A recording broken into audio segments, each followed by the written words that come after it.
But you still got to spend money on marketing to be visible and put yourself in front of your customers. You can't just expect it. You can't expect them to find you without you talking out there. And I think for me, the important element with marketing especially is if you're really busy, that's when you should be accelerating your marketing. Yeah, I think everyone is guilty about not marketing themselves enough. You've got to go through some pain to really learn that lesson, and then hopefully you won't make the same mistake twice. You have to have a level of volume to understand what works, because something will over-index. A video will get 1,000 views when your average is 300. Okay, why? Don't wait for the perfect conditions, because there are no perfect conditions. Did you know that 93% of you are not subscribed? So if you could please do me a favor and you're enjoying the show, then subscribing would mean the world to me, and it would allow me to grow the show and continue to get larger and larger guests and continue to bring what's missing in marketing today. Thank you ever so much for joining me, and I'll enjoy the episode. Hello, my friends. I hope you're well. I hope you had a good day, evening, or night. Today, we're back from a brand new episode of the podcast, and today I'm here with Gemma. Hi, Gemma. How are you? Hello. How's it going? Yeah, I'm really good, thank you. Yeah. I think marketing's an interesting space at the moment. I wasn't necessarily going to start here, but I think, is it an economic thing? Are people struggling to think, well, I've got to cut some corners, or I've got to maybe look at the ROI, or I've got to... I think to keep things afloat? Is that what you're feeling at the moment? I think it's definitely part of the influence. You know, people have to think about where their budget's going and be smarter with it. I think if businesses are still constantly searching for the hack or the quick wins, then that's where it gets really difficult, I think, for me as a marketer selling to clients. Because, if they think there is a shortcut or there is a quicker way, and especially the space that I work with being B2B, and it is that longer buyer journey, it isn't, there are no hacks or quick wins. It's not about being in a consumer space where you can use sales tactics to get the sales quicker. So yes, partly the economy is having an influence, like especially businesses where they've got lots of employees. They've had the impact of the national insurance contributions in April, so that has hit their bottom line. But it can't always be the excuse, I'd say. You know, the economy is going to go up and down. Look at all the things that have happened in the last 5 years that people did not see coming. So it can't be used as an excuse. You still got to spend money on marketing to be visible and put yourself in front of your customers. You can't just expect it. You can't expect them to find you without you talking out there. Do you think that a lot of businesses, especially conversations I'm having with some clients, retainer clients, etc., like they want really strong ROI, right? Return on investment. They want that strong return on investment. Do you think, though, when it comes to marketing, that people, because I'm seeing a world in the larger space for larger business. Now, of course, they've got more capital, they can burn it for maybe a bit longer, etc. But they're actually focusing on brand building, right? The larger space. But do you think the small business space is more driven towards strong ROI, like trackable ROI in marketing?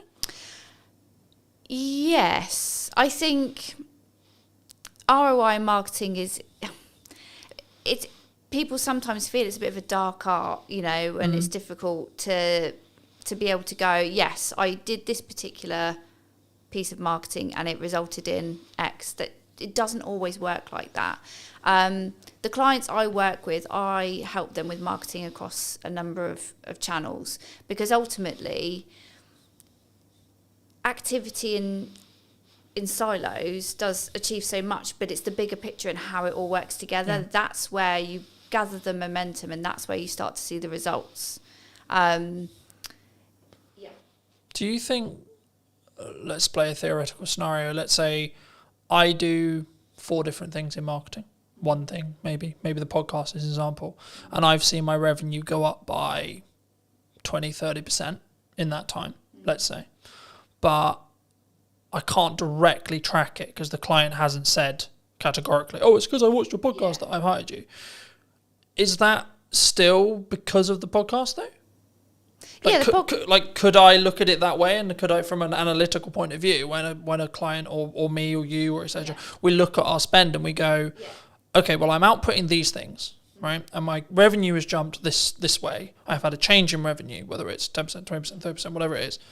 And what did I do before that change? That's how I look at it personally. But is that how you look with clients? Is it you say, well, okay, well, we did these things, and then the maybe not the direct outcome, e.g. the trackable thing, but the byproduct was you're consistently, across months, not a week, etc., but like across months, you're up 10%, 20%, 30%, etc. Yeah. Do you think?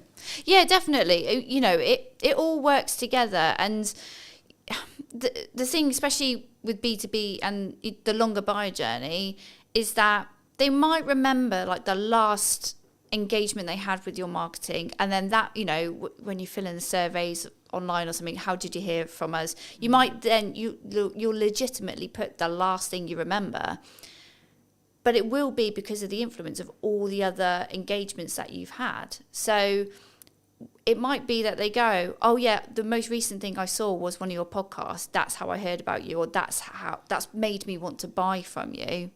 But, whether you want to get down to the granular detail and kind of attribute 50% to the podcast because it was the last thing that they saw, but actually they were also on your email list, and maybe you give that 30% of the credit. It depends how you want to analyze it and get into the detail. But ultimately, everything will have a weighting, and it's good that you've obviously gone, right, before this point I wasn't doing this, but after this point where I've seen bigger engagement and bigger sales revenue after, because I've done this, you can kind of logically go, that's because of the podcast. I think for me, like, especially in marketing, especially in content, you have to continue to adapt, to continue to test. I'm sure we'll get into that in a minute, but for me, I would just look at it as a kind of a binary set of actions.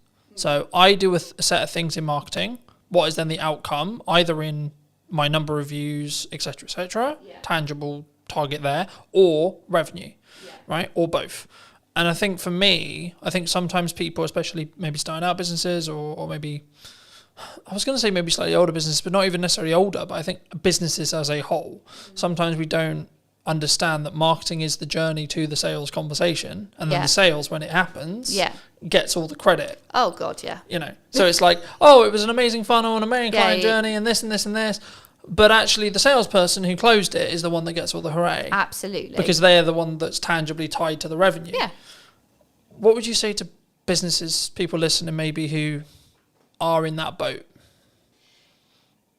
And should they just focus on the sales side of it? Like, oh, that salesperson did a really good job because they signed the X. Yeah.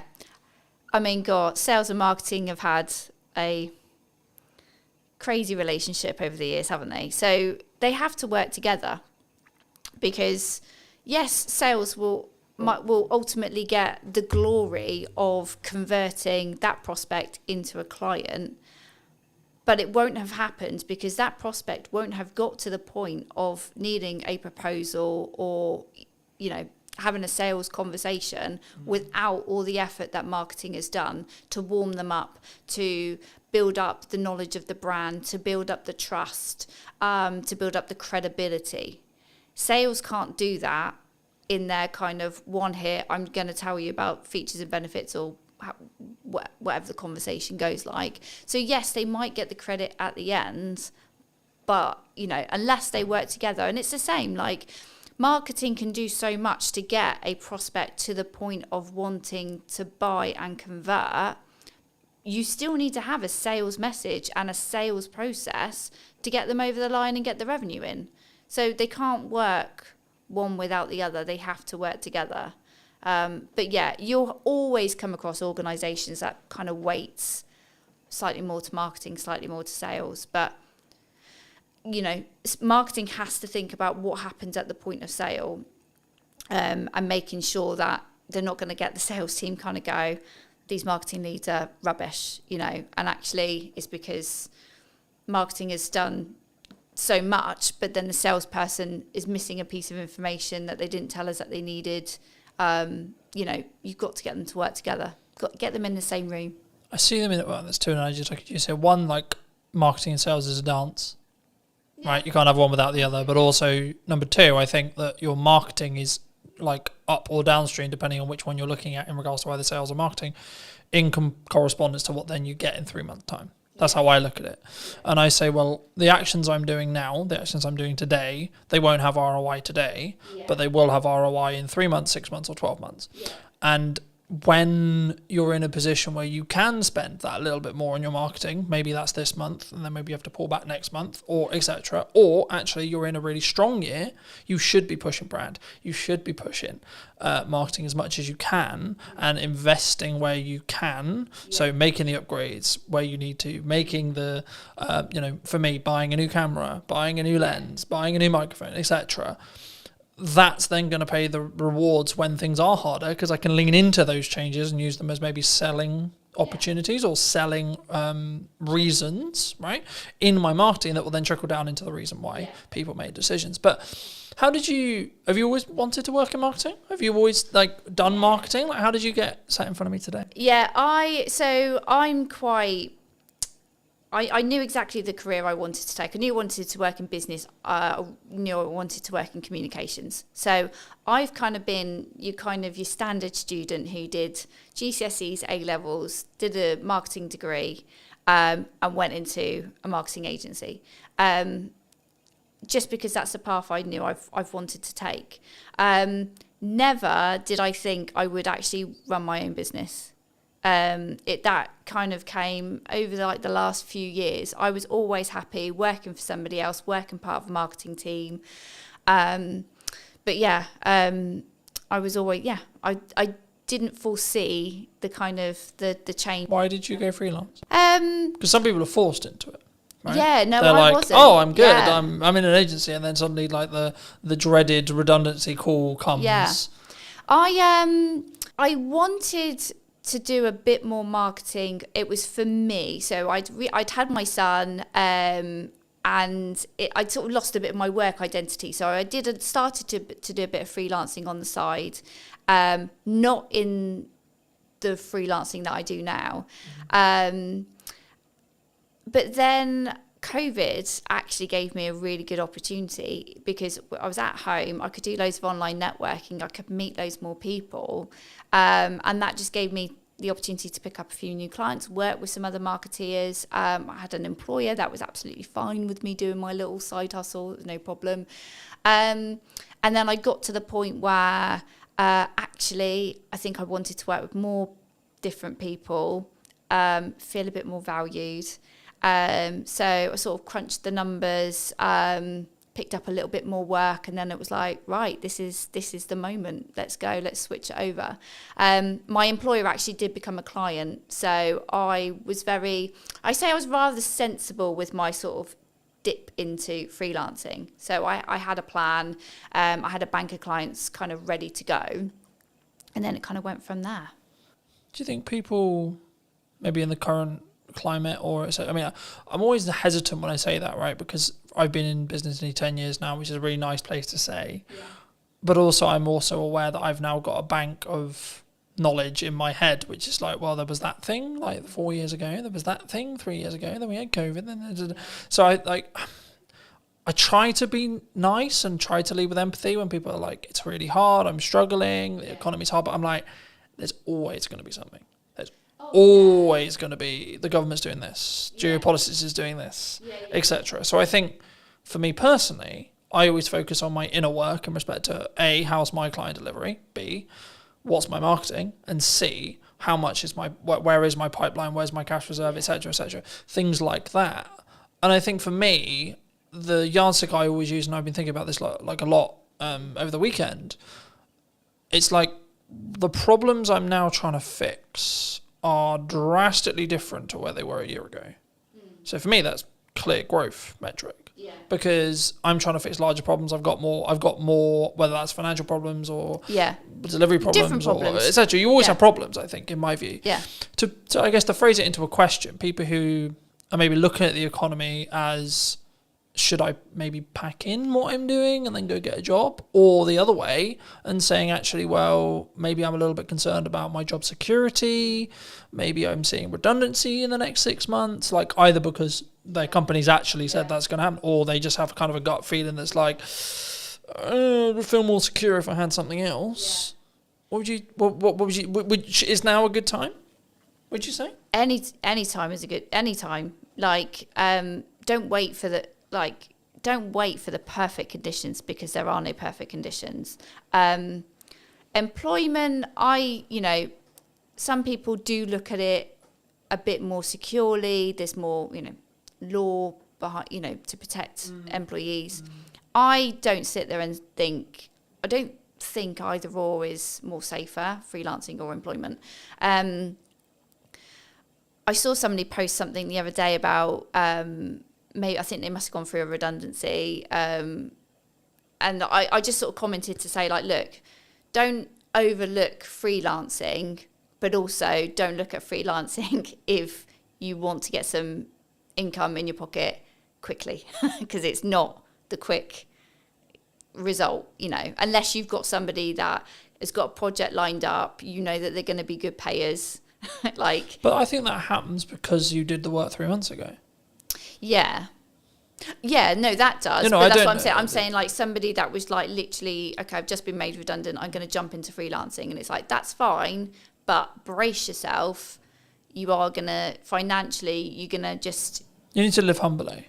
Yeah, and I think for me, the key for me, and the thing I've learned the last couple of years, is you have to live below your means within reason, regardless of whether you want to grow or not, because. If you're growing, that requires money, but also it's in a scalable fashion where actually if money starts to get tighter and you have to make cuts, then I'd rather be cutting the stuff I'm using to push forward rather than, I can't eat today. Yeah. I can't turn the heating on. It's interesting you say that, because at the end of last year, I had a couple of clients, they kind of fell out one after the other, and it was a little bit like, oh, this is getting uncomfortable. But it was a bit of a wake-up call for me, because I'd had lots of work come to me via referral, via other clients, but I could honestly say I wasn't doing enough marketing outbound to reach new audiences. So as sad as I was, and I was panicking, I knew I had enough money to pay the bills. That was fine.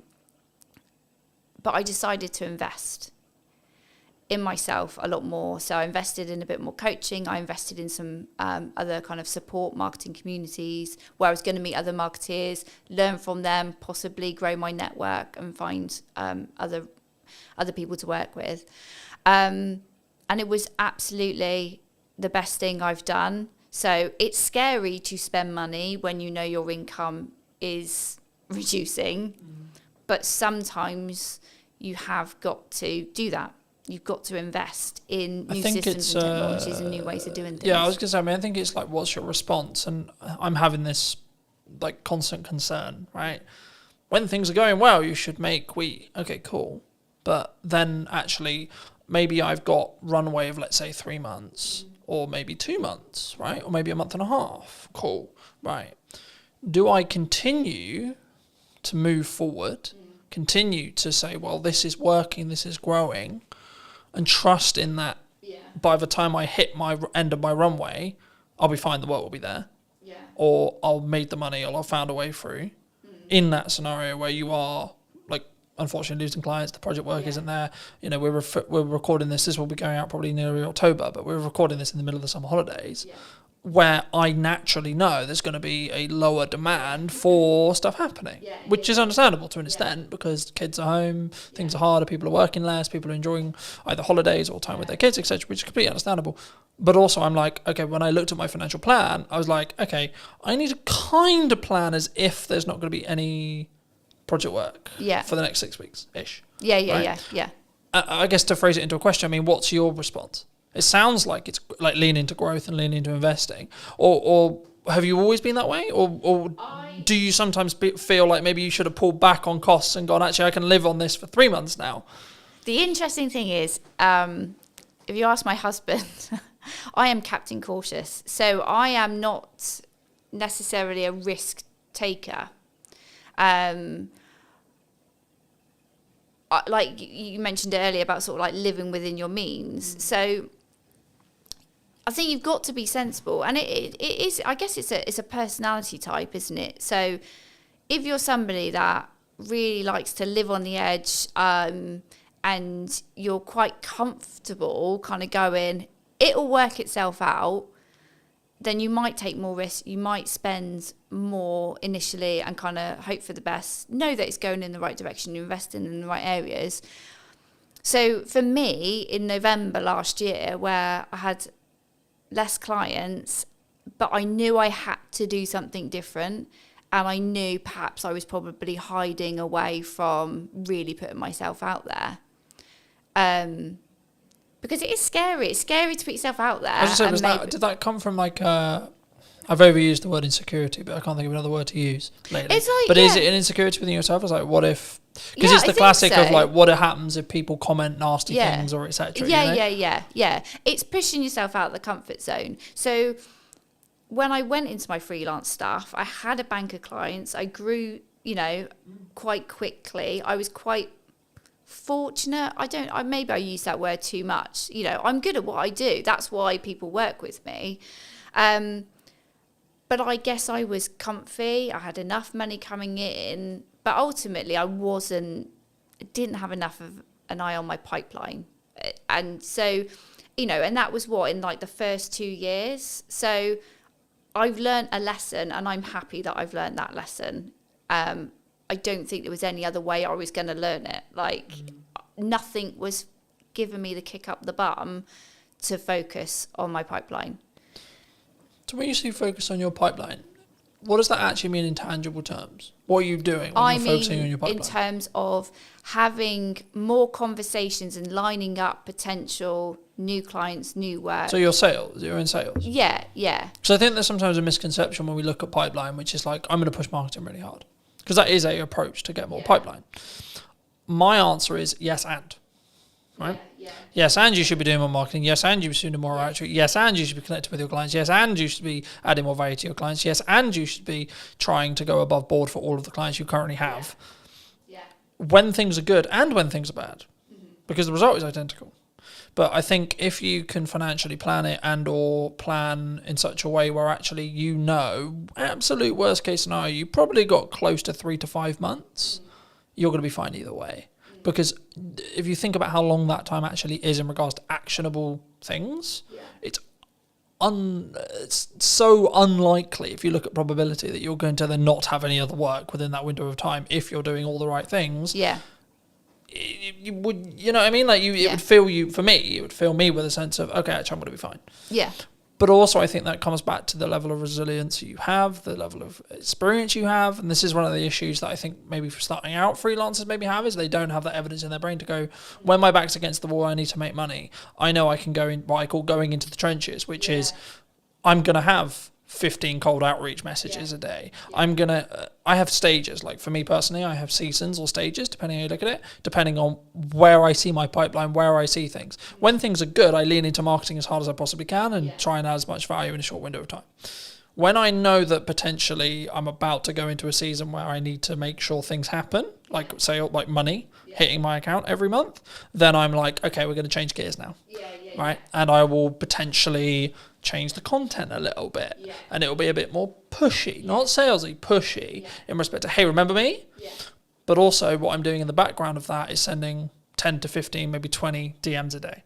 I'm calling old clients. I'm going back through my old list, etc. to go, hey, what's going on? How's it going? For people who maybe are listening to this, how could someone approach it, would you say, if they are in that position? Because it depends on where you are, I think, in business. I think you've got to make yourself as visible as possible, and just put yourself out there. Be confident, be yourself, but put yourself out there. And I would say get out from behind the screen. So it's great if, you're doing all your digital marketing, you're sending your DMs, hopefully you've built your email list and you're reaching out to them and saying, hey, I've got availability right now, grab it. But also it's being seen in person as well.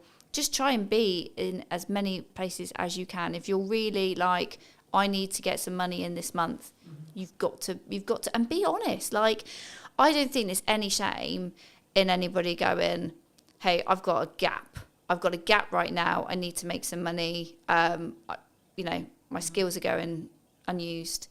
Like, just be honest, because there are lots of people in the same situation, and like, there's no shame in there's no point lying and going, oh yeah, I'm fully booked until next year, when you're not. Like, that's not paying your bills. So yeah. I think for me, there's a couple of layers there. The first is, if you're in that position, you need to get yourself out of the hole short term. Yeah. Second position, you need to take the lessons that you got where you got there. Yeah. And thirdly, you need to then understand that actually, even in a year's time, when you've taken the lessons and when you've moved forward and when you've done the money management, and I keep leaning back to money management because that in crux is what will fix the problem long term. When you make money, stash some away. Yeah. When you make money, stash some away. When you make money, so on. And that can, there's loads of ways you can do that. But I think for me, the key is to understand that once you do that, you're then thinking longer term time horizon, but you still have problems.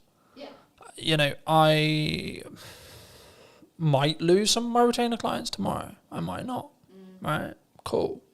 But what am I doing to potentially get 2 more? Yeah. Constantly. Absolutely. Yeah. So I think sometimes, I'll phrase it as a question. Do you think marketers can get complacent sometimes? Things are great. Things are good. I think we can. I think anybody can in their role. And I think people have different fears at different times. So the whole thing when you said there about you've got enough work, but you're always thinking about trying to get 2 more. I've definitely had the fear of, well, if I put myself out there too much, what if there's loads of people that want to work with me and I can't work with all of them? And I'm not necessarily, for me personally right now, I'm not interested in growing an agency. I might have thought that last year, but this year it's like, who cares? If I end up with that problem, I'll find a solution when it comes. Right now, that isn't, it's not a fear to worry about, Right now, it's all about having those conversations and keeping visible and reminding people. I had a client that I now work with this year. We had a conversation 12 months before, and it wasn't the right time for her to work with me. And then, as soon as she was ready, she comes and has a chat, and that's it. And then we're working together, and we started working together on one particular project, and that project has grown, as a result of continuing to have these conversations. Do you think? I've always looked at it from more. In some ways, I've seen myself as very unique in the respect to how I market and what I do, but also I've seen it on the other side, which is what I would call more traditional marketing agencies, where they sell marketing service. But they only market their own business when they need work. Yeah. And I think that's backwards, personally. Yeah. I think regardless of whether you're busy, regardless of whether you're not, you should be leading with your best foot forward as a marketing agency, if it's what you sell, right? Or a videographer. You should be posting your best content for you. You should be having the podcast, and you should, and look, I always focus on, for me personally, everything I do is 1% improvement, right? Little thing. How can I tweak the lighting? How can I make it look a bit better? How can I make it sound a little bit better? Etc. And sometimes it has a cost implication. And sometimes that's an uncomfortable cost implication. But I'm always like, is it going to make 1% improvement? Yeah. Because if I plan it in respect to I've got 2 months, let's just say, for example, 3 months worth of runway, by the time that 1% compounds, I'm going to be fine anyway. Yeah. Regardless of what happens with it. I could lose, touch wood, that won't happen, but I could lose all of my clients as of today, and actually I'll still be fine in 3 months because of the compounding effect. Yeah.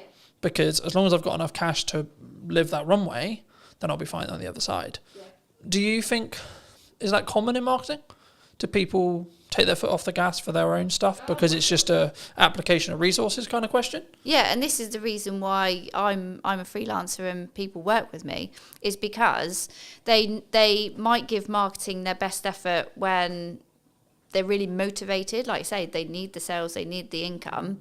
They win all that work, and then as soon as client delivery needs the focus, marketing, then they take their foot off the gas, and they're like, oh, we're fine. And then as soon as they are then at that next stage of growth, or clients have left them, they then go, all right, well, we'll just switch marketing back on. But that's not how it works. So everyone is guilty. I think everyone is guilty about not marketing themselves enough. And I think you've got to go through some pain to really learn that lesson, and then hopefully you won't make the same mistake twice. But yeah, it's not uncommon for people to ease the pressure on marketing, to kind of, just let inconsistency just kind of bleed in. And that's when you've then got to make a decision. Either are you doing your own marketing, or you need to really sharpen the tools and focus, or you need to outsource that to somebody who can do that for you so that you can put your attention on the other areas that are needing your attention. From a tactics side of marketing, we talked a lot of psychology. We talked about like, should you do it, should you not do it? But from a tactics point of view, what do you think's missing right now? What do you think people are maybe not doing that they should be? That's a good question. I think they're still looking for like the hack, the shortcut. I think they're still kind of thinking, do I really have to do all this? Do I really have to put this effort in? And the answer is yes. So if the business owner, the director doesn't want to, if you're not interested in marketing, if you're not good at marketing, don't do it. Give it to somebody who can. And, I will always say to anybody, if they're not in the financial place to outsource, when you are marketing, think about something that you enjoy and that you're going to be able to be consistent with. Don't sit there and go, right, I'm going to post on social media every day. If 1, you don't like it, 2, you're not going to be there to engage afterwards, and 3, you're not actually going to be able to commit to that, because it's just that you make yourself feel like crap. But as soon as you don't post that one day, you beat yourself up over it. Find the joy in the work that you do, and if marketing isn't where you find the joy, don't do it. I think it's also a context thing. Like some days I'll post 6 times, other days I'll only post once, right? And it's tangibly, am I in my office or on my office or on my computer? 1. Okay. 2, where am I with client delivery? Do I need to focus for a third of the day on client delivery? Yeah. And I can only put out 1 clip of the podcast, etc. But for me, the key is being consistent, so that if you averaged it, it would be 3 a day. Okay. Yeah. Let's say for me. And I say that and people go, 3 a day, that's insane. Yeah, but I have a system. Oh, but you've got different channels as well. This isn't like... Well, no, that's on 1 channel. Oh, okay. Fine. Right, so if you times that across 5, then we're talking 15 a day. Oh, okay. But the key is I've built a system. We're recording, to give you a very key example, I don't need to, at the end of the summer, record, probably for most, I could probably not record until November and still have a weekly podcast. Yeah. Because I'm so far ahead. Yeah. Now, the issue with that, of course, is if we're talking about current event stuff. Yeah. If we're not, which 95% of my podcast isn't current events, I've got other content to talk about current events, but most of the stuff I have in podcast conversations is workable and will be workable in 6 months to 12 months. So actually, by me batch recording, I'm just banking as much as humanly possible. Yeah. So then if I get really busy with client work, if I have to fix problems in the business, if I have to X, Y, Z's on, I then don't have to allocate resources and time necessarily into the podcast, or I can limit that cost on a month where it is a bit tighter because I'm so far ahead. Yeah. But the key is I'm focusing on the consistency. So, and this is where I've used the analogy of you need to make the hay while the sun shines, because if you don't, you'll just be left with sludge. Yeah. And I think for me, the important element with marketing especially is if you're really busy, that's when you should be accelerating your marketing. Yeah. Because then you're actually going to, and even if you don't have capacity, right? So let's say I don't even have capacity, I still am going to push hard on marketing because I want demand in 3 months. Yeah. And actually, I trust that by the time I finish those projects, if I've pushed with marketing, I'll have some stuff left.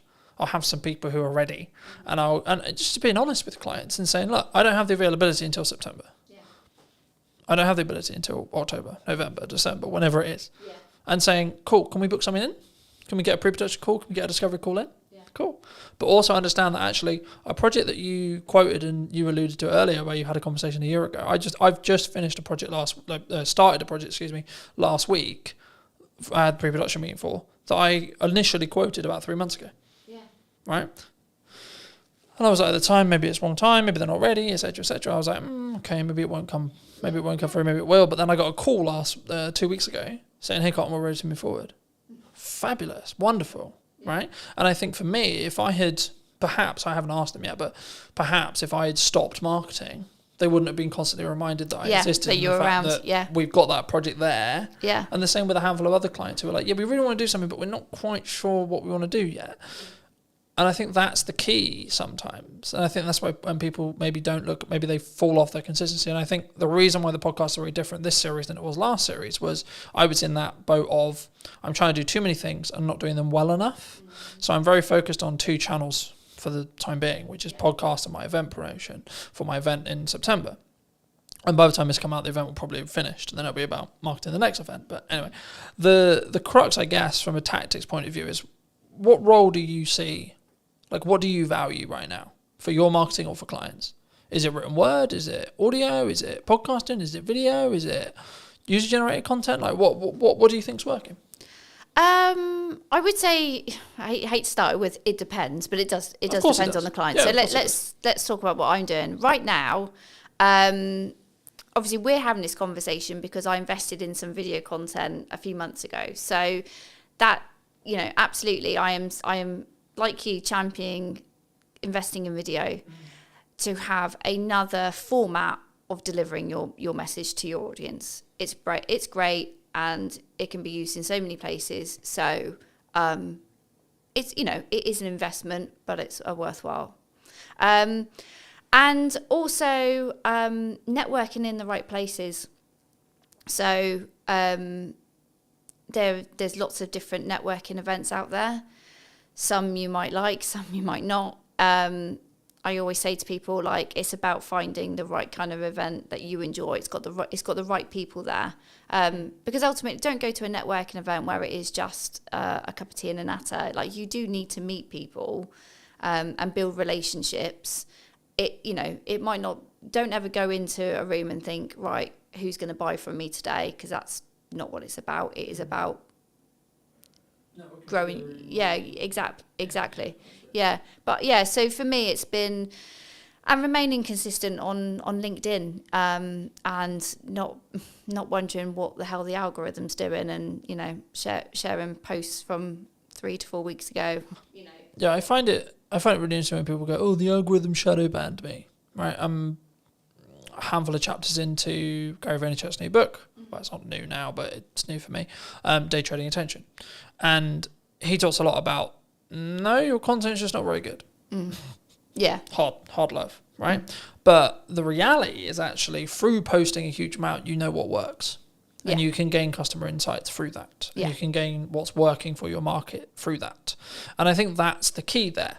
I think it's, my next question was going to be about volume, but like the simple takeaway I have is you have to have a level of volume to understand what works, because something will over-index. Yeah. A video will get 1,000 views when your average is 300. Okay, why? But then if you do that consistently and you keep learning, then your average will become 700. Okay, cool. But then what happens when something gets 1,600 views? Then what is it about? Then when you analyse, what was that hook? What was that this, etc. Do you think people struggle with the volume? Maybe they see someone like me who posts a lot, right? And they go, I can't possibly do that, so I'm not going to bother. I think people are overwhelmed. And I think when you're feeling overwhelmed, you then procrastinate and then you just don't do anything. Yeah. So I think that's when you've got to have a strategy. You've got to bring it back to what your goals are, what you're looking to achieve. And then utilize someone like me who can kind of say, like, look, if we can do this one thing, so let's say invest in video, these are all the things that we can do with the content from that video, not just the physical video itself. And these are all the places we can put it. And it's not about constantly thinking about new ideas and new things to say. It's taking one piece of content and repurposing it and making it relevant for the different channels. That's where you get your visibility is amplified, but your effort is you haven't had to invest than it could have been. Exactly. So I think people do panic and feel overwhelmed, and then that's when they just don't make a decision. And that's where you do need an expert then to kind of say, like, look, it's not, you don't have to be overwhelmed. This is the plan. This is what we're going to do. This is how it's going to be used. But ultimately, you just need to sit in front of me for 45 minutes and talk about what you do. Yeah. Easy. Where does AI fit into this? Because a lot of people are scared about it, right? People think they're going to take their jobs. Yeah. They're going to be out of a job. The robot's going to take over the world. Yeah. What do you think?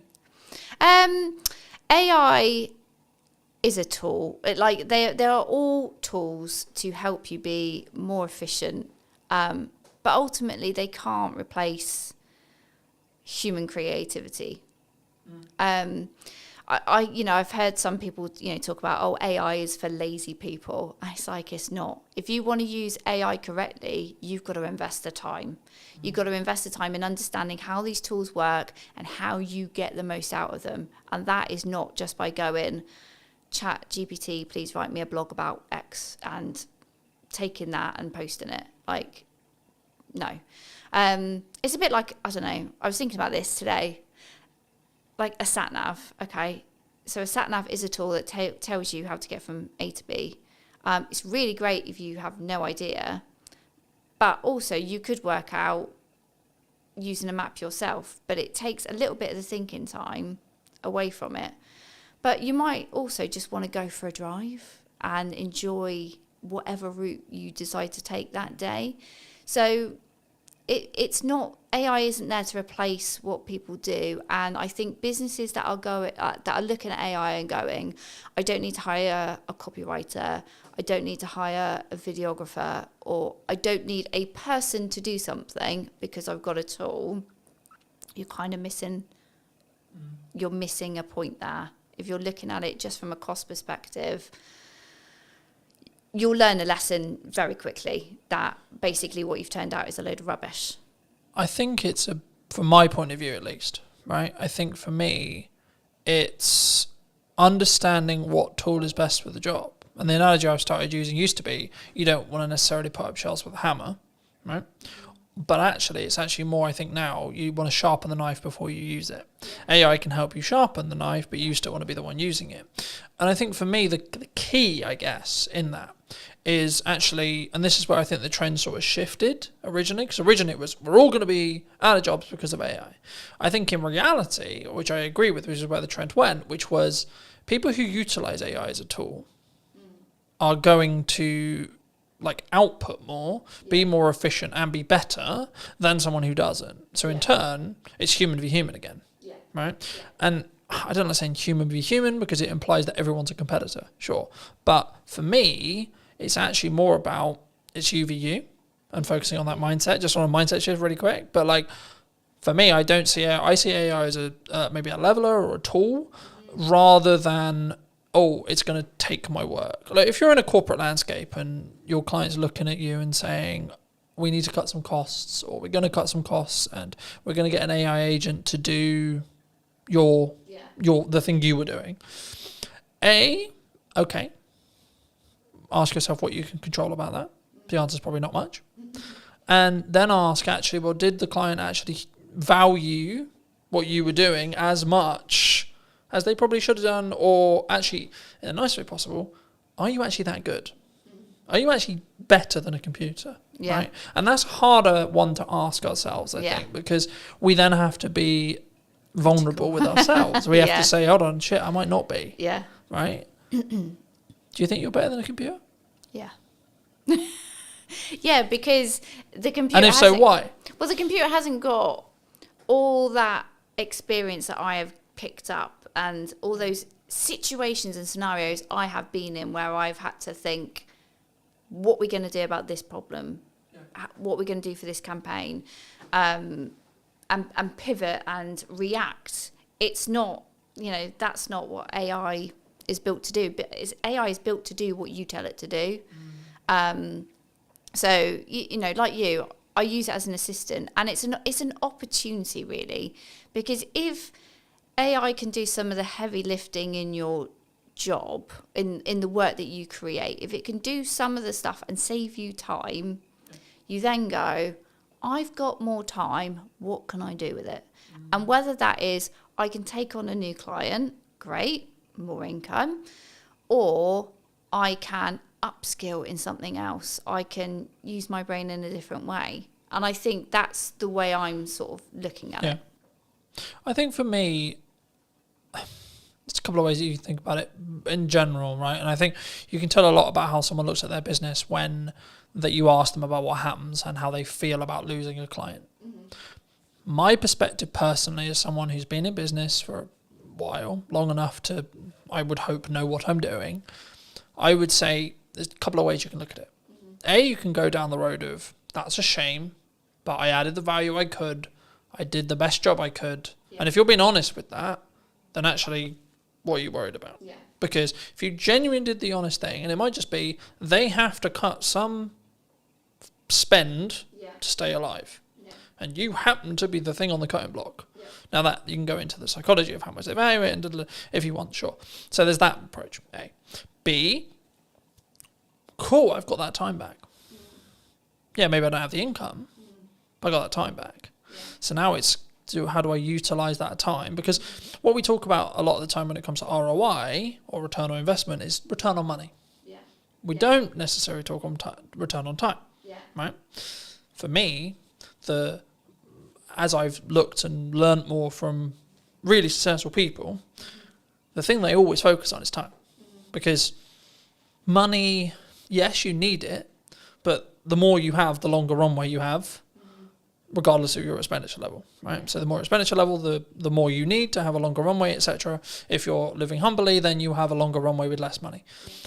But you still will have the same amount of time. Me and you will have the same amount of hours a day, right? How we utilize those, how we use AI tools to optimize, work smart, not hard, but also the thing that people get wrong about that saying, in my view, is you're not working hard and smart. So if we both work at the same amount of hours, but I'm working smart hard and you're just working hard, I will win. If you're working half the hours, but you're working smart and hard, and I'm working double your hours, I'm also going to win. Because I'm not just outputting more, I'm also working smarter and then harder on top of that. So I have a volume metric and then a optimization metric as well. I think the key sometimes what we do in marketing and sales is we don't necessarily look at, it is a volume game, it is a quality game, but you get to those results, as I was alluding to earlier, through volume, because you don't have metrics otherwise. We can sit here theory, right? We can say, this is a good idea, this podcast is going to do really well in theory. Or I can tell you, I know it's going to do well because the last 15 episodes have had consistent growth of 2%. Okay. So now I know by the time this comes out that it will be however much further down that line, as long as I continue the trajectory and continue the learning that I've got. But also people, what they don't count in when they have a podcast or something like this is also the knowledge they gain from the guest and the knowledge exchange we have. So actually what I'm doing is I'm creating content out of it so I can go to many, but also in our one-to-one conversation, you might say one thing to me that I might go, actually, hold on, I could implement that. And actually, what's the knock-on effect there? So it's not even, because I think sometimes we go, oh, it's got 3 views, right? Especially when you start out with a video. Oh, it's got 5 views. Does small numbers of views matter in marketing? In an ideal world, we want thousands and thousands, right? But yeah, like you want that, but don't ignore the fact that there's lurkers. Like that, not everybody who sees your content goes, I'm going to indicate to you that I've watched this video, that I've done something that, it's resonated with me, it's given me an idea. Not like people do on the periphery, observe from the background and go, okay, yeah. And they don't show up in the engagement, and if you just only focused on, analysing your engagements, comments, likes, all that kind of stuff, you go insane. You need to be having the conversations outside of it. So okay, people might have looked at it, but what else are they doing? How else are you engaging with them? And that's where it's like, you can't focus on one channel. You can't focus on posting one video. Like, you know, those 3 people might have seen it, but what else have they seen? What else have they digested? What else have they taken on board? And are you going to talk to them? Because that's the other thing, is like, this is not one way. Marketing is not one way. You have to create that dialogue, find out, dig deeper, get them to know you, you know. It's like, you know, today we're here, but we had a conversation before. So it was great to, you know, understand what we were both thinking, have a, you know, chat around a conversation, so that you obviously felt like, oh yeah, I think Gemma would be interested on the podcast. And I obviously feel comfortable being interviewed by you. I think sometimes, I think it depends on the context, right? Like if you're fortunate enough to get a guest who's quite high profile and they've done 100 million podcasts and they're very good at very quick rapport building, different conversation. But also, to be fair, you may not have a longer term relationship after that podcast episode. Because in most cases, they're there to film their half an hour section with you, or 45 section with you, that they're also going to use as content. And then that's it. That's the transaction. Cool, I'll come on your show, but I'm going to film it so I can cut it up for my socials. Cool, sick. But actually, potentially what we're doing is what I've now replaced networking with. Because in the nicest way possible, networking is incredibly good when you're not time poor. When you're incredibly time poor, it's not overly efficient unless you're in the very targeted specific room, and that's specifically what you really enjoy doing. Everyone thinks, well, some percentage of people think I mock networking. I did networking for nearly all of my business, and I still do now. I do it slightly differently now because I'm very focused on content delivery. But the reason why is just because I sell content delivery service. So for me, the highest return on time, energy, and resources is content delivery, because it allows me to hit every single bucket I want to hit. But also, something which I was doing when I was networking and doing content and this, was I was doing them all poorly. Instead of doing one incredibly well and reap the rewards of doing those things well, I was actually trying to do all of the things really badly. So I think maybe as a takeaway, do you think people should do lots of things? Or do you think people should just focus in on, actually, I really enjoy talking to people, so I'm just going to go to networking and talk to people? I think the joy, doing something you enjoy is one part of it. So don't, you know, if you're doing something in marketing that you really feel uncomfortable and it's not your bag, find another way of doing it. And if that's outsourcing, or like if you've got a firm of people and somebody else really enjoys networking, make them the person that represents the firm out in public. Oh, I just lost my thought then. So you were asking me about, should you do lots of things? Yeah. Or should you just narrowly focus on, so I'll give it, so Alice Emosi would say, you just do content. You just do ads, you just do networking. You pick one, and because you have either decision fatigue or optimization fatigue or etc. or performance fatigue, in when you're trying to pivot from, I'm going to do content, then go do networking, then go do this, then. So, yeah, my answer would be no, don't just put all your eggs in one basket, because I don't think that's efficient. And again, with my B2B buyer's hat on, they won't make a decision. They won't get to know you just through one channel. So you need to be in other places of where your prospects are going to be. You need to, because they need to hear from you directly, but also they need to hear from other people that have worked with you to kind of, you get that stronger credibility, and it's built up quicker when they can hear from a third party who might be a client or might be an advocate, to hear what it's like to work with you. And then to really kind of think, yeah, okay, this is a company I think I want to engage with a bit further. So I would always say, like, no, you can't just focus on one area and ignore everything else. But if you've got limited time, budget, resources, you've really got to go back to, well, why are you doing this? What are your goals? What are you looking to achieve? And you've got to be really critical and say, okay, I want to grow the brand. Okay, I'm going to focus on these activities. But if it comes back down to a goal, then you've got to focus, and then you've got a reason to help you make a decision. Like, decision fatigue happens when you probably don't really know what you're trying to achieve. I also think we don't give ourselves the time window. Sorry, I was alluding to it earlier. For the next 3-ish months, but just under 3 months, I've got 2 focuses. Podcast, event. That's it. Yeah. Nothing else. Everything I do is in one of those 2 buckets. Yeah. The byproduct of me doing that is I'll probably win more production work, I'll probably win more marketing work. Cool. But the main 2 content focuses is those 2 areas. Yeah. Now, after the event, when there's a bit of downtime between the event, I might add another one for 3 months. Yeah.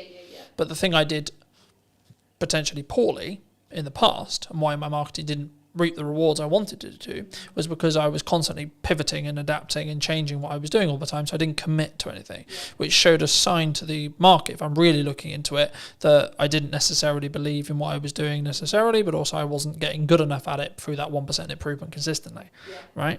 So I think, to be honest, if we have another conversation in a year, I would hope that one of the channels I'm still consistently focusing on is podcast. Because it's something I've committed to doing for the long term, not for the short term, because of the way I'm investing in it, because of the way I'm utilizing it, because of the way I'm testing it. It will reap the rewards in a window of time, either 6 months or 12, but I don't need it to reap the rewards now either. All right. But for those who maybe enjoyed this conversation, who want to connect with you, see some of your content, see some of the video content you alluded to, etc., where's best for people to connect with you? Find me on LinkedIn. That's where I am in my professional self. That's my main channel. And you can also obviously go onto my website. I do have a newsletter, so I don't bombard people. I send a semi-frequent newsletter, sharing tips and advice, and explaining to people how they can work with me. Fab. And I always like to end the show by asking, if you were going to talk to yourself 10 years ago, 5 years ago or 15 years ago. Yeah. What advice would you give to that, Gemma? Oh, God. If we went 10 years ago, my life was totally different. And I would tell myself, be more confident and value yourself more, because, I think it was like one of the other questions you sort of mentioned before about what have I sort of learned? And it's like I've learned that initially at the start of my freelancing journey, I was massively undervaluing what I do. So it is definitely confidence, and just fucking go for it. Thank you so much for the time, Gemma. Thank you. It's been good. And if you did enjoy this episode and would like to see more like it, then I'll be back next week with a brand new episode. So why not be subscribed and let me know what your thoughts are in the comment section down below. And I'll see you very, very soon. Hook. This is stopping the scroll. I'll use TikTok as an example because it's probably the commonality in the room. Scroll, scroll, scroll, scroll. Oh, what pattern interrupt? What thing, either visually or audibly or on screen, is going to stop me from infinitely scrolling on Instagram or Facebook or TikTok or etc. I redistributed it on short form. One without captions, one with captions. The one without captions got 100 views. The one with captions got 1,100 views. It's the same video. Done is better than perfect, and posting a lot is powerful because you can work out what happens. To quote Gary Vaynerchuk from his new book, you should market to get better at marketing. It's the market will tell me in views, reactions, shares, sales, etc. what's working. No one really cares who you are. That's why I didn't start this conversation with, hello, my name's Colton. I wanted to get the basics, or help you understand the basics of marketing before we start. So can I just get a show of hands? Has anyone read, listened, or watched something on social media or the internet today?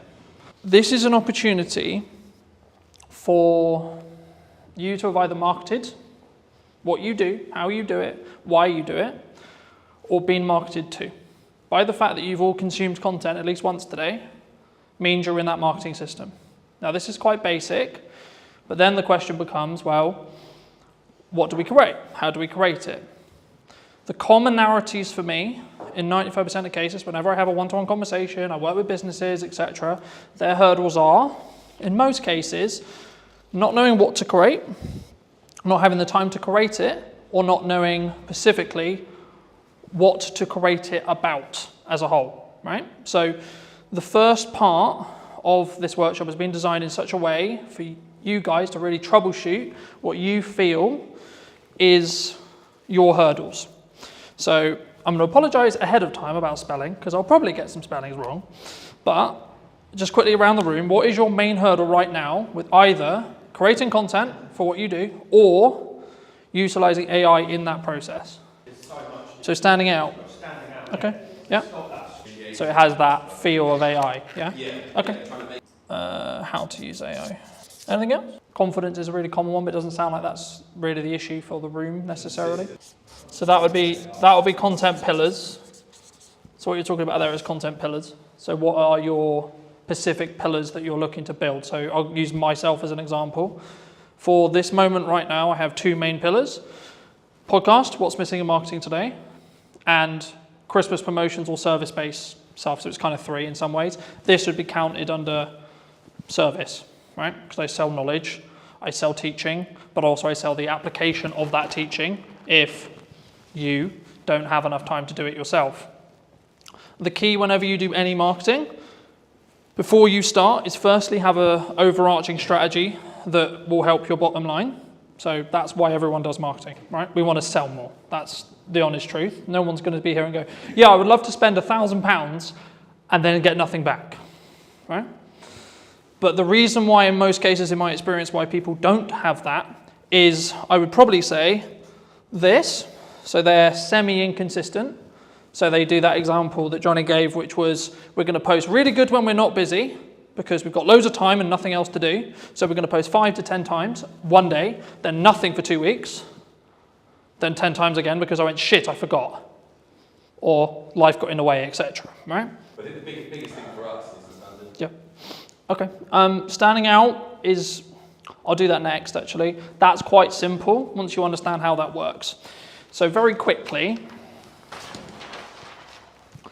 this is mostly video, but the same is true of written content, etc. Whenever you format your content, it should follow this structure, right?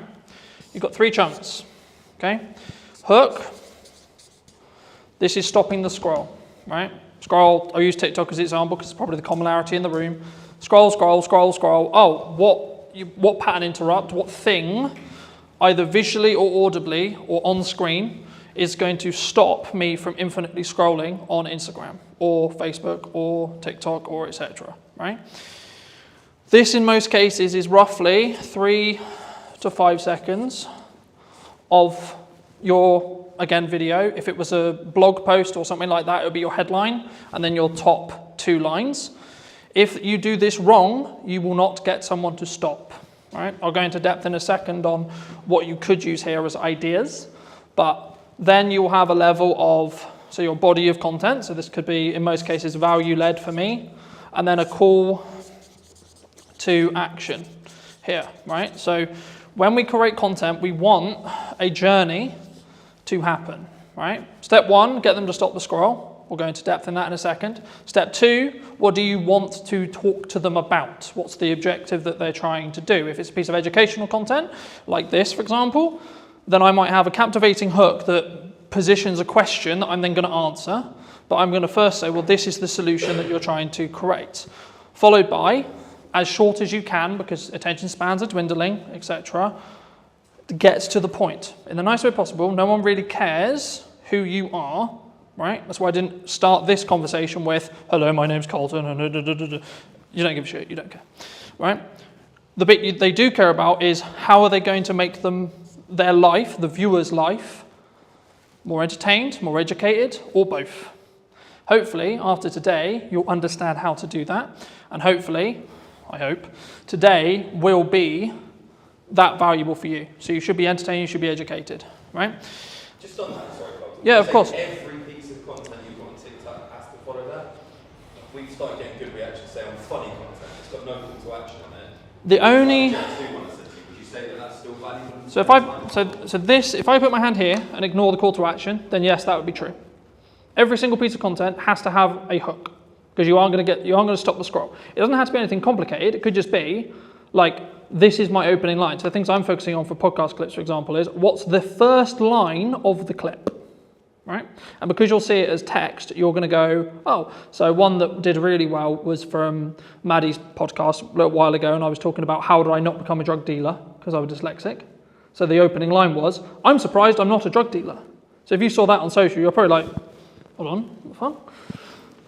But then I gave the context, right? Straight away, here.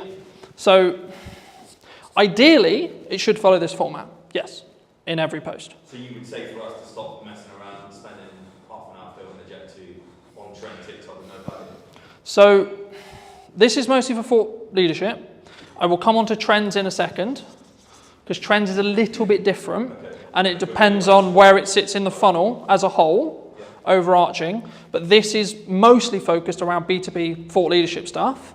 But you could also do it for everything you do as well. Because if you follow this format, it's a known format, right? We were talking about marketing funnels yesterday. This is a mini marketing funnel that then leads on to your, so this could just be, so for example, a lot of the content I did for this event was, here's the thing I'm going to talk about. Here's the value I'm going to add. Hey, if you would like to see more like this, come here today. Yeah. Happy days, right? Or try and blend the trend in almost, like the Jet 2, yeah. We could have finished it with, come and grab your pint here, yeah. It's happy hour. So it doesn't need to necessarily be, especially at the start, you don't necessarily need to follow this format. It's being aware that this is the ideal format and then using it in the content where possible. When you specifically look at trending, so on TikTok, it's kind of controversial in some ways because some people think, yes, you should trend jack, okay? I'm of the mind of, you should, if you see an opportunity, to be able to gain eyeballs that you otherwise wouldn't be able to gain, okay? But it should be additionally, not instead of, additional content to doing this consistently, right? This is where content creation gets hard because you need a lot of it to be able to do it, right? If you can do this well, then you can do this. If you can't do this well, don't do this. Because I personally believe it distracts from this focus, right? For me, the issue with this is you know you're going to hit your demographical things, right? So I put out a video, I know it's roughly going to be hit by people in Salisbury because that's my following, right? The issue with trending is because you're in a trending sound, I'll use TikTok as an example, but Instagram, etc. is true too, you have no idea demographically where that's going to go. So you might get, let's just put a big number there, 100k views, okay? Wonderful. Okay, but if we look at ROI on a business and we ROI on time, what would you rather have? 100 views to 200 views on something like this, or 100k on a random video that's actually mostly spread across the Philippines, China, America, the UK, so on.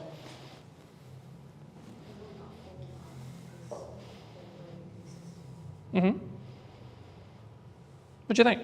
We'd rather go free and real people rather than 100,000. Because 100,000 looks good. Yeah, but 100,000 looks good, right? Yeah.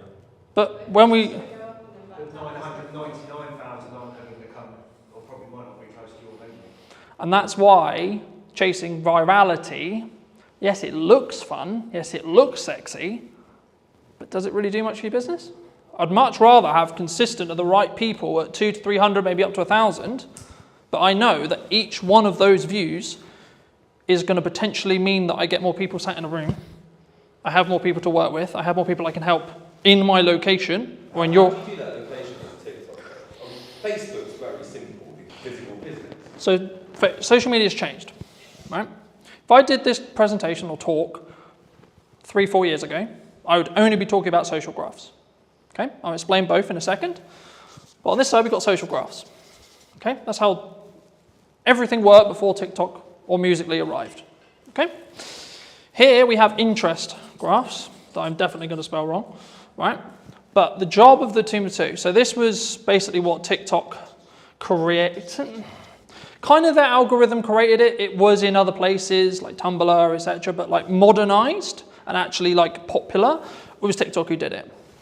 So what happens here is and this is why I said yesterday, following doesn't matter because we're now over here.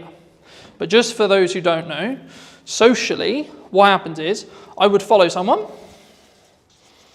I would like, share, or comment on their post, right? This would send or say to the platform, hey, cool, this person likes and enjoyed this content. Cool. Okay, so the platform goes, we're going to show more of that to that person, right? So you followed me. Okay, cool. So that means you're telling to the platform, I like Colton's content. Can you show me more? Sick. Right. Same with likes, same with shares, etc. Now, the bit where it got interesting is because when they started changing the weighting, you wanted to target different things. That constantly changes. There's no point me going into it because by the time we finish, it'll probably have changed. The main difference when TikTok launched a handful of years ago was instead of it being followers, like shares, etc., they are kind of still important, which I'll explain in a minute, but the job here is Craig is going to open TikTok, and if he had previously never installed TikTok, it will just show him videos. And what it's trying to do is it's going to go, right, I'm going to show Craig a picture and a video of a dog. Cool. What does he do? Does he watch the video? Does he interact with the video? Does he like the video? Cool. Keep scrolling. You'll find that the more stuff you interact with, the more stuff you give watch time to, the more stuff you like, the more stuff you enjoy, you'll be shown more of it, right? So that's what an interest graph is, right? So is that what the FYP basically is on Facebook Yes. and Instagram Reels? 100%. That's running that algorithm? Yes. But the main feed is still on the socials? They're moving from this to this.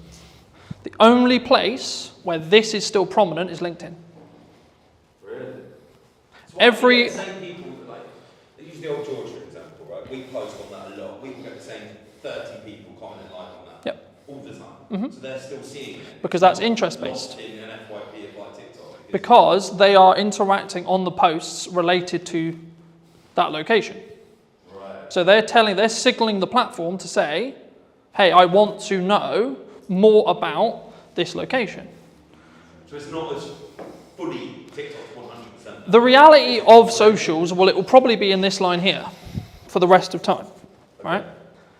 The future of socials is going to probably be, there's a debate at the moment, right? In the marketing space, in the etc. with Meta and so on. But my prediction, and probably the prediction which I think most people would agree with, would be in 2 to 3 years, you'll have two feeds.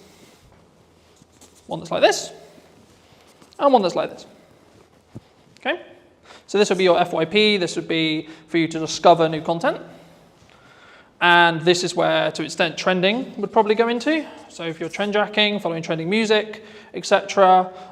Let's say you like, I'll use the example I used with Craig, dogs, cats, motorbikes, games, pubs, pick your topic, right? This is also where a concept called community talk came from, which was a specific hashtag around a specific thing. So when TikTok launched, everyone thought, oh, it's for dancing. Can I just get a quick show of hands? Who thought TikTok was for dancing? And for kids as well. Oh, for kids, yeah. That was the commonality, right? Everyone thought, oh, I'm going to go on TikTok and I'm going to do a... Thank God that people laughed at that. But the key is that's when it was Musical.ly. So very quick history lesson.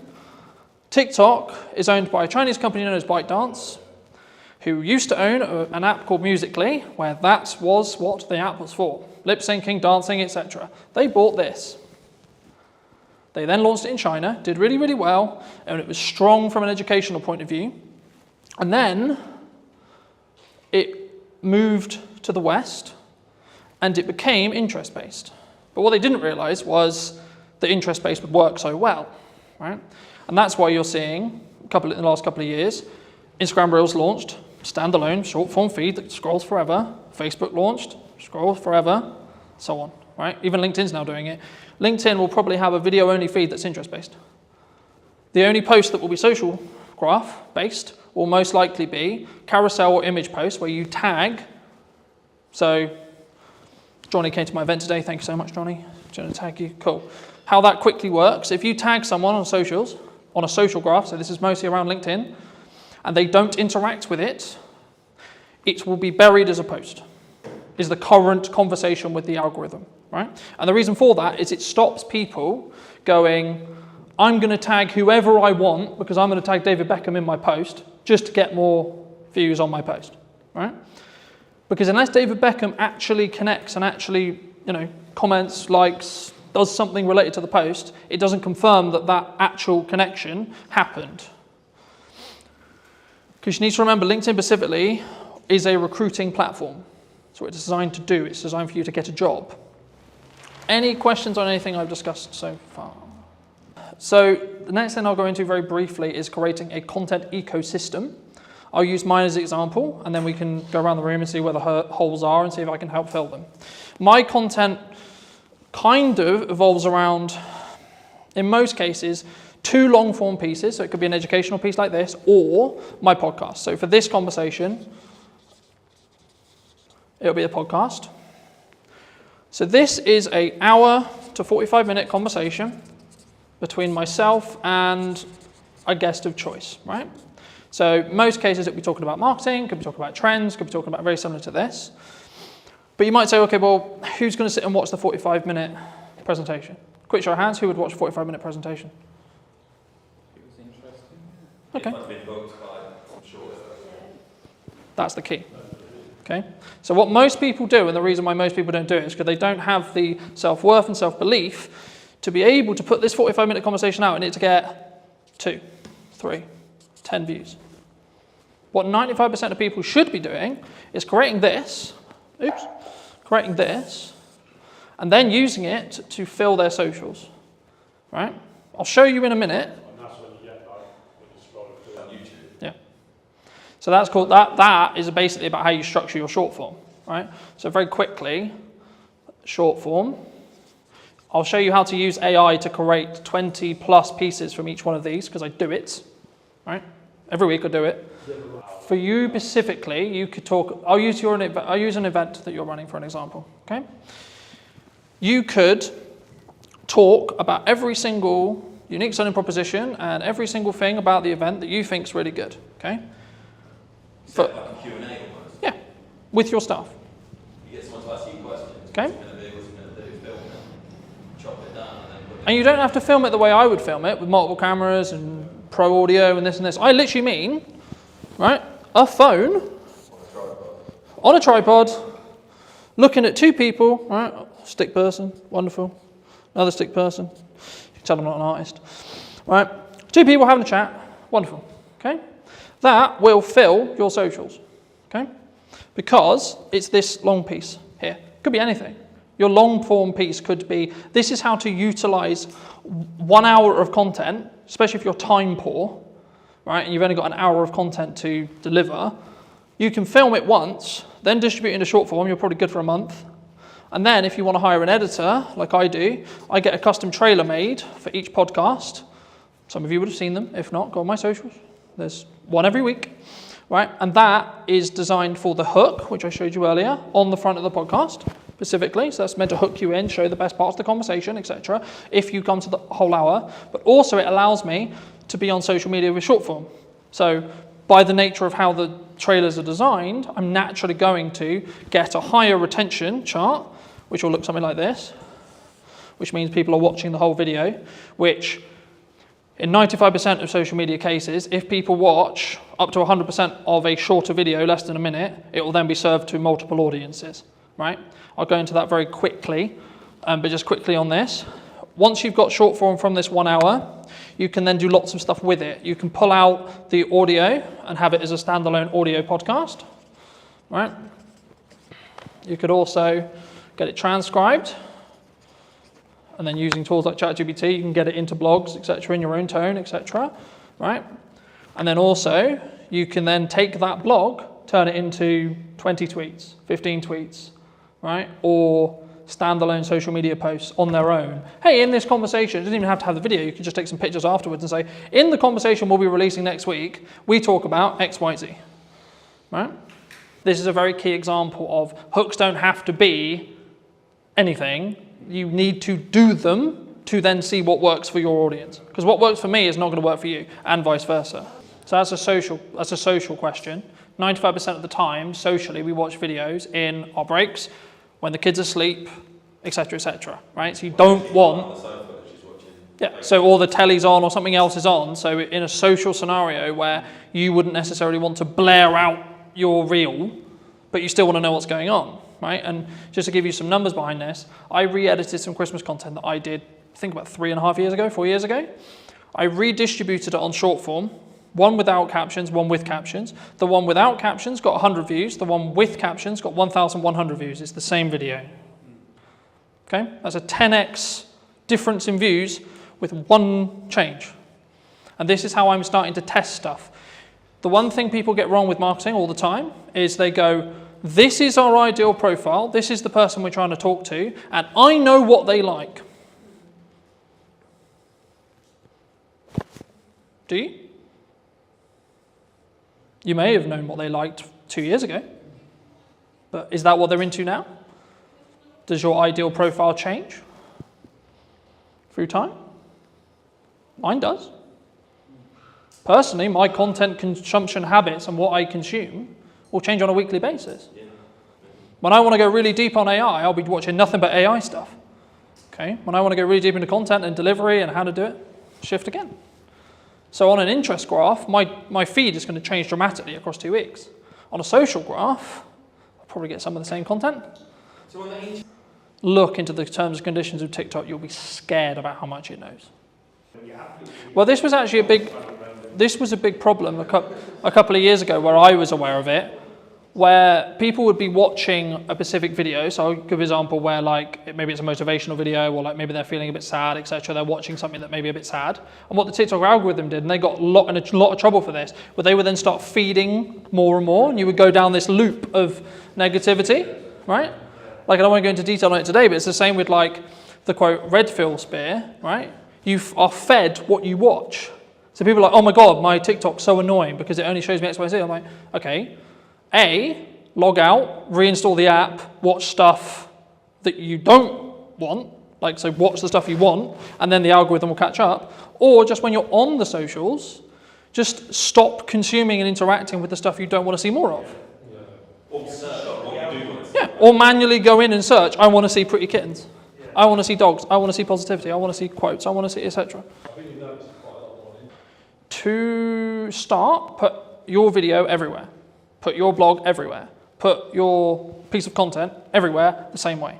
Because the first thing you need to get into the habit of is doing content consistently and getting consistent, right? Because that's where the results will come from. And concentrating on video. I focus on video because it's my best, building off Emily's point, it's my best way of communicating. And it's what I will also consume. And also I know the power of being able to leverage it because I can use it a million ways. Some people say, I don't want to be on video. Okay, that's okay. Don't be on video then. But if you're a good writer, then write. Okay? You don't have to reinvent the wheel. The content quality will always rise to the top if you're A, consistent, B, talking to your target demographic, and C, adding actual value. Not fluff, not this looked nice, this was wonderful. The goal for me today is to give you as much valuable the stuff you want to learn as much as possible. That's it. That's my only objective today. Very quickly on how algorithms work in most cases. This is a video algorithm, but the same will be true in blogs, the same will be true in articles, and you can swap the words. So whenever I say video, there is a similar algorithm for every other form of content and will work very similar to these principles. Okay? So when you post a video, I'll use Instagram Reels, for example. This is your video. Okay? The first thing it does is it will send it to, these numbers are rough because they change every week, right? And we actually don't really know. It's roughly about 10%, maybe lower, maybe 5% sometimes, of your audience. Okay? Now, depending on what happens will then depend on if you get a new audience or not, right? So in most cases, if, let's say this video is, 30 seconds, okay? If someone watches up to 25 seconds of that video in this seed audience, so this is called a seed audience. The job of a seed audience is to tell the algorithm, because it doesn't know what all it knows is you uploaded a video. Wonderful, it can see what you said in it, because it can pull the transcript, etc. It doesn't really know what the video is, it just knows you put a video out. Sick. So what it does is it sends it to the 5 to 10% of an initial audience that it believes will enjoy this piece of content from what it learned from the title, the media data, or the post, depending on what platform you're on, and then what's said in the video. And then depending on what happens with things like watch time,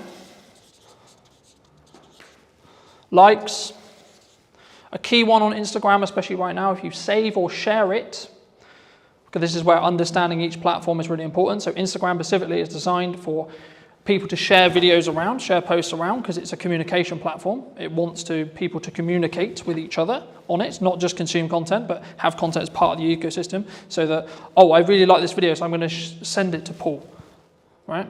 That's what the algorithm wants me to do. So sharing/saving, coming back later. And depending on how well these combinations, and the weighting changes, that's why I'm not focusing on specific weighting, but the weighting will change.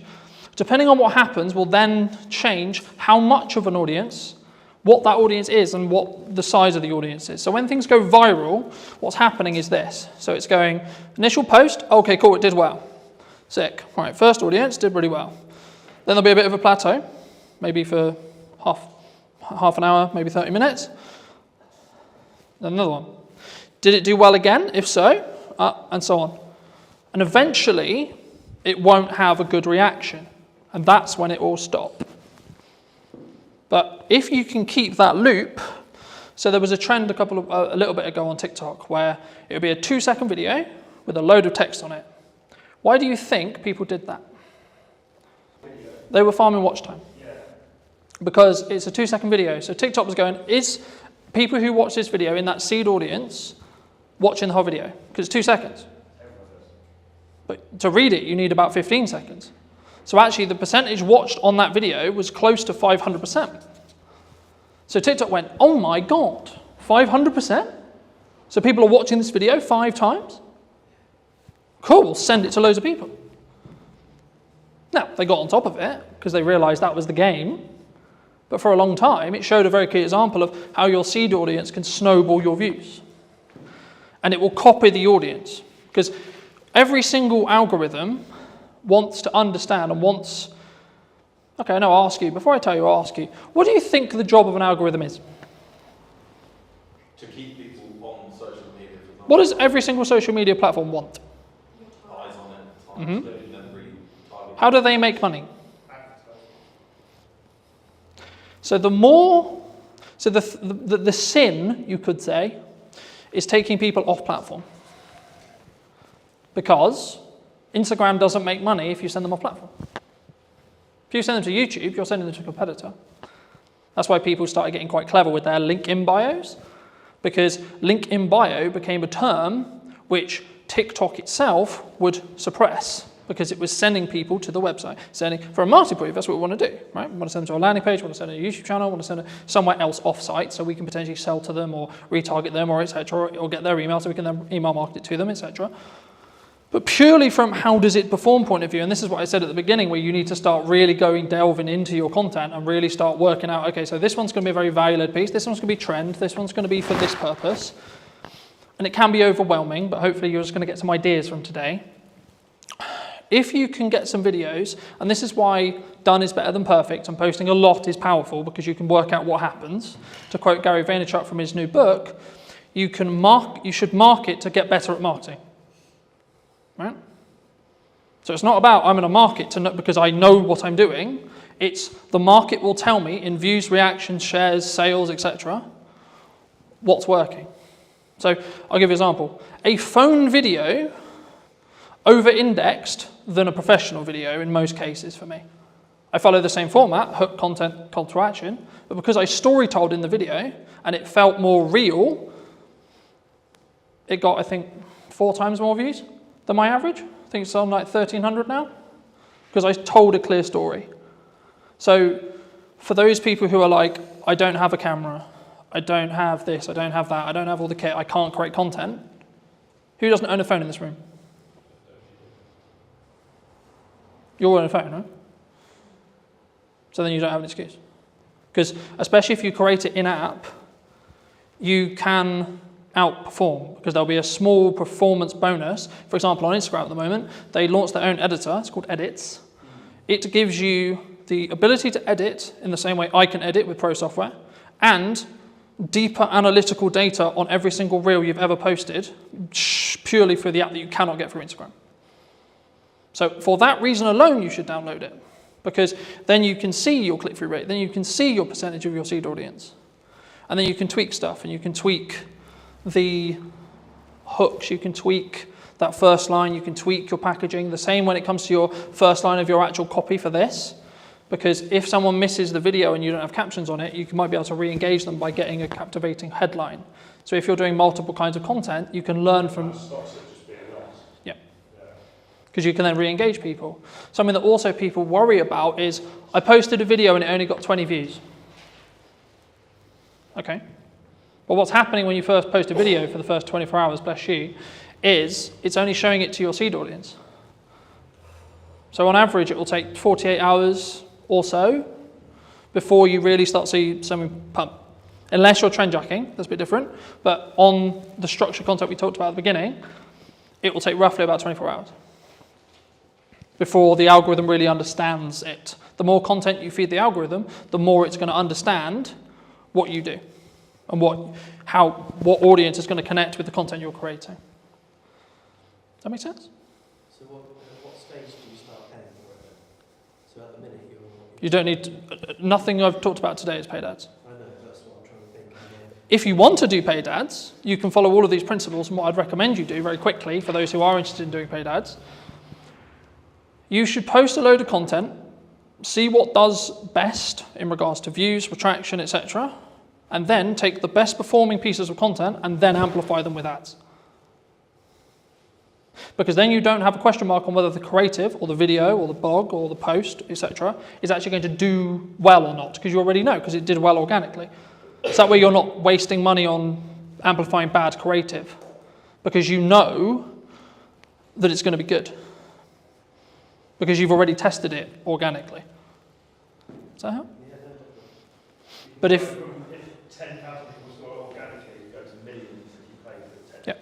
But the key there is to understand that is that 10,000 the 10,000 that you want? Moving back to my original analogy of, do you want 100,000 or do you want 10,000 or 1,000? If the metrics align, as in you've got 10,000 of the right people, absolutely you should pour money on it. That's the hard bit. Because you've already done it. You already know it works with the target sector that you're trying to talk to. So of course you know. And then it's just taking the guesswork out of paid ads. Yeah, you should tweak the copy, you should tweak the text that goes next to it, maybe add a stronger call to action on the end to be a bit more salesy if you're going to, or maybe tweak the hook slightly, or tweak the video very slightly, but you know the bulk of the content's going to work for creative because it's already worked organically. How important is something like LinkedIn for a business owner or a filmmaker? Yes, LinkedIn is essential, I think, for any business owner. I've been posting regularly there for 8 years, I think, something like that. How do they up their prices? Because they struggle to actually put that into practice. If you're paying a freelancer £300 a day, that's way more than 30 grand salary for a full-time editor. Did you reach out to the brand you were looking to do the spec ad for? Because I think some people, when they look at spec ads, there's kind of like two approaches. One is like, do it, tag them in it, or send it to them and sort of see what happens. How did you navigate that initial process of making that spec ad? Anybody looking to scale their video business needs to double down on the brand. And people want to work with the brand, not necessarily just me. Does speed really play a factor, or is it more kind of standard to think about? Did you know that 93% of you are not subscribed? So if you could please do me a favor and you're enjoying the show, then subscribing would mean the world to me, and it would allow me to grow the show and continue to get larger and larger guests and continue to bring what's missing in marketing today. Thank you ever so much for joining me, and I'll enjoy the episode. Hello, my friends. Hope you're well. Hope you're having a good day. Today I'm talking to Carl from over in Manchester. Specifically, he runs a really, I would say a upper class or like premier video production agency on the higher end. And today I really wanted to talk to him about specifically branding, but also how I think a lot of filmmakers, we're stuck in this rut of like being quite maybe lowball or midball or just working on ourselves. I mean, how does would you say, and feel free to give any context you want, Carl, and do you think that people really struggle to sort of scale their business as a whole? Firstly, I've never been called upper class in my entire life, so that's really just thrown me off big time. We're definitely a premium offering though, so I get what you're saying there, so thank you for that. So yeah, I run a production company called Dead Pixel Films, doing video and photography for a variety of FTSE 100 clients, online brands, TV commercials, that sort of stuff. And what was your question? How do they differentiate themselves? Yeah, because I think a lot of people, they're very maybe solo space, and they're maybe worried about like how do they up their prices, because I think that's maybe the dream or the objective of a lot of filmmakers, but they struggle to actually put that into practice. Yeah, absolutely. So for context, we're a team of 5. So I'm not a solo shooter anymore. I started off shooting weddings, same as a lot of videographer journeys, I guess, shooting corporate videos, went to universities, then jumped into freelancing pretty early on. So I was a solo shooter for 4 years. I did weddings, corporates, bits of football, bits of TV, all sorts of stuff. And, I made a really good living doing that. And there was nothing wrong with that. And I loved doing it. And the wedding specifically was amazing. I was working with really happy people, and it was really, really good fun. But I eventually reached a cap where there's only so much time in the day I have. There's only so much I can charge. And I just realized I was I was at a peak, I suppose, in terms of camera operating in Manchester as a technical skill and what I could therefore charge or how I could scale that into a business. So my next step was to go from a freelance camera operator, solo shooter, to a production company owner. And that was a monstrous leap because I alienated all my clients literally overnight because all my clients were other production company owners. And so suddenly they're like, oh, hang about, now you've gone from Cal Thompson camera operator to Dead Pixel Films, video production agency. You're now a competitor. You're not a collaborator. At least this is how it was perceived 8 years ago when I first set up the company. So I had to kind of start again, really, in terms of finding new clients and developing those relationships. I had some crossover for a year or two, but eventually it just fizzled away, and I had to then go after bigger and better clients that would, and then focus more on relationship building, and then scale it over time. And it's taken 8 years to get to where we are now. There's 5 of us full time.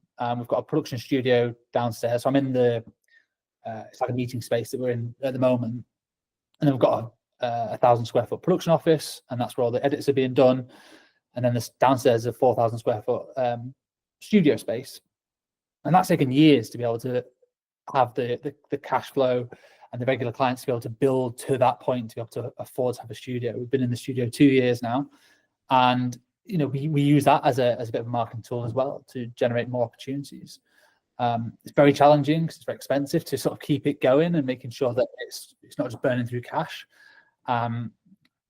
But it's all part of the journey. It's really good fun. Yeah, I mean, I was going to ask you about cash because I think, as cash flow as a business owner, right? Because I think there's a massive difference, obviously, from a solo shooter who's maybe positioned themselves as an agency, or maybe the traditional, I think, from the sole videographers that I've spoke to about, they're looking to get work through other video production companies or agencies similar to yourself.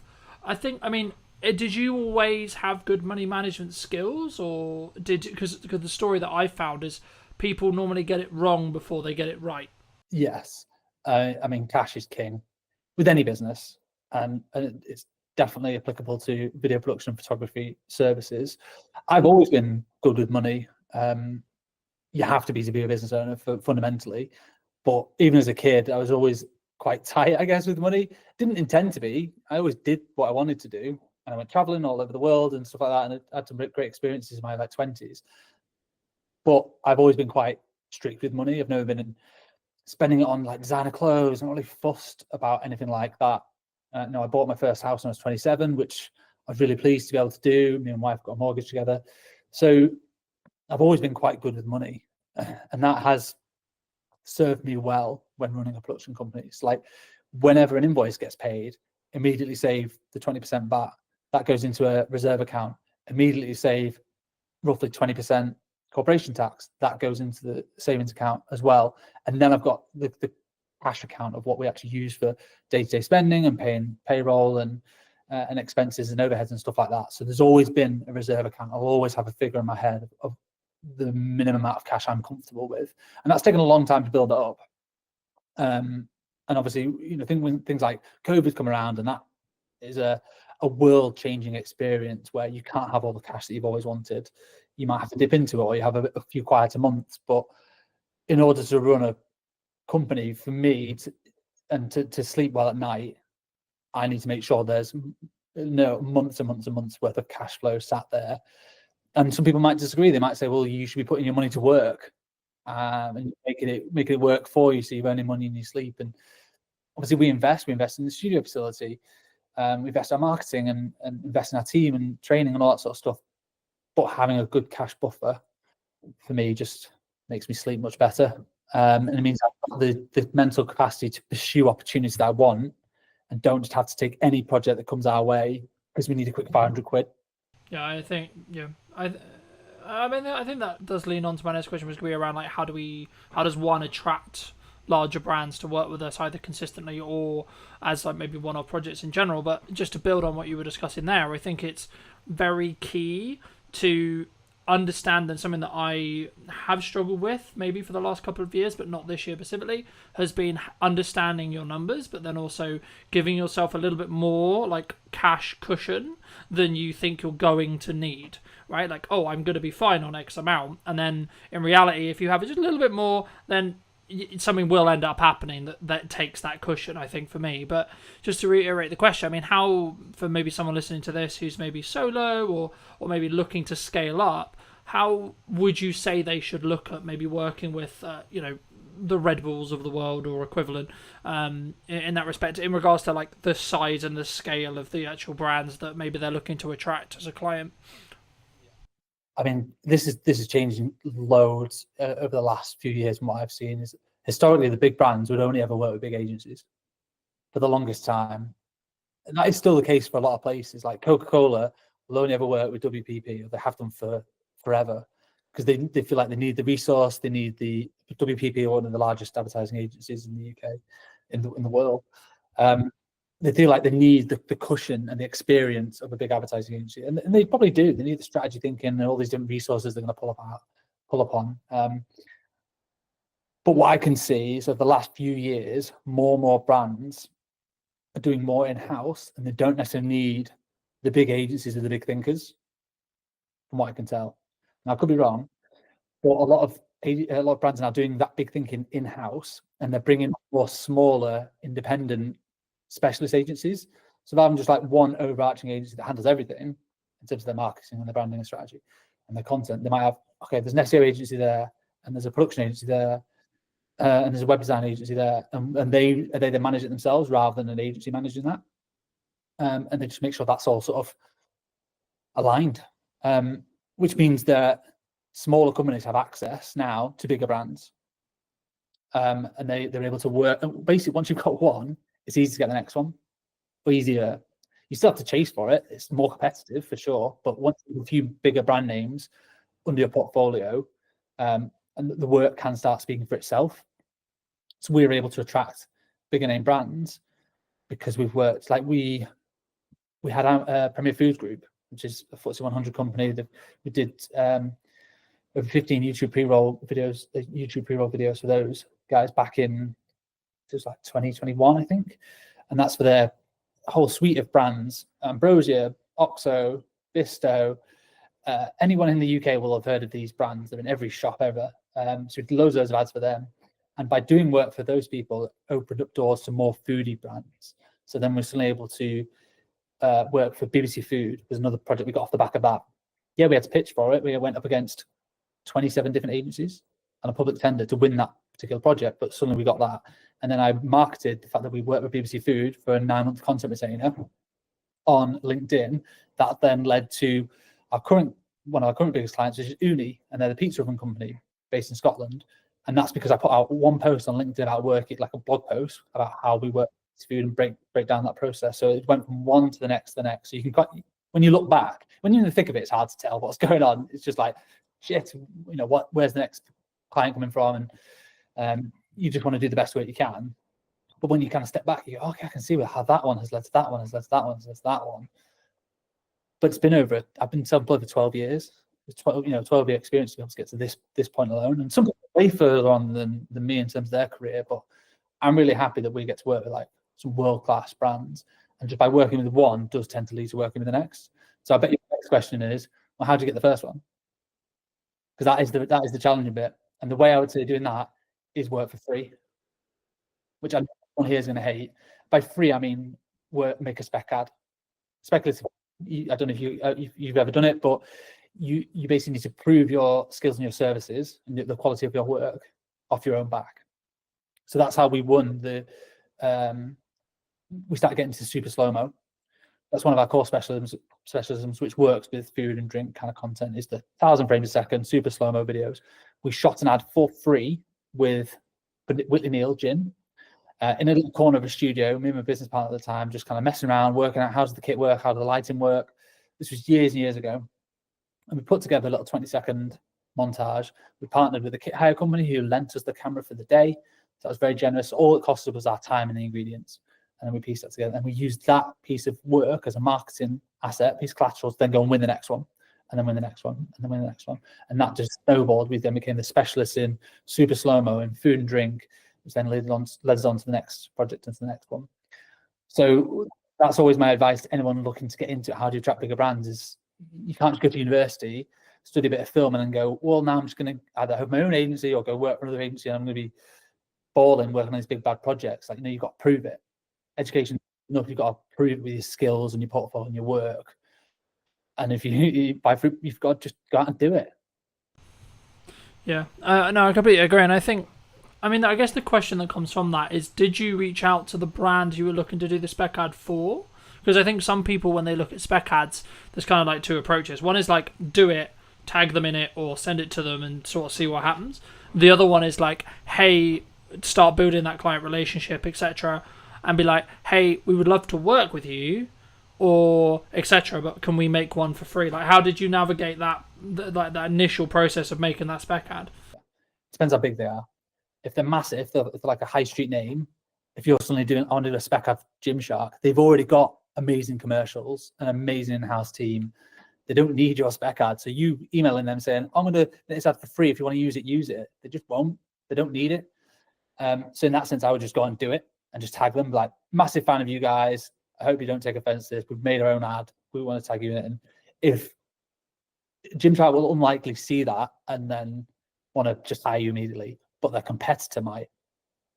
So someone else who maybe slightly smaller than Gymshark might see that and go, oh, I love what these guys have done. Or you can use that to market to Gymshark competitors. So you can reach out to people directly. That made this little piece for fun, just showcase our skill sets. Be really honest and transparent. Don't suddenly try and pretend that Gymshark are your client. You've done it as a paid project. That's the last thing you want to do. But just be honest about what you've done and how you made it to showcase your skills. And would you be interested in that one for your brand or business? We did one for like Innocent Smoothies, massive global brand. We didn't ask them to make that. We just did it as I was building all these like mad rigs because we've got a food studio, we have the space. I built like this test tube rig that when you pushed underneath it, basically it forced all the liquid through the bottom of a smoothie container and then just created like this volcano effect out the top. I wanted to test it to see if it was even doable. It's just like an idea. And we shot it in super slow-mo, it worked. So then we got a few more shots off the back of it, pieced together a little 20-second thing, and then just tagged them and put it on LinkedIn. And their marketing team like commented like, oh my God, this is awesome. So glad you enjoyed the product. So from them, it was like free marketing. They didn't really ask for it because they didn't really need it. They were just really pleased for us to make something. And then we use that to then try and win the next food or drink project, or just, a couple of little showreel clips to go in. It's in the showreel now. Do you think you've mentioned LinkedIn specifically a handful of times. Do you think that some people are worried about either putting up a spec ad or like maybe creating content that's not specifically for a client or for a production company, etc., that could showcase their work, could get them that next level, but maybe they're like concerned about either like what would the reaction be or like where people sit? Because I kind of see it in two respects from my experience with filmmakers. Some that are like really leaning into social media as like a personal branding tool and like as a marketing tool, but others who are maybe slightly more cautious around, I guess, how they post and when they post. In your experience, I guess the two questions there is kind of two-pronged. It's one, how important is something like LinkedIn for a business owner or a filmmaker? But then number two, like, why do you think people are potentially quite cautious? Yes, LinkedIn is essential, I think, for any business owner. It's still quite untapped resource. I've been posting regularly there for 8 years, I think, something like that, and built up a sizable following. I don't know how much work exactly we've got, but I could probably guesstimate we've generated well over 6 figures worth of work and opportunities through LinkedIn without spending a penny. Don't pay for any premium, anything like that. Don't pay for any sponsored posts. It's purely just turning up consistently and regularly, and I try and offer advice to my younger self in terms of the personal branding side of things, but just use it as a marketing tool, just to share the work, share the behind the scenes that we do, so that people can see, oh yeah, it was those guys that made that ad, because I can see them in the behind the scenes. We use that a lot to show scale as well, which also subtly promotes a more premium offering. If you see a squad of 10 or 20 in a team photo, you know that's a big production. Doesn't matter if you're in the industry or not, you know that's probably cost a pretty penny, versus the behind the scenes of a solo shooter. You probably know there's a certain cost implication there. So subtly you're planting these seeds within your feed into your potential target audience, and you never know who's looking on a LinkedIn feed. And it's so different to every other platform, because when your contacts like or comment, it gets shown in their feed as well, and that's how your work can just spread and spread and spread. Literally, the behind the scenes that we did for the Innocent Smoothie spec ad got like 1,500 likes, hundreds of thousands of views. And that might not sound a lot on like Facebook or Instagram, but on LinkedIn, that is a viral hit. It's huge, and that just snowballed because it was just fun content. People just liked it, and people not in the industry were like, "Oh, it looks like a really cool project. You've been quite creative and innovative there."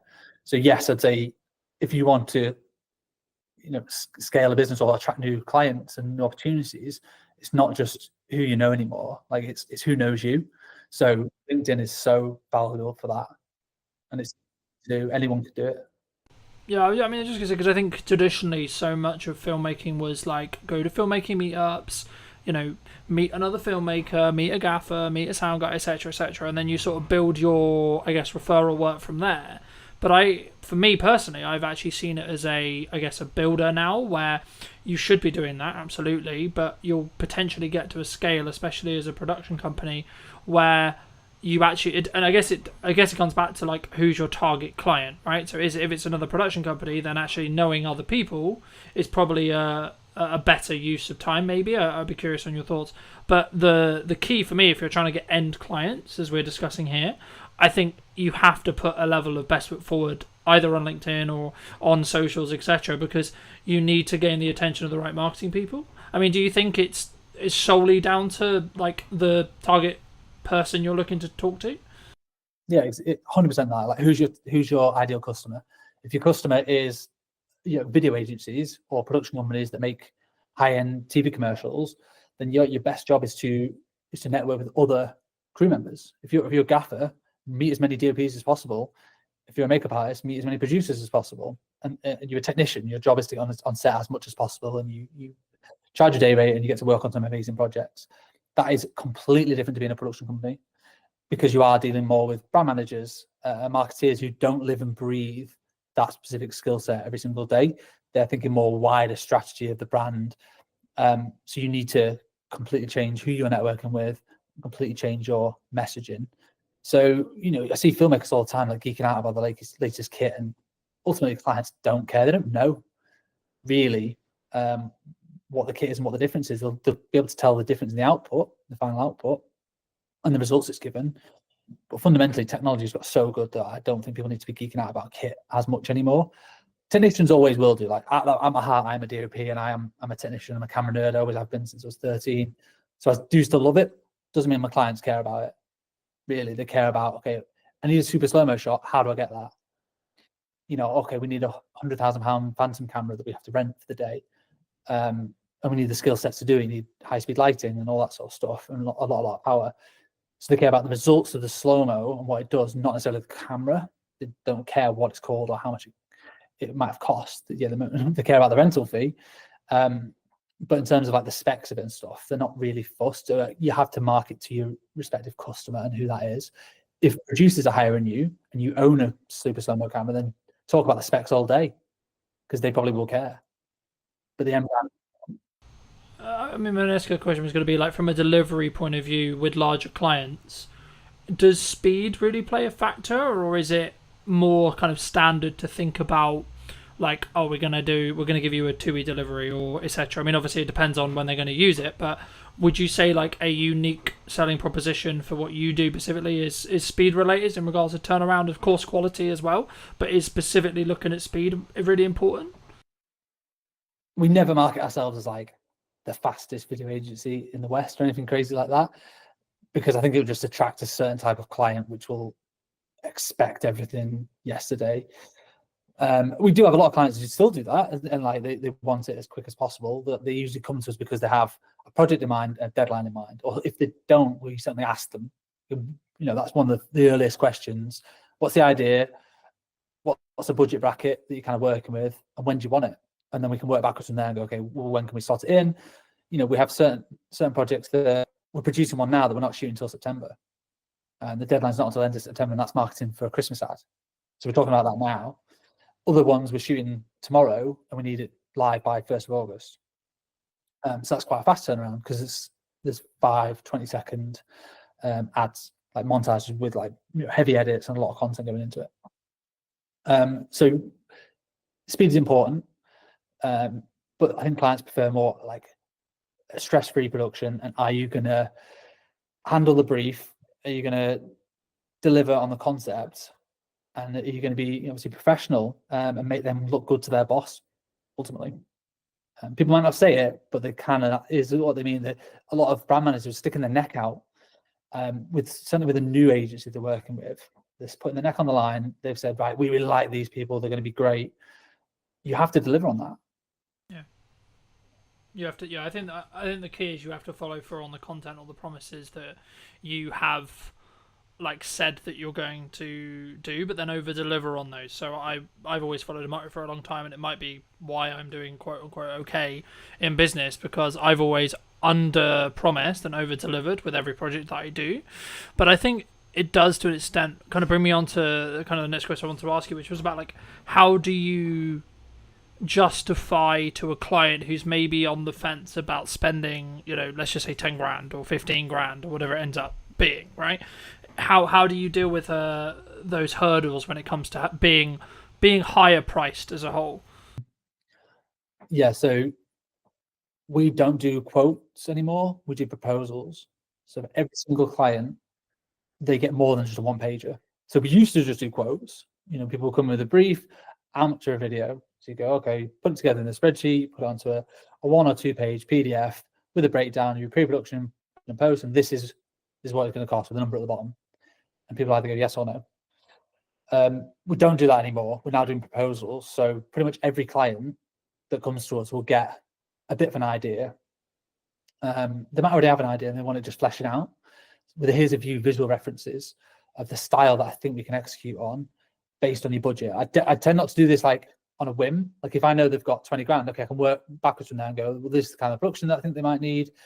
It's a couple of days, a couple of crew, there's production value there. I know what to spend, so I can know what the references are going to be. And we put that into like, 5 or 10 pages for every single client with a cost and a breakdown of this is exactly what it's going to cost you. The information that was in the original quote still goes in the proposal, but you've also got a lot more visual references in there so that people can see, you understand the vision. They're just taken from previous work or from the web.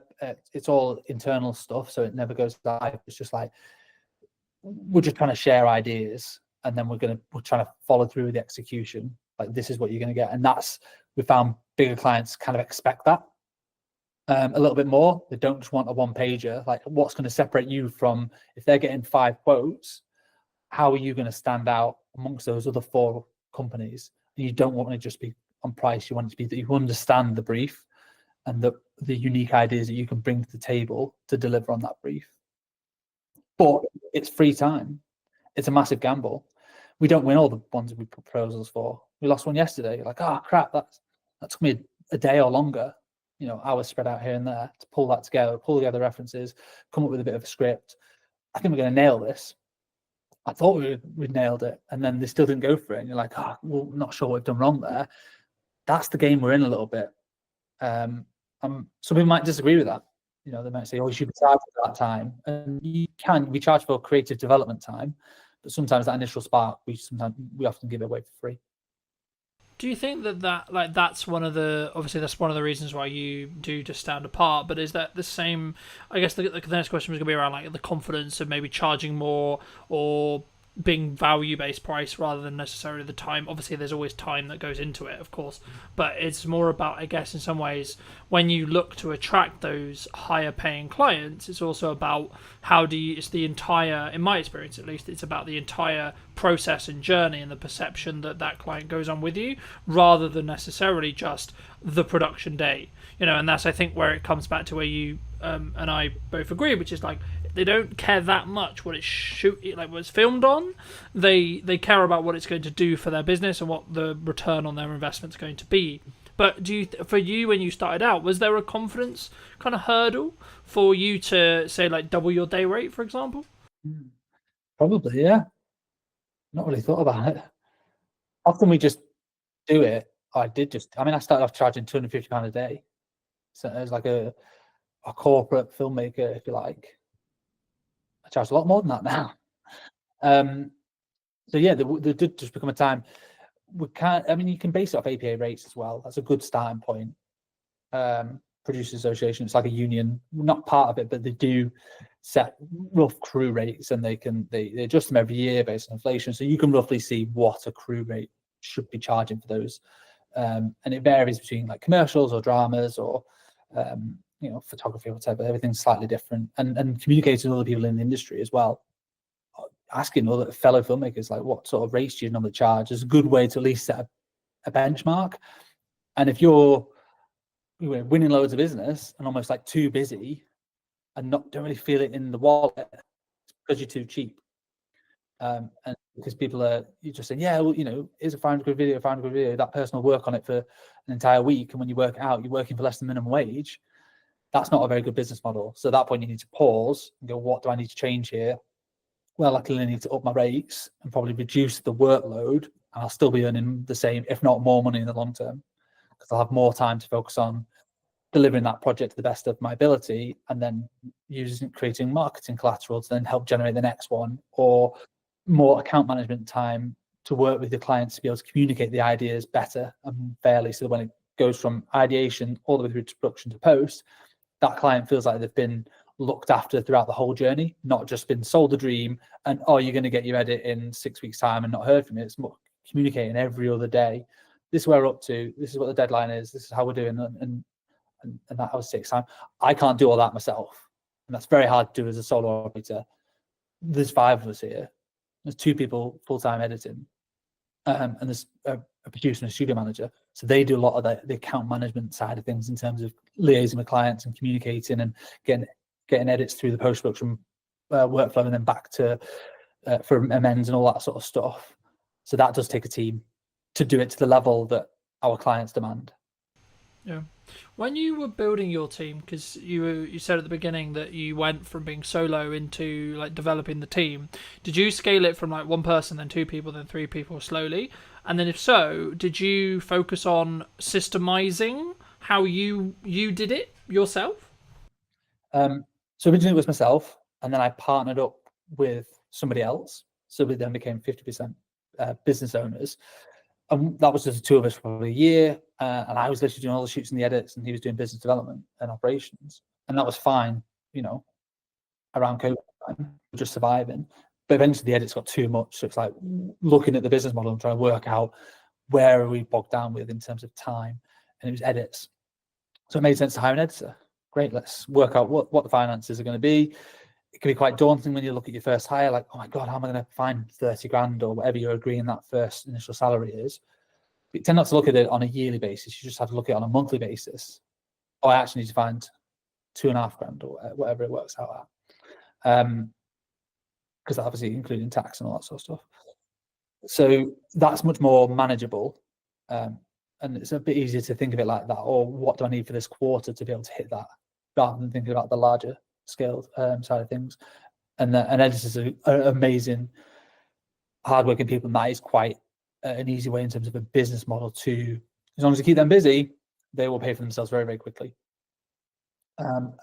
We did, and then we did just add on to the next one, different skill sets, and eventually the producing was bogging us down a little bit. So we're just like, oh my God, we're just having to, my email inbox is 100 every day. Like, how do we help manage this? Okay, we need a producer to start doing some more of the logistics, booking hotels, doing casting, all the logistics of like sorting crew and client liaison. Right, that can come. Basically, I hire somebody when I get too busy with one thing that I don't necessarily want to do all the time. And then just let them do that. And then I can focus on the stuff that I want to work on. Yeah. Did you, from like a management or money planning point of view, when you were looking to do that, like, did you have the money in the bank to pay for like 2-3 months, or did you have like the full salary, or did you like just have it in like contracted jobs in the respect to like, I know I've got consistent revenue for say 6 months and it's going to be that number, and that actually means that pays for me plus 2 people? How did you sort of plan that when you were scaling? Because I think so many people, when they maybe look to take from a video production point of view, they take it from maybe a solo, what I would describe myself as, which is like solo plus, where they only have budget for project by project basis to bring in people, expand those crews. But for me, like potentially in like 2-3 years, it will be a situation of, I guess maybe it's a risk profile thing, but I'd be curious on your thoughts around, like, did you plan it as a, like, I've got 6 months and actually we're good regardless? Or did you maybe lean into like, actually, I know we're going to get the work, or I know it's going to free me up to the point as a founder where I could do the marketing and the sales to then mean that I can then know that I'll have the work? Yeah. I mean, for like a U+1, use freelancers until it becomes so obvious that you're spending so much money on freelancers that it's more cost effective to hire somebody full time. So if you're paying a freelancer £300 a day, that 10 days of work, it's £3,000. 20 days of work, a normal working month, that's six grand. That's way more than 30 grand salary for a full-time editor of what you've got to pay out as an individual. So if you do that consistently, you'll soon realize that having all these freelancers has cost me way more money than a full-time person. So generally, that's exactly what we did. We had freelancers, and we actually won a few big block bookings. So we knew we had 2 months worth of editing work.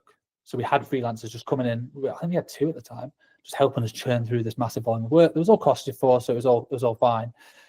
And we just knew that, well, hang about this. Once that project was coming to the end, we're getting another big project. We had loads of edits on, so it just made sense to eventually put a job ad out and hire for that full-time role. So we would effectively be saving money on the freelancers. And we gave the freelancers the opportunity, like, do you want more job stability? Do you want, to come on full-time? And some people did, some people were not interested. They're like, no, I'm happy with the flexibility and the variety. Like, there's a place for both in terms of freelancing as a technician or going full-time in-house. Really depends on your personality and your personal circumstances. But from a cash flow point of view, I think we had at least, call it 6 months worth of cash to be able to pay that person. They could be sat around twiddling their thumbs. It'd be a terrible business model, but they could be without us necessarily worrying about how we're going to pay that person. Because also when you hire them full-time, you have an obligation to pay them. They're now an employee. You can't just get rid of, you can make it redundant, but that's a failure on your part, I think, rather than just, we didn't have enough work to be able to pay them. Like, you've got to then go and get the work to keep them busy. So that is part of the risk. It's definitely it's a high risk move. I mean, it's such a while ago now. I've always had staff members around me for the last 6 years, so I tend not to worry about that as much now. It's just a no-brainer that we are a team, and it takes a team of people to deliver on the projects that we have now. So if it does sound scary to anybody as an initial thing, I'd always just say, bring on freelancers until they become too expensive to not just hire. It's a no-brainer to hire somebody full-time. Yeah, I think I agree. I mean, I think, would you say that in that though, one of the things that a founder, like an origin person of the business in a video production context, like, they should spend, like, as they're scaling and as they're bringing in people to help with the delivery side, should they spend like a significant amount of their time in trying to, I guess, apply financial resources to getting more people to help them either with their personal marketing or the company's marketing or etc., to then, like, because I found, like, for me, that will have the strongest ROI by me creating my own content and me being in the world of marketing all the time as much as possible and not as much in client delivery. And if so, how did you transition? I mean, did you just end up, like you sort of alluded to it at the beginning, but did you have to transition all your clients because they wanted to work with you specifically? Because I think that's sometimes the weakness when we're very founder-led as a business, where a client wants to work with me because they've consumed my marketing and then they want me to have that touch on the project. And how do you sort of balance that with also then scaling it with a team? Yeah, I'm still figuring that out, to be honest. A lot of our projects are of a scale where it can never just be one person. That one person ideally should be on the job. That was a big USP for the longest time, is we weren't necessarily just another production company that brought on loads and loads of freelancers. It was like, if you see us in the initial call, you're going to see us on set, and we're going to hold your hand all the way through the project. And that's done really well for us for the longest time. It's helped us build relationships with the right people. It's helped deliver good work. But that is only scalable until a point. I can't be on every single job if I want to scale the business beyond where we are now. So that's probably a bit of an ego thing that I've got to figure out and navigate and work out. There are other people who can shoot. Yes, technically I'm a DOP, and it makes good financial sense for me to be on the shoot, but also makes good financial sense for the wider business for me to be marketing and spending more time doing business development to bolster the scale of the productions and the bigger business and clients. As long as they are getting a good service from you as a brand, not necessarily you as a person, I don't think they'll fundamentally care that much. As long as it's not sell them the dream and then you never hear from them again. You've still got to check in, but that could be checking in with just emails, texts, how you finding everything. I went on holiday last week and I was like, all these productions are going to fall down. Well, of course not. I've got a team who've been briefed in and they looked after the clients and they did a smashing job. And I came back and I'm like, so what are we shooting tomorrow? It's all been done. I just trust the team to do their jobs. Yeah, no, absolutely. No, I think that's a really important thing for people to think about before they start scaling, which is like how they're going to set that expectation. At the end of the day, if the client's getting the customer service, the client experience, and the product that they're paying for and they want, then I think that becomes lesser to an extent, right? Like, of course, you can't be completely removed from the service or from the entire client journey, but I think it become like, if you have a trusted team and you're known as someone who has a trusted team, I think there's maybe a pivot or a change that needs to happen with marketing. But for those people who are maybe interested in seeing some of your work or looking to see some of these LinkedIn posts, etc., where's best for people to reach out to you or connect with you? I'll come on to that in a second. I just want to echo what you said about, just build on what we talked about in terms of individuals and stuff. And I think it depends on your role. So if you're a photographer, quite often you are hired because you are, Cal Thompson photographer, for instance. Not me, because I'm not like a world famous photographer, but an individual is often hired. From what I can see, people don't necessarily hire. There's a couple of very good ones in the north, but photography agencies where it's a different photographer every time. They just want that individual. Whereas video production, because it seems a bigger scale often, and there's more people involved, clients aren't hiring just one person necessarily, unless they are just looking for a videographer. It depends on your clients. If you're just doing event videography, it is often that, okay, well, I'm expecting you to turn up on that day. If you're doing commercials, which is what we do, yes, I might be there, but I might not be, because there's also 10 other people that are going to be there. So that's a bit of an easier one to navigate, I think. But yeah, so I hope that answers. It really depends what your specific roles are, and you don't go to Amazon and expect Jeff Bezos to be serving you on. It's the brand and the strength of the brand. So I think anybody looking to scale their video business needs to double down on the brand, and I think that's one thing we've done quite well over the last few years is Dead Pixel as a brand and a reputation, that we just do good work in the north, and people want to work with the brand, not necessarily just me. I am the face of it quite often, but I do bring in everyone else from the team, and I make sure I tag everyone else. Like the edit was done by Kate, it was produced by Jazz, and we do some culture pieces as well as not just sharing. We go on team days out and we share that, so people feel a closeness to the whole brand, not just to me as an individual. Same with Instagram. Like we don't just post just my headshots all the time. Like it's the work, and it's Kate's been with us 2 years. It's a nice little celebration post or whatever.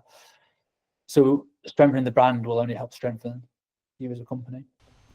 Yeah, no, I completely agree. And I think it's about understanding really and being very crystal clear on who you're looking to serve at the time that you're doing the marketing. And if you are looking to maybe shift into going from, say, you work with video production companies and you want to shift into end clients, as in you do a lot of the whole process and you're more perceived as a video production house or video production agency or however you want to phrase it, then you need to be crystal clear on who that is that you're serving, but also number two, what content you need to then create, because it will be different to what you were creating in that respect. But for people who want to connect with you, where can they do that? I'm on LinkedIn, just search Cal Thompson, CAL. short for Callum, but nobody ever calls me Callum, not for like 20 years. Cal Thompson's fine, and Dead Pixel Films on Instagram. We're quite big on LinkedIn and Instagram. There are two main core channels, or deadpixelfilms.com. It's our website. Magic. And as a final thought, if you were going to talk to yourself 10 years ago, what advice would you give to that person? Yeah, I love that question. I think about that every day. Not every day, but a lot. Certainly the older I get, the more I'm like, okay, what would I say to the person 10 years before? My advice to anybody looking to get into the industry is network with everybody. Be a nice person and be patient. And don't expect that just getting a degree, you're suddenly going to be Christopher Nolan doing feature films. Like, it's going to take time to develop skills, not just in filmmaking, but in like people skills and management and all those other softer skills that make you a better filmmaker are essential to your growth. So that's what I would say to somebody sort of myself 10 years ago is take your time, be patient, and be a nice person, and just do good work, have fun. Don't take yourself too seriously as well. You know, we're not curing cancer, ultimately. We're just making videos. Appreciate the time. Thank you ever so much for coming back and joining, ladies and gents. I hope you took value from this video. Leave me your thoughts and comments down below. If you're new, want to be subscribed, and I'll see you very, very soon. Where we sit now with deepfakes and AI, etc. But before we get too much into that, I mean, what do you think's missing today? I think creativity at the moment is the key, and being really good at using the tools. What would you say to people who maybe looked at AI or looked at X, Y, Z and said, oh, it's just a trend, it will die next week? I think they're massively wrong. I don't think it's like crypto. I guess, is it a doomsday scenario before we started where I could have, in theory, not actually invited you? I could have used Wizzy AI tech to create this Stuart. I think that's going to be a future problem, and I don't think it's as far away as even 2 years. I think we've seen with certain hacks happening out in Hong Kong, Singapore, where people are being invited onto calls with their entire board, and that call with their entire board was deepfake. Did you know that 93% of you are not subscribed? So if you could please do me a favor and you're enjoying the show, then subscribing would mean the world to me, and it would allow me to grow the show and continue to get larger and larger guests and continue to bring what's missing in marketing today. Thank you ever so much for joining me, and I'll enjoy the episode. Hello, my friends. I hope you're well. I hope you had a good day, evening, or night. Today, I'm with Stuart talking about what's missing in marketing today, of course. And also, I guess to an extent, Stuart, it's about where we sit now with deepfakes and AI, etc. But before we get too much into that, I mean, what do you think's missing today in marketing? Well, coming from Origin Secured, we're always going to say trust and verifying trust. I think one of the things we're seeing with lots of marketing agencies, lots of companies, is this model of make as much noise as you can, say whatever you want to say, no one can really prove whether it's true or not, and hope that it catches before you get caught out. And I think that's the biggest issue we see with marketing at the moment is bringing the trust and the verifiability back into it. I mean, because we were alluding to, I guess, is it a doomsday scenario before we started, where I could have, in theory, not actually invited you. I could have used Wizzy AI tech to create this Stuart, you know, which I haven't done, by the way, for the record, anyone watching. But there is going to be a potential world in maybe 5-10 years, or maybe, you know, technology moves quickly, so it could even be as little as 2, if not 1. You know, is that kind of where it comes from? Do you think the lack of trust, like actually confirming that yes, I am talking to Stuart today, and yes, Stuart did actually come on the podcast? I think that's going to be a future problem, and I don't think it's as far away as even 2 years. I think we've seen with certain hacks happening out in Hong Kong, Singapore, where people are being invited onto calls with their entire board, and that call with their entire board was deepfaked, right? And I think they got away with like $20 million, whatever it was, in that particular one. So I think that's coming. I think that's going to be sooner rather than later.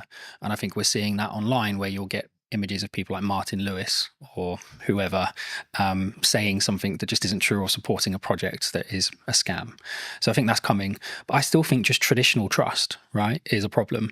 How do I verify that I've worked with the MOD as an example? How do I verify I've worked with this organization? How do I verify I've worked with this person? And I can make loads of noise and say loads of things about it. But I don't have maybe a podcast to prove that I've done it. So I think that in that sense, we have to find a way of enabling people to verify that information, but without risking all of the personal data that goes with it. I mean, I wasn't actually going to start here, but I think it's important for me to start here. Someone like me, right, who has been on the internet for, I'm going to say, shy 10 years. I might be in deep trouble when it comes to AI tech and AI training and deep fake stuff, right? Like, what can I do in your view? What, to protect yourself? Yeah. I think is very challenging. I think our product will go some way to helping that. But even still, even with kind of origin secured verification on top, all we're doing is verifying whether something is real, right? We're not necessarily proving something's fake. And I think you can argue that if it doesn't have that stamp of approval on it, or you can't verify it cryptographically, then it's highly likely to be a fake. But it still doesn't stop someone pulling their phone out on the street and recording you. That's still you. But it's going to be very, very hard to detect the difference. More, I guess as I think about it more, is it actually more down to an integrity and trust thing? Like, someone looking at it, you might look at it and say, well, I know Colin. I've known him for however long, 2 years, let's say 3 years, right? I don't think, my gut tells me that's not him, because he wouldn't come across that way. He wouldn't say it like that. He wouldn't, like, why is he involved in that? That's weird. That makes sense. Like, is that actually maybe the defense? Maybe, but I think if you look at the way things happen in the media and the press, it's typically not the approach that most countries take. It's very much kind of someone's appeared on an online platform doing something they shouldn't be doing, and they're instantly vilified, regardless of whether it was them or not. So I think there's an element of education and adaptation that we need to go through as a community. Absolutely, that will help. I think technology will assist. I think that will go some way to proving it as well. I think it's really going to be education. I think we need to teach people to be safer online, and to be able to identify when something might be a fake, which at the moment I just don't think we do enough. I think we rely heavily on third-party organizations who we think represent security, and in some ways they have been secure, but when you've got trillions of dollars flying around markets every day, if you carve off even 10%, even 1%, right, these are huge numbers. Fraudsters are going for them. So I think we need to adapt and find new ways. Do you think maybe as marketing, or as maybe as like just a medium to small size business, what can I do then? What can you do? I think, again, having things like this will help. I think having endorsements from organizations will help. And again, going back to what Origin Secured is about, it's about having endorsements, right? How do I verify that I've worked with this organization? How would you verify you worked with Origin Secured? Well, you can have my video with you online. But outside of that, it would be a case of you could put my quote up on your website. But again, how do I verify that was real? You might have to get one of your customers to come and talk to me. So I don't know if we actually have an answer to that question at the moment, other than we know with Origin Secured we can cryptographically prove you've worked with us, and you don't have to pick up the phone and call me to get me to prove it. So it's difficult, right? You know, I think everyone thinks trust and brand, and like, I'm a big advocate for trust and brand, and I think that the only really, like to quote Gary, the only thing that matters, or the only thing that will be left, will be brand when everything is commoditized by AI. Yeah. But will even that be left? Because if you look at some of the AI tools that are coming out now, I mean, we're looking at them. We use AI throughout the business. And I know a lot of companies say that, but genuinely, from cursor all the way through to the front end, products like Replit are coming out. You can take an existing front end and you can copy that, and it might take you 2 weeks, maybe a month, with a couple of half decent devs. So you've spent millions investing in this product, in this brand, and then someone comes along and just copies it. It's a carbon copy. And if their marketing skills are better, if their social media skills are better, if they're better at hacking that kind of influencer side, well, where's the value then? Like, is it more valuable to have a really good kind of marketing team, or is it more valuable to have a really good brand? I think they don't always go hand in hand. You can have a really great brand, security, integrity, strength, and it can be destroyed in minutes. I think that's difficult, right? Isn't it? I think that's, I hate to use Bud's term, but like that's where personal branding comes in. Yeah, because like if I'm saying and I'm endorsing something, yes, it could be AI'd, but then as I say, maybe it is that. Like as I say and think about it, like maybe it is just that because of my track record. Because like then people, I guess the question there though is it then down to the person consuming it to make the decision? Well, that's kind of the approach we've taken, right? So the approach we've taken is it's down to the individual to choose who they trust and whether or not they believe that's true, right? So we can have, and we'll get into the tech more later, but we can have a series of endorsements for yourself, right? So we could endorse you cryptographically. You could be endorsed by the passport office, right? Or by an ID service provider, or by the DVLA, or by your bank or your solicitor. All of these endorsements build up trust over time, right? And the more of those you have in sequence, in the right time frame, the more people will trust you. And I think a big question on top of what you've asked is, if we're moving more to a solution where you need kind of integrity and trust built over time, how do people break in at the beginning? Because at the moment, the big reason that companies do that is they're trying to make a name for themselves. They have a great product, they've got a great idea. It's not always fraud. Often it's just a small company trying to make it. We need to be able to create environments where those companies have an opportunity to prove themselves. Because if we just say, well, you have to have brand integrity and you have to have a history, And you have to be around for 5 years, etc. then it's going to stop that from happening. It's interesting because I'm rapidly approaching like 6 years full time and 10 years like doing the thing. And I'm like, oh, it must be really hard for people starting out. But like genuinely, like when I was starting out, AI wasn't a thing. Yep.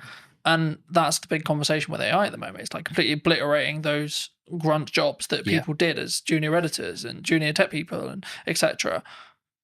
Is it down to us then as providers, like medium and larger, like to say we're going to choose, or is it purely just it's going to get commoditized because it's efficiency? I think there's going to be a huge amount of commoditization. I think there's going to be lots of consolidation, right? More importantly, there'll be lots of consolidation. I think standing out from the crowd is going to be challenging. I think it already is challenging, right? If you can have the best product in the world, but if you can't get the message across, or you can't convince people what it actually does or how it does it, it's not going anywhere anyway. I think we need to create more of a fair opportunity for smaller companies. And I know that the government have got lots of programs in place. We're working with the MOD at the moment. They've got loads of programs in place to try and fast track SMEs and give them opportunities to deliver. I think we need to do more of that. And I think we probably need to have better controls over how are these contracts won, how are they tendered for, because ultimately they're geared up for companies who have got hundreds of people to spend hours and hours and hours of time building this kind of knowledge up over time, and then you've got a small SME that's run by 3 people with no experience. But also, I guess you could flip it on the other side when you look at AI or things like ChatGPT, large language models, etc., where actually that could be the greatest equalizer that you've got, right? Because someone who's maybe solo or 2-3 people, then arguably, if they're leveraging AI and they're early, they could actually be keeping up with 100 staff in regards to workforce because they're working quite smart. Well, they can, and I think, look, we've certainly benefited from it, right? Lots of smaller companies are benefiting from using AI, but so are the larger companies. And I think if you, I'm going to get in trouble for talking about this, but one of my favourite TV shows is The Wire. And there's a scene in there where one of the characters is out of jail. Cutty, I think his name is. He's sat with this other guy, and they're talking about doing something they shouldn't be doing, and he gets handed a gun, and it's supposed to be a revolver, and he's like, oh, I'm used to using a revolver. And he goes, yeah, but that doesn't hold 17. And he's, oh, the game's changed. And the other guy goes, no, it hasn't changed. It's just got more fierce. And I think for me, that's what AI is, right? Yes, there's going to be less entry-level jobs. Yes, there's going to be less opportunity for people coming out of university. It doesn't mean anything's changed. The industry's still the same. It's just more fierce because the competition isn't now just with someone, one of your peers. The competition is now one of your peers who can control 4 or 5 AI prompts and do the work of 12 people rather than doing the work of 1. And so, yes, these companies will benefit smaller ones, but I think you're in a more fierce environment because those larger companies have access to just the same technology. Do you think it comes? I mean, there's kind of like, there's 2 strands here. Number one is like the larger companies is like turning a ship, right? A massive ship. When I'm a speedboat, I can go, woo, you know. But I think the more important, I guess, question is around, number one, how agile you can be as a company, but also number 2, it's the mindset, I guess, in some ways, because I think like with the commoditization of automation, technology, etc., like we could go down the mindset of, okay, we're all gonna be out of jobs. Bye-bye, farewell, right? Or we could go, actually, how can I utilize this as a tool? And, you know, I was having a conversation with someone very close to me about another filmmaker the other day. And I was very worried for his model, looking at his business model, because traditionally he's in this case, brought in as a camera operator for other video production companies. And there's been a large conversation in the space, for those who are listening, about you've kind of got two models that you can really like business model wise that are still profitable and can still work. Yep. Massive Hollywood stuff, which big crews, big money, lots of stress, and then the 1 to maybe 2 at most, like production size, right? The issue is, I guess, the middle class filmmaker, you could say, in my realm, could be and potentially is going to be commoditized, especially if they're not utilizing or looking how to use AI, how to do prompts, especially if you look at like the AI generation stuff that's coming out and like Google VO3 and etc. Like, I looked at it and went, oh, right, okay, I need to talk about strategy more then. Because the idea of filming stuff is going to become less profitable than I think it was. Yeah, potentially. And again, playing devil's advocate to the other side, does it become less profitable, or does it just shift into a different community? So is it now not the middle class filmmaker, right? Is it now opening this up for everyone to be able to access it? And actually you get more creativity out of it because there are people who are learning to use those technologies at a younger age and more efficiently. I think my cousin is doing phenomenally well in Sydney at the moment as a filmmaker, right? She's still going through school, but she's done several productions.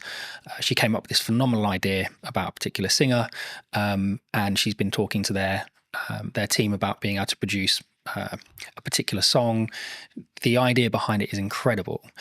You won't get AI to produce the idea, right? Not yet. That might come in the future. But at the moment, AI is just really, really, really good autocomplete. Lots of people are going to be really upset with that. But it is, right? They're just predicting tokens. We're not yet at a point where it is finding new ways of doing science, right? It might find a new mathematical way of folding a protein, right? But that was always there. It's just able to run more permutations.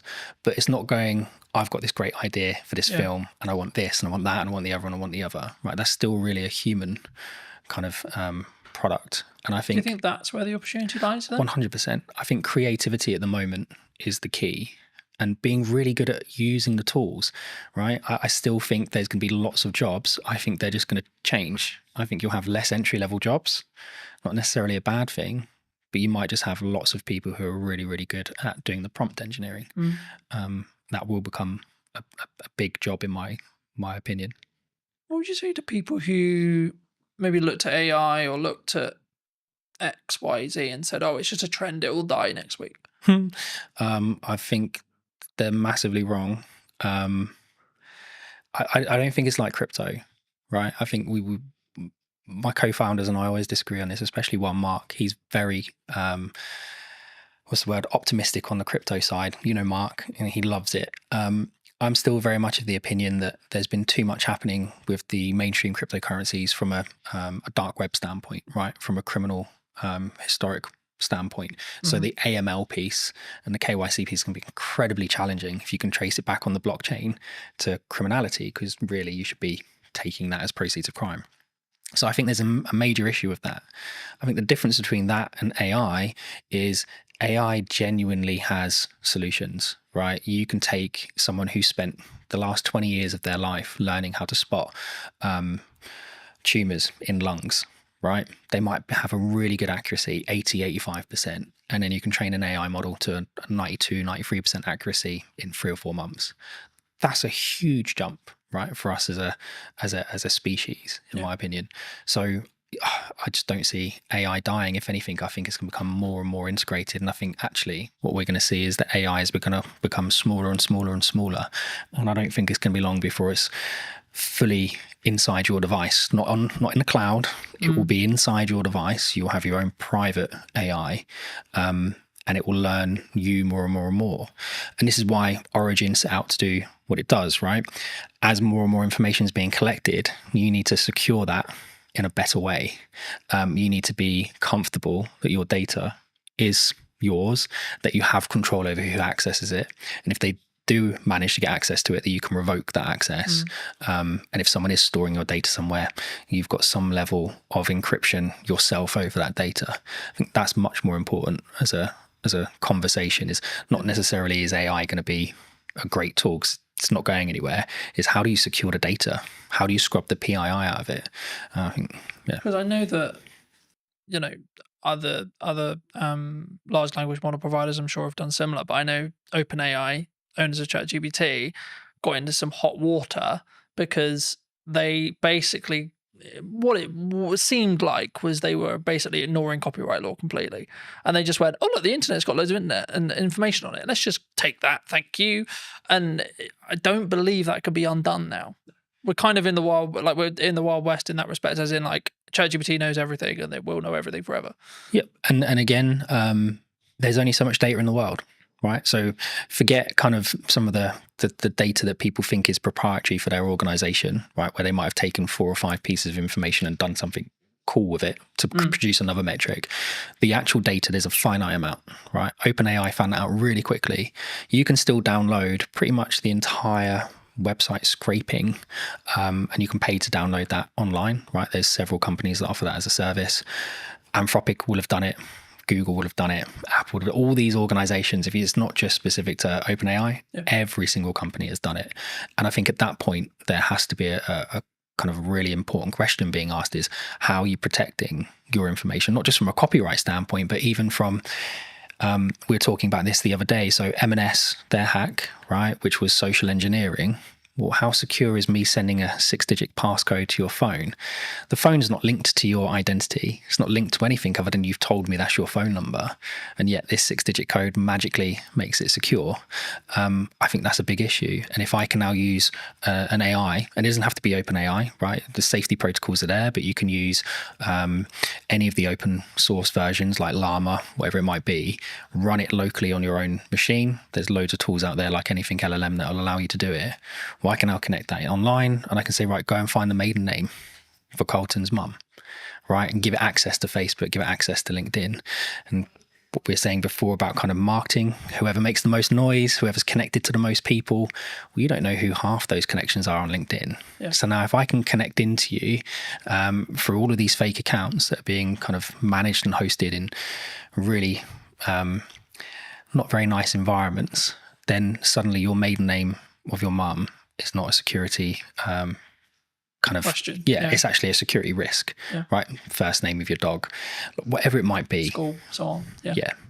So I think that's really dangerous, and so we need to move away from just usernames, passwords, and security questions, and we need to move more towards contextual permissions. And it's one of the things that we do at Origin, which is create context around access rather than just you've got a username and password and know that my favorite artist is whoever. One of the things that a lot of people are talking about online right now that I wanted to kind of pick your brain on is AI influencers. Do you think they're happening? And do you think they will be the future? Because a lot of people are saying, well, how would you 95% of people aren't going to care that it's AI, even if they know, even if you can tell. I don't think anyone would be able to tell. I think there's already influencers out there that people have said are AI. I think the big one that I found quite amusing, we had a big chuckle of it. I think one of the adult content creators worked out to be an AI generated model. And I just think that's hilarious, right? That these people are paying for this personalized service and they've got no idea that it's not even a real person. And I guess the question, like you said, would they even care? Right? The illusion is there that they're receiving that personalized service. And I think it's the same for all of us. If you had the choice between ringing up the bank and them saying, press 2 for this, describe your problem, and just go around in that never-ending loop, or would you like to talk to an online chat agent that's an AI model that you know is not real, is not a real person, but at least is conversing with you in real language in real time? Which would you choose? I think, I mean, as someone who uses AI, and we both, I'm sure, do, in depth, I think for me, I think it's about understanding what the contextual relevance that you want from it. Like for me, if I want to analyze information and data quickly, AI will be a better solution in me asking you to, so I have all this data, Stuart, can you, create this, and this from it? Well, you're going to go, no, that's totally a pain in the ass. But when it comes to like emotional or creative decision stuff, that's where I think human connection will still come in. And I think that's going to be the thing that people maybe need to focus on. And that's why, like, I found it really interesting since launching the podcast and it having a hybrid element. People are, I guess if you want to go like strategically around it, like the show up rate is higher for in person than it would be online, right? And I think the same is going to be true when it comes to like in-person events and stuff. And I can see kind of this two camp book, which is like people utilizing AI, good idea, but also a constant want and drive to have that human connection, online events, online person, podcasts, online conversations, etc. And actually, from a marketing standpoint, if you don't have a podcast, I would say now is the golden age to have a podcast, because this is the kind of conversation people really want. They don't want you having a conversation with a robot necessarily. Do you think? I think there's a lot there. So if we go back to, I think in-person meetings are becoming popular again, right? We went through that stage. COVID was a nightmare, but even before that, lots of people were like, oh, it's much easier just to do it online. I was like, yeah, it is, but you don't get the same feeling, right? You can't gauge someone's reaction properly unless you're sat in a room with them. And I think there's a lot to be said about the environment, right? So the environment today, I can say something and it's not just your facial expressions, but I can feel the environment. If you say something wrong, you can feel it change. If you say something funny, you can feel it change. And I think you lose that online. I think we'll start seeing people doing more and more in-person meetings, more and more in-person conferences. I guess the question really I've been asking a lot recently is the younger generation, right? When I was kind of 12, I was out from morning till evening every day doing whatever I was doing. It's not always the right things to be doing, but I was having fun.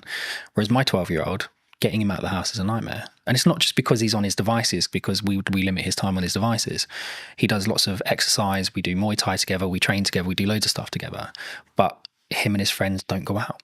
Like there aren't loads of kids in our area playing outside. And it's the perfect area to be doing it because it's quiet. There aren't many cars. There's loads of open spaces. So I don't actually know where it's going to go, if I'm honest. I think it really comes down to this next generation and the generation after. How do they interact with each other? And if we don't keep encouraging people to maintain the social aspect of it, I think it will be an issue. And again, the trust side of it, I can trust you more if I meet you in person most of the time. But even then, you still have people who are really, really good at kind of convincing people of things in person that aren't necessarily true. I remember a handful of years ago, I did a talk as part of a business panel at a local college. For obvious reasons, I won't mention which college, and the consistent thing that came through all of the feedback that we gave to these students, like we all gave little talks on our business, gave some context, then we did an open Q&A, and the constant thing through all of it was, you need to work on your communication skills. You need to work on your communication skills. You need to work on how to articulate. But I think sometimes especially someone who talks on content a lot, who does content a lot, who's constantly trying to do that 1% to improve how I come across, the words I use, how I pause, etc. I guess to an extent I take for granted the fact I can. It sounds really weird. I know how to communicate, right? But I do. It's even the little nuances, like how I do a stupid noise, or how I pause, or when I pause. I mean, is that something that, like, and if so, like, if that's, we need to either invest that in our children or put that into like schooling level, and or when we're in the workplace or looking for careers, etc. I mean, is that something that's, do you think, weaker as humans? Obviously it's a broad stroke, but do you think it's something that we all need to improve on? I think it's a muscle, right? Communication's a muscle. I think being social is a muscle. That's not to say people who suffer from any anxiety aren't right to feel the way they feel, or that there isn't an underlying issue there. But I think a lot of the time it is a muscle. And I think the only way you can exercise that muscle is to push yourself past the comfort zone and do it. And we aren't pushing people to do it, right? I think we've got to an age where someone can self-diagnose as having a problem. And then we go, oh, okay, well, we won't talk about it anymore. Like, it suddenly just stops the conversation, and suddenly it's not, well, that's the end of it, right? Well, I think that's a problem. And I think that goes back to what you're saying before around kind of school-age children. Yeah. I think my wife and I foster, right? And we've just had a 2 and a 4-year-old that will be leaving us shortly, and we've had them since March. And when they came, like, the little girl was nonverbal. The little boy had some issues with kind of speech and understanding and some other bits. And in the last 6 months, my wife's done an incredible job getting them to a point where you wouldn't really know that they're that far behind. Like, they're not as far behind anymore, right? If you were to put them into a mainstream school when the little boy's starting soon, yes, he's going to need a little bit more help, but he's not that much further behind. But it's because we didn't just go, oh, okay, well, they've had a hard time, so that they get a pass, or we think they might have some anxiety issues. No, let's get them outside. Let's get them on the climber frames. Let's get them interacting with other children. Let's explain to them repeatedly. No, it's not just about saying, oh, kind hands if they do something they're not supposed to do. No, that's not right. Explain to them why, and spend that time educating them. And I think we don't do that with kids at the moment, right? There's so much, people talk about it all the time, but there's so much power with the kind of the child. And there needs to be some power with the child, absolutely. But you've also got children walking into schools stabbing people, right? That's a problem. I'm not saying we can solve that with Origin, not at all, right? But I think that's how far back we need to go. I think we need to start at schools. I think we do schooling wrong. Does that come from boundary settings? I mean, like the statistics from like a quite broken household is ridiculous, you know. Like mine is true in that respect. You know, I didn't have my dad around for 20 years, and since about probably a month ago, 2 months ago, I spoke to him for the first time in 20 years. Mate, congrats. Right? How did that make you feel? Big deal. It was just like, it is what it is. You know, like I wasn't there to be like, right, I'm going to, and I wanted to make sure that when I did it, it wasn't coming from a place of anger. It's like, right, I'm going to pull 20 years. And it was, right, okay. But I did it for a point of view of, I need to make sure that I do this so that I don't regret if I'm told he dies. I did my best, I tried. And I think, but then also I've set a boundary to say, this isn't a fully open door as well. And I think for me, that's come from years of building on it. And that's why I asked you about, that's why I guess the question of like, do we naturally have boundaries, either in work or from parents to kids as well? I think we spend a lot of time teaching people how to drive, right? Lots of time teaching people how to drive. We spend a lot of time teaching people how to communicate at work, right? You can't say that. You can't say this. You have to say it this way. You have to say it that way. We don't spend a lot of time with children teaching them boundaries because sometimes the parents haven't been in a position to learn those boundaries in the first place, right? Not everybody has the same start. I had a similar experience with you. Didn't see my dad for a long time. And I did go in different directions, and I was lucky enough to meet my wife who kept me on the straight and narrow. And I didn't speak to him for a long time, and he passed away. So before we had a chance to reconcile, whether we would have not, I don't know. So I'm really pleased you managed to get through that. But there's a lot of people that don't have that kind of, they don't know themselves enough, right? They don't have the same strength of character. They haven't gone through the same experiences the same way and come out the positive side of it. I think we encourage people, and TikTok and the others drive me mad because it's 10 ways you know you've got ADHD and 10 ways you know you've got this and 5 ways you know you've got that. And we're just creating excuses all the time for the behaviour. And so boundaries, I think we all know where the boundaries are. I think a lot of the time we just choose to ignore them. Is that personal though? Because my boundaries and your boundary may be different. They should be, right? Otherwise it'd be boring. They absolutely should be different. But I think there are some basics that we should be able to agree, right? Certain spaces are private. Yeah. Certain words shouldn't be used. Certain things are unkind. Certain things are kind. Well, it's just mutual respect stuff though, right? Like, oh, absolutely. Like you don't need to be, just because I think you may be acting in a manner that's maybe unkind or etc. That doesn't necessarily mean I'm better than you by saying that you're being a dickhead, for example. Do you know what? I was on the train recently and there was a gentleman using his phone in the quiet carriage, and there was a gentleman sat opposite him, an older gentleman. And I've never known how to turn around and say to someone like, why you got your phone on? Why are you listening to it loud? Why are you not using headphones, etc., etc.? Because it always comes across as really aggressive, right? And the old guy just literally leant over and went, "Excuse me, I just wondered if you'd seen that sign." And the guy looked up and saw his quiet carriage and he went, "Oh, sorry, mate," and left. And that was it. There was no big like hurrah. There was no shouting. And I thought, well, that's a mutually respectful way to approach that situation. Would he have approached it the same way if it had been a 13, 14-year-old teenager listening to his music loudly? Would the teenager have responded the same way the man did? You don't know. But I think we should approach things in a respectful way. And again, that boundary issue, mate, that's a hard one, right? There's people that have spent their entire lives working on that to try and find a solution, and they still haven't figured it out. I think I keep coming back to this whenever I talk about something like this, and I keep coming back to it's self-love, self-development, self-you. It's reflective of you. So, but from that perspective, I guess it's kind of down to you to do the work to then see the different reality, if that makes sense, right? And I think for me, that's sometimes where people struggle, where they for whatever reason they want to bury it, they don't want to deal with it, they don't, etc. And I think everyone has a level of trauma it's I don't know using that word, but the level of trauma will either make or break you, and then it's up to you to see how you deal with that to then move forward. So I think I'm smiling because it actually brings up a really good example. You remember you'd go to the gym, right? I want to lose weight. You go to the gym, you're trying to lose weight, and the guy go, well, if there was a pill you could take that would make you lose weight, everybody would take it overnight, right? But it doesn't change the fact that you need to create these habits and these kind of self-motivation that drive those behaviors, right? Because this is really important. And then we had Ozempic and Mounjaro and all these other things come on, and people have utilized it. And I think it's a great tool. If you need to kickstart that process and you're nervous or anxious about going to the gym because of how you look, great, kickstart it with that, but don't rely on it. And I think we've created an environment where I feel depressed, here's some tablets. I feel anxious, here's some tablets. I feel overweight, here's an injection. I feel this, go do that. I hate going to the gym. I hate working out. I'm not someone who enjoys it.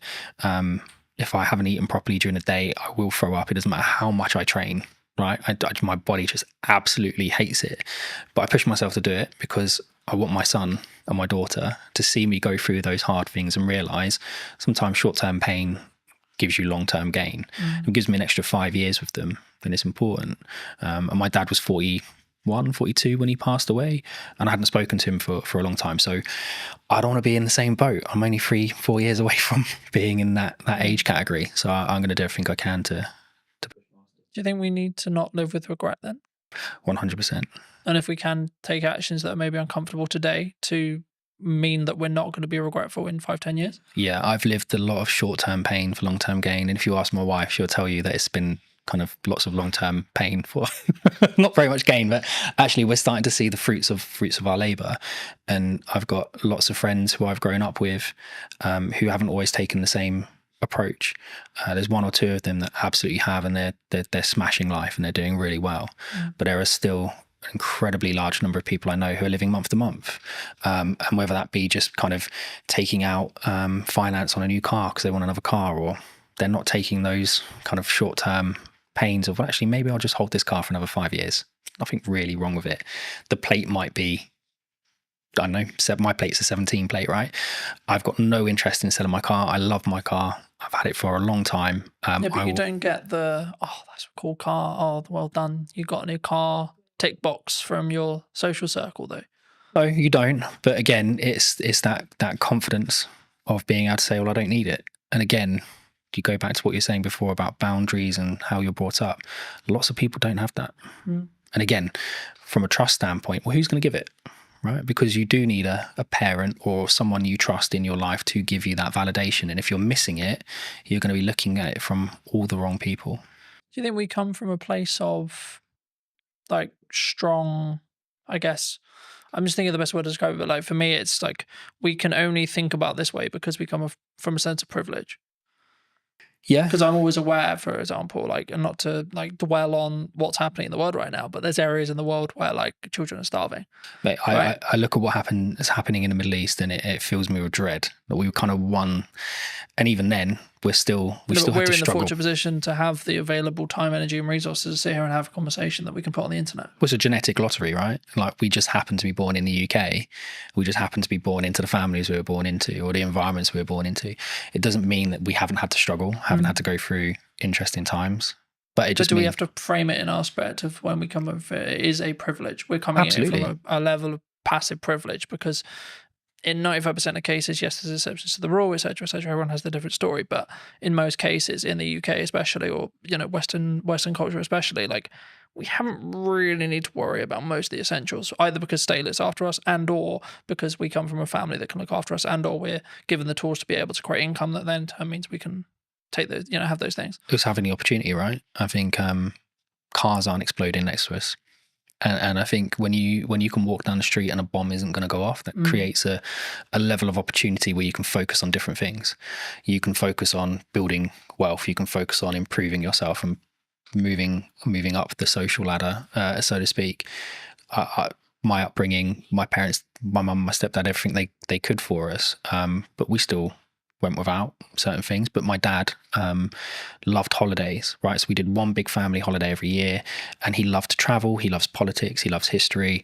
So we would go all over the place, and we would go and actually really explore the areas we went to. We'd meet locals, we'd understand the history of the place, and that gets you out of your comfort zone, right? Because now you've got the social aspect of it, you've got the verify point, because I'm actually in the country speaking to the people at that location. And I think that kind of shapes you as an individual, whereas if you spend your entire life just seeing everything on TV, you can just turn it off. And it's not the same. So I think we absolutely are very privileged. Even if you're going through hard times, you're still not necessarily worrying about the same things other people are. But it doesn't mean your story is any less challenging. Though.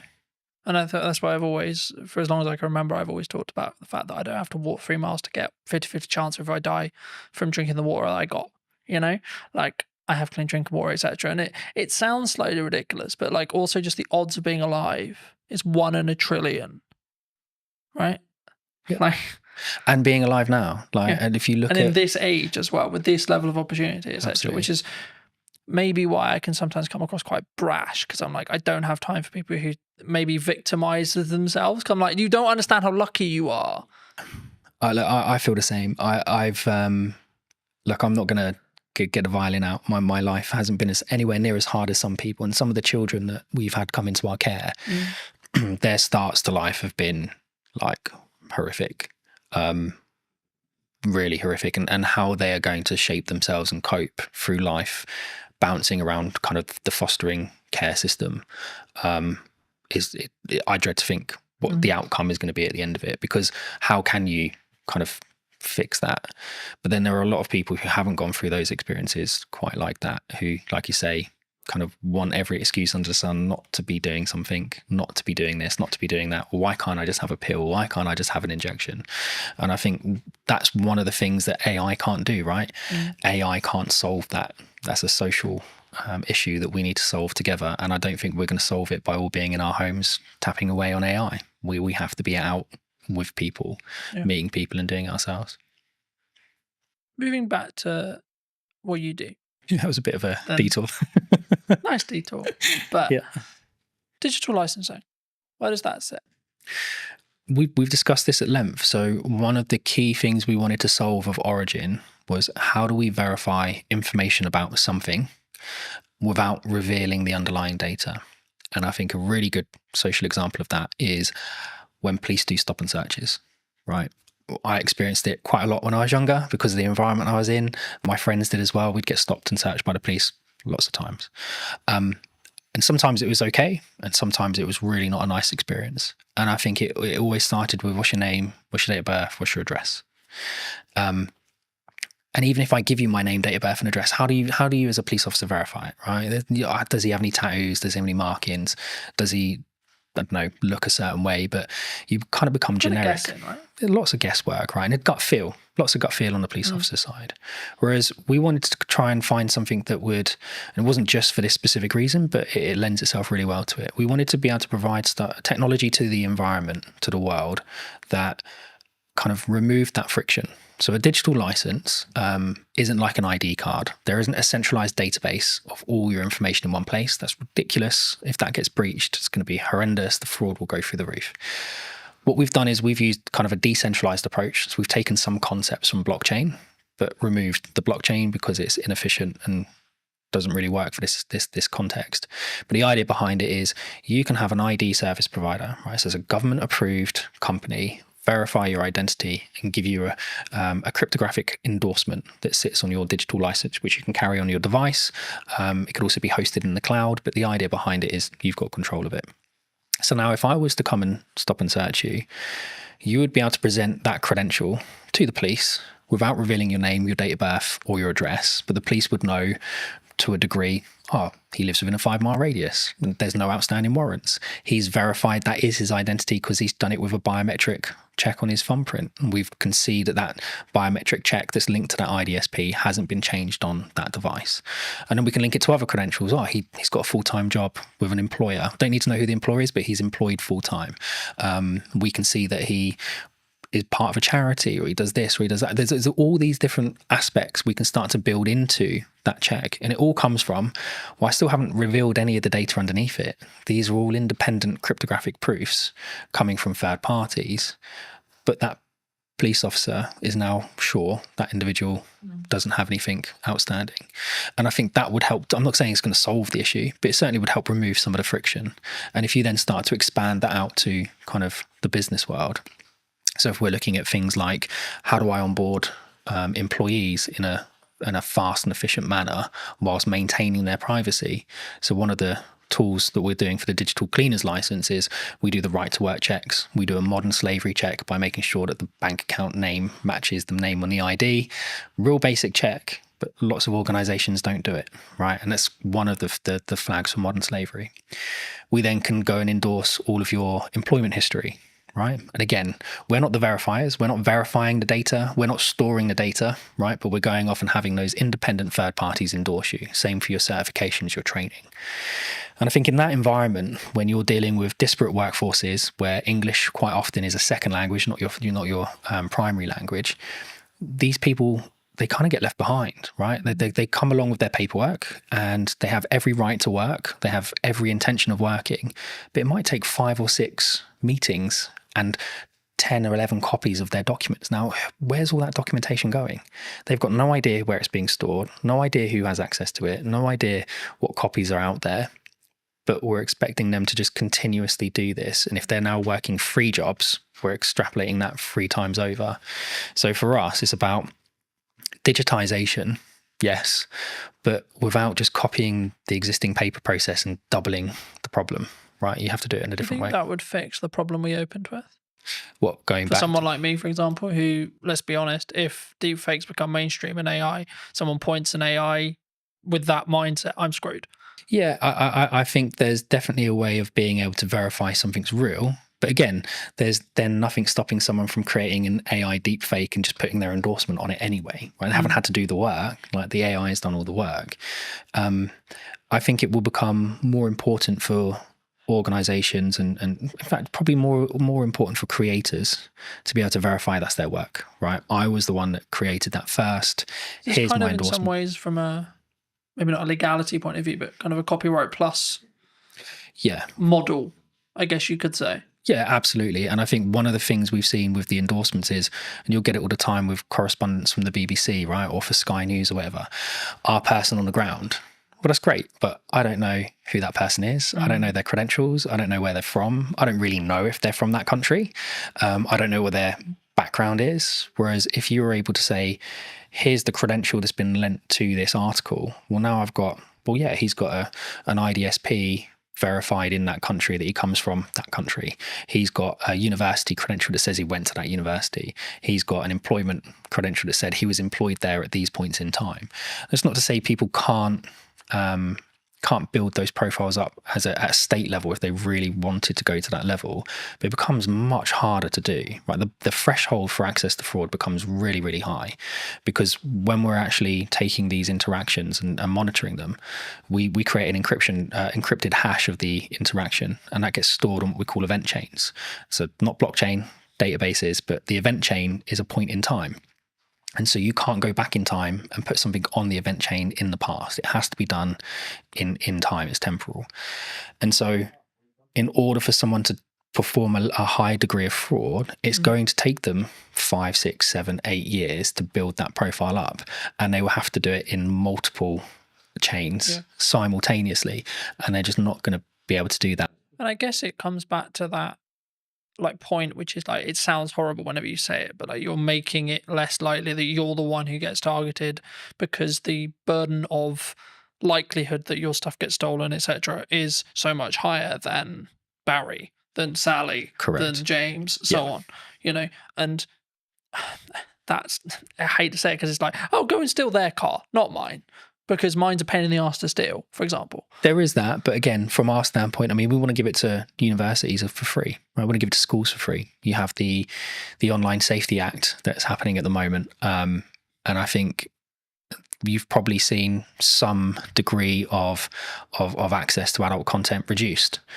But it's seen VPN usage go through the roof, right? Because we know how people are accessing it, just going around the issue. And I think they had, was it Keir Starmer's driver's license got leaked online, and people using that and a picture of him to be able to skirt around the sides of it. That's the same tech, by the way, we were talking about at the beginning that some of the retailers are now choosing to use to verify their staff, right? It's not with an IDSP, it's just a localized check that looks Because I right. guess this was a big conversation like a handful of years ago, and I've covered it in the social media show and etc. But like, there was this big conversation, and lots of jurisdictions across the world have said, below 16, you're not on social media. And that seems to be the future, because it's like we're now like half the world has basically got that. How do you verify you're under 16? Exactly. Right. And again, with Origin, it's one of the things we were saying, if we give it away to students for free, you can have a cluster of credentials, right? And so from our standpoint, it's about enabling the verification of a credential to create context. And contextual permissions is something that we've kind of started to patent from using our tech. So the idea behind it is I can access a system. I don't need a username and password, but I need a credential from an IDSP. I need a credential from my employer. I need a credential for someone linked to that system. I need a credential maybe from a school or university. All of those credentials must confirm specific assertions about myself, right? I'm under 16. I'm a UK citizen. I go to a particular school in a particular area. That means we're putting the control of the people that need it, schools, etc. But we're not then enabling people who have bad intentions to come along and manipulate that system, because they would have to manipulate it in 5, 6, 7 areas at the exact same time. So now, if you want to access the internet, well, you could have your Origin handle with all of the credentials on it, and we would know straight away how old you are, right? And parents mostly can be trusted. So your parent could create a credential for you. But if that doesn't match your school's credential, well, then that's going to create an issue. So you don't have the permission to access that service or that particular piece of content. And that for us is really important. Context is much more important than just, well, we think you might be over 18 because you click the button. Yeah. For those people who have enjoyed this conversation, who maybe want to see more of the content, delve into a little bit in more depth that what you and the team are doing, where can people reach out? They can reach out to us directly, so they can come to us via the website, or they can reach out to us on social media or LinkedIn. I think we're starting to put more video content out there. So going back to what you were saying before, about kind of verifying trust, how do you prove it in the marketing world? Well, for us, it starts with video, right? And yes, there are deep fakes out there, but from our standpoint, I mean, we're able to verify our technology in our videos with our technology, right, which is important. We're certainly seeing kind of proof of concepts with the MOD gain lots of traction. We're talking to OFDIA, the Office for Digital Identity and Attributes, about shaping kind of how the UK consults on digital identity. And I think all of those aspects are important. So it's not just about us. I think people should be looking at digital identity as a whole in a much more holistic way. And reach out to us, reach out to the IDSPs, reach out to everyone. I think is something that people need to understand more, is that digital ID is more than just, here's my JPEG of my passport and driver's license. But yeah, reach out to us on social media or online. Just before we wrap up, I mean, obviously you have worked with us in the past and you've done some video content. I mean, now the other side of it, maybe a year on, how was that experience? What was the things you maybe learnt from? Except, like, how was it as a whole? Like, not putting words in your mouth, but I'm actually curious, because obviously we haven't touched base since actually doing it last year. And I mean, was it how you thought it was going to be firstly from the perspective of what we did, but then also, like, was there any byproducts that actually came from like working with us specifically? I think we realized really quickly that video was the best way. Yeah, 100%. And I think working with you guys and working with Lucas for the day, it kind of got into our minds a different way of thinking about things. And we were just on the cusp of really understanding how to talk about our product and how to talk about our technology.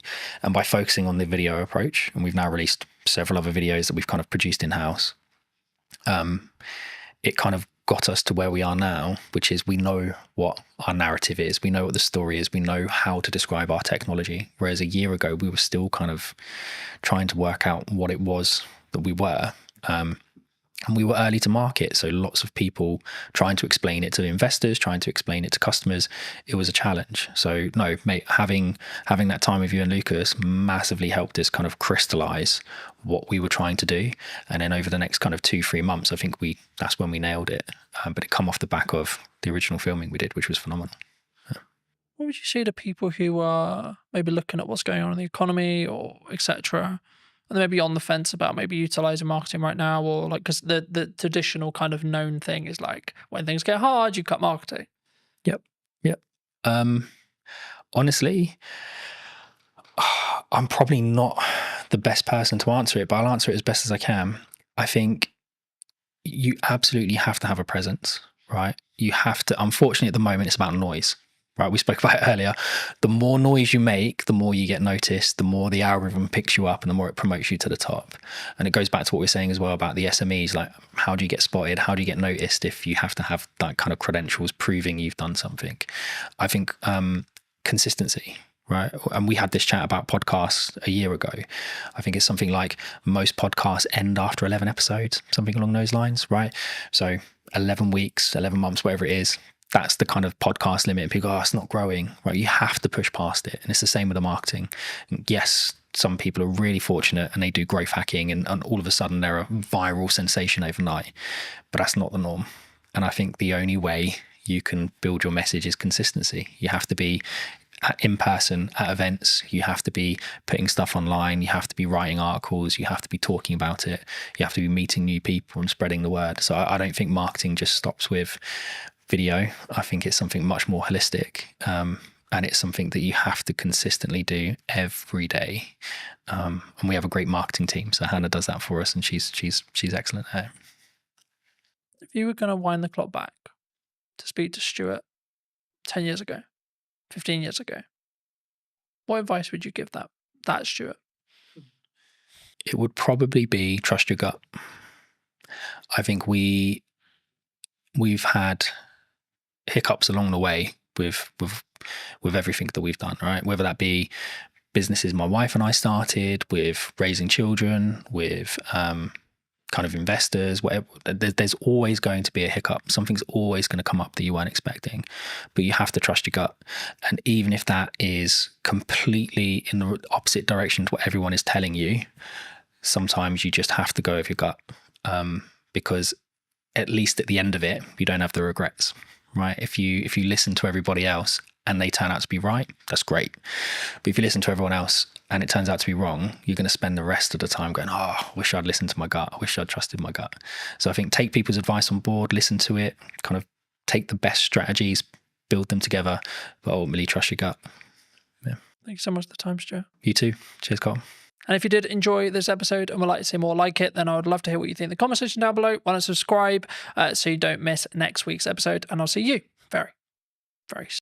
When you truly become comfortable in your own skin, that's when you become a more potent, authentic, and influential communicator. Why do you think storytelling is important? The storytelling is 100% something I focus on. It's just a part of a larger puzzle now, or a larger body of work. But stories are important for so many reasons, man. What is the excuse that we make for the reason why we don't do the thing? Have the podcast, write the book, run the business? So the 5 habits. Number 1 is transform your internal story. The second is ask conscious questions. The third is unearth your charisma. I think it's really interesting, right? Because a lot of the conversations I've been having in the last couple of months has been around done is better than perfect. I'm a multifaceted human being. I'm not just one thing. And often labels can lead us, man, to shrinking, playing small and saying, I am this. But what if you're more than this?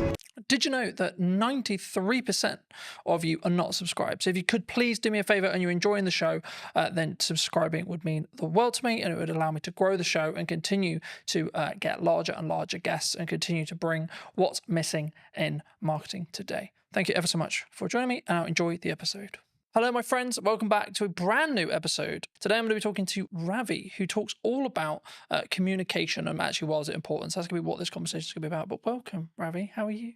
Good, man. I feel like we should have started rolling about 10 minutes ago because we had some good conversation about marketing, communication, books, all that good stuff. But I'm feeling good, man. As I told you in the green room or the coffee area, this has been a minute when it comes to me being on podcasts, given I've been focused on writing my book, being a dad and all that good stuff. So it feels good to be here, man. It feels good to be here.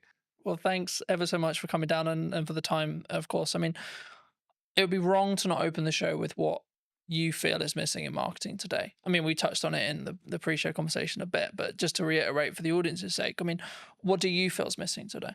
When you asked me this question beforehand, giving me the material to prepare, I had to sit with this And I had to sit with this for quite some time because I didn't want to give you a generic answer or one that's been heard before. And the one word that came up for me was intentionality. And actually, that's not just in marketing, that's in life right now. Intentionality. I mean, if you just scroll on social media, log on to LinkedIn, log on to Instagram, whatever it could be, there's an addiction to instant gratification, meaning, okay, I want to grow my follower account now. I want to achieve XYZ now. And as a result, I may put out AI content, which feels perfect, which feels like it's going to connect with people. But the truth is there's a disconnect because perfection doesn't exist, man. Perfection doesn't exist, and imperfection equals connection. And our intentionality behind things, our death grip on our desires, and the instant gratification that comes with it, it's just leading us to this place where, and it's funny to say this, the bar is so low in some senses that the number one way to stand out is by tapping into human connection. I think it's really interesting, right? Because a lot of the conversations I've been having the last couple of months has been around done is better than perfect. And I think that sometimes we look at the podcast idea we have, we look at the event idea we have, we look at the business idea we have, look at the book idea we have, etc. And we think, yeah, I'll add that to the list. Yeah, I'll put that on my to-do list. Do you think people need to is there a level of just you need to start doing stuff? Like you need to just choose one of them or two of them or three of them and say, I just need to do that? Because I think sometimes we put it on we kind of pin it up and we go, yeah, I'll get to that. But then we never maybe do. What's the question behind the question? I'm curious. The core, I think, is do people... So I guess what I'm actually asking there, and this isn't planned, so I've just come off the fly, but I think it's what is the excuse that we make for the reason why we don't do the thing? Have the podcast, write the book, run the business. Maybe someone's watching this and they're in their 9 to 5 and they're like, I've got that really business idea. I'm really passionate about X. But they don't start working on it in the evenings. They don't start because maybe they're worried about what people think, etc. These are the common answers I get. But is it just that? I'd say it could be many things, and I can't answer it from everyone's perspective. I can only answer it from my lens. And I would say the two things coming up for me are, number one, fear, like we spoke about, where, I'll give you an example. I know of somebody who has a specific idea that they knew in that season of their life was in alignment. But there was always a reason why they couldn't pursue it. There was always, for lack of a better word, an excuse as to why they couldn't pursue it. And that excuse gave that individual the reason why, I can't do it now because of X. I can't do it now because of Y. But what those excuses and what that narrative was grounded in was fear. So there is definitely fear. There is definitely fear. But as the old saying goes, fear stands for false evidence appearing real, right? So yes, there's fear behind it. The second thing is, do you actually want the thing that you say you want? Or have you just logged onto Instagram and you've seen that Jamie is doing incredibly well now that she's left her 9 to 5 and is in this job and seems to be crushing it. And actually, you like the idea of that. You like the concept of that versus the actual reality. And is it your ego saying, hey, I want a bit of that? Or is it actually your authentic self? Is it driven from your authentic self? I don't know. But I think those are the questions to ask ourselves, because the truth is when you, this is my truth actually, when I'm deeply aligned with something, it has a meaning behind it, which means the imperfect action, the work or whatever it takes to achieve that. The excuses, the fear, it starts to move to the sidelines because you know that not taking action is going to cost you more. I think that's key. And I think people listening need to consider, is it keeping up with the Joneses, looking at the trend, etc. And that's why you want to be an entrepreneur. And I'm fortunate where I'm wrongly or rightly rapidly approaching 10 years in business, which is crazy in my head, and I'm looking at it going, right, okay, so the odds here are like I've kind of done quite well, because the odds are that I think I looked up yesterday. I think about 25% of 25% of businesses don't survive longer than 5 years. Really? Yeah, and I'm just thinking why. And like from listening to what how you just answered the last question, I think for me the key is they weren't in line with, like, they weren't true. You know, they weren't willing to die on that hill or put the flag in the sand or etc. You know, I think entrepreneurship before COVID was cool, right? Because or even during COVID, when there was loads of money floating around and it was, quote, easier. I think that's when people looked at it and went, yeah, that's cool, let's do that. Oh, work-life balance. Oh, free. Oh, I make lots of money and I get all the time and I get all the freedom. But now we're in a world where what most people I talk to, and I'm sure you've had it as well, which is like, well, this is just normal. This is what real business is.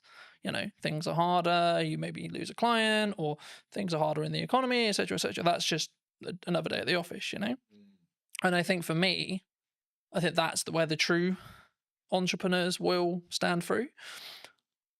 What do you think people get wrong, though, in either that step or then how they communicate that step to their friends, their family, maybe the clients they want to work with, the market? Because obviously a lot of what you do is about communication, right?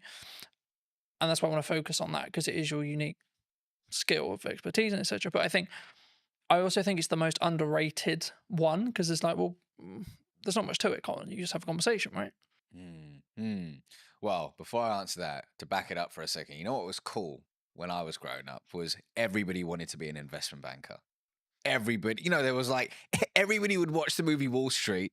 Gordon Gekko, greed is good. And they were like, okay. And the movie American Psycho, Patrick Bateman, they're like, okay, I want to be an investment banker. And it's so funny how entrepreneurship is now the thing. Like, I think about my daughter, she's nearly 3. I think at 10, she's probably gonna.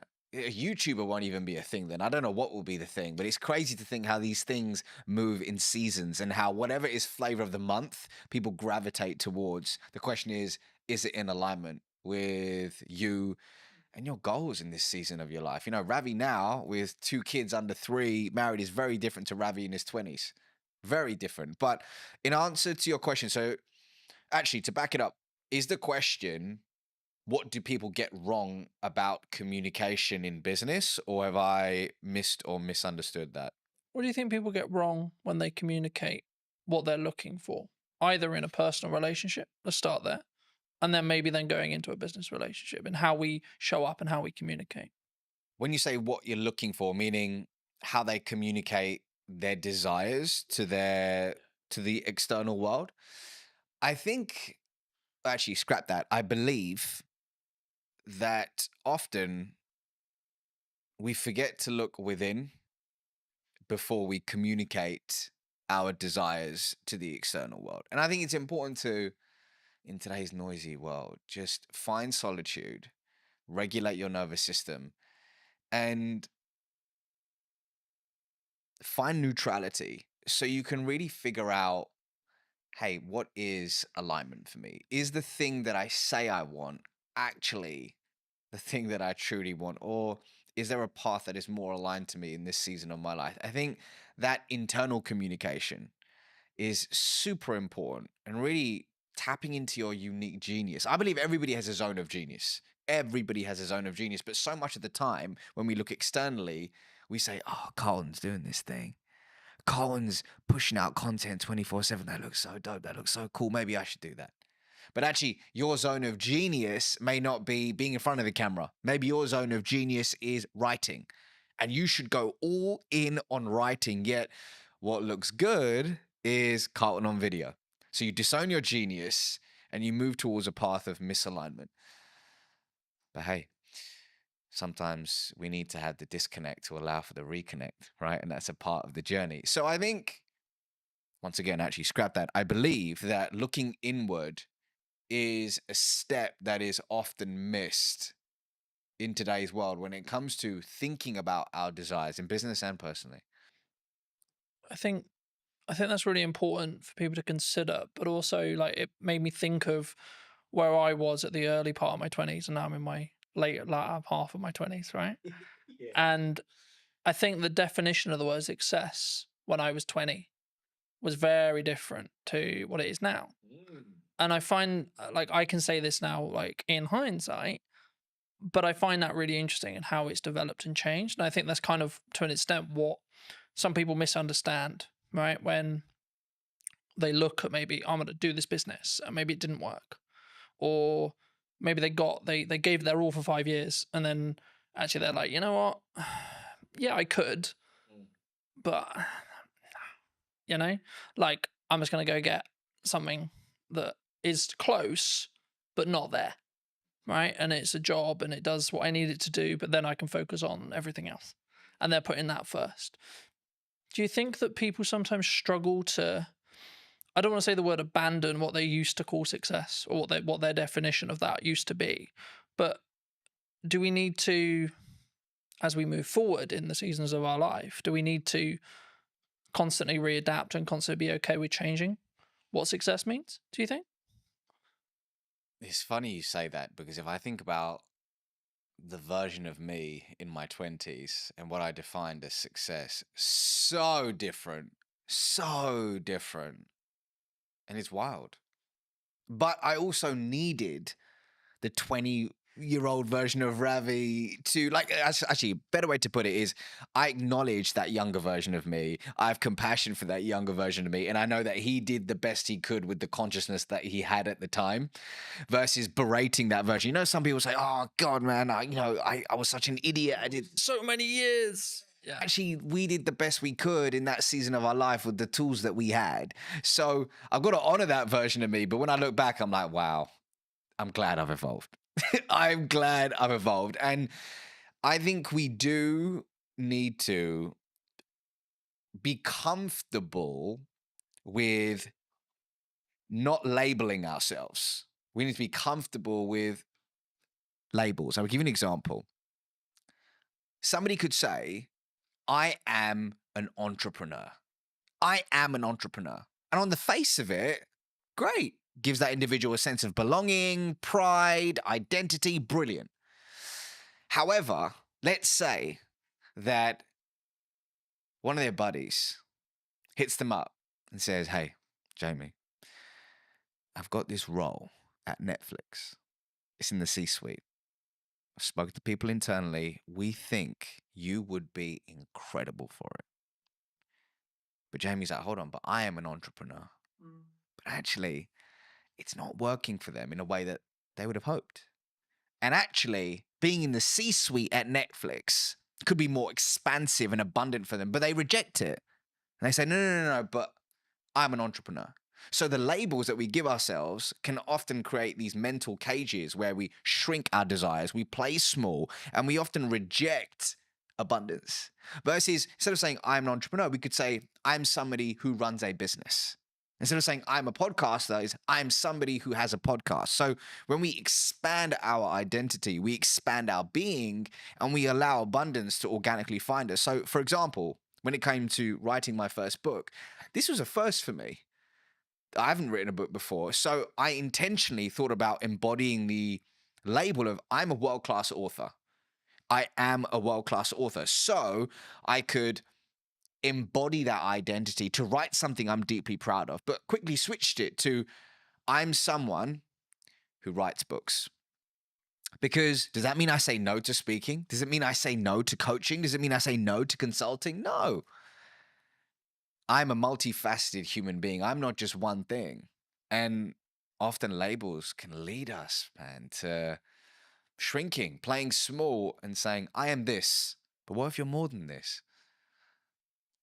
I think for me, and what I was thinking of as you were like explaining that as well, I think you can have your definition of success in the correspondence to the season you're in, right, as well. And I think I understand why people would like, I need the X, whatever it is, right? I need the car, I need the house, I need the wife, I need the lifestyle, whatever. But I think you can undo what's possible if you stay true, like if you only solely focused on that, rather than saying, I want to go north. Yeah, but Colin, you're not being specific on where north. Okay, but I know I want to go in this direction, and then see what opportunities then arise from there. and then reflect on what happens. So at this moment, yes, I run a marketing company. Sure. Okay. But if you had a conversation, this same conversation nearly 10 years ago, I would have said, I do video production. Right. And if I had just locked into, no, I only do video production, that's all I do. I work with other video production companies and help them create content. Cool. Then it would have pivoted or changed how what horizons I could have met or gone to. And what I found was that people, they tie what they're doing and their self-worth to it together. And I think that can be sometimes the issue. Massively. Because then you're tied to, like using your entrepreneur example, then you're tied to, oh, what if I'm not an entrepreneur?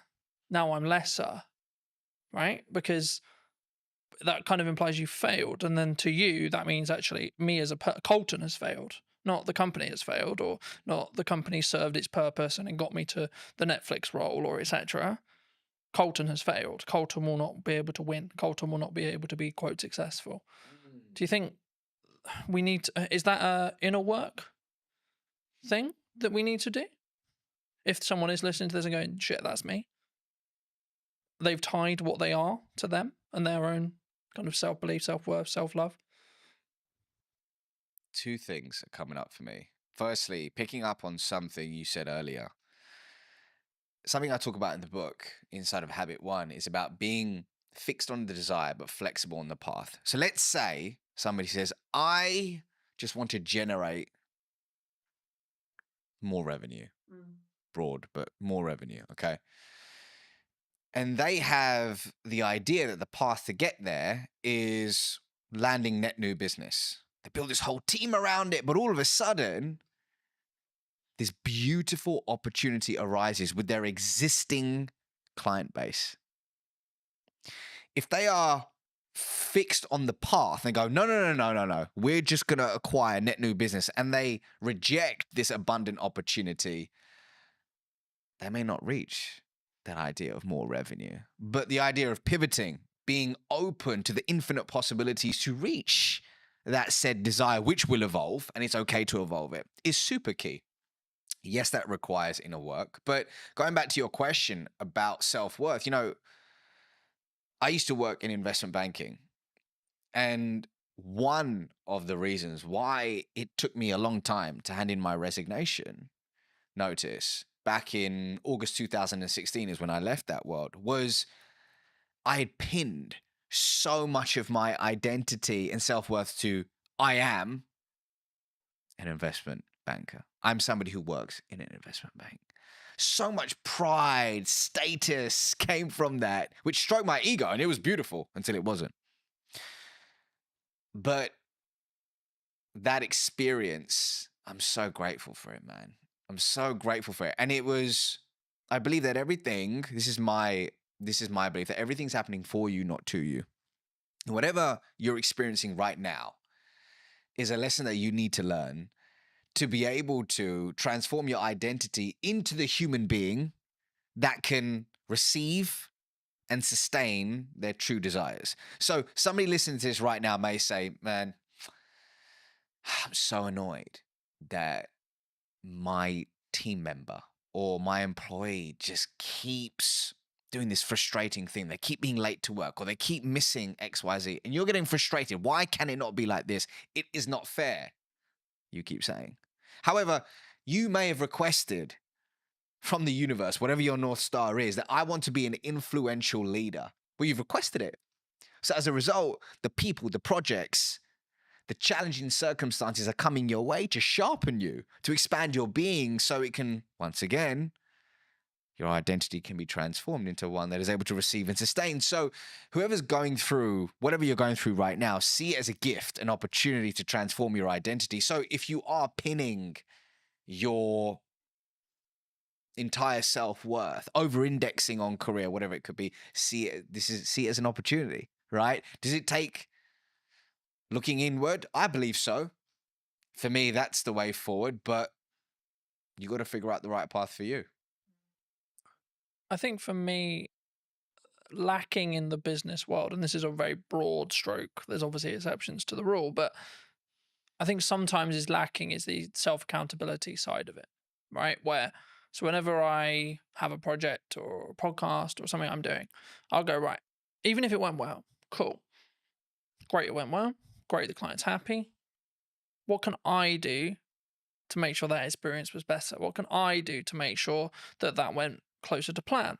Where was the issues? And there may not be a lot, but even if I get one thing, that will allow me to then build on it and so on. And this really comes into effect when you have something maybe that didn't go well, or maybe you unfortunately passed away some clients or etc. Which I think, from my perspective anyway, is part of if you're growing. Right? If you're adapting and you're changing what you're doing, the clients that you and a client come together and you both want to go north at some point, okay? Then a period of time passes and they may want to then go east because you may have got them to that point. And at that point, of course, you're going to part ways. But I think we in business, we sometimes struggle to think about, oh no, I have to have this client because they were my first client, or we idolize that person that we're working with or the organization we're working for, etc. Especially when you look at like my dream client list when you start out, etc. But the reason why I think it links here is because it's then how you show up. It's then how you communicate. It's then how you communicate A, in marketing, but then B, when you're having the follow-on sales conversations or continued client care conversations. Actually, do you think we need to take more accountability for that? As in the client needs to, some themselves, but also us as a provider. Accountability for what exactly? You mean that what we've done? Because I think it's very easy to go, oh, it's your fault. When something goes wrong, it's your fault. So just so I understand the question, is it when you're in a client-customer relationship, something goes wrong, how does one react to it? Yeah, or it could be just in general, like when you do, I'll give you another example. When you have an idea marketing-wise, and you go, right, I'm going to give my all to this marketing idea, and it doesn't quite go as well as you planned, for example. Oh, this should be this. The reason why I never use numbers here is because they're all subjective to you. But, oh, we can keep pushing, we can do this, we can do that, etc.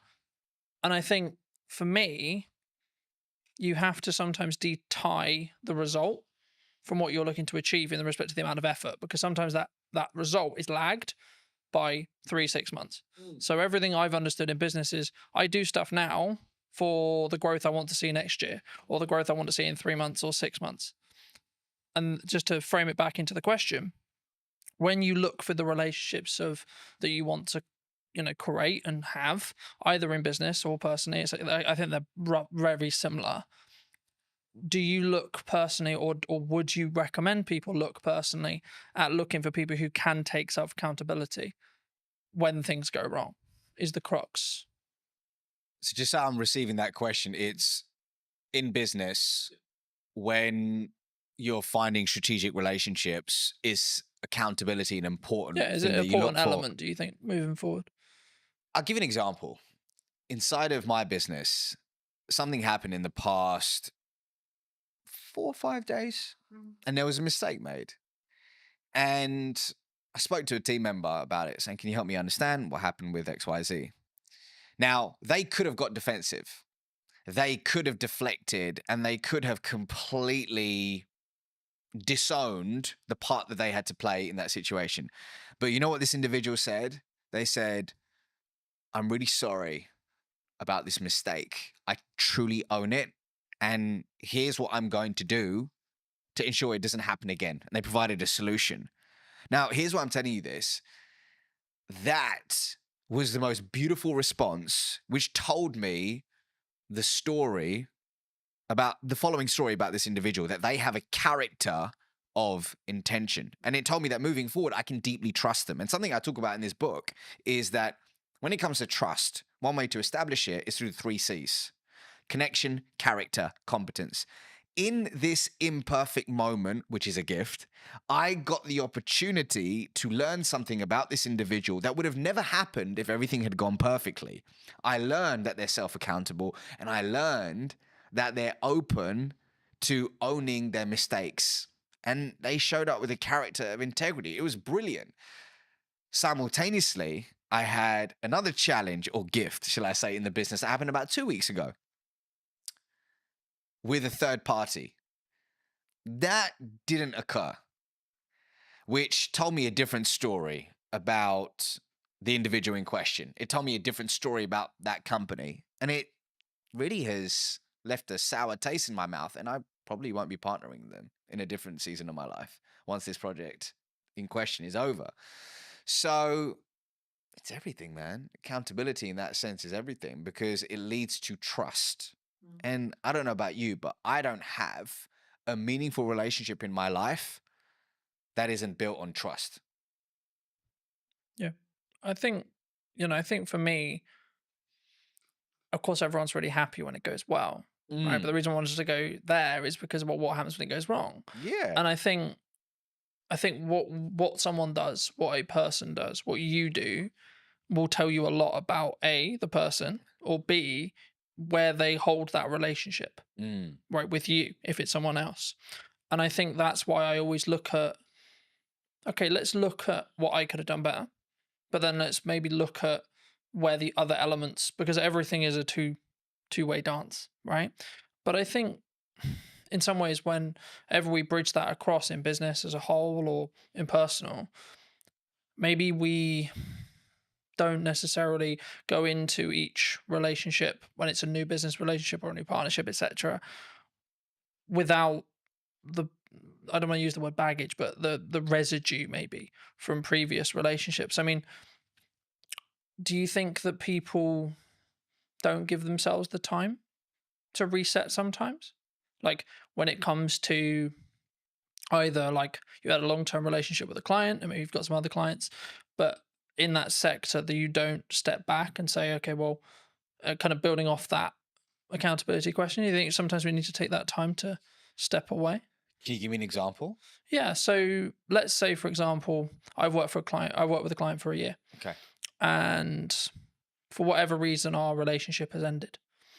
And I could, and again, it's kind of a level of privilege, of course, that can come from it, because if you're in the position where you can step back, it means you've got enough financial resource to survive, at least for a period of time. So there's a nuance to the rule, of course, but if you can do that, do you think you'll show up better for the new clients in your next season, or the new business, or the new opportunities, or the new content when you can kind of step back? Because I think I talk a lot about self-accountability, but it comes from a place of I can give myself that space to say, okay, this is where I went wrong. And maybe if it's because I'm trying to mend a relationship with a client, perhaps, or maybe it's actually a relationship has ended, or a new one is about to begin, and I want to look back and see how I don't. Maybe the issues were, okay, how can we set up this relationship so it's more likely to be successful by learning from the past? The definition of reactive behavior, in accordance to the spiritual wisdom of Kabbalah, is engaging in any behavior that is grounded, and I'm paraphrasing, in fear, lack, or scarcity. So if we are operating consistently from a place of fear, lack, scarcity, we're engaging in reactive behavior. And I think, rather, I believe, a lot of our day to day, especially when we're flying through our day on autopilot, meeting to meeting, doing X, Y, Z, we can unknowingly slip into reactive behavior. We can unknowingly and unconsciously end up having unconscious conversations, and we don't leave this space to look within. So in your example, let's say if somebody has lost a client and they haven't really sat back and said, okay, let's look at the facts here and what part did I have to play in that, and truly owning it, then they're going to make the same mistake over and over again. And they won't have the opportunity to transform their identity into the person they need to become to achieve said desire. So your point about self-accountability is important, but it's all down to the fact that, if your calendar is just, there's zero white space in it, and you don't have a personal practice in the morning or whatever it is in the day to ground yourself, it can lead to this unconscious behavior, which is a problem in today's world. Because in our conversations, one of the biggest problems is engaging in short-term behavior that kills long-term reputation. Do you think that people have too many busy things happening? They take too many meetings. They take too many opportunities. They don't know how to say no. I can't speak for everyone. I can speak for the clients that I've worked with. I can speak for the people in my world and through my lens and expertise. And what I can see in today's world is the addiction to being busy is real. And often work can be a form of escapism to run away from something we're experiencing, something we're feeling, or whatever it could be. However, I believe we've confused being busy with being productive. I believe that often the inability to say no isn't just, oh, I just love working on several things at once. I just love just chasing all these different things. But what's behind it? Is it your inner people pleaser who's struggling to say no? Is it a story that you're telling yourself of I'm not enough, which is triggering, which is a launch pad for these behaviors? What's interesting is I heard a quote a little while ago, which is stop setting yourself on fire to keep others warm. And in a different season of my life, that's what I did. I consistently set myself on fire to keep others warm. And what I mean by that is saying yes to people, projects, and opportunities that were misaligned with who I truly was and my desires, and then saying no to myself, which is a recipe for disaster. The question is, why does somebody struggle to say no? And when an opportunity does come up to say no, how can you do it with warmth? And I'm happy to give you an example of something that I had to do recently to actually say no with warmth. But actually, some people want to say no, but they feel guilty afterwards. What are they going to think of me? They don't want to be not liked. Am I missing out on this? But there is a way to say no with warmth. Do you think that psychologically? Do you think we're naturally more likely to say yes because of that? We want people to like me. I'm going to say yes to you because I want you to like me. If somebody is struggling to say no, on the face of it, people give advice that like, okay, well, what is it costing you by saying yes to this? Okay, here's what we're gonna do. We're gonna focus on you figuring out what's aligned with you so you can start saying yes to the right things and no to things which are misaligned. That's great. I mean, an exercise which Dr. Zoe Chance of Yale University does with a lot of her students, she's a senior lecturer over there, is she gets them to say no. She said this on my podcast many years ago. She goes, I get people to say no for 24 hours to everything, as long as it doesn't result in a divorce or anything crazy, right? But get them to say no to everything so they can start flexing that muscle, which is brilliant. And that's great on the face of it, looking at all those things. And then there's going slightly deeper is, okay, but why do I struggle to say no? What is the story that I'm telling myself? Is it true? How long have I told myself this story? How do I reframe this story? How do I find positive evidence to start stacking evidence for the new story I want to tell myself? How do I reinforce that story? And is that work, that messy inner work that often people don't want to do? But for me, when you commit to a journey of introspection, that's when the beautiful things happen. And that's when organically becoming no doesn't necessarily make it easier, but it feels aligned. And you start wanting to do the inner work because you know the fruits that come with it. I think for me, it's a mindset, right?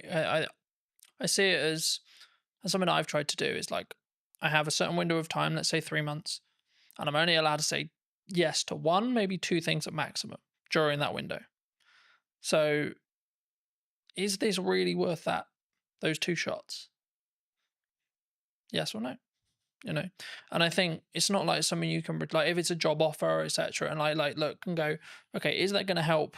Am I the right fit for the client? And sometimes I'll go, I don't actually know. That's when you explore more, you have more conversations, etc. But the key for me is making sure that whenever you do work with a client, or whenever you do a body of work, write a book, run a podcast, etc., that it sticks into what you were starting to talk about at the beginning of today's episode, which was, is it authentic? Is it connected? And it's kind of I hate using it because it's kind of become a buzzword now, right? Being authentic on social and being authentic in content, but only you know whether you are. And something I did want to talk to you about, and I know it's maybe something you're maybe trying to move away from, and I would love to hear if that is something you're moving away from, potentially why, but like, why do you think storytelling is important?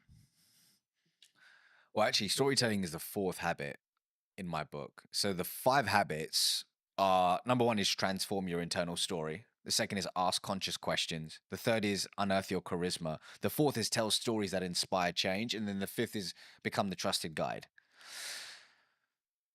So to hit on your point, storytelling is 100% something I focus on. It's just a part of a larger puzzle now, or a larger body of work. But stories are important for so many reasons, man. But let's take it back to the work of Zoe Chance for a second, Dr. Zoe Chance. So in her body of work, she highlights that human beings all have a gator, an alligator, and a judge within. Now, behavioral economists will liken this to system 1 and system 2. And what she says is the gator is the fast, instinctive, and unconscious part of us, where our emotions live, that drives 95% of our decisions on a daily basis. The judge, like a judge in court, is slower, more deliberate. It requires conscious effort to make rational decisions. So the judge, or rather the gator, is automatic. The judge requires conscious effort, and the gator is more dominant. Interestingly, the gator is the first responder in Zoe's eyes. The gator is the first responder. And what it's doing a lot of the time is actually filtering what information we should pay attention to. And it's rationalizing, or rather, the judge is rationalizing the preferences of the gator. Here's why I'm telling you this, is that a lot of the time we lead with facts, we lead with figures, and we lead with data. And it's not about not using them, it's about understanding the context and when to lead with them. But for me, what we need to think about is how can we prioritize the needs of the gator so that we can then appeal to the judge. And one of the most potent ways somebody can do that is through impactful storytelling. But the $1 million question is how do you tell a good story? So from a lot of the work that I've done, whether it's training teams at Oracle NetSuite, T-Mobile, Sherwin-Williams, they all want to know, how do I tell a good story that inspires prospects, customers, and people to take action? And through my work, came up with a checklist. I call it the Acorn checklist of what really a good story in a business setting needs to have. There's several things. There's hundreds of things that it could have. But if I just had to pick 5, it would be these things. So A of the Acorn checklist is actively interrupting somebody's trail of thought. So that's through an effective hook at the start of the story. C is your story should contain a story arc. And the story arc that I traditionally teach is the 4 C's: context, conflict, change, conclusion. And we can talk more about that in a second. O stands for organically adding business value. Does your story organically add business value? Because this isn't this one time at Bandcamp and you're telling a story and it spirals off to Pluto and it adds no business value. It needs relevance. It needs relevance. And then R stands for, does your story revive a 2-way dialogue? Not just talking at somebody, but does it spark a 2-way conversation? And then N, which is very important, does your story naturally, noticeably make the main character the hero, not you? And when you embody these ingredients, it really paves the way for somebody to tell a great story, which moves people. And hey, what are we trying to do when it comes to our prospects, our team members, our customers, our partners, or shareholders. We're trying to inspire change, moving them from a current set of behaviors, series of behaviors, to a new series of behaviors. And change is hard and change is messy, but storytelling can start that process and make it stick. Do you think, because something that I hear from people who are starting out on video a lot is, yeah, that's great, but my story is really boring. My origin story is really boring. My day-to-day is really boring. I'm an accountant. I spend my life looking at spreadsheets. I spend my life looking at tax returns. I spend my life looking at paperwork. Is that true? It might be that person's truth in that specific moment. Is it, we gotta honor that that's their truth. That's their truth in this season of their life. However, is there validity in it? I don't know.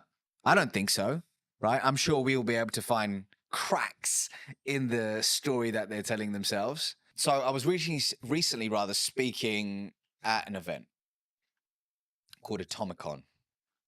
Incredible event, really cool business conference. And at the end of my keynote, this individual came up to me and they said, it's really interesting when you were telling stories about your kids and this and that or the other, there was humor in it. There was fun in it. It wasn't like, oh, I went through this immense pain and this happened and that happened. And that's what I struggle with.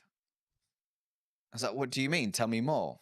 And they said, well, I'm struggling to craft my origin story because I don't have this huge moment in my life where, oh my God, I was down and out. I was at rock bottom and look where I am now. And for me, that's a recipe for disaster because it can leave you in analysis paralysis and forgetting that often the beauty is in the imperfect moments, the relatable small moments. When I came out on stage that day, I told a story about my daughter and how she was mimicking breathwork that I was doing in some season of my life. And as a result, it made me realize that how I do whatever I do in my life, she's going to mimic it. And my job isn't to tell her what to do, it's to show her who to be. That was the crux of it.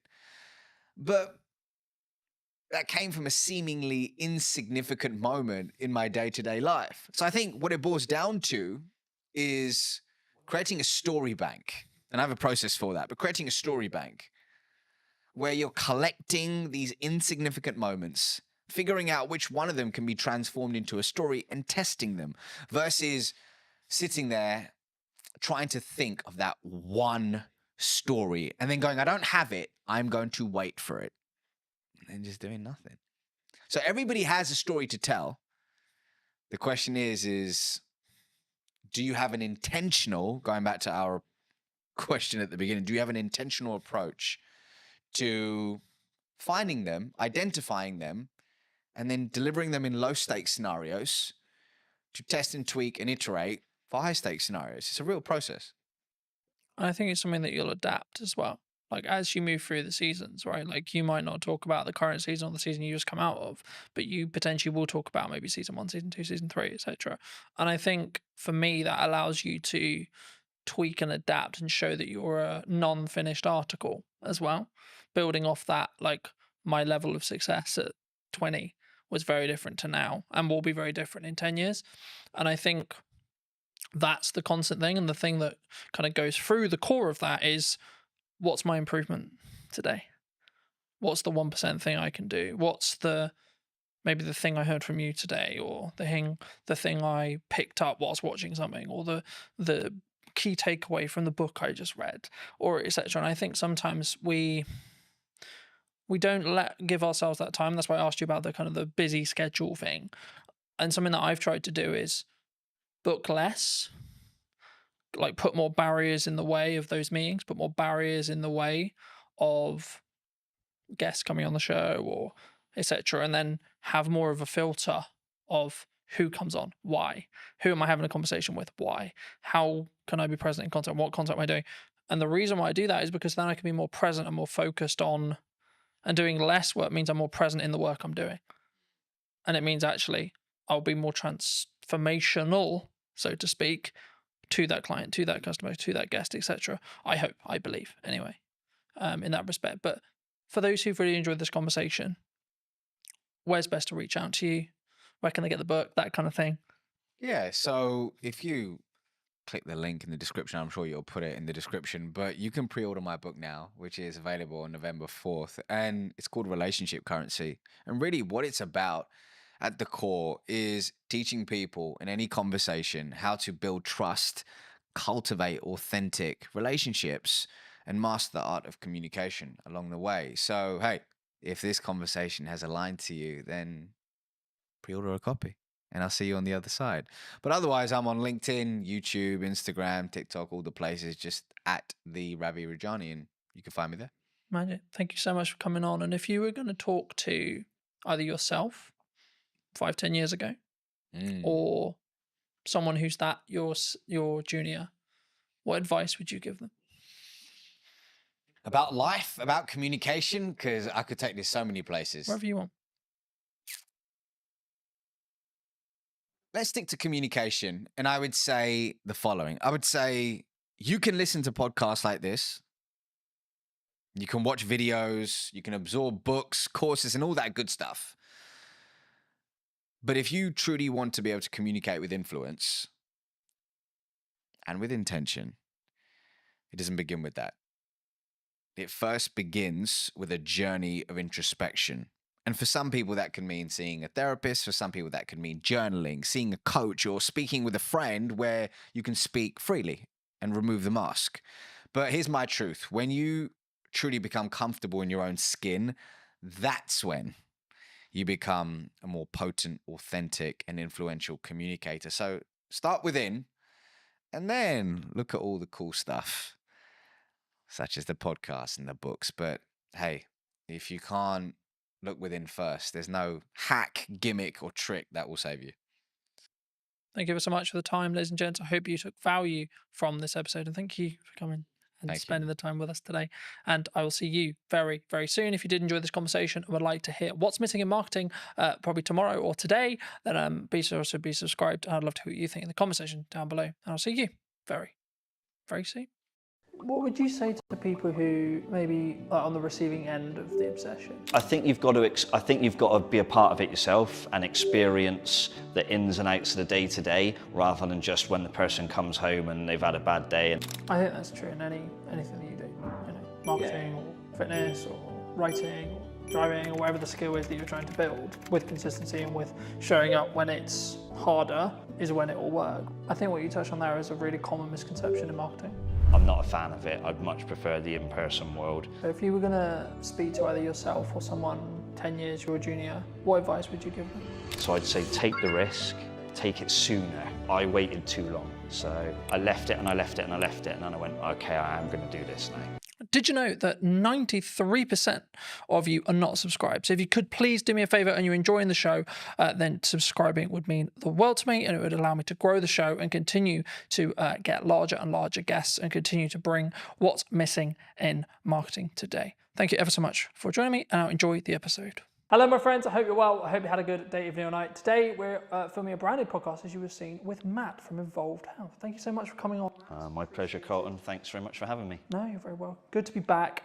For those who don't know you, Matt, how did you get to sit in front of me today? I'm sat in front of you today because I've sat in front of you before. We've done some work together before. You've helped with some of my social media marketing. And we had a few of my clients come in and do some testimonial work. So, and obviously I've seen your work with other businesses and other people in and around Salisbury. So, yeah, it's nice to have you back here again. Absolutely. I mean, I think we'll get onto that a bit more in depth later, but how did you, because you're obviously have you always been passionate about like helping people with personal training and fitness as a whole? Yeah. Like, how did you get into this industry? If I think back far enough, the origin story is I loved sport, I loved fitness, I loved playing sport and being involved in fitness and health related activities. I was absolutely rubbish at everything else.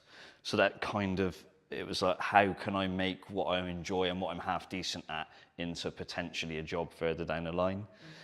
So left school, went to college, pissed about in college and sort of experimented in a few different sport and health related activities.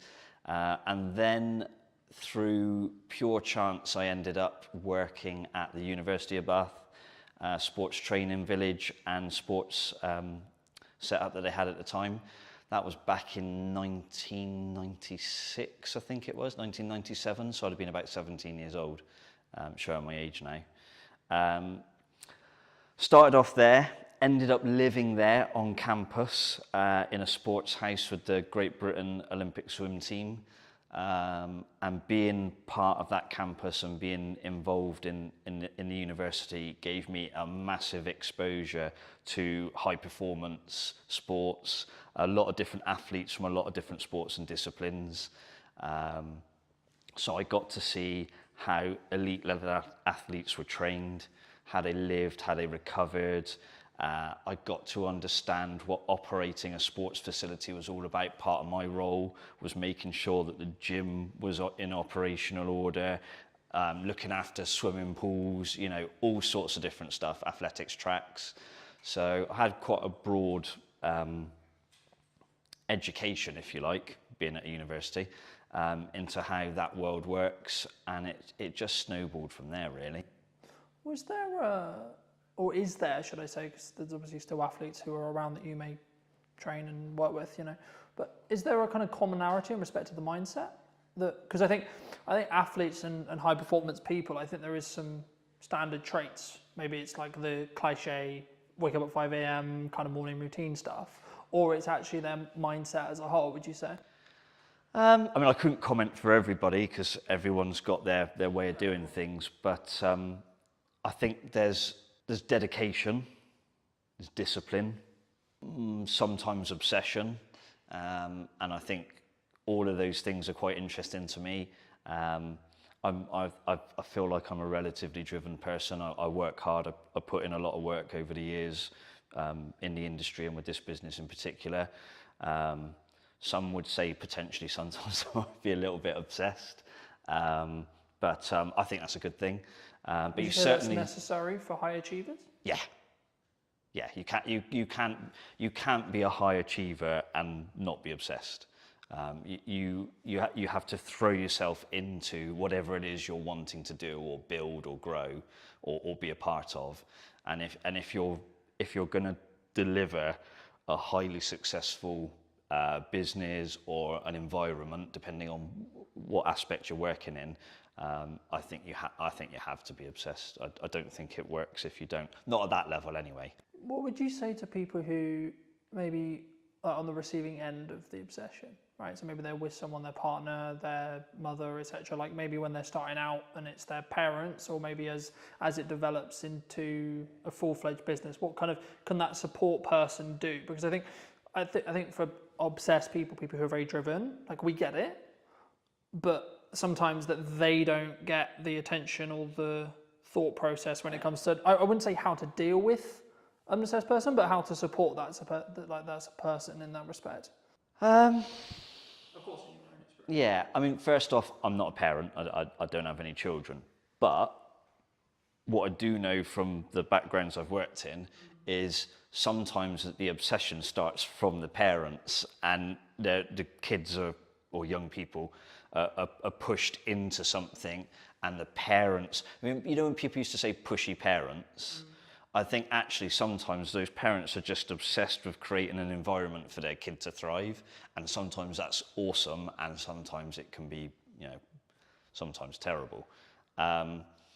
So in terms of how to support someone who is obsessed in trying to deliver high performance, tricky one. I think you've got to be a part of it yourself and experience the ins and outs of the day to day, rather than just when the person comes home and they've had a bad day and they, is use the phrase, uncomfortability kick and the cat stress almost. that kind of comes from that? Is that normal though, for a high achiever? Is that a sign or a byproduct of them being high achieving? Stress. Yeah, like so from a partner's point of view, or etc. You know, like in that respect. I think there's elements of stress for sure. They will be stressed about delivering an outcome on a performance. You know, if they're trying to compete, they want to win. They're stressed in the build up to a competition, can be stressed at the competition, and then there's the stress if the competition doesn't go so well. So yeah, stress definitely plays a part. Obviously, I've not competed myself at a high level. I've experienced and lived around those that have, and more often than not, I think the stress is a positive, like the person has responded to it, but I definitely saw a couple of occasions where maybe it didn't. And obviously, maybe with high achievers, and especially in athletes, they maybe get knocked or they have an injury or equivalent. I know you do some, support in that realm. I mean, how was that kind of a byproduct of what ended up happening as you were learning more about training? And yeah, the manual therapy side of things has come in relatively late in my health and fitness and therapy career. Initially, it was fitness-based provision, be it circuit training. Back in the day, it was circuit training classes. Then I got more and more into the personal training side of things. And the therapy aspect for me has probably been the last 10 or so years, 10 to 15 years, I reckon. Whereas I've been in the fitness and PT industry for I've forgotten how old I am, 24, 25 years. So yeah, pretty much since I walked through the doors at Bath University, I've been involved in fitness since, and that's changed, throughout the years. Therapy's become a big part of that.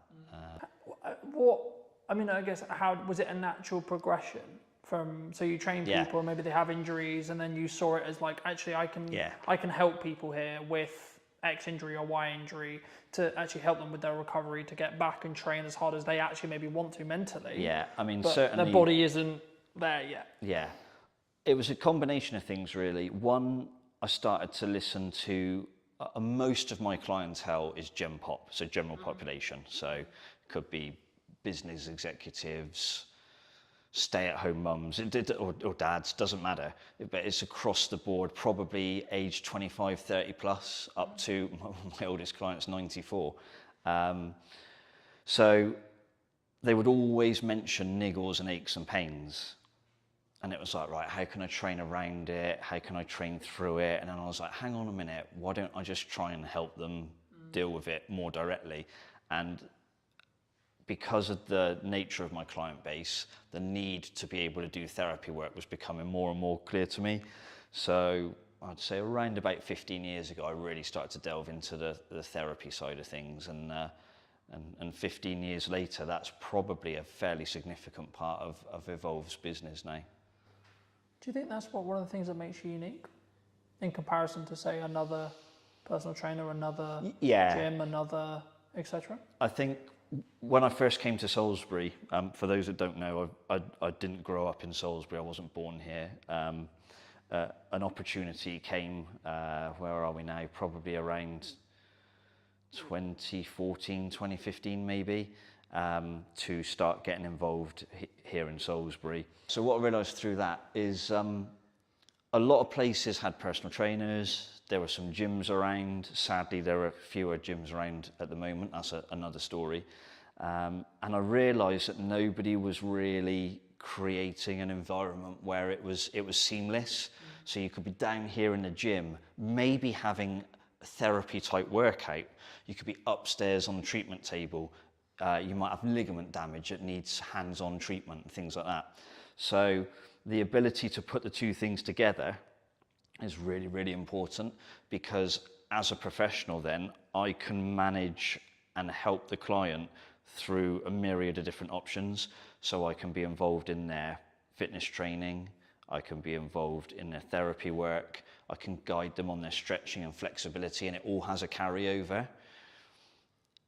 It's better for the client because you've got one set of eyes keeping an eye on things. I'm not saying I can be all things to all people, but it does assist. But also from a finance perspective from the client, if you have 1 or 2 PT sessions a week, then you've got to go to an osteopath, then you go to somewhere else for a massage. Most people know what these things cost these days. That's serious money on a weekly basis.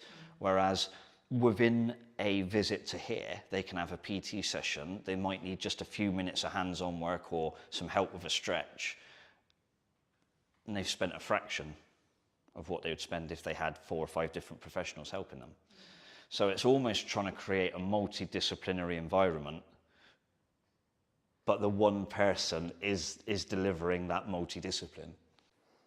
I think for me, like, that's maybe the unique selling proposition of what you do, but it allows that synergy. So if there is an injury that happens, either unfortunately with during training or like outside of training, and then when they come into training, then it can be maybe tackled like faster or potentially better, you know, in that respect. But do you think, I mean, I guess then, I mean, the next question I was going to go into was like, how consistent or like how focused should the average person be on fitness? Because I think as a whole, it's always been a part of my life, but I think maybe I'm unique. I mean, we're looking at, like, I don't know the figures off the top of my head, but the numbers are like constantly changing, constantly adapting, and I don't think for the better in respect to obesity and other such concerns in that respect. And I think, is it a shift? Is there like from what you're saying, or is it still maybe it's upper middle class? Is the people who can afford it? It's, you know what I mean? Is it because from my perspective, it was always quite snobby. Oh, you work out. Is that it was always that for a long time? I think what's changed is the media.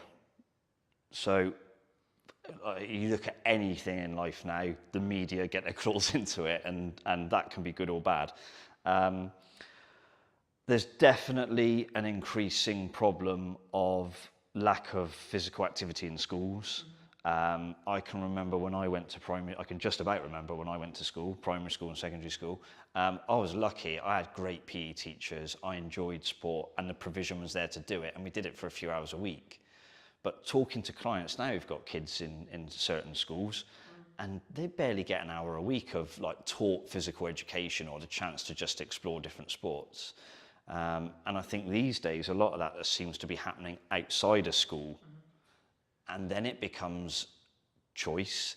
Then it becomes, can the parent potentially afford it?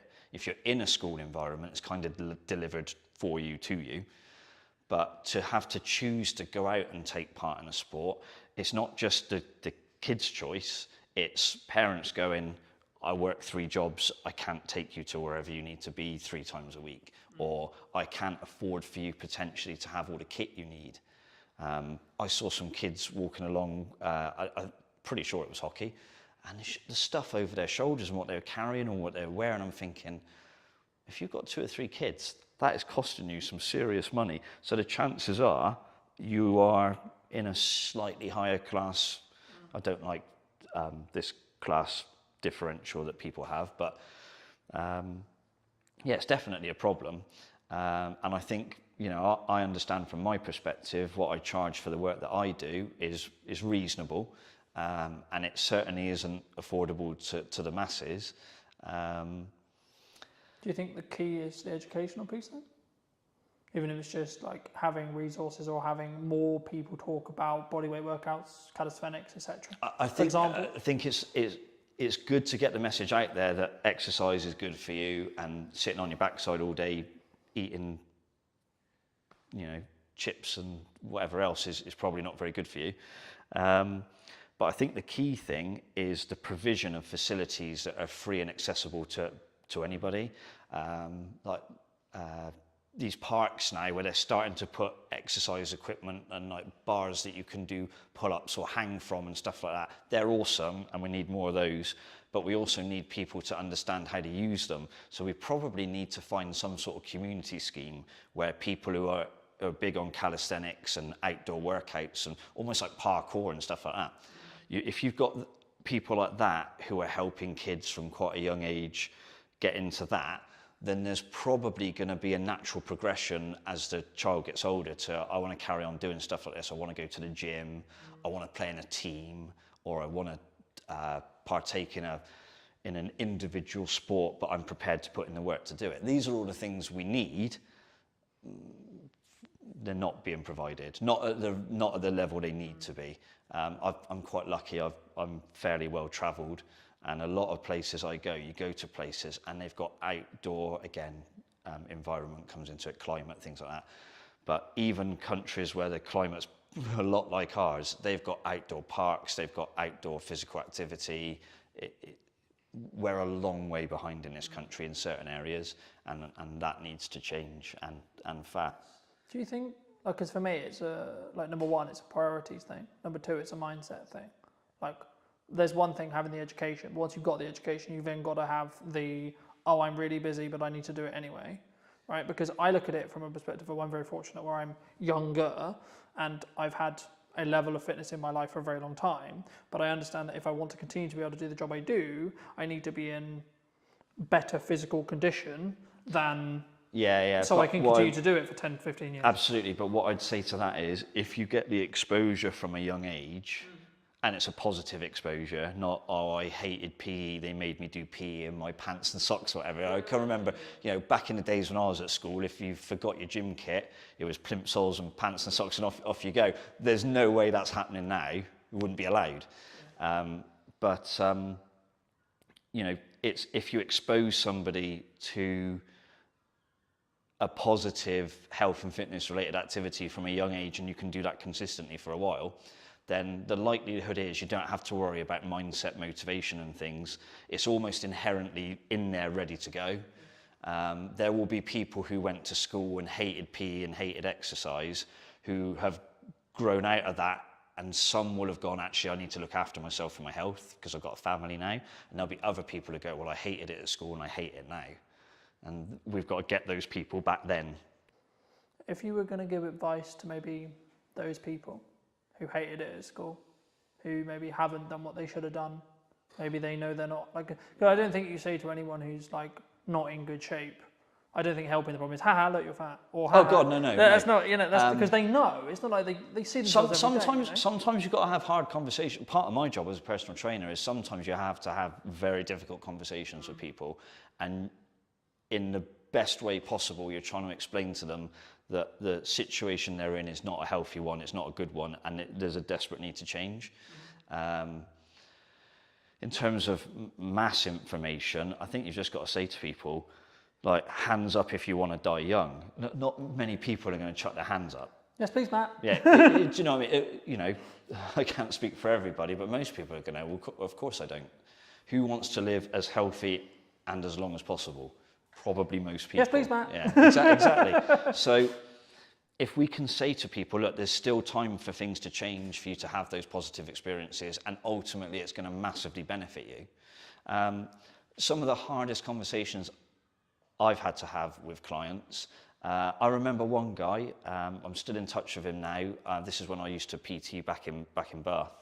I literally had to sit down and say to him, I know his daughter had got stuck into him. She was not far away from graduating university, had been involved in a relatively long-term relationship, and there was a wedding on the cards. And this particular chap, the girl's father, was not in a good way. Very successful, but very highly stressed executive. He owned a very particular international business, and he was flying all over the world, airports, long hours, eating all the wrong foods, a lot of client hospitality, so a lot of drinking, and he'd got himself into a real mess.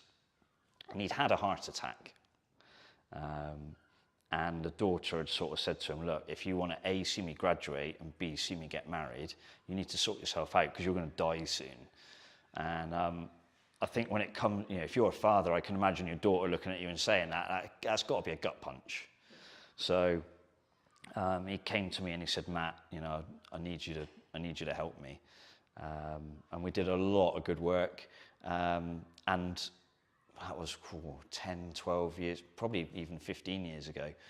And even now, he's still out running half marathons, going out for big bike rides. It completely changed him. But he said to me, the turning point was his daughter saying those things to him. If he'd read that in a magazine, he said I probably wouldn't have taken a blind bit of notice. But he said, my one and only daughter says that to me, and she's like got tears in her eyes.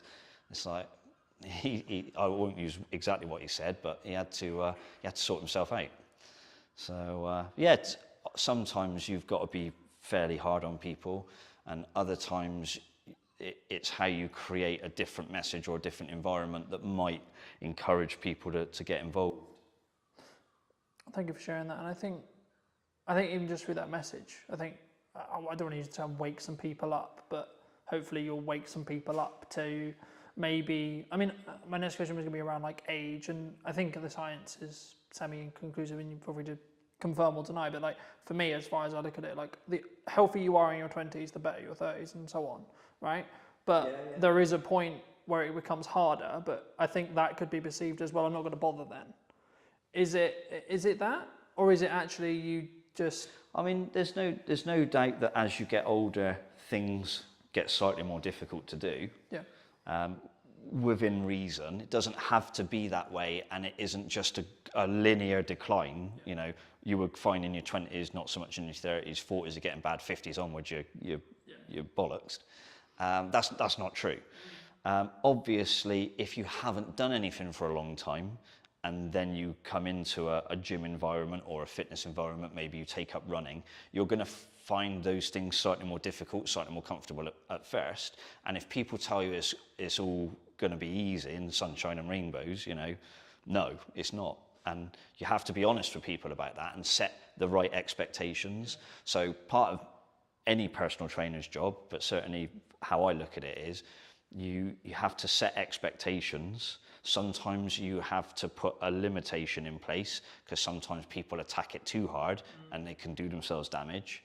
And sometimes they can attack it so strongly that it actually becomes less healthy. So it's striking a balance, pretty much like everything in life, really. You want to try and find balance where you can, knowing full well that the perfect balance is not achievable, I don't think, for anything. Sometimes you've got to be a little bit obsessed, like I said earlier. Sometimes you have to rein it in a little bit. But it's just finding that balance and working with the person. And it's building a relationship. So it's not just turn up through these doors and go, hey, Matt, just bark at me or tell me what to do. You have to build a relationship. There's an element of trust both ways. You know, the client needs to trust that I'll provide them with safe and effective exercise or safe and effective therapy treatment. And I need to trust that when they leave here, they're not going away and doing 10 times more stuff that maybe they shouldn't be doing, or their lifestyle is bad because they go, oh, I can offset it by going to see Matt, so I can carry on drinking heavily and eating all the wrong food. So it's a relationship, and the relationship's built on trust, and that trust comes with me establishing at the start of the process what are their expectations of me and what I expect from them, and it does go both ways. So that's crucial, I think. Do you think some people struggle the long-term mindset of the results? Because fitness is, from how I look at it anyway, it's a compounding thing. Like once you're consistently doing it repeatedly, then the results will compound. But there is, like, I would say probably a month, maybe 2 months, maybe 3 months where you maybe don't see, it's the question as you go to the gym, you do a thing, nothing changes. You go the next day, you do the same thing again, nothing changes. But there is a day where it does start where there's a change. Yeah. It's consistency. I can write the best fitness program, the best strength program, the best flexibility program for somebody. But if they're not consistent, they won't get the result. It doesn't matter how good one session is, it matters how good 20 sessions are. So most of my clients have been coming to see me for years. I mean, I've still got clients who are training with me now that we've opened the doors to 12 years ago when we first opened, and they're still training with me now. That's consistency. And they very rarely miss, they have the occasional family holiday. We tend to wind down a bit at Christmas as a business and let people go and have a good time and then attack it again in January. But the overall key is consistency. It doesn't matter what one session's like, it matters what 25 sessions are like and whether they are relatively close together. If you do 25 great training sessions but it's spread across 15 years, it's not going to work. But if you're consistent more in, you know, week in, week out terms, then ultimately you will be successful. Is that why you would say sometimes, even when on the hard days, like how I look at it is if I can show up on the really hard days where I'm really busy, really tired, etc. Not like really tired as in exhausted. Yeah, but like, you find as you in like I've shown up. It's not the best workout, but it's still a workout. Yeah. And it's building that momentum. Or would you say that like you need to then focus on recovery there? You find out most about people when they're having their bad days in any shape of life, or any walk of life. But in terms of training, I get people to walk through the door. I haven't got very many skills, but I'm pretty good at reading people. And one of my things as a personal trainer is when somebody, or a therapist, when somebody walks through the door, I can tell pretty quickly if they're having a shit day. So then you have to say, right, well, the person still turned up, so that's a win.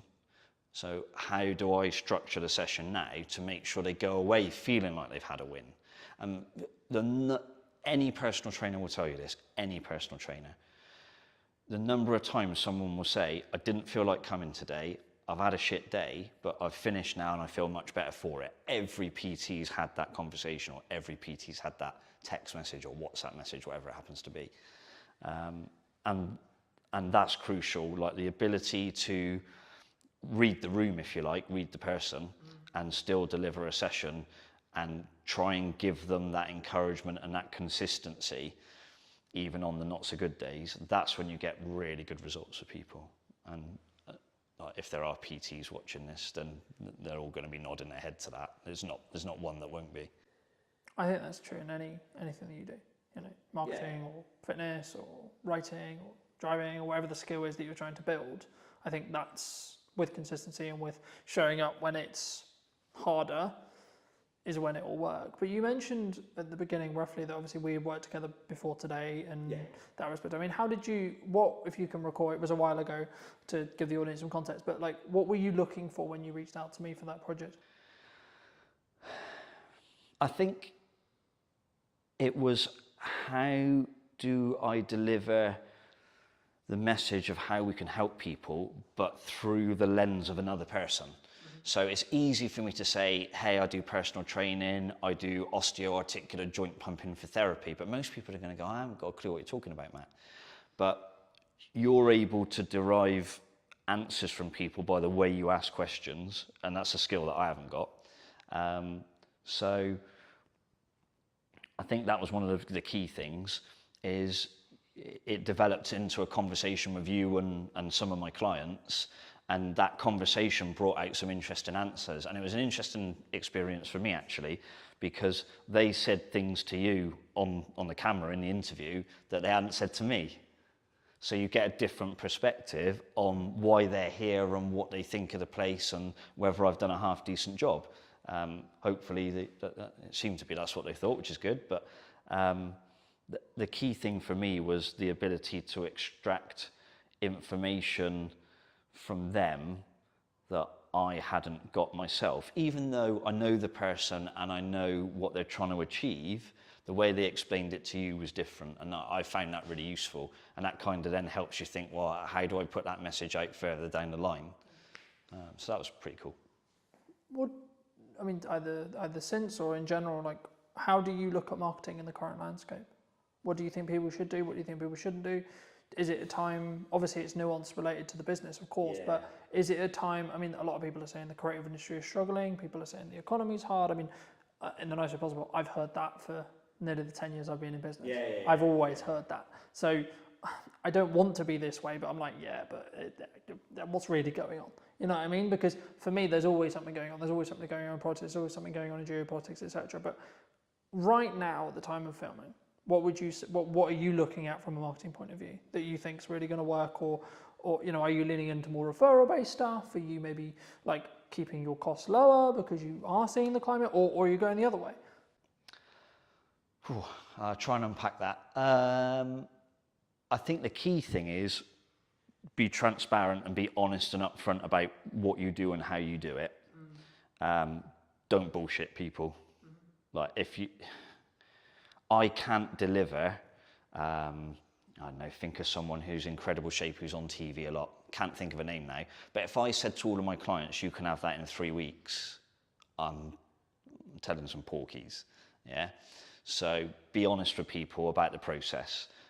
Explain to them that, yes, you can achieve some brilliant results and sometimes life-changing results. And it might not just be the way you look, it might be the way you feel, it might be the way other people view you, it could be all sorts of stuff. But be honest and transparent about what you do and what you can deliver. Most of what we've got here at Evolved has always been referral based. I mean, you know, because we've had this conversation previously, I'm not a big marketer. I don't do, what is it, sponsored ads or Facebook, whatever it is. Wouldn't even understand how to set one up. So on that side of business, I'm probably not very good. But I came here to Salisbury, I knew two people. And we've built a business that does 80 or 90 sessions a week between myself and my colleague Charlie. We've been here 12 years. That's referral, that's not marketing, that's referrals. It always has been, and I suspect it probably always will be to a degree. I think the challenge for me and how I grow Evolve now is I need to market to the people who don't know I'm here and that people can't refer to because they don't know we exist. You know, you can only get referrals from people that know you're here. So I should probably try and get more people to understand that we're here. You know, if I had a few quid for every time somebody comes and said, I didn't even know you were here, Matt, until someone told me about you, I'm like, oh, I really need to do something about this. But yeah, I think marketing for me now is being able to explain to people what we do and how we do it, and saying to people, do you want to come along on the journey, as opposed to come and get fit in 6 weeks, which I hate that message in the fitness industry. It's rubbish. I think what you touched on there is a really common misconception in marketing, that people think it's either referrals or it's word of mouth or it's ads or it's content or it's this or it's that. The reality is all that content's going to do, all that marketing's going to do is apply fire to your word of mouth. Yeah.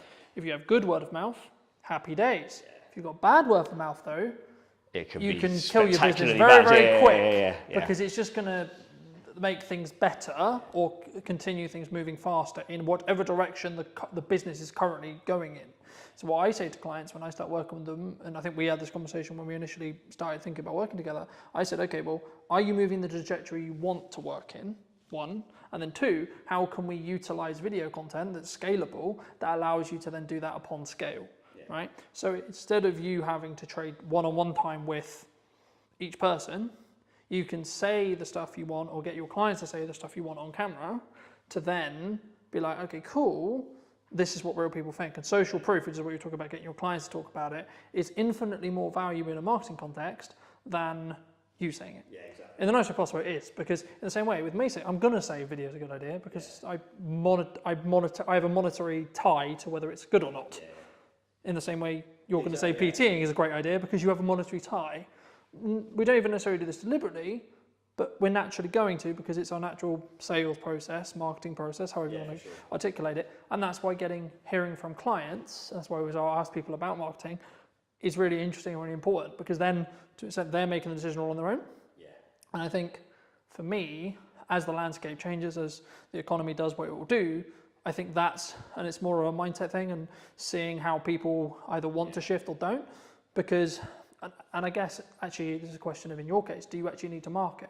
I would argue you don't even need to market because from what it sounds like at this stage right now, at the time of recording, you're close to full capacity, if not full capacity, and you don't really have enough space or staff or both to scale. No. So actually, should you market? Yeah, tricky one, isn't it? Yeah. Maybe, finding maybe good. If you want to create a waiting list and you're trying to develop another product and you want to keep things going, but you wouldn't market in the same way as if you were trying to fill a new class, for example.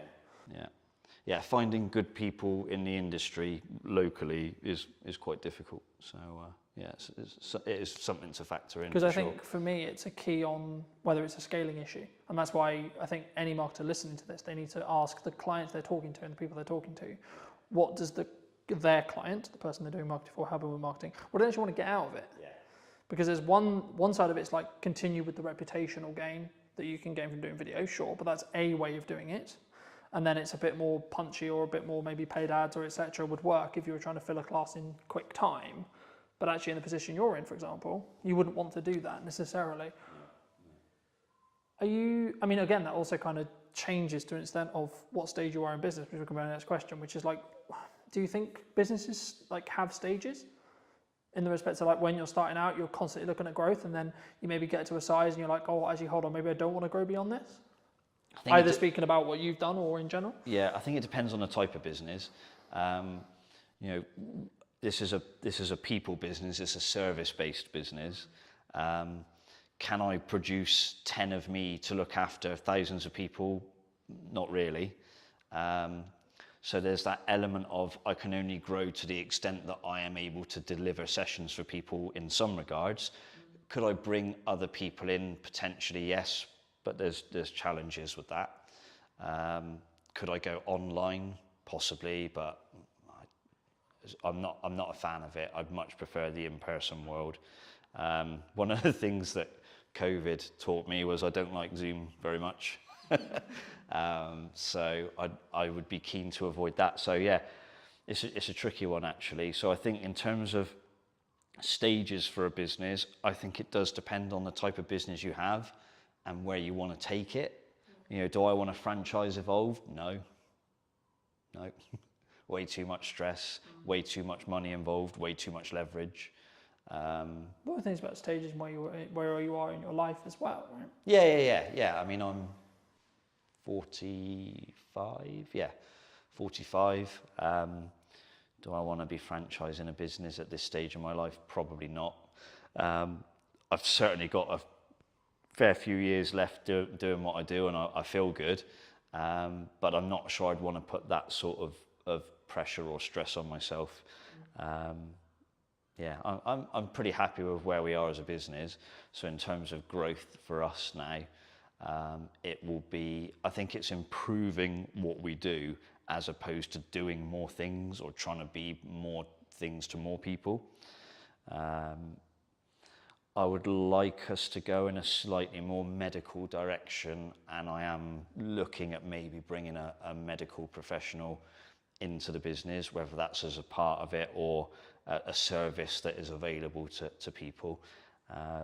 I won't go into the exact details of that because I know someone else will just jump on it anyway. Yeah, that's one of the things I might do. But in terms of how businesses grow, I'm not going to pretend that I'm a sort of serial entrepreneur business grower, because I'm not.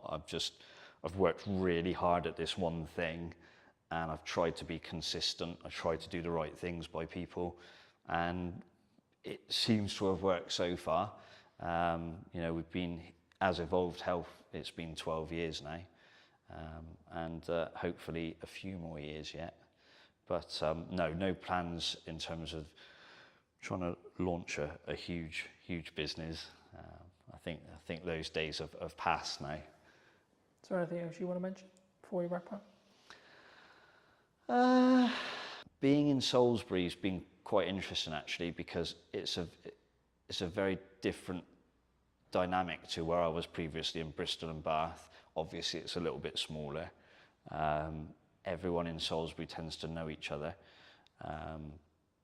And so for me as a outsider, it was relatively challenging to grow the business initially because people didn't know me. But thankfully, because my work seemed to resonate with people and I seemed to do a good job, the business has been able to build and grow.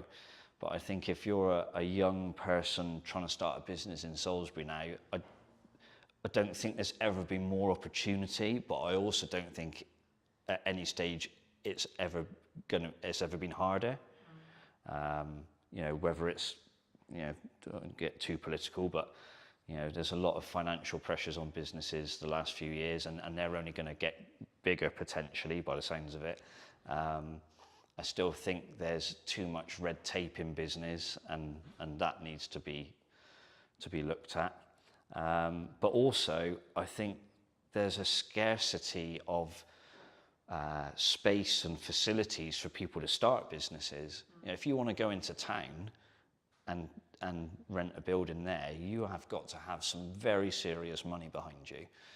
And if you're a young person with a dream trying to start out, sometimes those stories happen and it works, but a lot of the times people are going to fall flat on their face quite quickly.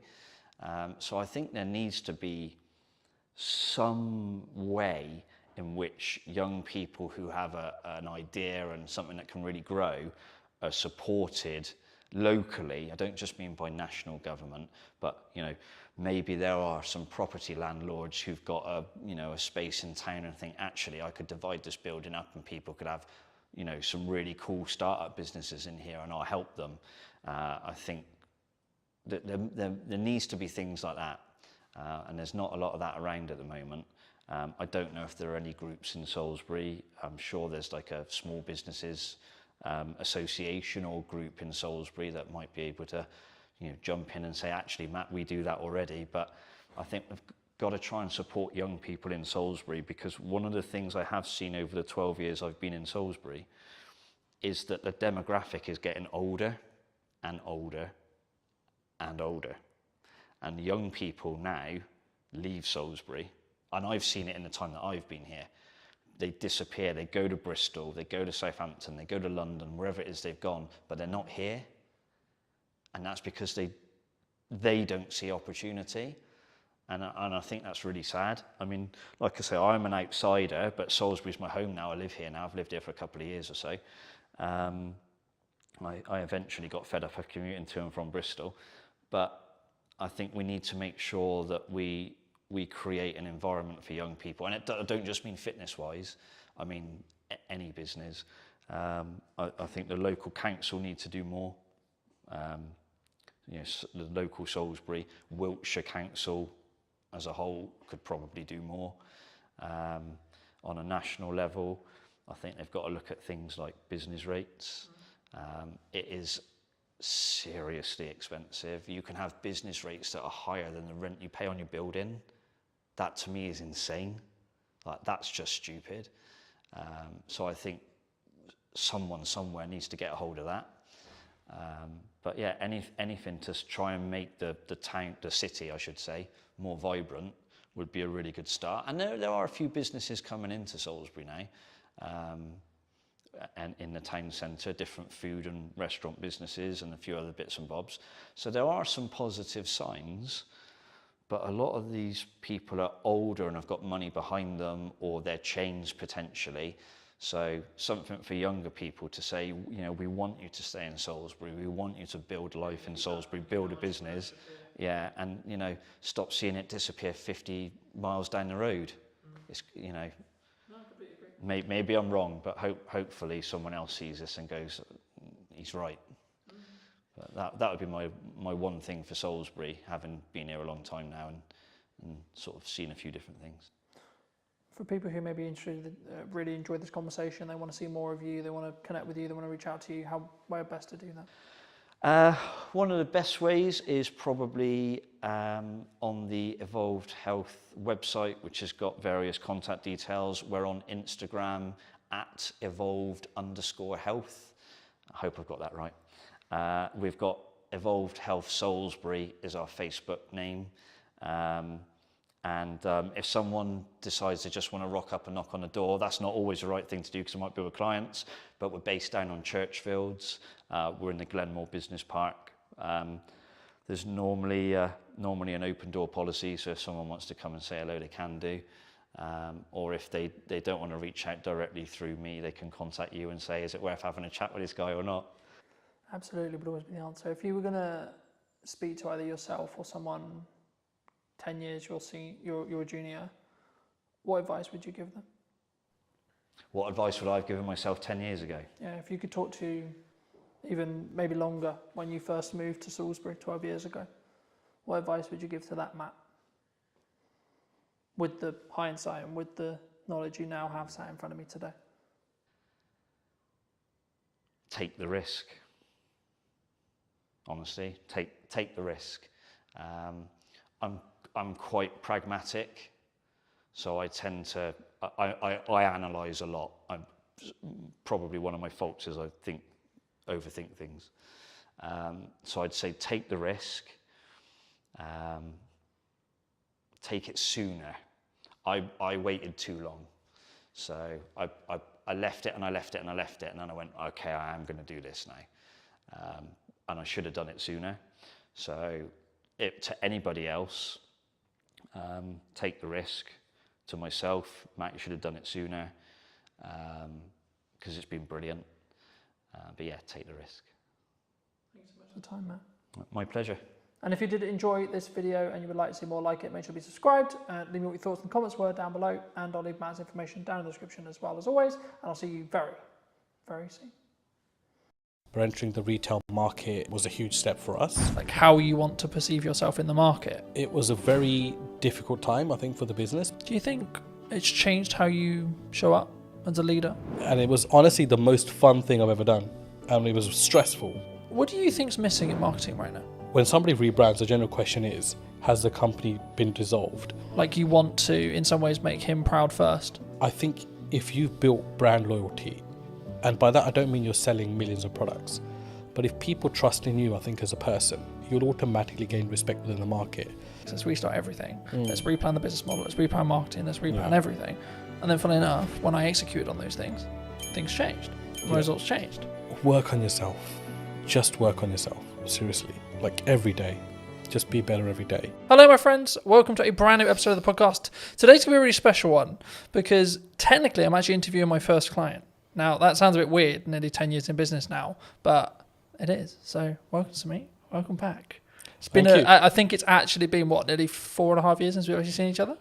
The last time I remember, I think we were shooting something on top of a car park in Salisbury. Yes, we did. And yeah, that's got to be about 4.5 years ago at least. So yes, it's great to be back and great to see you after all these years as well. I know. Yeah. Super good. I mean, you were actually under a different brand then. That's right. We were. So our legal entity remains the same, but we have rebranded to Anand, which incidentally is our family surname as well. And that came about through some hard lessons, I think, in business. One of the ones being most probably that you never really stop learning, I think, and when you get to a point where you think you've kind of, worked everything out, there's like this curveball thrown at you. So that was sort of what happened with us as a company. There were some legal obligations that we had to meet, and the old brand no longer resonated or could technically be used moving forward. So I think it all came about because we entered retail as a business. Predominantly we are wholesale and hospitality, but entering the retail market was a huge step for us, and sort of at a national airport as well. So when that came about, I mean, it was a huge shock to the system because we had just launched this huge sort of project. There was 2 or 3 in the pipeline, and then all been vetted and all sort of been mustered up with this brand, and then to all of a sudden launch something, and then I think it was about 3 weeks later we had something to say. There were some legal obligations that had to be fulfilled. It was a huge shock to the system. So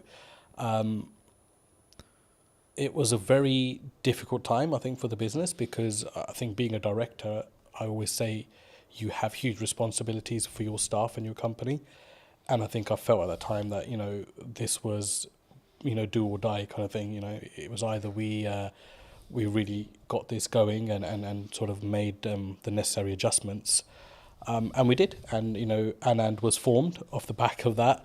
So, and it was honestly the most fun thing I've ever done.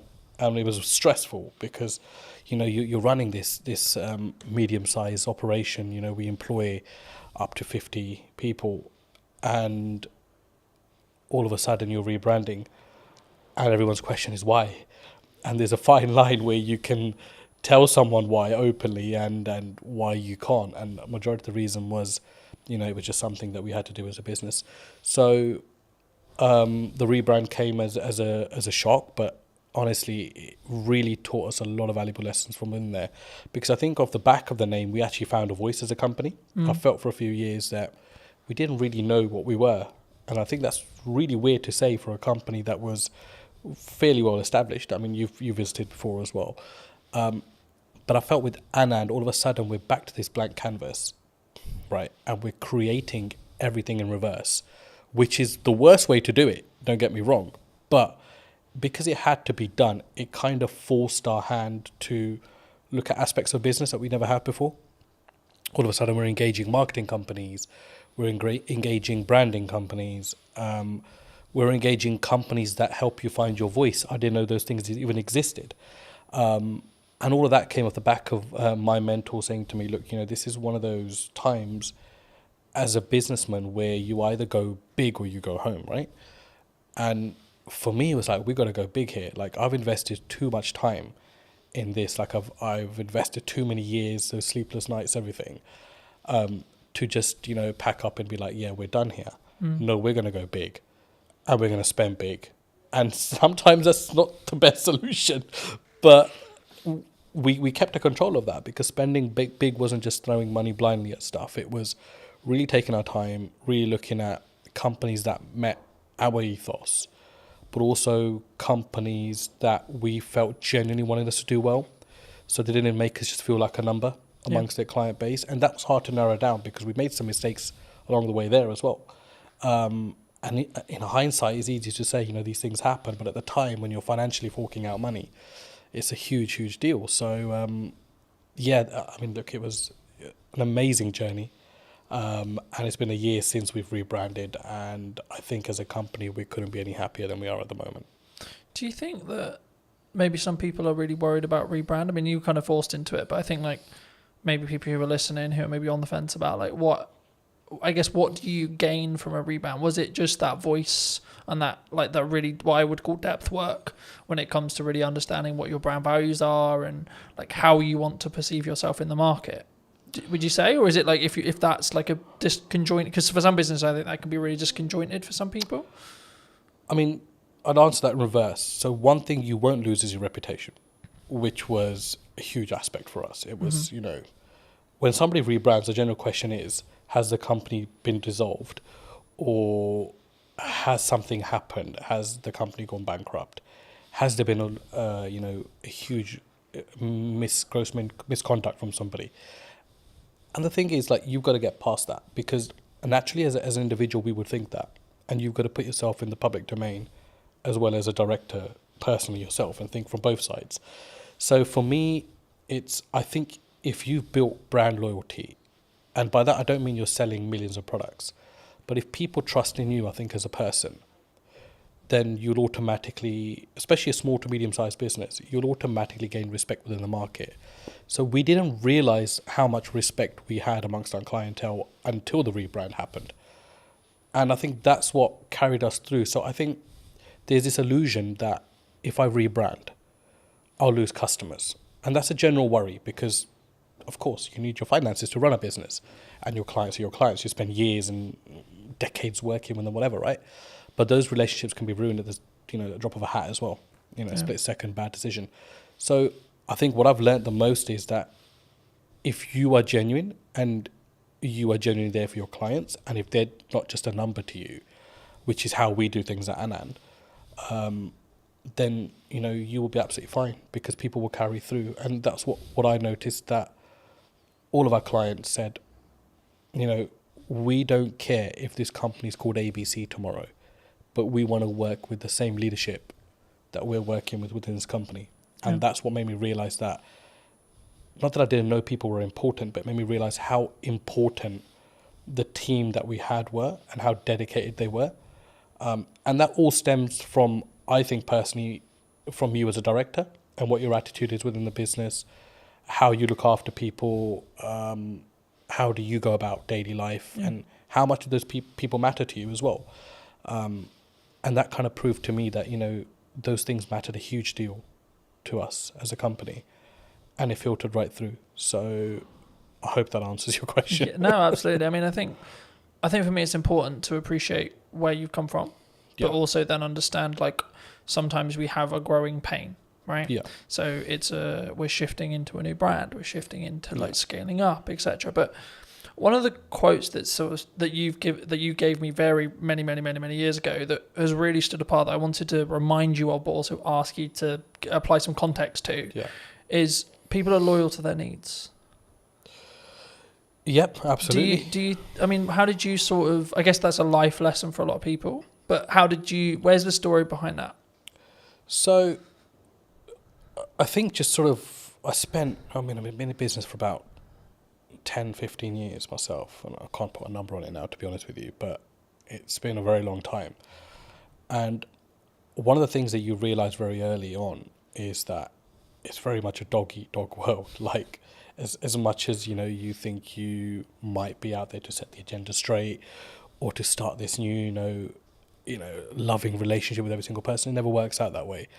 And we realized very quickly that as a business, after surviving the first 5 years, like, a lot of people are just loyal to their needs. Like, when those needs are met, they will either move on or they'll no longer engage with you. And I mean, that's absolutely fine. It's a natural thing to happen as well. But to put it into context, I mean,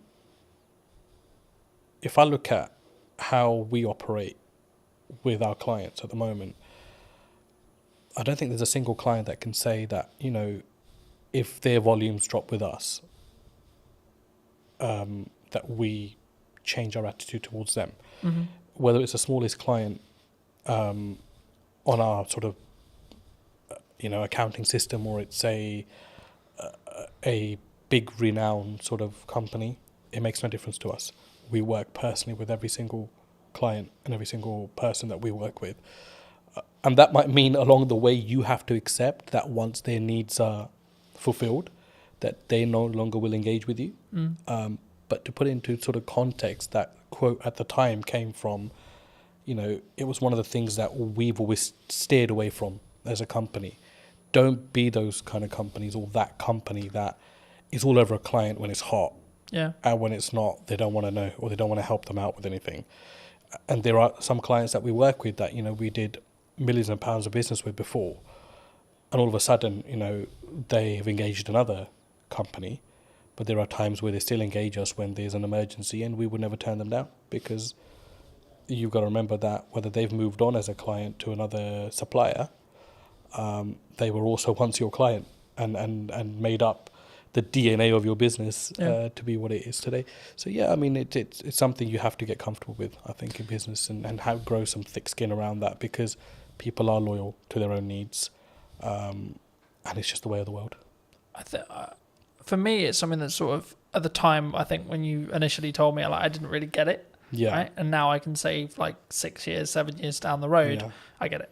And I think for me, it's one of those things where it may not even be deliberate from that person, that client, customer. No, yeah. I think it's more around, actually, sometimes you just, there's only so much value you can add to that customer, client, etc. Absolutely. And people have personal lives, and it's well, it's easy to say, don't involve your personal in your work life, but it's a very difficult thing to do as well.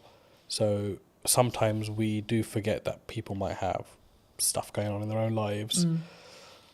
People move on, and all of a sudden a new person comes into that role in the company and doesn't see your business to be as valuable as the previous person. So there are elements of that as well. Yeah. But I think I've always found that there's no use keeping hatred and negativity about somebody moving on. I think you've got to accept that and look and think, how can I learn from this? And how can I get better from this? And there was times that, clients left us on a very bad note, completely unexpected. Some that didn't even pay, the thousands of pounds they racked up in accounts, not to mention any names. And, that didn't mean that we were not going to look at what we could have done better as a company. So I think it always starts with what's going on at home before you look anywhere else. Yeah.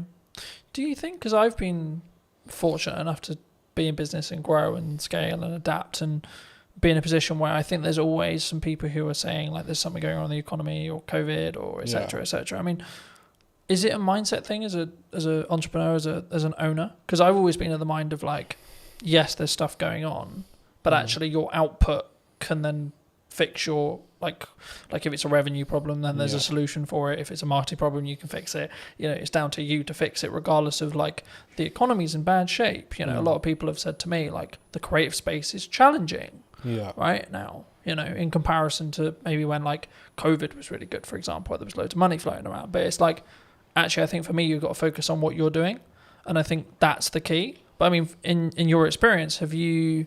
Is it kind of a catch-all kind of?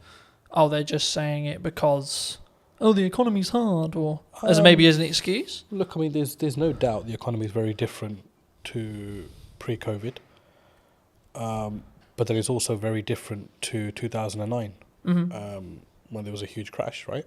Yeah. So I mean, that's just a constantly sort of evolving, situation. Yes, I do believe it's very difficult now to do business, no matter what field you're in. But there are some fields which feel legislation change particularly, they feel it a lot more than some businesses. But I think you're right to say you can navigate through anything with a very positive mindset. And I think if you fold as a business, but you've given it your absolute everything, you'll sleep peacefully at night.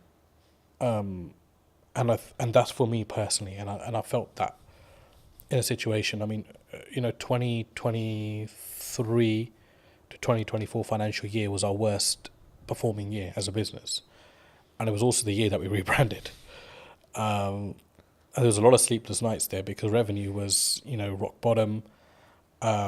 We'd employed people that year, doubled our workforce because we were looking to go, north, and ended up going south as a business. And naturally along that is a lot of doubt because you think, should I have employed these 6 people? Should I have done this? Should I have done that? And it's easy to say in hindsight that actually I'm worried then, but you generally do worry at that point. So I think it's a mindset and how you navigate. And the thing that got me through was just mindset. I think I am just so resilient, like to anything. I think right now in my life, where I'm just like. Do you think that comes from your years of experience in business and knowing that actually sometimes you've just got to what I would call grunt it or push for it to you just figure it out? I think it's both of those elements, but I think for me the biggest thing is upbringing. My dad was a very resilient character, hugely resilient. Sorry, not was, is still he's still there. He's an extremely resilient character, and a completely uneducated man, which I must add to this story as well. So to see him, as a migrant in this country with little to no education, he still doesn't speak English fluently. And it was like, this guy struggled, and he struggled so much, but he made it. He made it in his career and in his life. And it was like a lot of that played on my head at that point. And I don't think those things sit well with you, or you don't draw on those things sometimes in life. But when it really matters, those things will come in, and you'll know what your metal's like at that point as well, and how strong you are. Do you think that was like a key in respect to like how well you've now done, like that having that upbringing and having that, I guess, those values or what could be described as the correct values being installed into you? Even if it was like an information sponge point, like you as a kid 100%. just taking that information, sort of saying, well, this is the upbringing I had. I mean, 100%. But the thing is, I think I didn't realise that till I was about 35. So there's no like one fit solution to this. It's just when it's going to hit you, and it hit me a couple of years back.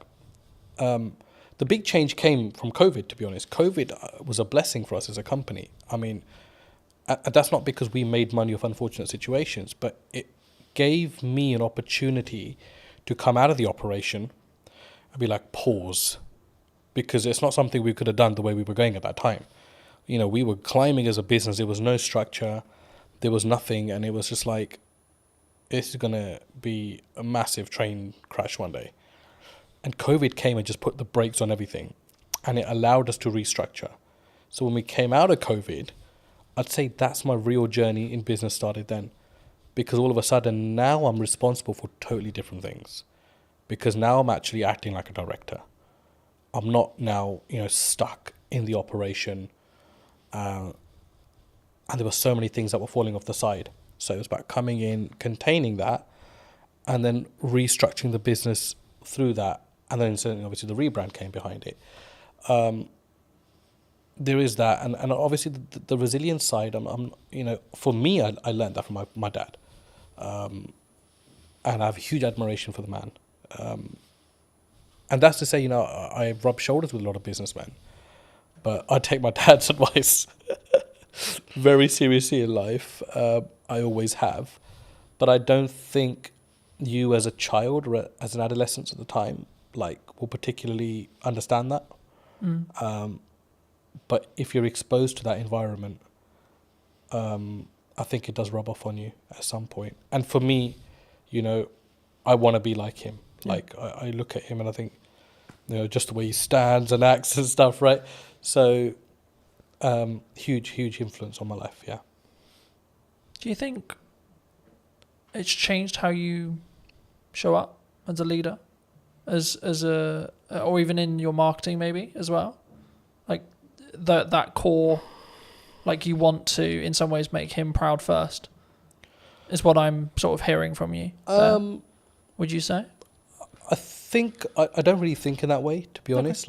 For me, it's not about making other people proud. I think as long as you're on the right journey, I think honesty is very important in business. And I sleep very well at night, no matter what the situation is on the day.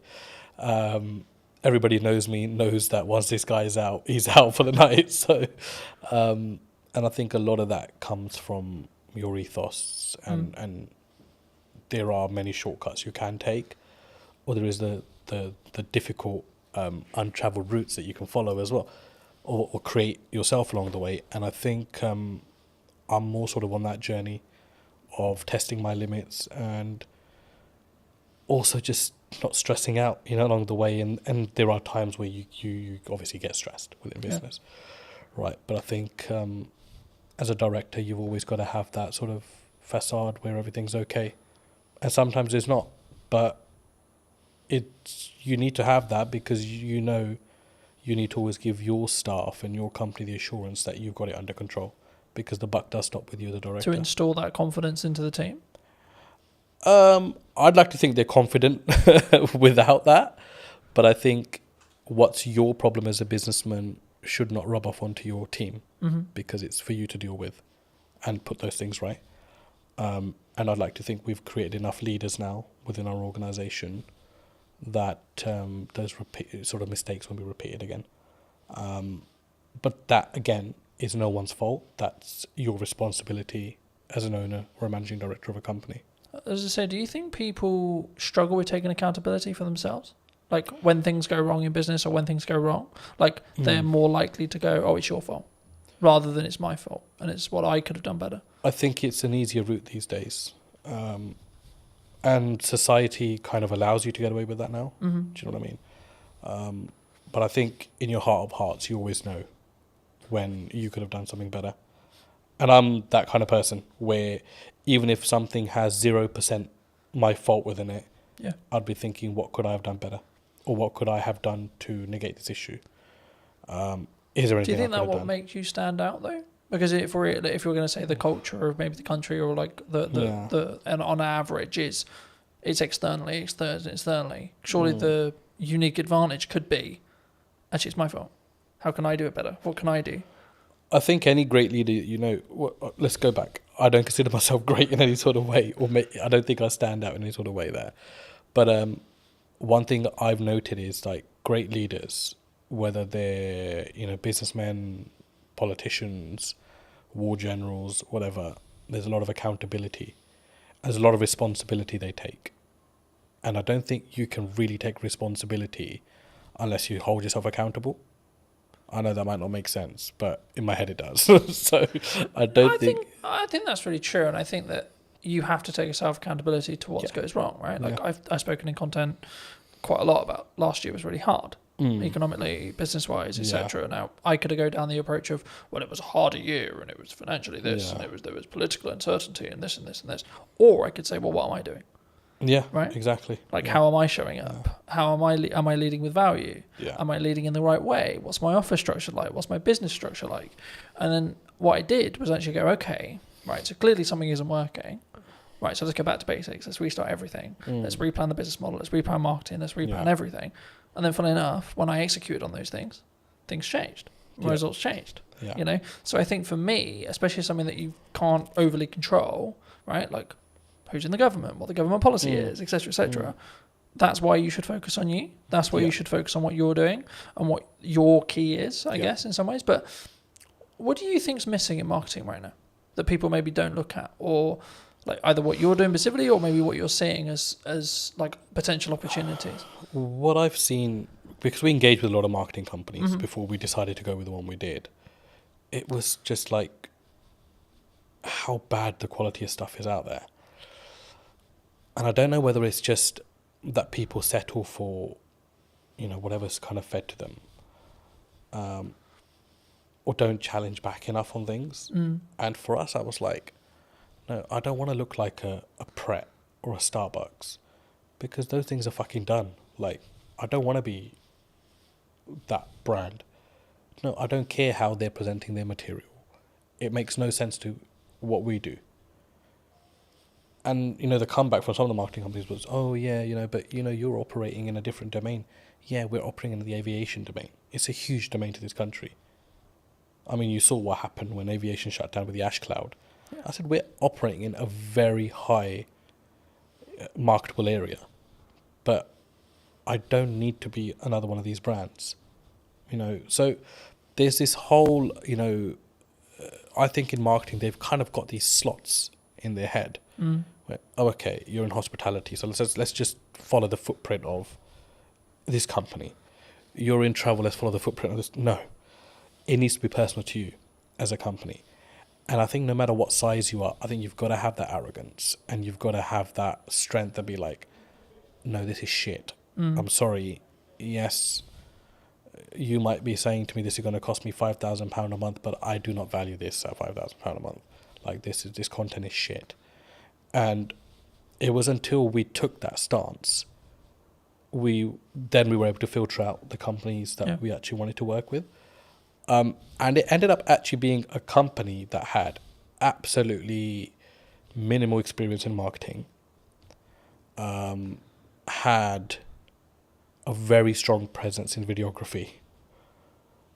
They did some of our content. We sat down and said, we'd love the opportunity to market for you. And I was sold on the directors of that company. And I think that's a huge valuable lesson, that don't just go out into the market and think, you know, I'll go to the marketing agency that does marketing for X, Y, and Z. No, that will not be the necessary fit for your company. You need to find the necessary fit for your company. So overall, I think it's a huge gap in the market there. If somebody's willing to come in a company and work personally with smaller businesses, I think it's a huge market, because everybody wants to catch the big fish. And big fish will potentially have the budgets just to pay and be like, yeah, the campaign didn't really work out. But as a small business, you can't really afford to do that. Every campaign has to work out. And whether you're small, whether you're a medium-sized business like we are, it has to work, because you're paying a lot of money for that to work. So, huge gap in the market. I think there aren't many companies that I would look at and think there's a good reputation there, even though they work with big brands, because they will just consider you a small fish and think that they can pull the wool over your eyes. And I think it's very important, no matter what size you are, that, you know, you're the captain of your ship. Yeah. No matter how small it is, how big it is, you've got to lead by example there. And if you have to have the loudest voice, then you've got to have that as well. I'm glad you mentioned video, because I think sometimes people, they're overwhelmed by it, they're concerned by it. Yeah. They're like, well, I mean, why do you use it? Right, was the key, the question there. But like, I think there's so much that there's, like, from my experience, there's psychology around, like, oh my God, I sound like a dick on camera, or like, I don't like the sound of my voice, or this is how I look. But there's also then, like, the tactics, or like the tech side, right? Now, obviously, if we bring in a videographer, you don't need to worry too much about the tech side, but I still think you should at some principle you should understand it. I mean, why did you? Because you mentioned that you leaned into it. I mean, why did you lean into it? I was obviously introduced to yourself into videography. I didn't have any. I mean, yeah, we know videos get made, but it wasn't something you ever gave second thought to. For me, it was just kind of like, okay, I need to stop worrying about how I look or sound on camera. Like, just be genuine to who you are, like what you're talking about. If it produces great content, it does. If it doesn't, whatever. it's not the end of the world. And obviously, it was a changing landscape at the time as well. I think all of a sudden, Instagram changed its algorithms, like videos and reels, and all these new terms are coming out, and I'm like, what the hell's actually going on?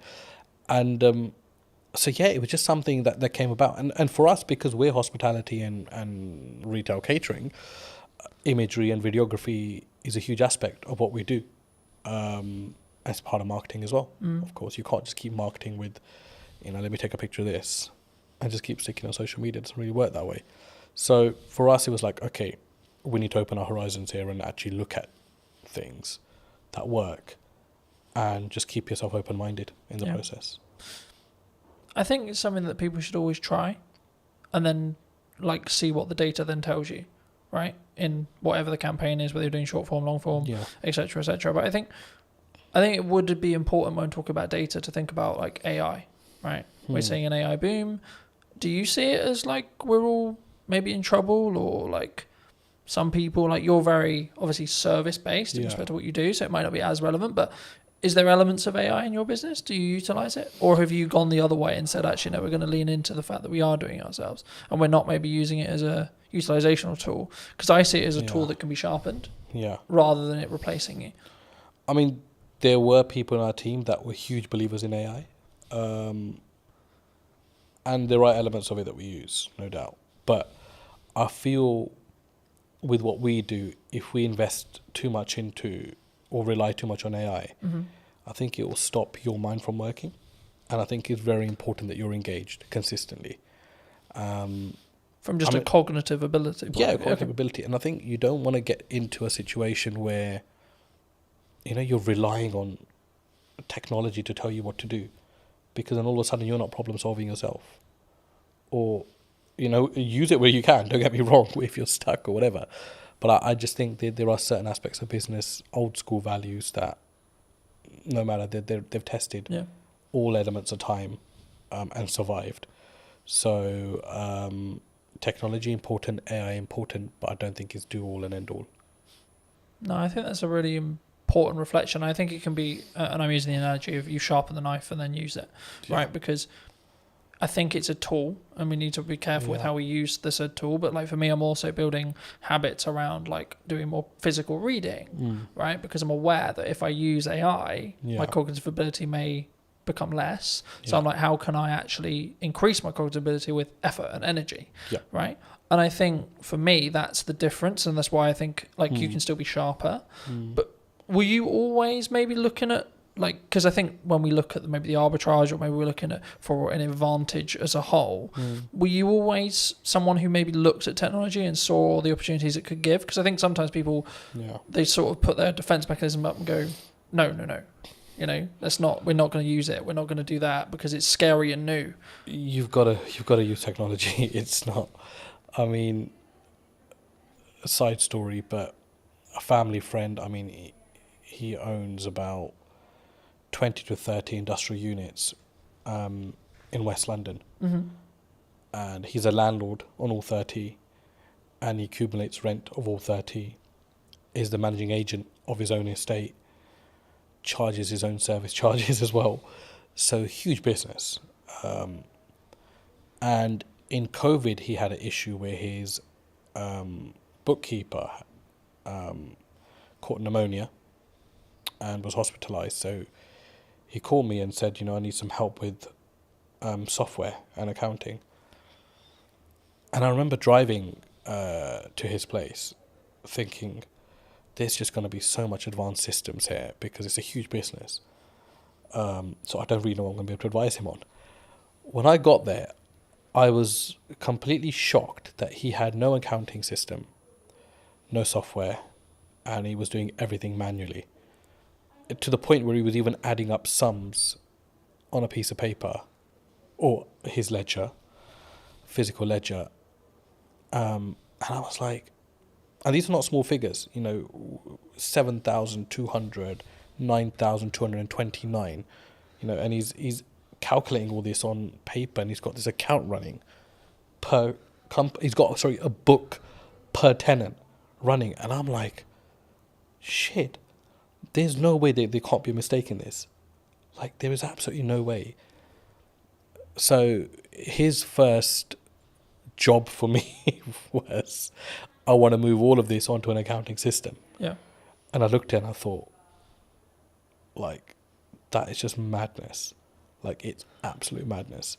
And I remember setting up Xero for him. And I mean, I'm no Xero professional, right? We have a team that runs our accounts and stuff, but he wanted this to be a personal favor. So I remember shifting all of these physical ledgers onto an accounting software, and the sums were wrong by like thousands. So his first comment to me was, I need to recover this £62,000, which is owed to me in rent. When we actually shifted everything onto a ledger, the figure was about 225,000, which was owed to him. So it's like nearly 3 times what he thought was owed. And that was his change at the age of 62 towards technology, that I need to adapt. And that was the point where he was like, no, Was it an eye-opener for him? Sorry? Was it an eye-opener? I think it opened... Like, how did he react? I think it opened everything that he had within him, because he was just like, he goes, I don't even know how many years I've been losing money for, which is the main thing. And he always had tenants that said and came to him like, this rent figure is wrong. And he was like, no, he's adamant it's right. And I was like, an accounting system will put all that to bed. All of a sudden, the queries went down by like 90%. People stopped querying their bills because it was all automated. Each tax code was set. Every expense was set. And I mean, that was like, okay, there's also no time limit to when a person can wake up and see that they need to adapt to technology. And coincidentally, he got very ill last year himself. So he had his son come in and take over the business. And it was a very seamless handover because everything was sorted. So you could easily, you'd have to spend some time kind of understanding what's going on here. But it was handed over with something in place that you can just pick up and go with it. Yeah. Opposed to like, why is this or why is that or why is that? Everything was annotated. So yeah, look, you have to adapt. I don't think you can as a business. I mean, we didn't start using software till quite late into our life, business life as well.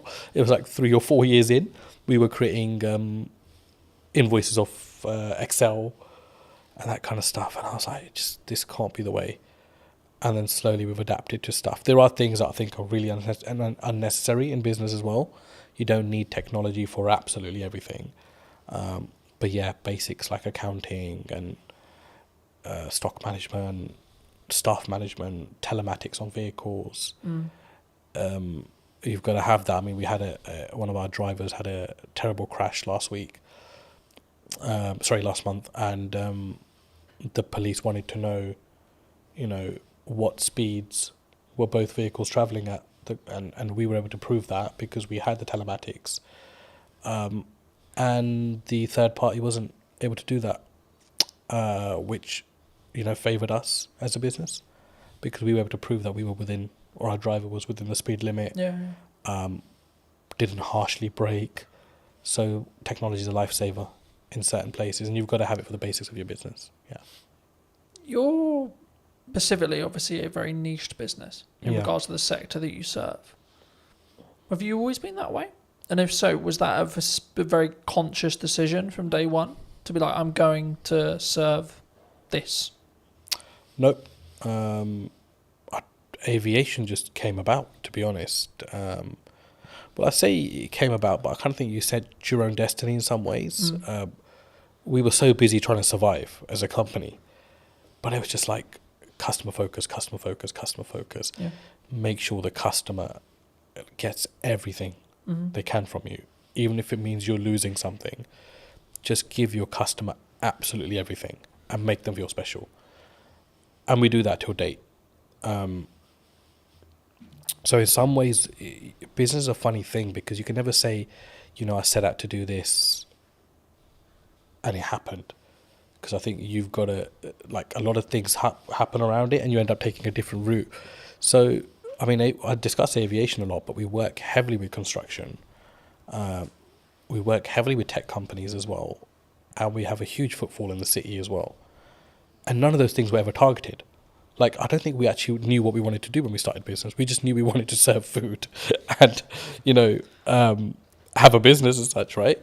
So it was like, okay, how do we do that now?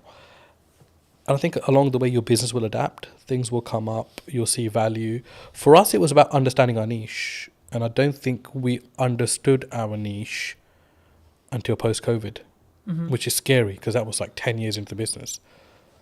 10 years? 7, 8, sorry, maybe 8 years into the business. But it was what is our niche? Our niche is not aviation. Yeah.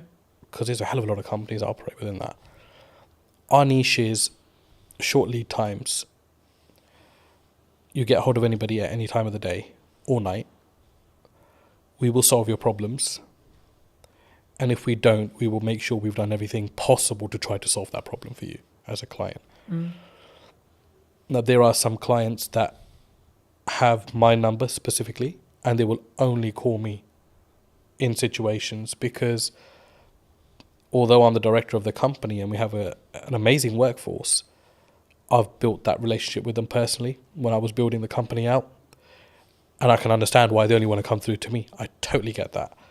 But my attitude towards them doesn't change irrespective of my position in the company. And we distill that through our staff, completely distill it through our staff. That nobody's bigger than the company. We help a client in any given situation that we can. If we are closed for the day and something comes up for somebody, we will do everything we can to make sure that we solve that problem for them. And we've become that. I think that's been our niche. Our niche is we are problem solvers. And that's helped us also recruit the right people. And people don't come to this company thinking, I'll just spend 9 to 5 behind a desk and I'm done. They're problem solvers. And we make sure they become problem solvers. And our retention rate's amazing. We've had one staff member leave in the last 2 years, which is incredible. It's absolutely incredible.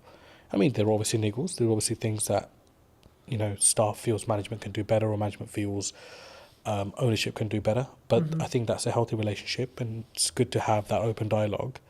But it's so important to treat your staff well. And that doesn't mean just money or pay. I think just an attitude, sometimes just asking people how they are, talking about the football or having a normal conversation makes people realise that actually you're a normal person yourself. Yeah.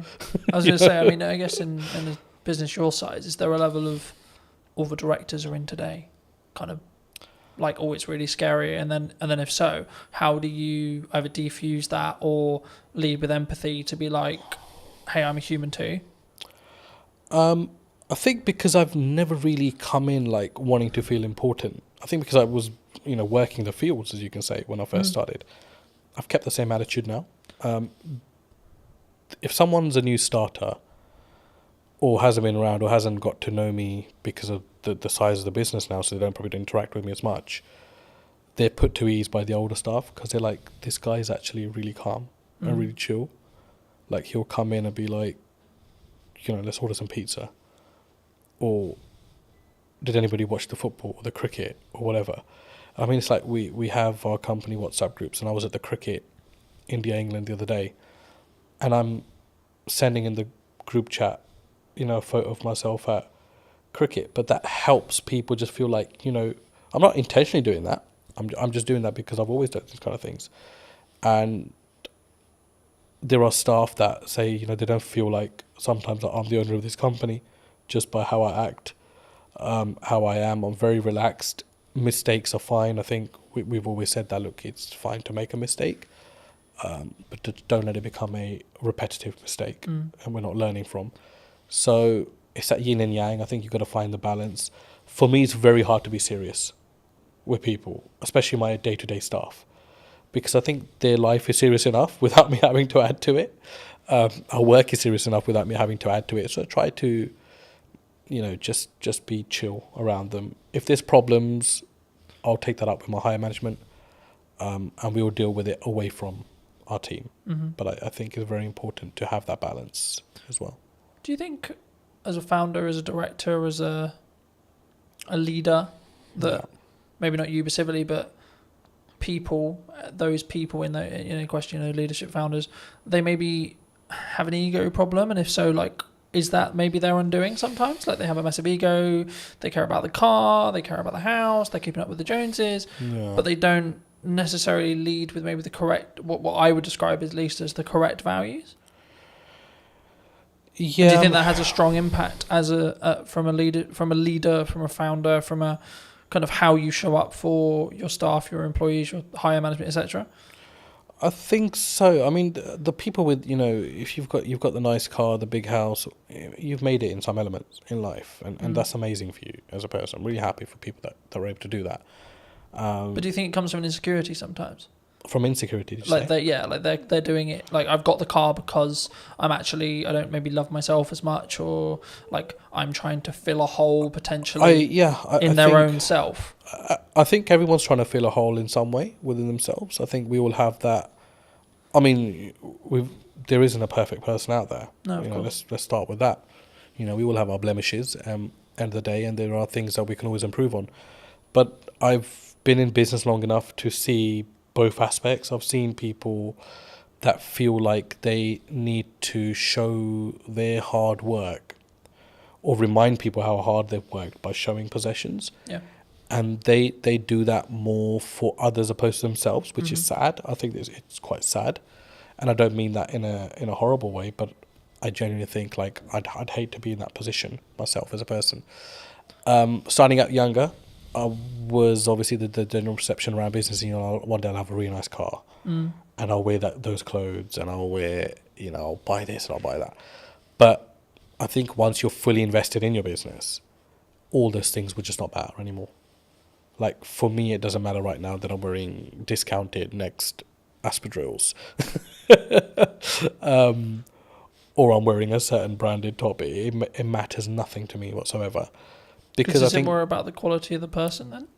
I think... Or the quality of the founder, the quality of the leader? It's like, what's your higher purpose? Like, you've got to think, that's what you've got to think of. And I think if your purpose goes beyond materials, you've got a bigger purpose in life.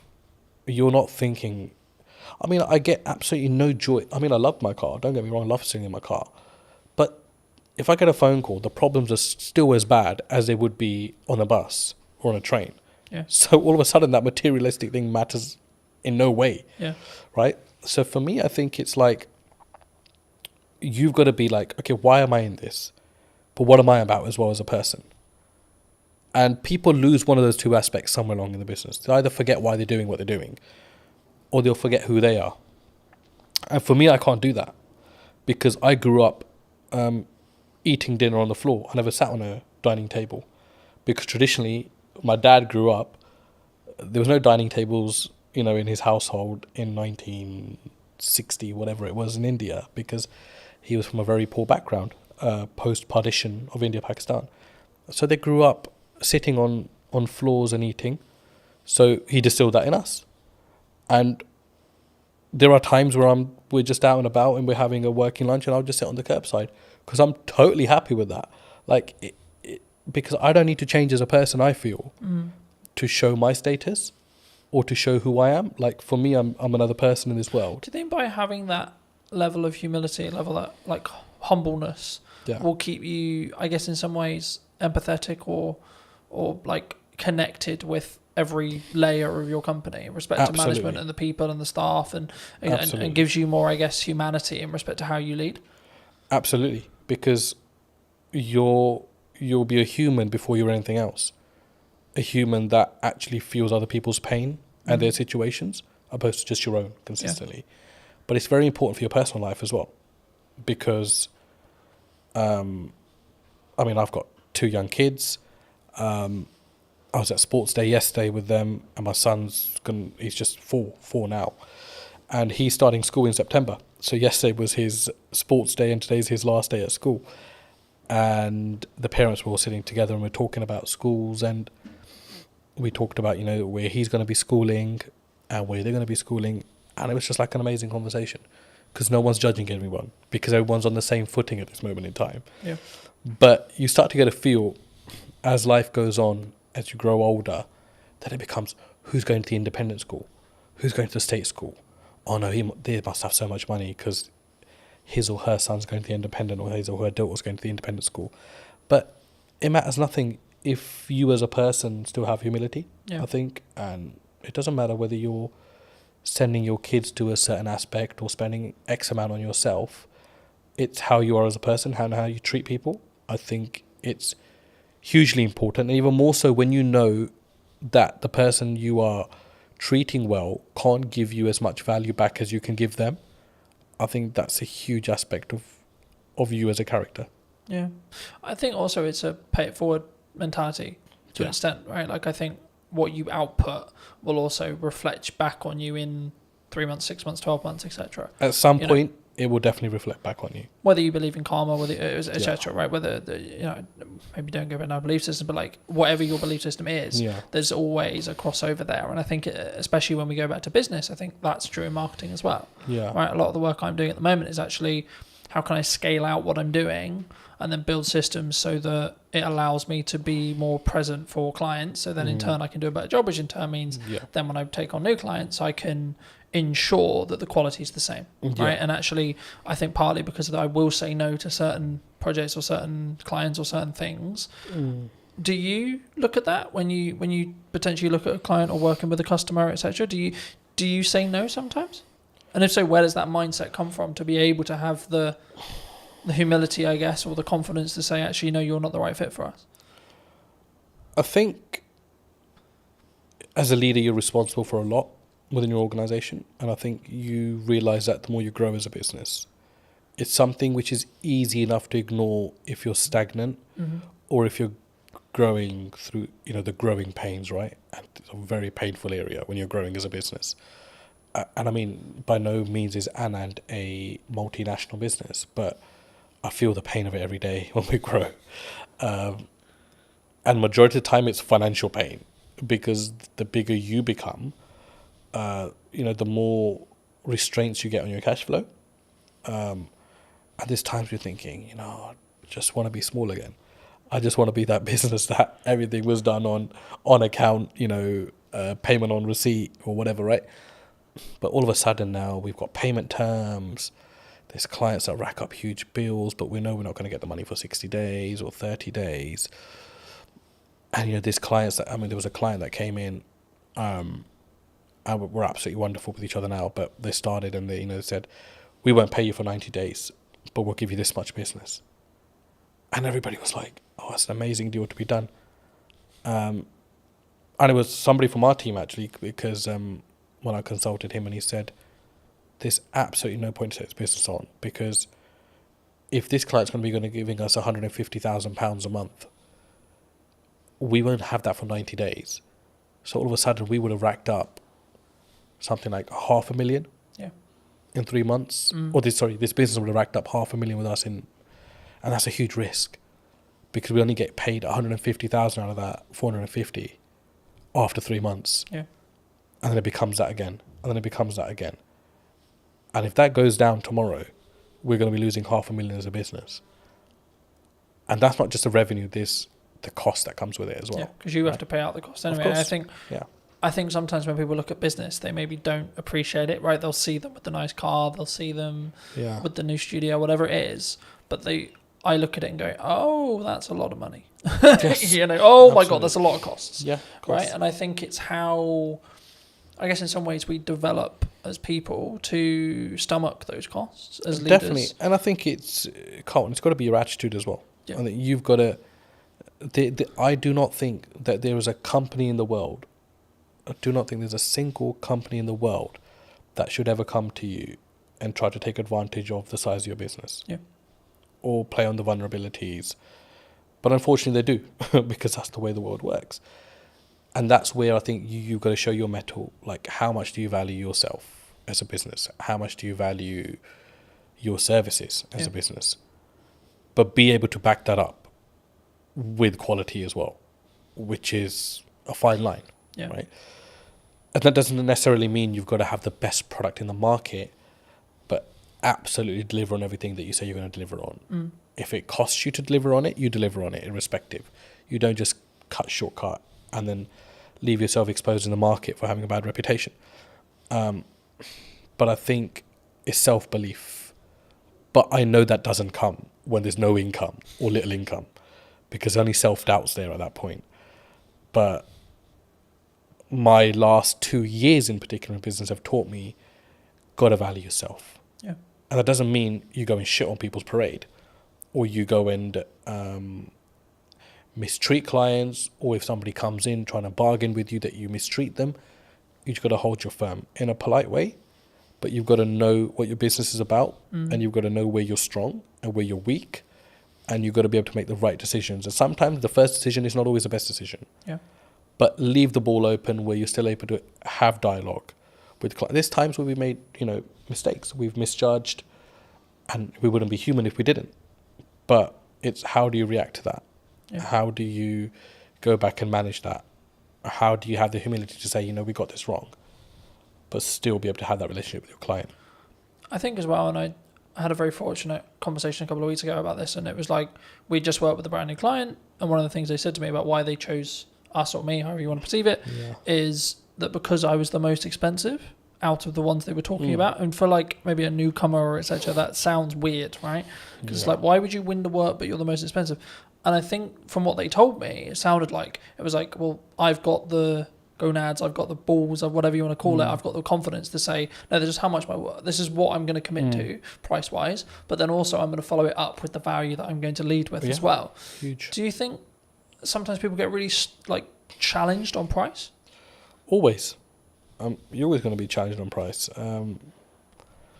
And then how do you deal with that? I guess with them, with the conversation, like, is there certain scenarios where you're like, no, we're going to maybe negotiate by this much, but our final price is non-negotiable here? I think there's two ways to do it. I mean, I've been on the opposite end of the spectrum where I've bargained just for the sake of taking on the business, and I've negotiated myself into positions that are like the least favourable in the end. But it's easier said than done as well.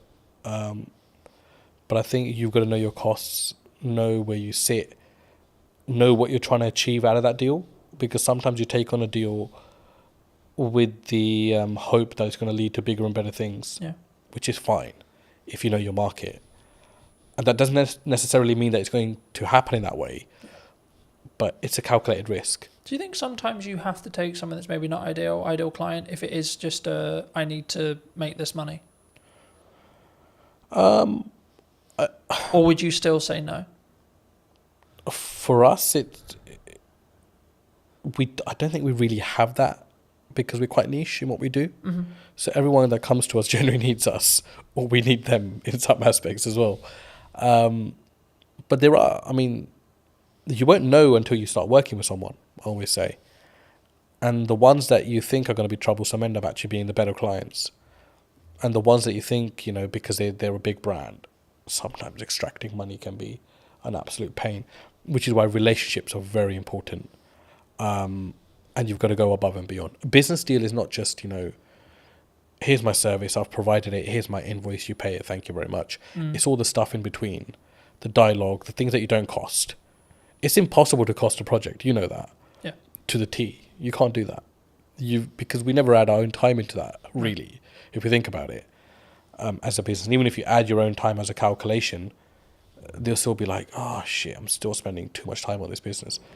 But it depends what your end goal is. If your end goal is like, I just want to be done with this client, get their money, and I don't care whether they contact me again, then that's a very different mindset. Or if you want to always leave you never know when a client might need you, that's a very different mindset as well. I think when you've done 30 years, you're really invested, you're really embedded in the business, the risk that you face when you've been loyal to a company for that long. I've always been of the view that content will work, email marketing will work, networking will work, going to a trade show Yeah. will work, but only if you do one. That business gave me a solid foundation. I understood the basics of most areas of business. I experienced working with logistics, with marketing, with operations. I look at how many views did I gain between 4 weeks ago and now. Don't get me wrong, we've done that loads. I mean, email marketing was one for us. I can focus on 3 main things: the podcast, client delivery, and the event. Yeah. That's it. I think AI is the assistant and we're the leaders of that. Hello, my friends. Welcome to a brand new episode of the podcast, this time in London. Today we're going to be with Michelle from, I guess it's from Eden now, but it was, as you'll find out briefly, from I'm going to go with corporation that no longer exists. Sadly so, yes. So, no longer on the high street. I mean, it kind of does, but not in the same way. It exists under another name, yes. Should we stop being elusive? And We should definitely stop being elusive. It's W.H. Smith's. For those of you that didn't guess, it's W.H. Smith's, yes. I'll start here. How did it feel? Because obviously you were, correct me if I'm wrong, but you were a regional manager. Yes, so I looked after the north of the country for W.H. Smith's, yeah. I mean, I was with them for 30 years, so I grew from being a Saturday girl on the till to that position of looking after all the stores in the north. But yeah, at the point I finished, I looked after about 304 stores in the north. And what made you make the leap? Did you transition out? Because I think when you're in a position like that, maybe the money's good, or was it just like, oh my God, not this again. I hate the inside of my car. I don't know really, because I think when you've done 30 years, you're really invested. You're really embedded in the business. You are earning really good money. And you're super comfortable. And the reason you're comfortable, and this to me is the sort of the risk that you face when you've been loyal to a company for that long, you've kind of got into the zone of corporate muscle memory. So I didn't really have to think that much anymore. Yeah. So I was earning a good wage. I was doing a job that I liked for a company I was really invested in. But ultimately, I'd kind of lost the ability to be myself. The company had changed, I'd changed. And it was just time, I think, to find something that was me. I guess there's a natural kind of, sometimes there's maybe a disconnect. Like you were who you were then, you grew 30 years and then you wanted to go this way, but they wanted to either downscale or go that way. I don't know if it was a case of they wanted to go this way and I wanted to go that way. Because in all honesty, I could probably have done another 20 years for them. Because genuinely, I was really embedded in the business and I loved it. I loved the people. I mean, you literally know everybody when you've done 30 years. You know every store, you've been to every place. But I just sensed that it wasn't going to be right for me in the future. You know, I think you just get a knowledge of, I've got all this experience, I'm getting my own mind, my own voice more. And that needs to be somewhere else for it to develop and grow. Yeah. It's not going to develop and grow here. Or I can stay and carry on doing what I've always done for another 20 years. So was it, I guess, in some ways a personal development shift for you? Because we were talking just while we were setting up about, you know, the difference that you now have with where you are with Eden. Yeah, I didn't know it at the time. I honestly didn't know it at the time. So it was a leap of faith moment, really. And then the weird thing for me was COVID literally happened on the Friday of the week that I left.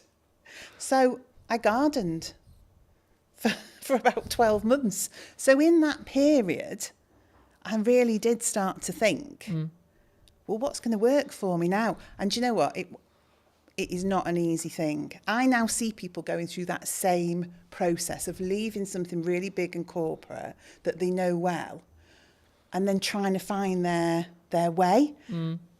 It's difficult. Do you think that it comes with because we were talking before we started that I'm going to find it very hard to go into corporate now because I've got the freedom of self-employed. I guess you could say I know what works marketing wise, especially right now. Yeah. And I would have to fit perfectly into a team culture wise for it to work. It would depend what you'd want that for. For me, that business gave me a solid foundation. I understood the basics of most areas of business. I experienced working with logistics, with marketing, with operations. It taught me to be resilient. You know, they were a company that was adaptable. I mean, they survived on the high street. So it did give me an understanding of how you support a business to survive, to protect its people, to protect the brand, etc. But yeah, on the other side of it, the thing that you're talking about, having your own voice, that freedom to shape a culture, shape a business, shape the dynamics of what the team are doing. For me, that didn't exist in that type of business, because I think they have to have really clear communication, real clear clarity of message. Yeah. And if you're someone who wants to divert or disrupt that, that can be very regardless difficult. Of maybe how good the idea is. Regardless of how good because the idea is. Because it is a triangle in that respect. You know, you have to follow the top. And I always found I was always in a box. I think so. And as well, and you can have, and also it's the ability to push that idea through, because some ideas do make it through. But what do they say? It's like steering an oil tanker, not a speedboat. Yeah. So it's the perseverance, it's that just ability to doggedly slog through with that idea till somebody says, yeah, we can make that work, and you get people behind you. But you learn so much from that. So I could see you going into corporate and learning a ton of stuff. But because I know you, I can't imagine you there, because you're more entrepreneurial. Yeah. You shape things, you do things that you believe are right, not what people tell you is the right thing to do. So Smith's was all about just execute, and deliver. Whereas now I get to shape and change and mould and mentor and support elements of that in a business like WH Smith's, but now with a lot more heart and my own voice behind it. Do you think, I mean, obviously, for those who don't know, you've moved into Chief Strategy Officer. This is the first time I've heard of it. I mean, in a nutshell, what is that? What is it? What does actually your day-to-day look like and feel like? I guess it's about, ultimately, it's having the long-term plan and strategy for that business, so the growth plan. So looking at quick wins, middle term, long term. So saying, where is Eden as a business going? But then from that, understanding, I guess, some of the fundamental change. So what are the operational and robust things we need to put in place to get it there? Yeah. But also having the freedom to be inventive, to work with the team, to generate ideas. So I would say I'm the person who knows the long term, but I'm also the person that wants to generate all the bits in between that move us in that direction. And some of it is quite simple. Some of it is really quite complex. It's about building teams. It's about building roles and responsibilities and processes. Yeah. But then it's about looking at innovation, deciding what we want to do, NPD, all the fun side. And I think for somewhere like Eden, Chief Strategy Officer is because we want to scale up and grow the business. But we don't fundamentally, well, I don't believe fundamentally we can lose the heart of what Eden is. Yeah. It started in somebody's house with the founder and his partner and a couple of people working for him. And it's grown now into its own HQ, its own warehousing, employing 26 people. There are loyal customers who've been with that brand for that whole 12 years. So we've got to scale it up, because we want more people to join the organisation and more customers to experience the brand.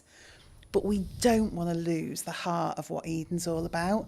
And I think it's my job to make the scale up happen, but make sure Eden remains Eden. Do you think it's difficult? Because by proxy of scale, you have to somehow, like I'm in this, as we were discussing before, I'm in this struggle at the moment where actually things have gone like a lot better than planned. Happy Which days. Is brilliant. Right, great place to be, grateful place to be. But it's also like a legitimate issue in the respect to actually now I've got to like, how do I duplicate myself?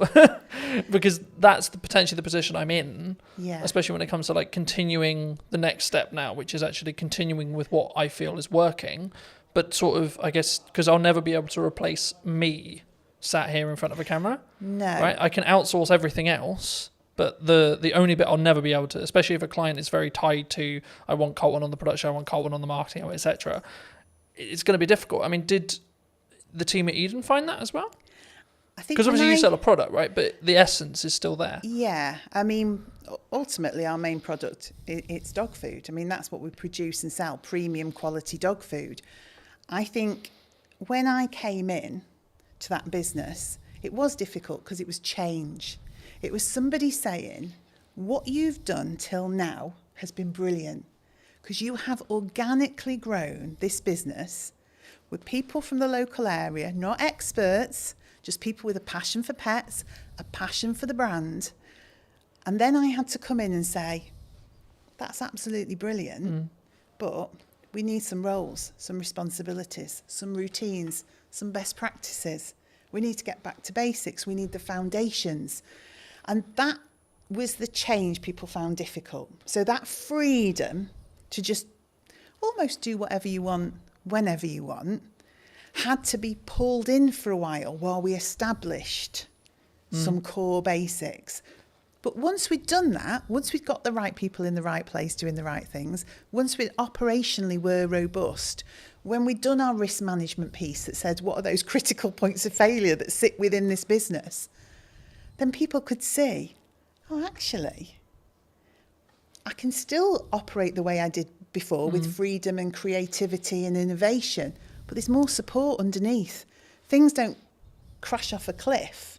Actually, the structure's there now for us all to be able to do the things that we're really fundamentally good at, which is connection with the customer, the love of pets, the love of the brand, getting out, word of mouth, spreading the word of Eden, knowing that the business is fundamentally running well. Yeah. Whereas before, the business could have been struggling and we wouldn't necessarily have seen it. So we wouldn't have been able to make the changes we required to keep the business on in a good place and on track. Yeah. Do you think there's you, with your role, I think you'll look at maybe like the overarching strategic side of marketing. Yeah. But what are people missing right now in marketing, would you say? Because there's a I lot of think buzz some- around yeah. people saying like, oh, there's you can't get in, you can't have a podcast, you can't do content, you know?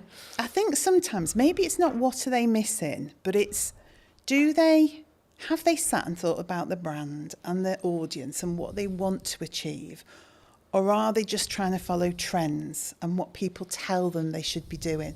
So I think everything from your TikTok through to email marketing, etc., is all valuable and valid. But it is up to the business to understand, is that right for them? And maybe it's not right for me today, but it might be right for me in a month's time. Yeah. Or maybe something I've always done, I'm going to stop doing so much of that now because I want to change. So I think you have to consider everything in the marketing sphere, but it doesn't mean you should do everything. Because if you do it without authenticity, I've seen many TikToks where I just think I could literally crawl under a rock with embarrassment. Now, I'm sure some of that actually works sometimes. But if you're just doing it because you think you have to, I don't think it works. I think for me that's really true. I mean, I guess the follow-on question was going to be around like the shiny thing syndrome. So to give you some context, I was out on a run yesterday. Yes. And I was like, hey, I should have like a teaching platform and it should be on a subscription base. I was like, no, Colton, that's a good idea, but no, because I'm focused on like two main things right now for the next, like probably to the end of the year, more likely, which is the podcast, right? And then the event, right, that I alluded to before we started. And the event's in September. So the reality will be like after September, I'll just be planning the next one and continuing with the podcast. Yes. Do you think people run into a challenge when it comes to like, they get some momentum with something and then they go, oh yeah, but this shiny thing over here is really cool. Yeah, and it's and also if you're looking at your competition quite heavily, if you're looking at the marketplace and seeing what people are doing, you don't know if what they're doing is actually successful. But internally, you go, they're doing that. It looks great. I mean, of course it looks great because they make it look great. Yeah. It doesn't mean it works. Doesn't mean it's successful. But it's so true to say you can just be pulled off. I mean, I say to my team, I know it's a really old analogy of all of us pushing the boulder up the hill.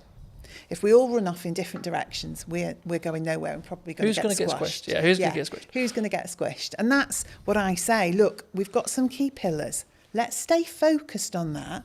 Let's consider the opportunities, but don't run off and do it and just leave this hanging over here. And don't get me wrong, we've done that loads. I mean, email marketing was one for us. We wanted to do it. We should have been doing it. We kept running off and doing shows and events and sparkly fun things, never actually nailing some of the fundamentals, because it's more appealing, isn't it, to go to Crufts and meet dogs. Do you think there's a level of ego that comes from that? Like either from a founder or from a team? I don't know whether it's ego or it's what personally turns you on, what your own drive is, what do you fundamentally want to do? People do gravitate towards the things that do it for them, don't they? Yeah. I mean, I've always been in the view that, like, so for example, content will work, email marketing will work, networking will work, going to a trade show will work, but only if you do one. Okay. In my view, right? From what I've found personally. Yeah. When I've really focused in just depth on how do I make the podcast as best as it possibly can. Yeah. From a viewer's experience point of view. That might be how it looks, how it sounds, how I come across. Can I outsource it? I've got a balance, so because it doesn't directly make me money, but actually the marketing collateral that I get from it will make me money. Okay, cool. So then it becomes a game of we're keeping those costs and balancing those costs, sure, but actually how can I focus on the viewer experience? Yes. And then when I look at maybe something like the event, it's like, okay, how can I make this client experience incredible for the people coming, even if there's only 5 people in the first event, right? Yeah. And I think sometimes we get, and that's why I mentioned ego, because I think sometimes we go, but I'm only going to sell 5 tickets. It might be the possibility that I sell 20 tickets or 30 tickets, but like, what if I only sell 2? I get that. And it's interesting, isn't it? The business that yourself is in with you, and obviously you're looking to scale up and maybe employ, etc. Whereas now I'm sat with a team of 26, and so we've got the opportunity to do so much more. Yeah. But again, it is that decision on what's really valuable. I mean, and you just touched on something actually that I thought was really interesting. Doing things really well, you know, making sure that the experience for the customer is, well, I mean, we were in a whole cycle of wanting to be perfect and never actually doing. So we had 20 things we should have been doing. So we were going to a show, we were doing email marketing, we're creating a newsletter for B2B, we were doing, but actually all of those things had to be, to us, absolutely flawless. Yeah. And we were not delivering anything. So now I'm in the world of accept 80% sometimes, but execute and get it out there for the customer and do it consistently. Because I think sometimes, and maybe it is a bit of ego, you want to look at a piece of work you've done or something that you've done that the customers see and comment on. And when you're getting all the praise and, oh, that's so beautiful and that looks amazing and your brand is absolutely, but you've achieved very little, it's not really worth anything. Yeah. All that praise and adulation about something when you could have delivered on 20 things but done them at 80%. No, I completely agree. And there's a very quick psychology study. I've done longer videos on it, but like just a very quick synopsis here. There was 2 groups. Sometimes it's pottery, sometimes it's painting, sometimes it's sculpturing, etc. The lecturer says one half can only create one piece across a window of time. Sometimes it's 2 weeks, sometimes it's a month. And the other half can create as many pieces as they like, whatever the metric is, so pottery, painting, etc. And the result of the study was that the group that could repeatedly create something had a better piece objectively than the group that had only that window of time to create the one thing. Completely agree. And that's where done better than perfect is better. Yes. And when I say I'm looking at, like, I think it's a focus point for me on how can I create the journey or the viewer's experience or the customer's experience or the client's experience as a whole to be better across a year, not per episode, not per event, not it's the overarching strategy. So I don't look at this reel got 1,000 views.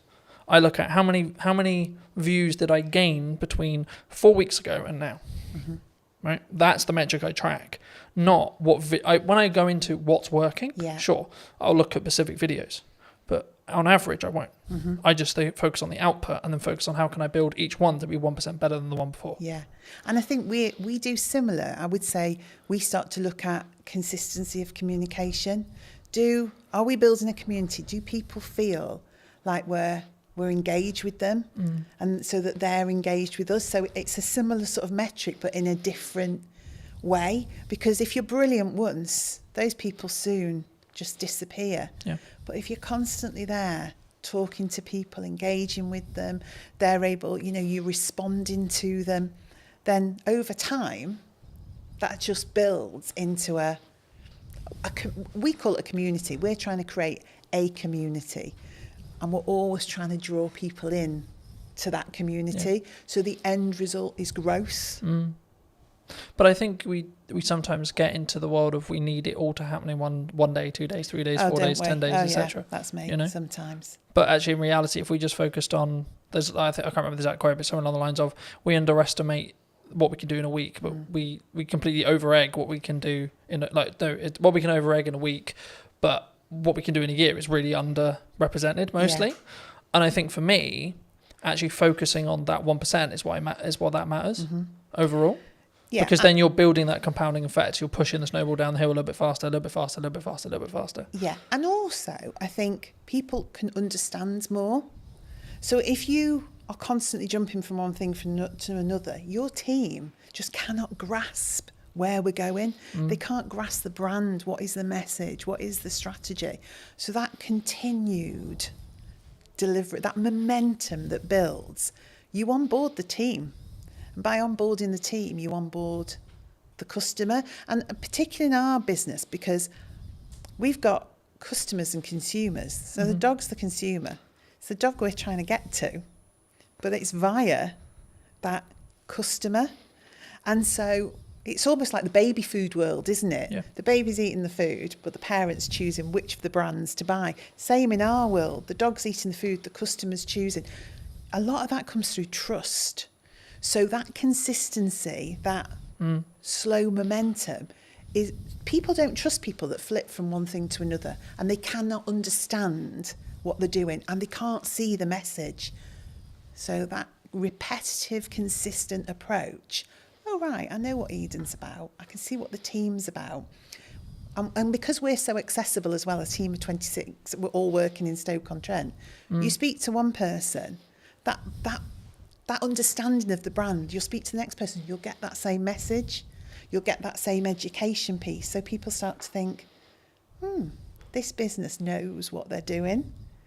And I think that's the same for yourself. When I see you online, when I see you doing what you're doing, I think that guy knows what he's doing.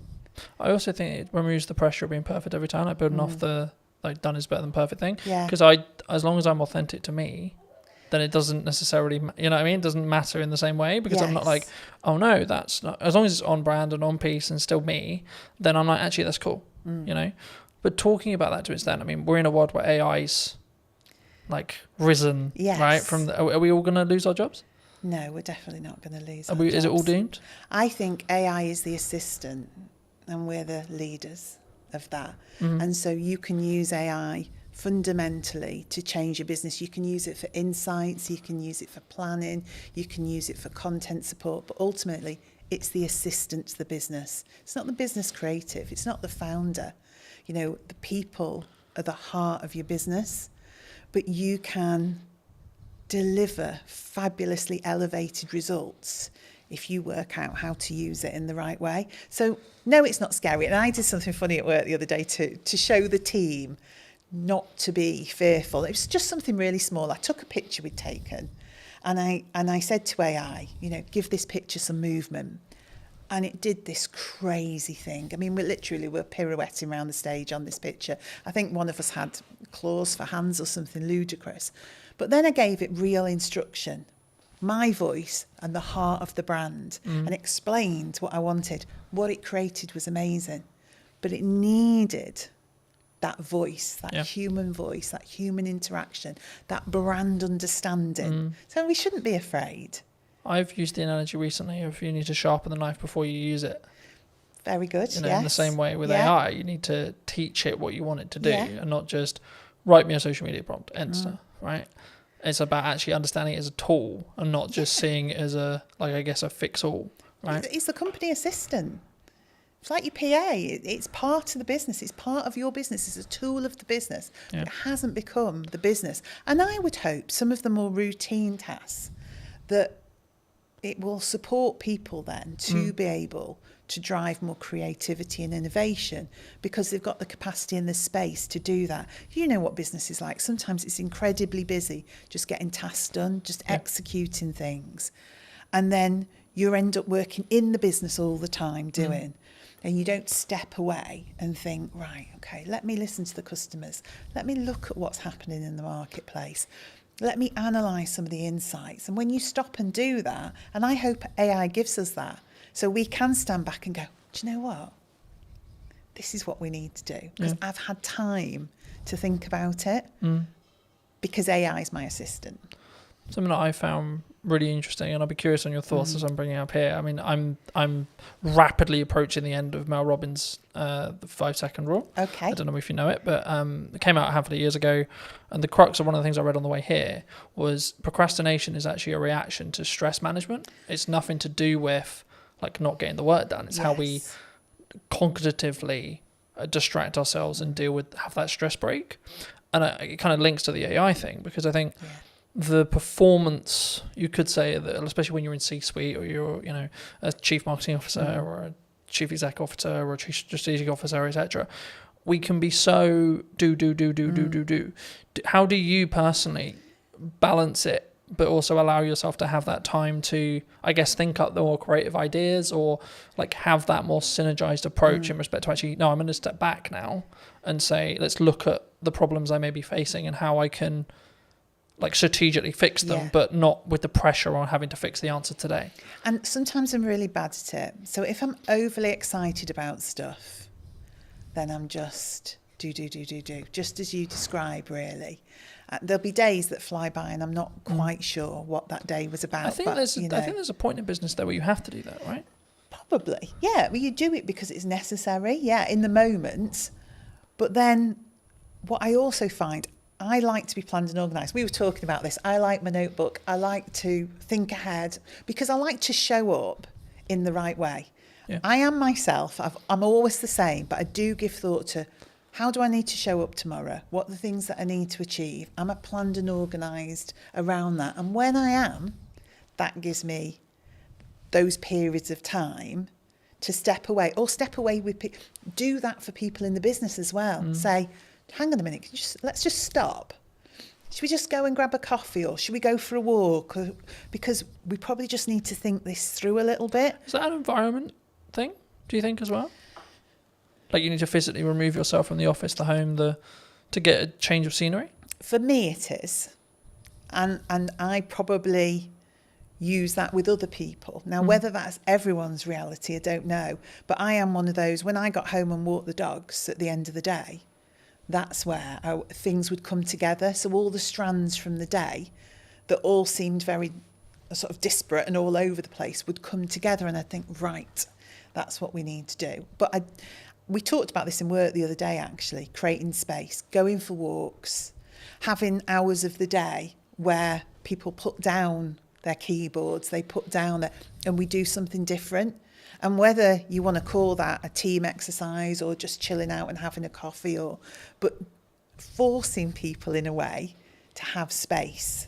Because your natural reaction is you're being paid to do a job. You see yourself as, I must be productive. I need to be able to demonstrate the things that I've done. But that's not the case. What you need to be able to demonstrate is an understanding of what the most important and priority things that we should be doing. Not that you've done 100 things, that you picked the 10 most important things and did those. And do those well. And do them well, yeah. But don't do, like we said before, don't do them so well you don't actually deliver on anything. But, do them well. I think you need to personally ask yourself, I mean, I'm looking at it as to say, like, I can focus on 3 main things, right? And that's what I'm really leaning into across 3 months, 3 things. Yes. Right? And it's like, right, the podcast, client delivery, and the event. Yeah. That's it. You've got nothing else. You can't add anything else. And it's not that I don't have other ideas. I do. Yes. But it's actually, if I'm going to get what I want from this and I'm going to make this 1% improvements, I have to focus on those 3 things. So how do you, because to me it's capturing the ideas, isn't it? And that I think is the strategically important bit. I think you can, and I believe part of my role is to help people focus on the key things, because I think you are in control of your role and your business, and we've got 26 people there, and one of my jobs is to help them prioritise what we need to be looking at and when. But capturing the creativity, not allowing ideas to disappear because we're busy, always making space to go back to things, to reconsider them. And even if in 6 months' time it still isn't right, to reconsider them again. Because what do they say? There isn't any bad ideas. No, it's just about timing. Yeah. And, you know, I mean, the simple answer of like, how do I do it? I have a set of like what I call my command notes or like top end notes. Whenever I have an idea, I put it down. Don't care how I'm going to use it, don't know where I'm going to use it, etc. I'm like, I don't have the time to focus on how to build that out yet, but I don't want to lose it. Yeah. The other way, building off the AI side, is utilize chats in ChatGPT, for example, especially if you have a conversation in that chat, it will be able to, as in physical conversation, as in your typing, or actual conversation, you'll be able to then refer back to it. So if you say, hey, ChatGPT, for the next 3 months, I can't really focus on this thing, but actually it's a really good idea, I'm going to come back to you in the future. Can you kind of make a highlight list or make a reel or etc., or make a summary of like my thought process now? And so when I actually have the time to give the focus, I can then do that. And then what you do is you just brain dump. And I love that, because I am a notebook. You see my notebook there? I am a notebook girl. If you ask anybody in the office, I mean, I have strategically coloured notebooks. I lost my orange notebook the other day. I thought the business was going to completely go off a cliff because I'd lost the orange notebook. But that's me. I love to capture those notes. I sit in meetings, I listen to people. I'm thinking, oh, good point, good message, good. But I have started using the chat GPT to do just that. So I just sit and chat to it. I say, so-and-so thought of this today. Yeah. In terms of and it seems bizarre at the time. I mean, I did think I was losing my marbles a bit that I'd found this new best friend of ChatGPT. But I did. And I systematically would go through and think, right, idea. Don't lose it. So now I'm developing a combination of my old way of thinking, get it down on paper because that really works for me. But now capture it somewhere where it can't be lost. Yeah. And I think as well, like if you are capturing it either written wise, like some people are really into writing, there's a couple of things I would say, like get a tablet with a pen so you can just write it and it can digitally transcribe it for you, or just get into the habit of taking photos of those pages, because if you give those to ChatGPT, it's probably nearly smart enough from what I've found to actually be able to capture that information and then convert it into like a text format or whatever you want it to do, or even just capture it inside the chat's memory. I like that, because I'm a paper and pen girl. I really am. It's meaningful to me to put words on paper. But that might be actually, that's how your brain's wired. Yes. And actually that might be your good idea. Yeah. And that's where your ideas flow.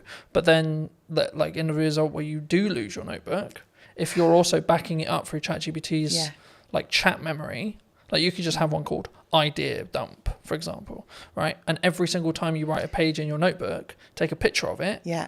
And then tell ChatGPT, I'm going to refer back to whatever the note is. Can you bring this content forward whenever I ask for it? And it's how you then, and this is an example of like how to leverage AI rather than being scared of it. Yeah, and I think that is just it. And it's funny that naturally using ChatGPT in that way worked for me.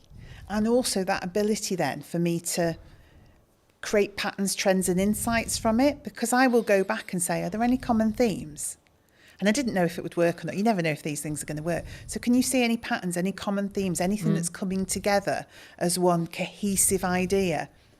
And it's so good at that in terms of analysing and pulling out insights. Because I would go back, I mean, and this was an arduous task, I'd go back notebook, highlighting things in different colours, pulling strands together, generating one idea from 20 thoughts. AI is really good for that. Yeah. But again, I think it's an assistant tool. I don't think it's going to necessarily replace us. I mean, the trend sort of changed and it became this, someone who's utilising AI is going to take your job rather than the AI itself. And I think that's a more positive or more real reality of what we're going to have in the next 10 years. I think so. To be honest. And things change, don't they? Things always evolve. You know, industries change, the way we work changes. But our minds are amazing. We've just got the power to adapt and do things in a different way with the support of that new way of working. But I found because it's taking the grunt work away or allowing me to document things, etc., I then can have the more creative thinking process because my bandwidth is like opened up in that respect, and I can sort of play around a little bit more with what works and what doesn't, and like what ideas work and what, and I can ideate them a little bit deeper. Yeah. I think one thing that came to mind then, and this is why I think being the strategy officer is important, is probably one thing we need to think about. One thing I think about is everyone in the office is using ChatGPT or something similar, but I have to keep our voice as the Eden voice and the Eden brand. So that's what then becomes important in terms of us and the team. Because again, we could all go off with our voice thrown into ChatGPT. What it gives you back then starts to become... But I think it's a mirror, right? Yeah. And I think when we blame it, oh, it's a bit robotic, oh, it's a bit this, oh, the words aren't... It's like, well, you put it, you did the prompt, you did the... Yes. But I think, I mean, as a more generalised question, I guess, do you think that we don't look at ourselves in accountability-wise as an over... Not even necessarily AI, but as an overarching... kind of like as a person when we see something maybe goes wrong, like more generally, like what that people as a whole we don't take accountability themselves, or do you think that's rarer?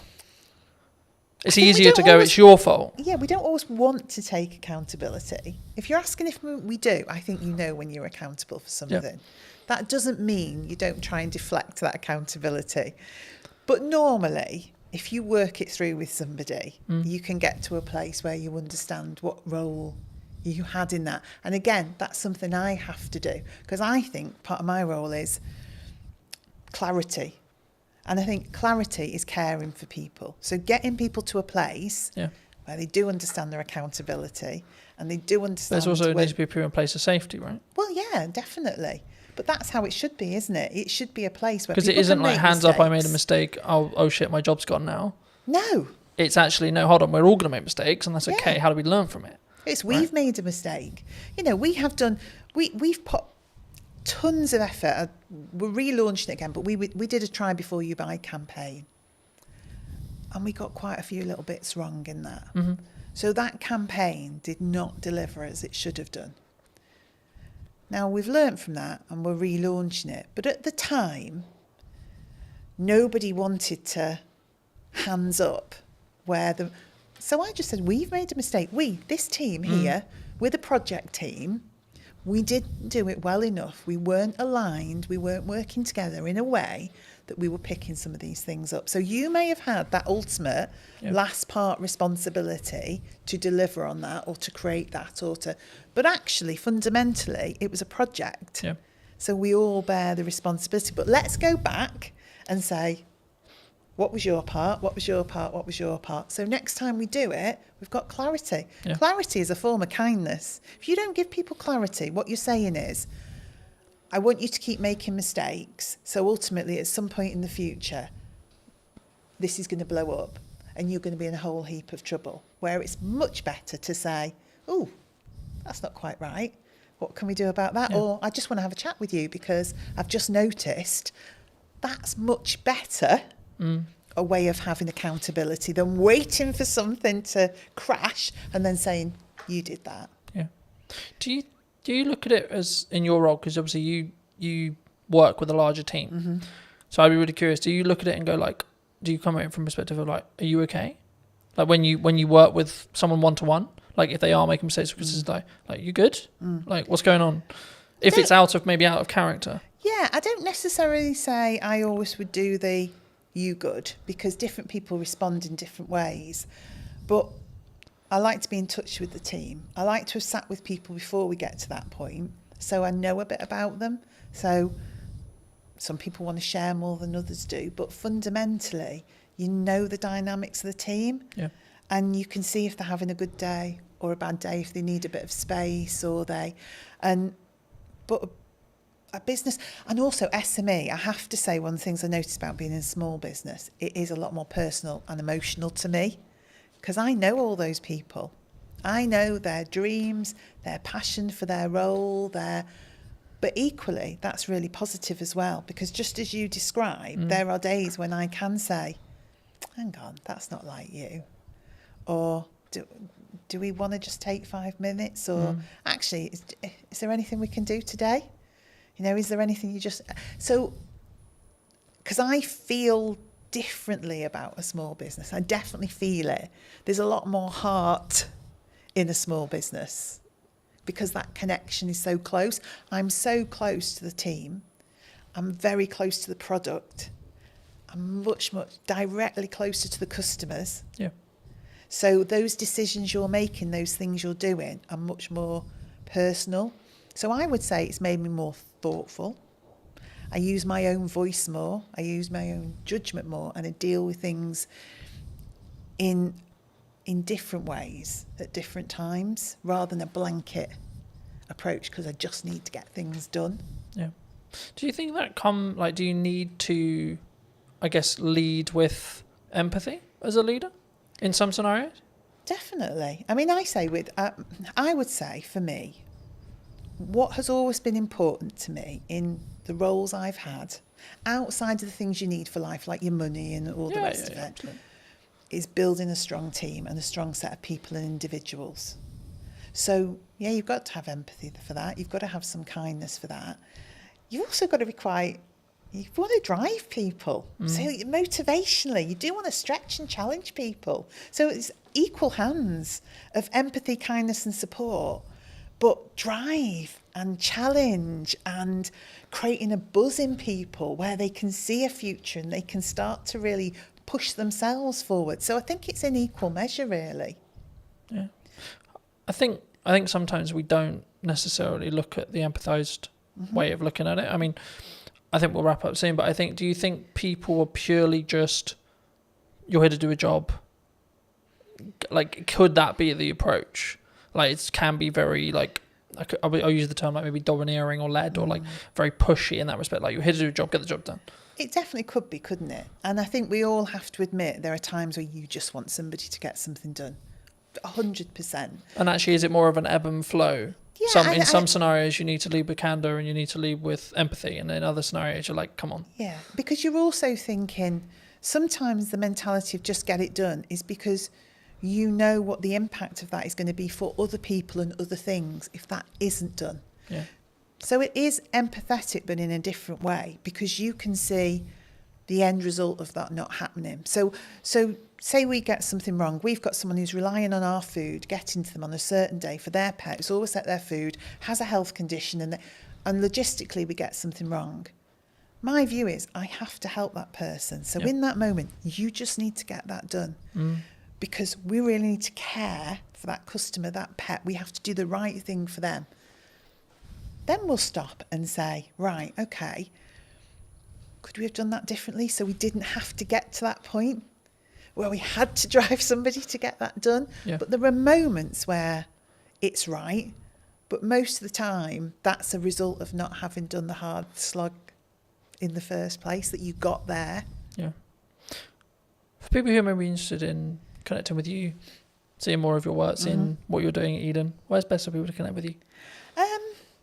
I guess I would say social media, Eden-wise, and then message me via there. So if you go onto Instagram, Eden, throw a message out. Because we're all in the office together, I will pick that up and see it. We're so easy to contact. I am on LinkedIn. I have to say it's not my favourite forum. So I'm much happier to see messages come through on that social media platform, and then I'll be in touch. Fabulous. If you were going to talk to the person who was in corporate maybe 10 years ago, 15 years ago, and you give them this advice today, what would you say to them? Gosh. As a final thought. Allow people to have a voice. We all care about business at whatever level we work and are operating in that moment, and let that individual have a voice. That would be my message. Thank you so much for watching. If you did enjoy this episode and would like to see more like it, make sure to be subscribed. Let me know in the comment section down below if you enjoyed it and what your clear takeaway was, and I'll see you very, very soon. The reason a podcast is valuable is the trust building element to it. I don't think any other format builds trust in the same way that a podcast does. Sometimes done is better than perfect if it's a barrier. Talking to people about their own personal relationship with money. How do you break that down? You will know this better than anyone. You need a hook to get people in. It's not glamorified. It's not you put out a video, it got 1 million hits, and then you get 20 phone calls. Right? Absolutely not. No one's calling me at this stage. Definitely not. The super niche stuff is a super niche audience. What content can you create on a consistent schedule? So now I'm like, how can I best spend today? And how can I be as efficient as I can? Hello, my friends. I hope you're well. I hope you had a good day, evening, or night. Today we're talking to John all about podcasting. Hi, John. How are you? Yeah, good. Thanks. Yourself? Yes, super well. We were fortunate enough to meet through James, whose space we're in today. Studio man. And I was debating about how to start this because I think sometimes like podcasting can be a really challenging thing, right? And I think for me, firstly, I mean, I guess why should someone actually have a show like this as a whole? But then because I think there's a psychology kind of hurdle in the respect of creating content, but especially in a podcast environment. But also then like, what is the ROI, I guess? Yeah. Would you say? I think it's the format dictates that more than anything else. Mm-hmm. So the reason a podcast is valuable is the trust building element to it. I don't think any other format builds trust in the same way that a podcast does. For a couple of reasons. First of all, you are sort of having a long form chat. So you can go into subjects way deeper than you can in other stuff. Sometimes even videos and documentaries and stuff. If you're watching a documentary, there's kind of like a point at which you need it to move on. With a podcast, you could sort of effectively ask questions forever. And if it's good content, it keeps going.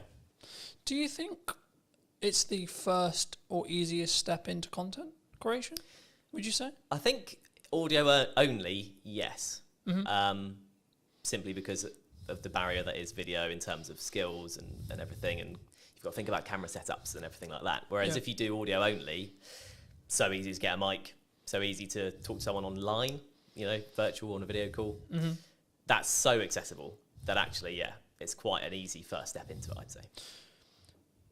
Do you think you're limiting like yourself though? Because I don't know whether like I question audio only, unless obviously you're on the platform, but when you're looking at maybe social posts like LinkedIn or Instagram or Facebook, is there an audience, would you say, for audio only still? Yeah, definitely. Because I think the thing in terms of marketing, like you say, and promoting the show, without video nowadays, it's hard to get it out there, definitely.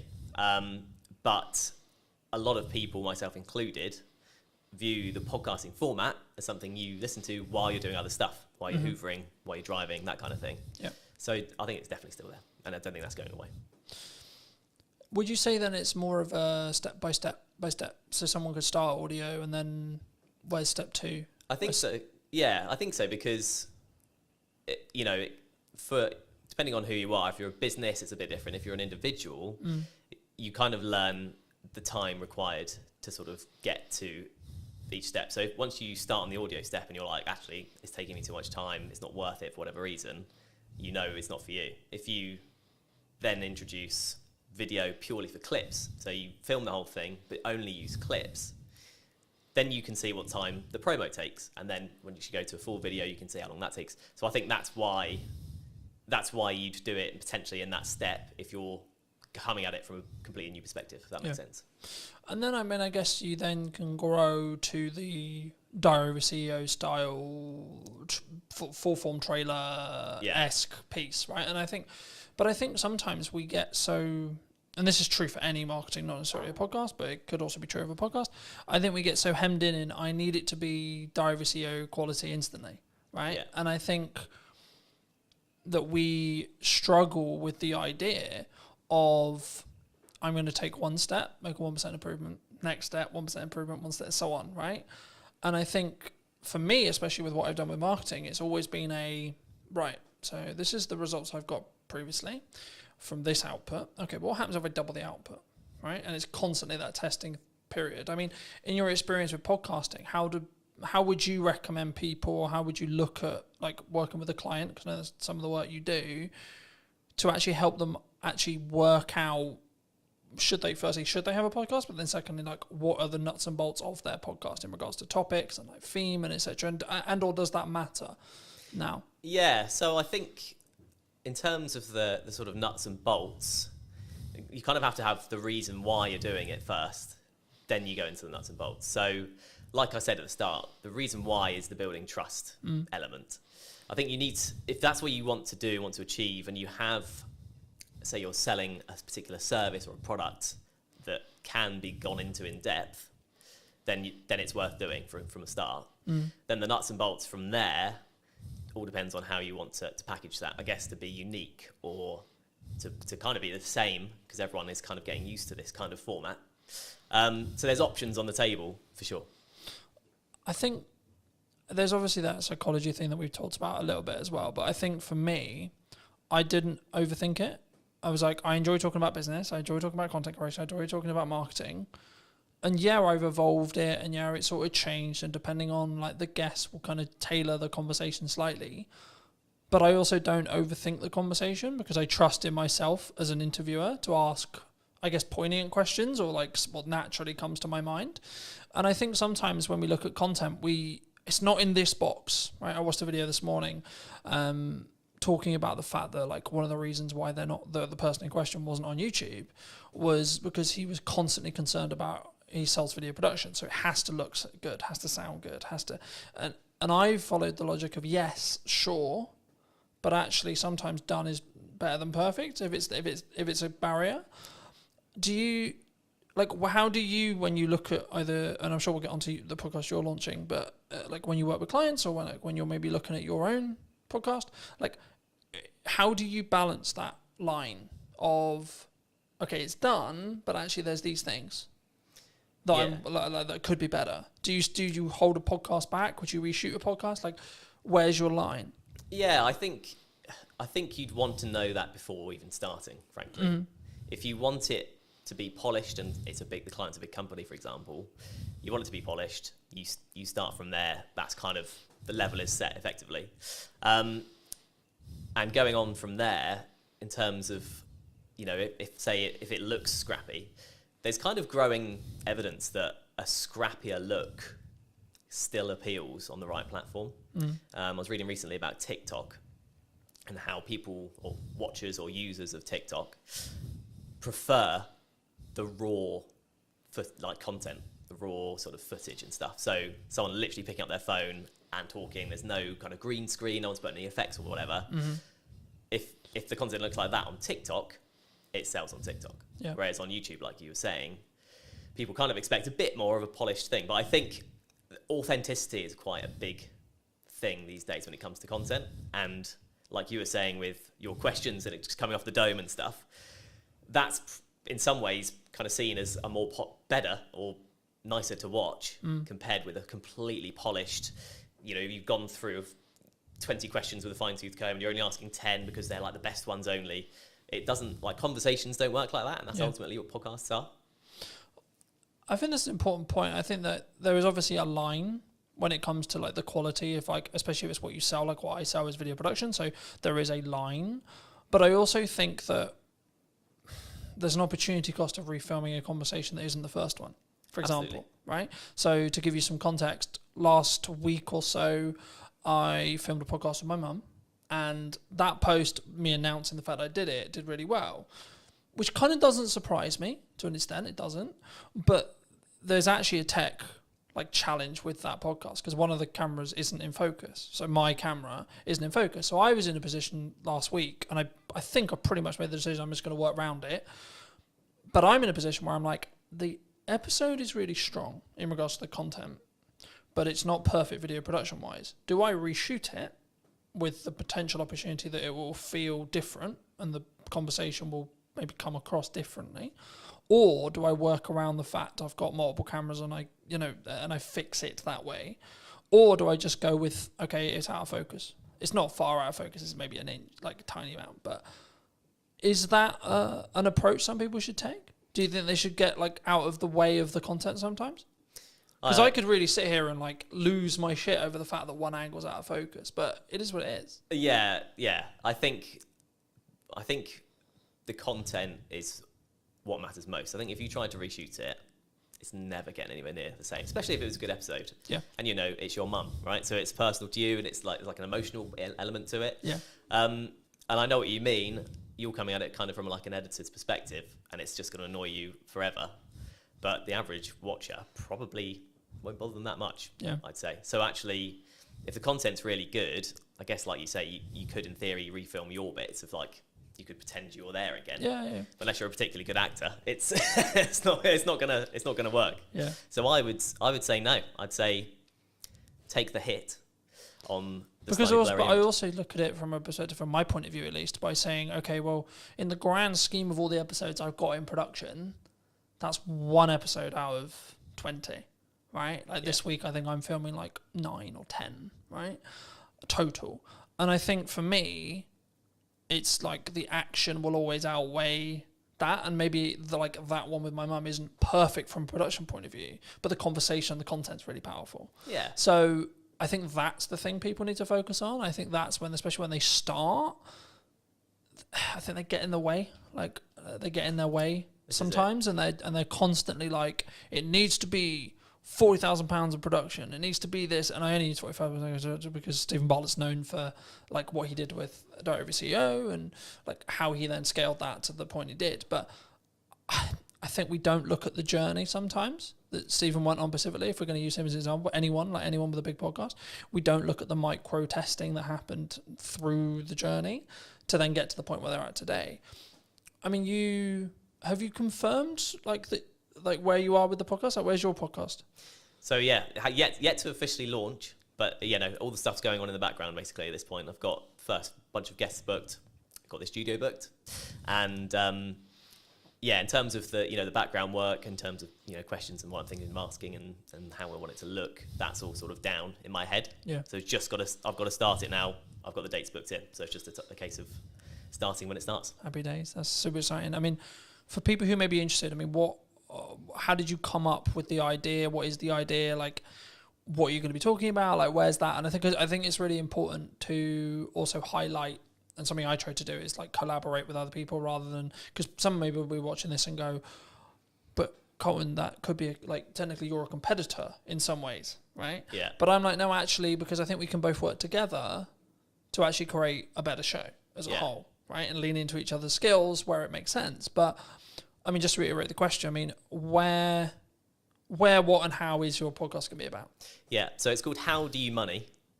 And that's the idea. That's the sort of opening question somewhat. So it doesn't actually make grammatical sense, obviously. But I think most people can get from that. It's talking to people about their own personal relationship with money. Strictly not an advice show, because I'm not an expert with money. And it's purely human interest. So I'm talking to people about their money habits. Things like how often do they check their banking app? Mm-hmm.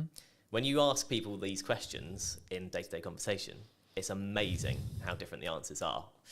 How people in relationships deal with money between them. Everyone does it differently. And so like the crux is that twofold. First of all, in the UK, we're just not taught what to do with money in school. College, university, whatever. Do you think we should? Yes, absolutely. That should be in school? Absolutely, yeah. Because it's a fundamental life skill. As you know, we had a short conversation about money at the start. Yeah, and, absolutely. So yeah, I think it definitely should be. But at the moment it's not, right? And so I think as a result, two things happen. Number one, everyone makes up their own way. Second of all, people are too scared to talk about it because there's no official like guidelines. Do you think from the start? Do you think that's an insecurity? Do you think like if I say that I nearly lost the business in 2024 or previously, that you're going to judge me? Do you think it comes from that? Absolutely, yeah. Do you think that I'm going to think that you think I'm a failure? I think that's a big part of it, definitely. And then let's flip it. Do you? Absolutely not. No. And I don't think anyone would, because, well, the main thing being everyone else will have their own story along the same guidelines, because we're not taught about what to do, because life is a challenge anyway with money, because there are so many ways you can trip up with money. So it's very much the sort of low budget psychoanalysis of money, and it's kind of an accumulative thing. So no, it's not about the one episode or one particular episode or what one person says. My idea about it is looking back at the first 10 episodes and seeing all the different answers. I've got a killer question that I ask at the start of this podcast that everyone will definitely have a different answer. It's a one-word question. Okay. One-word answer. And I hope that kind of sets the tone for how the rest of it is going to be. Yeah. I mean, looking at your planning stage then for your show, I'm curious because obviously I plan mine in the way I do it. How have you looked to plan it? Do you completely pre-plan it? Do you have an idea of questions in your head? Obviously, you've already said you have the opening question there. I mean, what do you have the rest of it? Like, just break most of the audience's case, but also I'm curious as well. I mean, like, how do you break that down? Like, how have you broken that down? So I have kind of set it into 3 or 4 kind of different sets of questions that relate to specific things. So, like, I'll have 4 main topics, let's say, and then questions that come underneath that. One of my sections is clickbait questions. Okay, fair enough. Just being really honest about it. But are you doing that for the clip that you're going to extract from the show? So partly to do with that, yeah, okay. Absolutely. You will know this better than anyone. You need a hook to get people in. Yeah. That's just the reality. Yeah. 100%. But as well as that, those questions often come up with the best answers. There's a reason they're clickbait questions, because they're the big questions. But it can't just be all of that, because it's like me going to you, what's the biggest mistake you've ever made with money? What's the best thing you've ever done with money? What's the worst problem you've ever got? Do you know what I mean? It doesn't, that's not a podcast. It doesn't work as a format in any interview or anything. So that's one section, for example. But in terms of the process, I just thought of the questions based on normal conversations with people. And then I've sort of categorized them, you know, chopped a few out. Yeah. The clickbait thing was only a recent idea, really, so I've added some of those in. And yeah, in terms of a format, it's conversational, right? So I don't have to hit every question. If I ask the second question and that lasts a good chunk of the podcast, so be it. It's quite loose because I want the content to be real. I think that's important, right? Because I think sometimes, and we were talking a little bit while I was setting up, about why people don't post or why people don't like show up or why they don't talk about their money, or, you know, there's loads of the kind of from a psychology point of view or like a coming across point of view, it's the same. And I think that for me, I've been very fortunate that I've always sort of taught publicly or built in public. And it was interesting because about a month or 2 ago, I think, I personally, so I don't know when the trend started, but the trend of building in public really started taking momentum. I mean, have you, because I know we in our one-to-one, we talked about the fact that you were 6 months-ish like into freelance. I mean, how was your journey from like, okay, I'm going to do this thing, I'm going to go freelance? I mean, was it forced on you? Was it 50%? Okay. Yeah. I took voluntary redundancy basically from my previous job. But to be honest, I'd come to a point where I felt like I wasn't going anywhere in that job, if that makes sense. And yeah, it was a bold decision because I was also 3 months away from my first child being born. So I've since had a conversation with a friend who was like, "You're mad. Why have you gone and done this at this exact time?" But yeah, a lot of things felt right about it. I did seek advice about it from people about, you know, rates and how much work is available, just a few people that I knew. And it just seemed like the way to go, and it has been the way to go up until this point. So it's a bit like that freelance, and you'll know as a business owner, you're just sort of going, okay, I've got through this month, go to the next one. I was definitely like that at the start.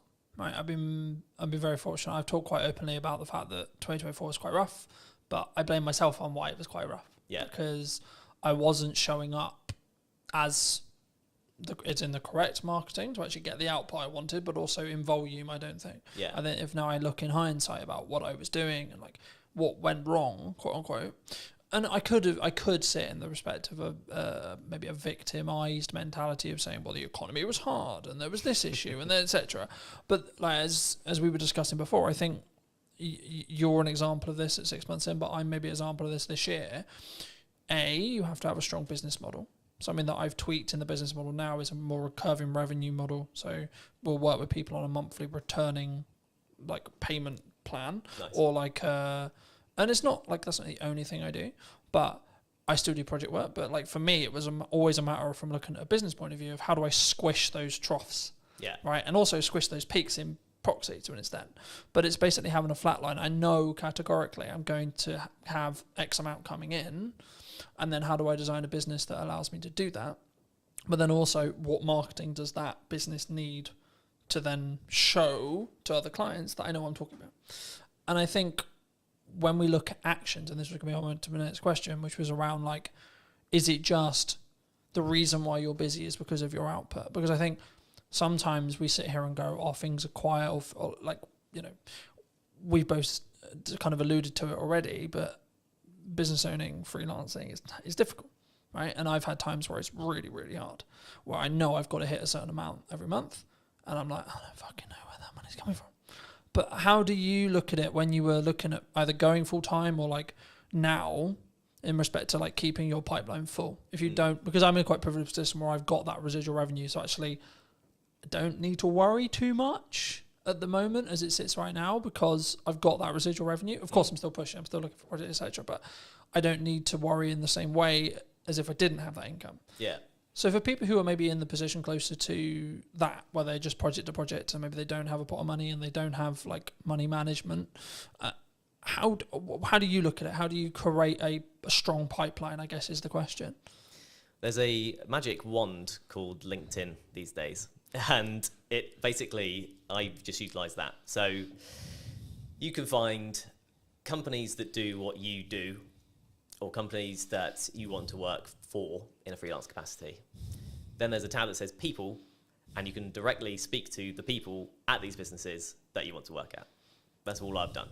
And at the first 6 months, I'm thinking about 10 months in now, but the first 6 months for me, 100% of the work I got was through LinkedIn. Okay. So, and was that through what I would call in the trenches hand-to-hand DMing?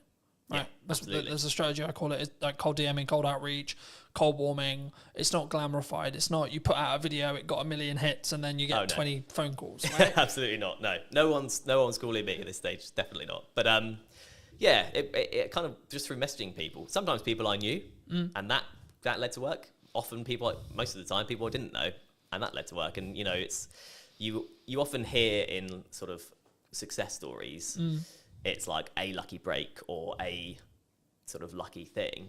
And I kind of did have that with my first job. But it was because I made that approach, and I said, "Oh, hi, you do these kind of podcasts. I've done these for this number of years. I'd love to do more." At that time, they happened to need someone because they wanted to do something new. Yeah. And I got the work because of that. And it's one of those things, isn't it? I think the quote is, luck is where time and preparation. Preparation meets opportunity. That's it. Preparation meets opportunity is luck. That's all the luck is. Yeah. You're prepared for an opportunity to come, and then you continue to keep yourself prepared and keep yourself ready. Like we're recording this just before, about a week and a half before the kids break up for school, right? A lot of people in business look at that as, oh Christ, everything's going to go quiet. Everyone, which understandably, they're going to spend time with their children, they're going to go on holiday, etc. I read a post the other day, there was something on the lines of, things are quiet, right? Things like the creative industry is struggling, got these kind of terms. And I was like, okay, that might be true.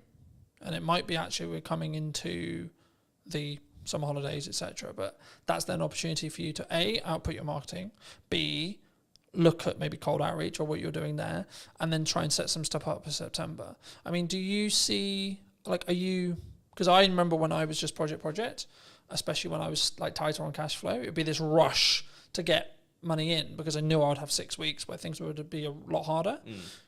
Are you either financially planning wise or pipeline wise or etc.? Are you planning for that to be slower, or do you expect actually there's going to be a percentage of businesses that actually just keep going and work around everything? Yeah, I just feel like at this stage, I don't think I can really plan for it, if that makes sense. The planning is outreach. Yeah. Just message people, talk to people, people I know, people I've worked for before, people I don't know, people I want to work for, all that kind of thing. So yeah, I'm not at that stage yet where I could do that, but there are opportunities sort of on the horizon where I may be able to do that. So it's one of those, really. I don't know exactly how that planning would look like for me right now, if that makes sense. Yeah, no, absolutely. I mean, I think, and this is kind of like a bolt-on question to marketing or networking and how you tackle those things. For a long time, people have always looked at maybe traditional marketers as, I'm going to go to an event, I'm going to network in the room, and I'm trying to get work from that room. What I've always understood is it's networking through that room, right? But nowadays, because of time and because of what I do less of the in the room having a conversation stuff, but I'm still leveraging either the network that I have and then their connections that they're making potentially, or you as an example, or I'm actually just trying to utilize the network I already have to then lean into either creating more content or creating opportunities to have conversations in one-to-ones with very targeted people. And I think sometimes, especially at the beginning, and I look at it as phases in business, right? So I'll use you as an example. The phase you're in freelancing as a whole is you've got to do a lot of hand-to-hand, you've got to do a lot of time investment, you've got to do a lot of network events, you've got to, like, I think the term would be like kiss a lot of frogs before you get your prince or princess, right?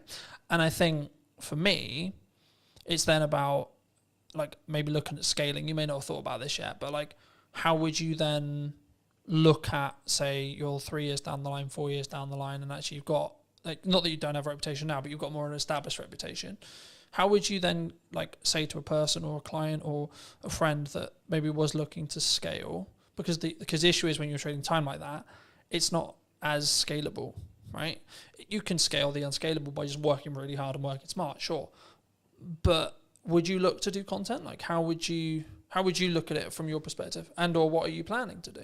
In terms of content, how do you mean in terms of content? In respect to, like, would you continue to network and would you continue to lean into your own podcast and see that, because I expect what will end up happening, of course we don't know, it hasn't launched yet, but I expect what will end up happening is you'll get inquiries solely because you have a podcast, right? That's kind of, yeah, and that's part of the strategy, frankly. Yeah. You know, an ultimate goal for the podcast would be sponsorship eventually, right? Mm-hmm. Very hard to get, notoriously, very long time to get there. So I'm not particularly holding my hopes out for that at this point, but that's kind of my best bet in terms of something like you say that isn't just working and getting paid for the work, if you know what I mean. Yeah. You are getting paid to do the podcast, but it's not directly, I do this hour, I get this pay. Yeah, absolutely.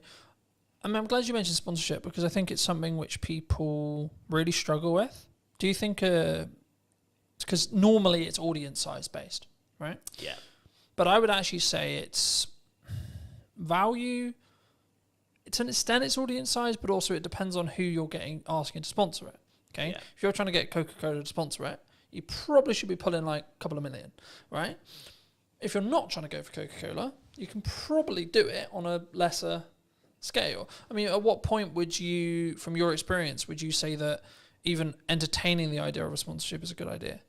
From a business's perspective? Yeah, from from the sponsor coming into looking for shows, and or if you have a show, at what stage should you then be like, hey, we've got sponsorship opportunities? Oh, I see, okay. Well, from the sponsor's perspective, there's a lot more talk these days about the power of niche podcasts, basically.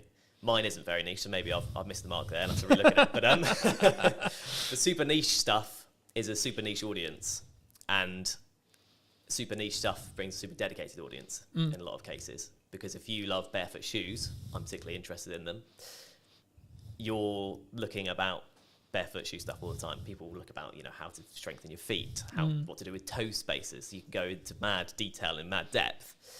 And if you're a barefoot shoe brand, and there's a podcast with 1,000 dedicated fans, you can put yourself in front of 1,000 dedicated fans. It doesn't sound like huge fry, compared to small fry, but it's dedicated people that if they like your brand will keep coming back. So it's kind of like a repeat customer concept. And also it's super niche. So if you're a barefoot brand and you go on the biggest podcast that's out there, you'll get lost among the noise of, the big brands like Coca-Cola. Yeah. So I feel like it's for a business, you want to look at the niche communities that you want to target. And then once you're in there, you're in there. As a show, then? As a show, I think you have to know what you are able to do with the show. If you're committed to it week in, week out, because I think sort of weekly is what you need to be doing, really, for it to be worth sponsoring, maybe bi-weekly. Yeah, you could go for it from day one. I could be chasing it now, but I haven't got anything to show. I can't say, here's the podcast. I can say, here's the idea. Yeah. I think if you have something that it looks good and sounds good and the content is good and a community are reacting to it or people are reacting to it or you're getting a good amount of, if there's a value proposition in there, you're ready to sort of offer it up as long as you're committed to keep it going. Because then otherwise there isn't a sponsorable thing, right? Yeah. Do you think, I mean, I'm glad you mentioned like rhythm, is what I call rhythm of shows. Do you think that you kind of alluded to it, maybe weekly or bi-weekly, like, because I know there's some people who may be listening who are like, I can only do once a month. Yeah. Right? Would you say that would stop them doing a show, or do they need to organise filming in such a way or producing in such a way where when they launch, they've actually got enough to do weekly, for example? Yeah, I think it kind of probably depends on the content, what the podcast is about. There's a lot of complicated algorithm stuff with YouTube and stuff. You definitely know more than me about that. But that kind of dictates that you need things to be weekly or you get lost. That's what I've sort of read. I think the buzzword we could use here would be you have to be consistent, right? You have to commit to what you're saying. For me, I do weekly because it can work. And how I do that behind the curtain-esque is I just film a shit ton. Yeah. So then I've constantly got content, right? So for me, I've kind of got content buckets. Like, so I'll have stuff that's just me involved. For that, I'm about 6 weeks ahead of schedule in respect to like what I'm editing, in respect to what I'm filming. And then from a podcast point of view, as I alluded to earlier, I'm filming 7 episodes this week. But 7 episodes won't go live this week. No, right? Of course not. In the first week, when I relaunched the show, 7 episodes, like close to 7 episodes did go live, but that was a deliberate marketing plan that was, we're going to push the podcast really hard. Now, I'm doing clip generation through AI, I'm doing clip generation with me, and it's a yes and strategy rather than a yes or strategy. Because I think so many people, they look at, we could use ops clips, we could use an editor, we could use this, and they don't say, what if we do and, right? How do you look at it from a post-production point of view? Should someone, when they want to start doing a podcast, I mean, I guess it's audience-based, and it's the person, right? Whether they've got resources to throw at it, etc. But should someone who's starting a podcast, maybe a corporate or a medium-sized business, and they want to do a podcast, should they get into the trenches first and start? Or should they just pay someone like us to come in and help them with it from day one, would you say? Yeah, I think if you're taking it seriously, you need a producer of some kind, an editor of some kind, realistically. To do that exact strategy, as you mentioned, have X amount ready to go. Yeah. And then it just kind of mitigates against all kind of problems coming up. You know, the studio isn't ready, available. Studio isn't available, someone doesn't show up. Someone's sick. Yeah. You like, for me, there's client delivery weeks where I cannot fit it in. Yeah. Physically, there's no gap in my calendar, it doesn't happen. Yeah. Right? But then I also have the week after, the 2 weeks after, where I'm like, this is podcast filming week. Yeah. Then I'll have a month where I don't have that, but because I've got a load of bank, and that's why I constantly try and bank as much content as I can when I can film it, that I can then be in a position where actually it's fine, right? So if I do fortunately get really busy with work, which is a nice problem to have, I guess, right? Which is actually the reality I'm now in, because I have an abundance of content, an abundance of, I guess in some ways it's a mindset thing around like, I don't need the work. So to an extent, actually the work's more there because I'm showing up differently, I think. But I think for me, like, especially as I'm doing a clip strategy as well as the YouTube, like the YouTube is a focus, sure.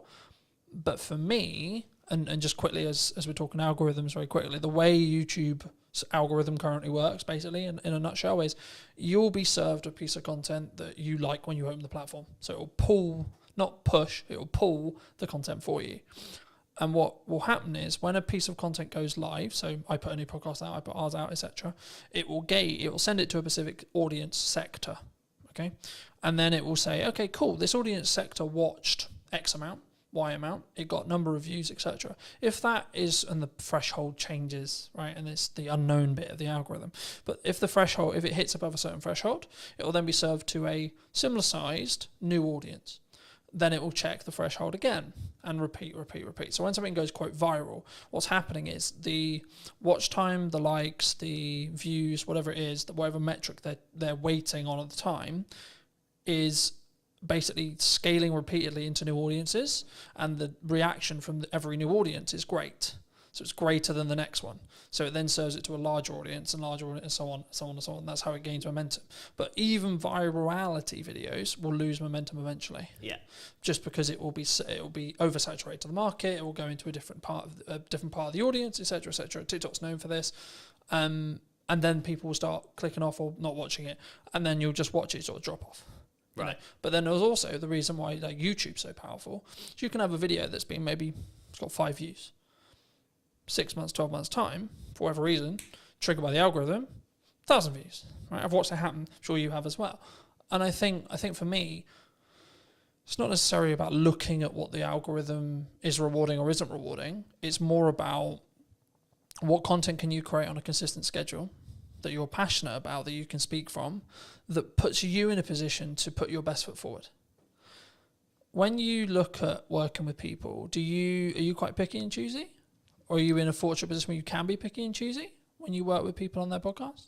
Just in terms of clients? In terms of clients, in terms of people you collaborate with, in terms of people you work with. Because I'm always curious whether it's just the nature of the beast in some ways. Like, as I said, I sort of explained the makeup of my business this year.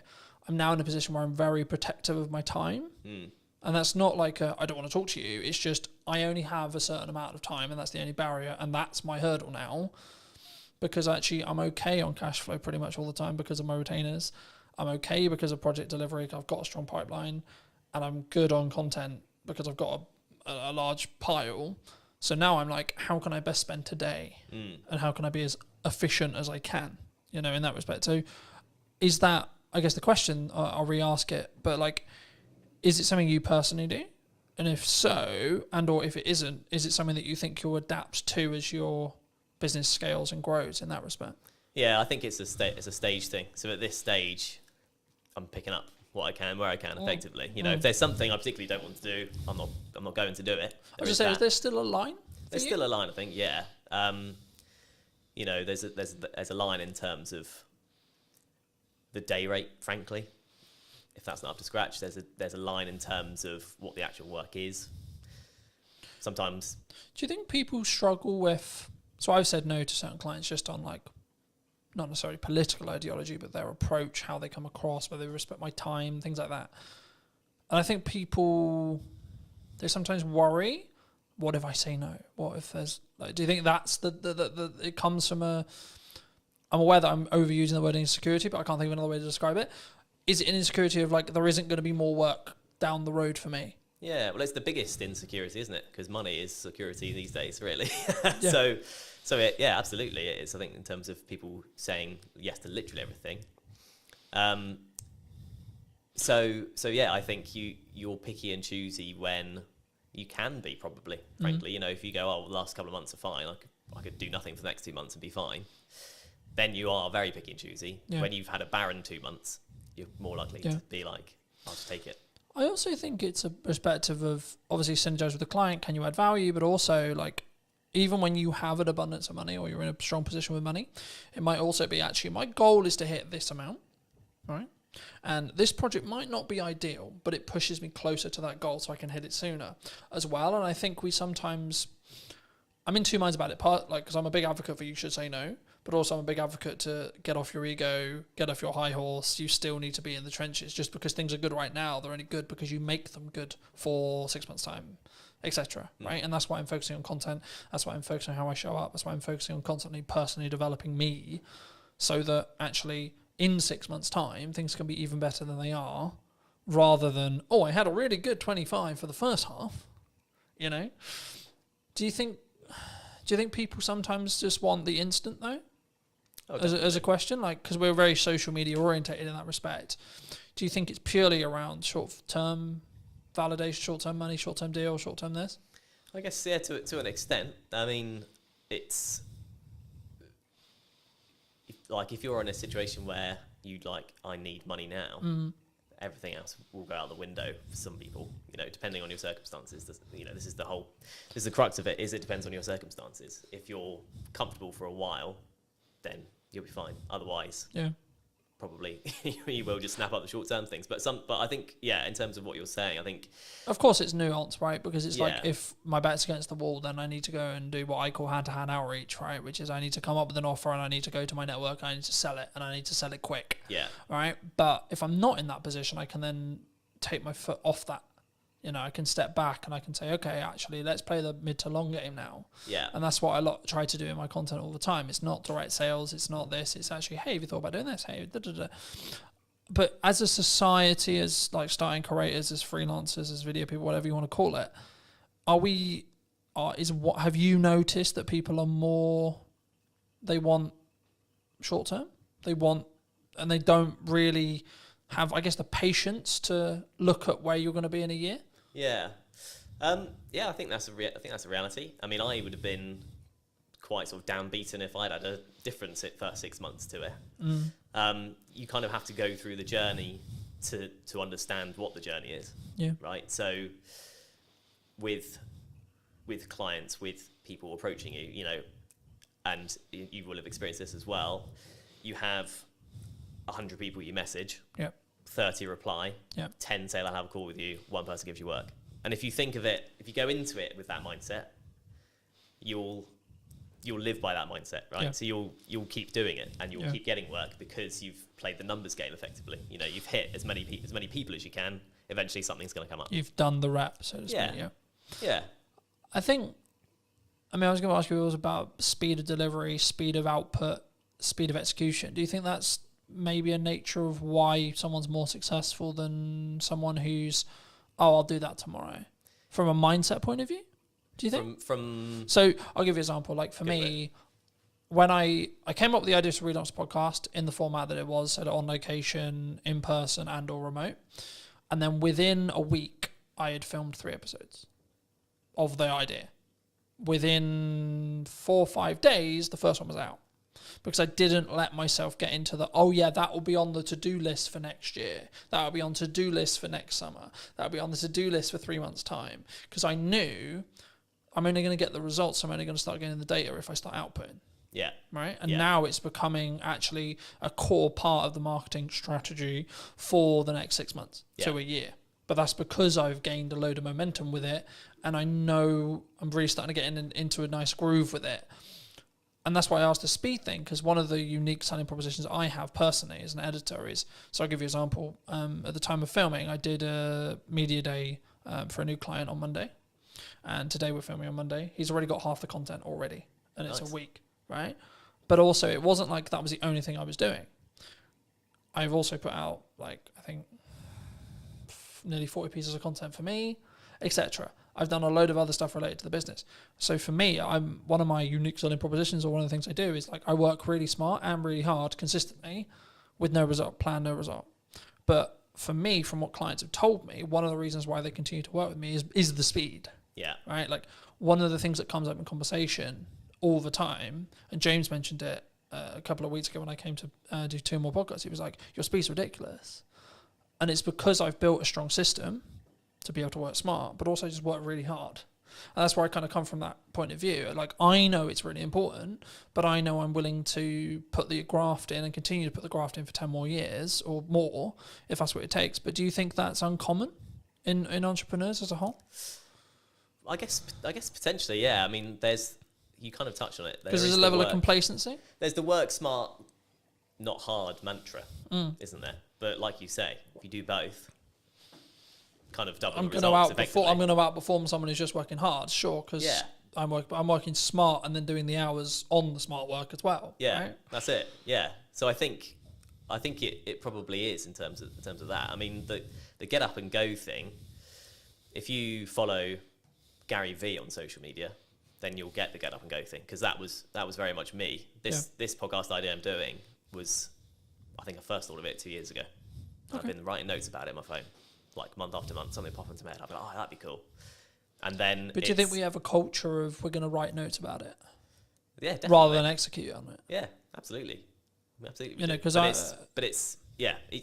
you have to, I think you have to go through that journey. You know, I'll be better at fitness next year. My diet will be better next year. Yeah, absolutely. Yeah. You just need to go, or next month or tomorrow. Yeah. It's okay. We've had a really long week. We can chill. Yeah. You know? Yeah. It's true. It is. It's and we've got that comfort, and it's the whole being in a comfortable position. You don't grow in comfort. You have to be in discomfort. But actually saying yes to things, you've got your yes and kind of mantra. Yeah. So just saying yes to things opens up. You realise, oh yeah, I can do this. Like if you just go, I'm just going to do it, and actually plan it. Like whether that's setting a reminder, put it in the calendar, write down, you know, on your fridge, this is what you need to do today. Whatever, however you do it. Something I just building off that briefly. Something I found really valuable the last couple of years was, if it takes me less than 2 minutes to do, I just do it. I don't set a reminder to do it. I don't I'm going to write a to-do list or this or this or this. Like, I need to send an email. Send the email rather than write a reminder about sending the email, because the action will probably take less time. Yeah. And then it's done. Then you don't need to think about it. Yeah. If it's a longer thing, I need to ask ChatGPT about that. I need to do some research on that. I need to plan the podcast, and it's like a longer goal thing. Start momentum by putting a reminder in your calendar and then stick to that. Yeah. But I think sometimes, especially with like fitness, I use that as an example all the time. It's like, I need to start running. Okay, but when's the first run? Yeah. You know what I mean? I think, and I've just finished Atomic Habits from a book point of view, and it talks about specifically, my girlfriend's driving mad because I keep using the word compounding, but it's the only word that matters at the moment, right? Which is that everything I'm doing is like, how can I compound? How can I small win? On the way here, I was reading my second book. I've started reading physical books rather than listening to them. For a long time, I listened to them. As a dyslexic, I was like, right, this year I'm going to read a book cover to cover. No excuses, going to do it. So I was like, right, let's get a book that I actually really want to read that I haven't read, that I know is actually quite good because it's got good reviews, and has been talked about in this whole improvement space for ages. So I was like, cool, let's start with Atomic Habits, see where I go. And then I went on to Mel's 5-second rule, which I knew about for a long time. Mel Robbins is a leading psychologist, for those who don't know, in Canada, and she's just launched a new book talking about they, them, and other people's opinions on us. It will be on my read list. But for me, the crux of the 5-second rule, for those who don't know, is you count down from 5 and then you move, right? So 5, 4, 3, 2, 1, move. And what it will do is it will trigger your mind to do the action step. So if you're like, I need to start running, okay, 5, 4, 3, 2, 1, go get changed, go on a run. Because we don't sit in that uncomfortable window long enough on average, right? I'm really embarrassed because I'm not good enough at health and I can only last 2 minutes of running. Okay. But then the next day do 2 minutes and 10. Next day do 2 minutes and 30, etc. And I think once we start building the compounding, right, is when the snowball effect will continue to roll. I mean, do you think that, is that what you've used to get to this point, do you think? To a point, yeah. I mean, the Atomic Habits, my favourite quote from that is, every choice you make is a vote for the person you want to be. Yeah. And once you tie it to your identity in that way, there is a bit of a mental switch.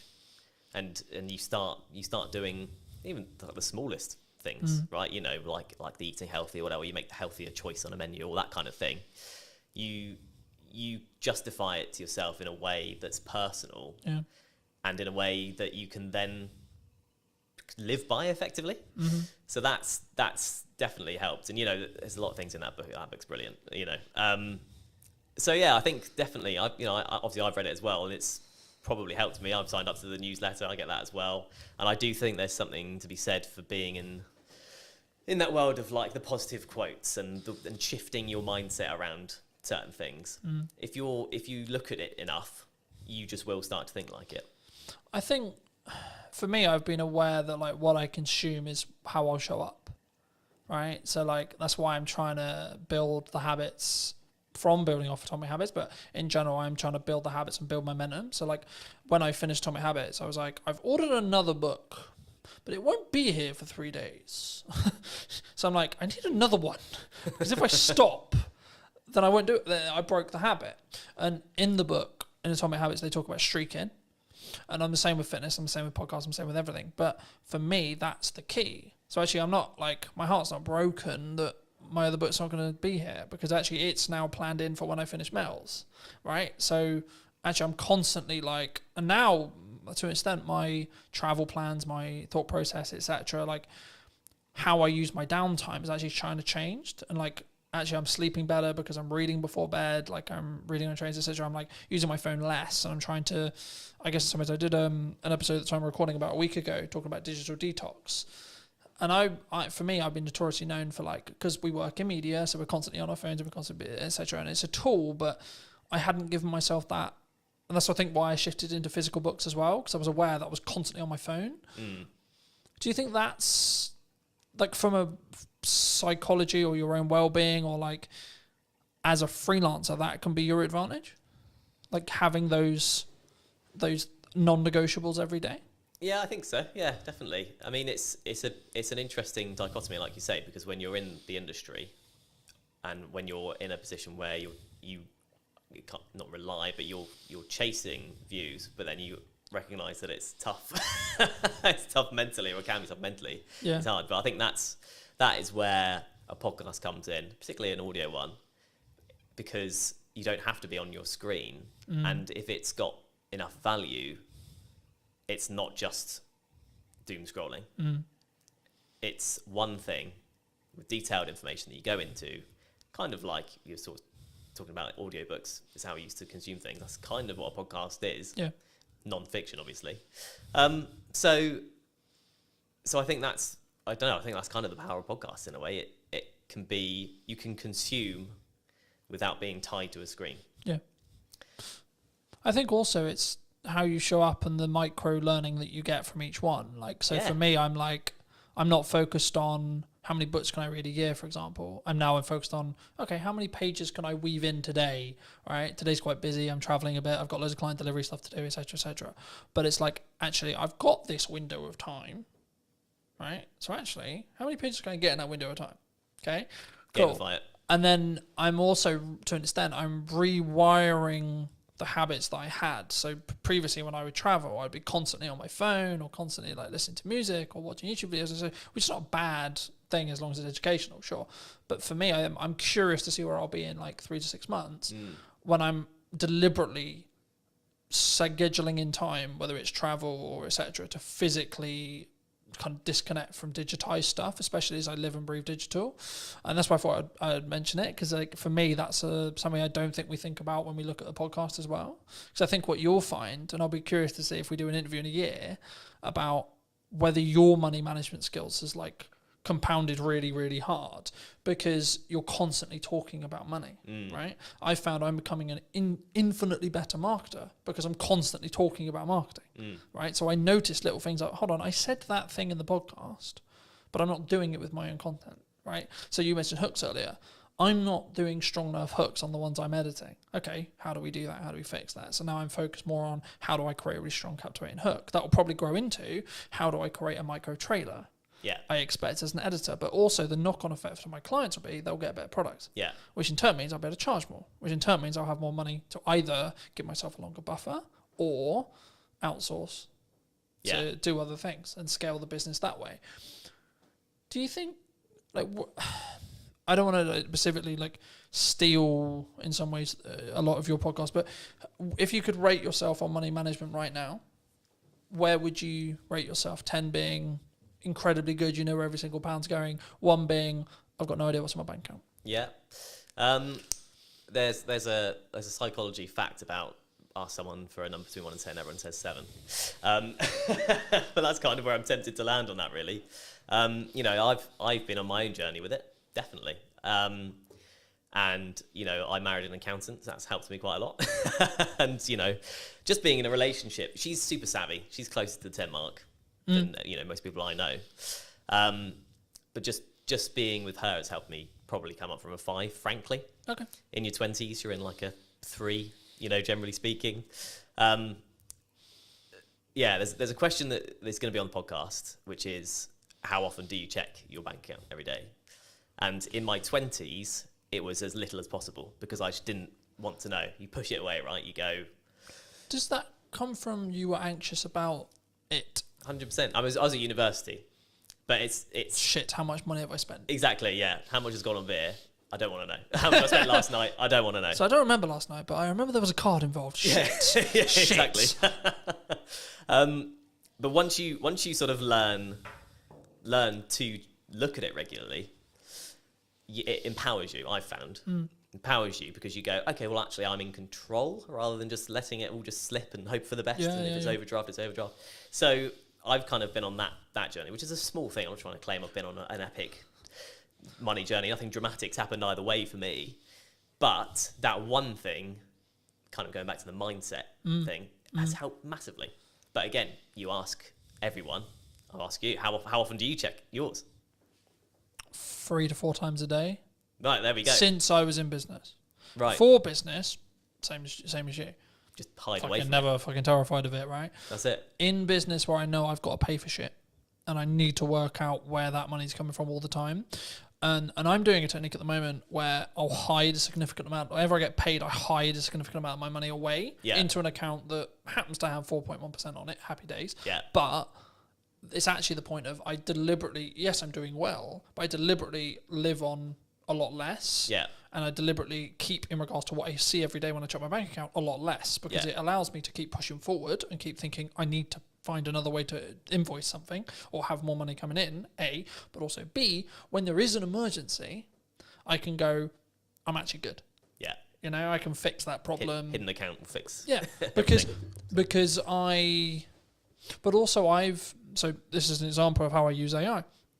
AI is currently tracking for me the books I'm reading, what my takeaways are, how much am I showing up, what my fitness is, where my money is being allocated and how and why, and how well that's doing and how in line I am with the goals, how the podcast is doing, how many episodes I've filmed, how many episodes have gone out, what views are going on, what views are likely to happen in the future because it can extrapolate the data from, okay, you're here now and then in 6 months I think you'll be here. You're following the growth rate.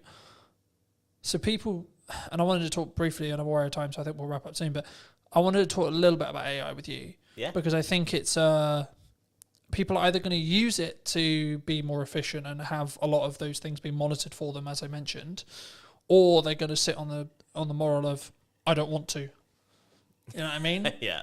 I'm not doing it because it's the world's over. Yeah. You know, and we're all going to lose our jobs. Do you think we're all going to lose our jobs? Not necessarily, is what I'd say. I think it still has to come quite a long way because, and you know, people will reference the manual jobs of, you know, an AI won't fix your sink. Yeah. Maybe a robot with an AI brain could do one day. Mm-hmm. But actually, anything that involves a human at this point, largely, you need to be able to talk to someone about. Yeah. And you can have a conversation with AI, but it's slow, like, compared to talking to a human. If you just want to get to the bottom of a problem, because of the way LLMs work and how they're programmed, you can't get there quick enough. Yeah. You can't relate in the same way. You can't. It also has ask, a "Oh, why bias don't you do this?" towards being positive as well. So if you want constructive criticism on something, it's not very good at that. Yeah, Right? exactly. But I always use it. I've used the analogy recently of like you need to sharpen a knife to be able to cut something, right? Yeah. So you need to sharpen the AI, tell it what you want. And that's what I mean. When it comes to data analytics, which is everything I basically just discussed of how I use it, it's actually really good. Yeah, absolutely. Because all I'm getting it to do is do the thinking for me. Yeah. But I'm also aware that I may lose my cognitive ability. That's also why I shifted to reading physical books. Yeah. Because it keeps my cognitive ability high. Yeah. Right? So actually I've got the best of both worlds now. Because I'm building more time because I'm being more efficient to then utilize my brain more in tasks which are more challenging, you could say, to then be able to utilize AI better and the snowball effect goes that way. Yeah. You know? Do you think people are naturally scared of it because it's the new thing? I think there's an element of that, yeah. But I think it's seeped into normality.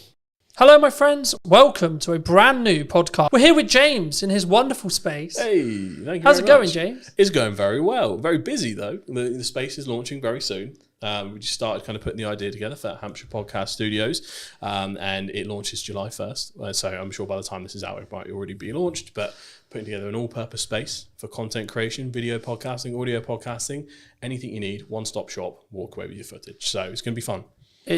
I think it's an interesting space, right? Because I think so many people find podcasting really hard to do. to know how to do it. Yeah. But also, not even from a tech side, just being in the psychology around creating content, but especially having a conversation. I think maybe it's slightly more natural with the conversation element, but I wasn't actually going to start here, but I think it's a nice place to start. Like, why not? How would you say right now to people who are maybe watching this, who are looking at this and going, I kind of know I need to be doing content, yes, but it's terrifying. So I for a long time, so I've run a social media agency first. That's our main background for around almost 5 years now. And I think one of the biggest learnings I've taken from that is ultimately there's a lot of personal psychology tied up in even business social media if you have to be in it.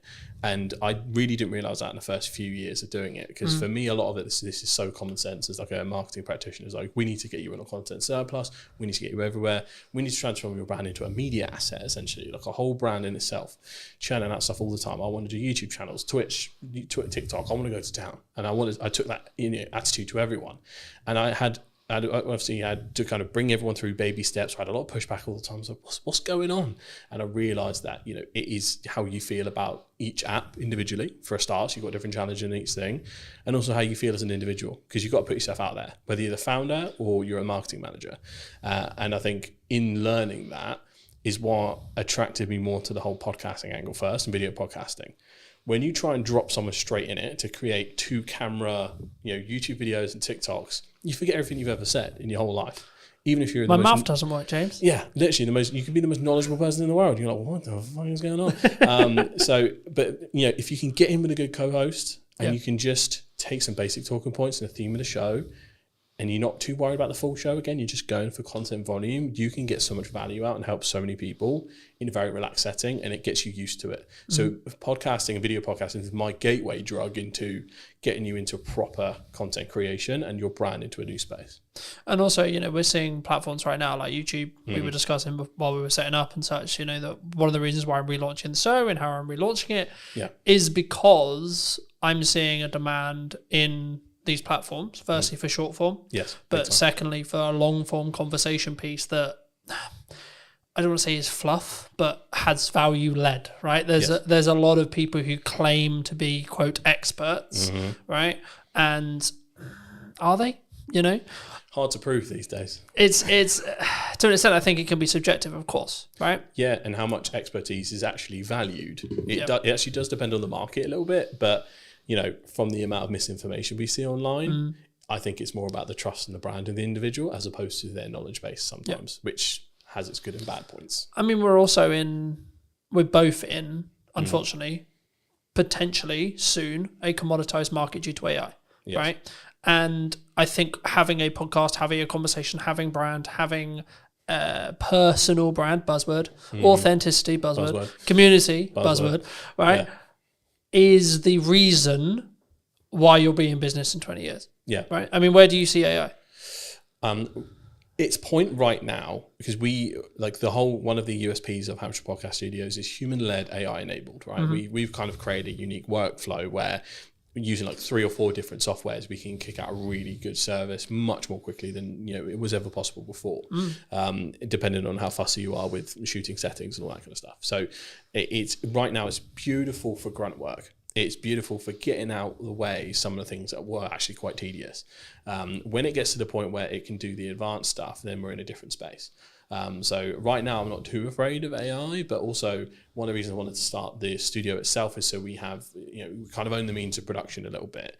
I think it's going to take quite a while for people shooting it in person in totality to be replaced. And I think it will go in phases. So it'll be short form, easy or creative content. I mean, we're seeing a lot of incredible stuff at the moment. That will be the first to go. Then the more in details, maybe YouTube video, talking heads when you're more static. I think that might also go. And then eventually it'll be pretty much everything. But we have no idea how long that might take. It could be one of those moves way more quickly than we think in a 3 to 5 year span, or it could be 10 to 20. Not quite sure. It is interesting, right? Because we're also in a world where AI influencers are a thing now. They will continue to be a thing, right? And I think the commoditization of attention, the gathering of attention, is what marketers want, right? What we're talking about when we go into detail and we add value is the tactics and the nuance that comes with like when we first met, we were talking about TikTok as an idea, right? Now, fast forward, 3-4 years? Yeah, you'd be surprised how many people still haven't picked up on that one. Yeah. But again, it's... I mean, just for those who don't know who may be listening, right? Like, can you explain what you explained then, in layman's terms, the difference between a social graph and an information-based graph, or something which is more TikTokified in that respect? In terms of how the algorithm works? Yeah, the physical algorithm, how it works, and then how it also could have a knock-on effect to now what we're seeing in every single platform because of especially meta-based platforms right now. LinkedIn will do it. It hasn't still social-based really, but give it another 2 years, I expect it will go interest-based. YouTube Shorts is interest-based. TikTok is obviously, of course, interest-based, etc. What does that mean? So for the layman, the easiest way to describe it is the TikTokification of the internet. So that's the starting point. TikTok came along. Let's say pandemic is where it really kicked off. We're all at home. This new app pops up. Oh, let's check it out. A lot of people didn't jump on it at first. That was very kind of still early, at least from a UK market point of view, very early on. At some point, everyone clocked onto the fact that TikTok pretty much has the best algorithm going for interest-based suggestions. I'd say even more better than YouTube in terms of how that works. So it then became extremely addictive.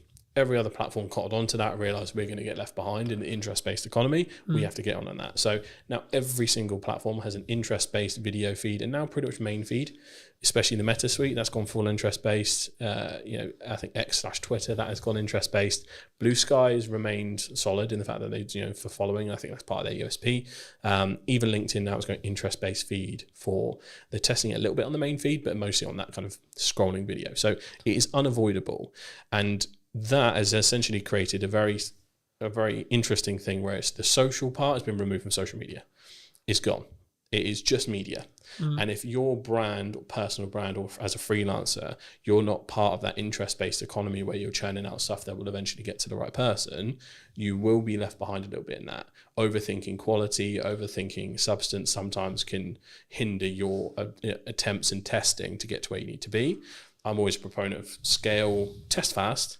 Even if you need to post quite a lot, figure out what works, where are your golden veins that you need to mine, and then start improving little by little the same way a creator would. That's all I'm always looking at. I think it's interesting, right? Because when we first got here, we were talking about the difference in scale versus perceived quality or quality, right? And I think that so many people worry about what is the judgment of X partner, friends, colleagues, so on, dog is equivalent, right? What are the, I'm going to spam them, right? What I'm going to post too much is part of knowing what works. Volume, would you say? Yeah, well, you need a certain amount of volume to test, and at what point does it become spammy? This will differ per platform, and some platforms is pretty much impossible to spam. So you got to think about user behavior. So if we take TikTok, 70% of content, I think, still, or probably more now, is digested on the For You page instead of the following. So people have to make an intentional step to head over to get everything in the chronological order of the people that they follow. That is where maybe all of your videos appear quite a lot. And you're like, okay, weird. But if not, it's just going out into the ocean. I see every kind of short form video you post is pretty much just taking a bucket of water and pouring it into the ocean at this point. Like, there is very little risk of it being seen a bajillion times. But that's when you get to a TikTok, Meta, Facebook point of view. If you're looking at something like LinkedIn, the algorithm is still early and it's still developing. So a lot of people might see the same thing. You'll notice on your LinkedIn that you'll still have the regulars engage first and often see it. They might get notifications if you engage with them regularly. And from that point, other people might see it based on if someone likes, comments, shares, because LinkedIn is quite good in the fact that someone comments, that might as well be a share. That's quite handy in terms of how that works. So per platform, it does change slightly. However, even someone with an extremely engaged following like me and you, we could probably post 3 videos a day and it won't bother anyone, or they might see one, they might see none.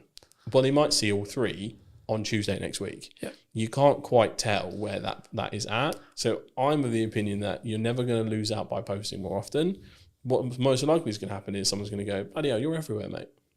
That's the place I want to be. I'd rather be top of mind and someone be slightly miffed. I'd rather take that risk. I was going to say, because that's the main trap for me. Like, you're probably the 5th person, 6th person I've met this week in person. and every single one of them's first reaction when they first meet me is, "You're fucking everywhere." That's the way. Right? Yeah. And for me, I'm like, that means I'm doing something right. Yeah, what an because incredible it advantage. means you're seeing me. Mm. Now, it might not mean necessarily you're consuming 100% of that video, that one video. Yes. But then my heart isn't, oh my God, James didn't watch my whole video. Yeah. Because ultimately, if you start knowing that, and especially that there is a massive silent lurkers user behavior on LinkedIn, I think goes underestimated. There is a large percentage, and I'm not sure the specific number, of people that watch video without sound that just kind of watch it without checking in. Yep. Now, if you don't click that video, I don't think it actually classes as an official like engagement. I think after a certain point in watch time, without kind of clicking the unmute button, that will then class as a view. But you'll have a lot of lurkers, which means your actual statistics won't show the true success of what you're doing. So this is where like you get into the debate between reach and impression numbers and which one you should really focus on. I'm quite focused on views at the moment. Views and watch time are basically the most essential KPIs now. But in terms of how you need to look at LinkedIn specifically, yeah, I think you just go nuts.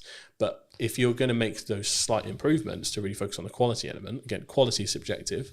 For a lot of people, our content will be quality because we have good equipment, good knowledge. And a lot of people within our industry will look at quality as how good's the edit. What are the things that grab back attention? So there are nuances to the game, and it does depend on your audience. So I often just optimize for the silent watcher. Title that lingers for like the first 5 to 10 seconds, put the best bit at the front, and then let the rest of the story play out. Because you still got to manage your own resource. Even if you have a team behind you, they've still got to manage their resource. You can't do a full Diary of a CEO trailer for everything. And often, if you're not already quite big or have a large following, we have catching up to do compared to others. So different spaces for different places. I think, again, and it's one of those things where I think this should be a yes and not a yes or, right? So for me, I'm like, that's a good idea. Let's do that. And a podcast and short form and talks and in-person events best, right? and this and that and that, because I don't then worry or care about this specific video has got X amount of views. I have absolutely no interest, to be honest, in what that standalone video does. What my views are as a whole across Meta, across Instagram, across LinkedIn, yes. Yeah. Okay. As a whole. Yep. Specific video, don't care. Yeah. Because I don't know what's going to go well or hit. The only way you can do that is test it, right? Yeah. Test and it something and look at which the spikes on your graph. Yeah, and something when you're specifically creating content around a targeted event like an in-person event or a service you're trying to sell, etc. Yep. A strategy that's worked for me in the past and will work now is put out a load of short form stuff, see what happens, see what works, and then media buy, ad, Meta, placement, etc. against the stuff you already know works because you've already got the viewership, you've already got the metrics, and that way you're not then potentially wasting pounds or dollars figuring out going, is this good? Now, this is one of those things where you might want to tweak the copy slightly because it's an ad and not a post, etc. Things like that. But overall, it's going to work because you already know the creative's good. You know? Absolutely. And the thing is, for me, I think people, they use the I'm trying to create one polished video on LinkedIn as an excuse not to be working.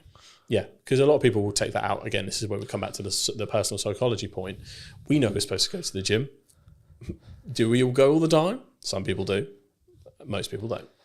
That's just the reality of it. It's Gary Vee that made the point originally. You know, social media is like going to the gym and eating healthily.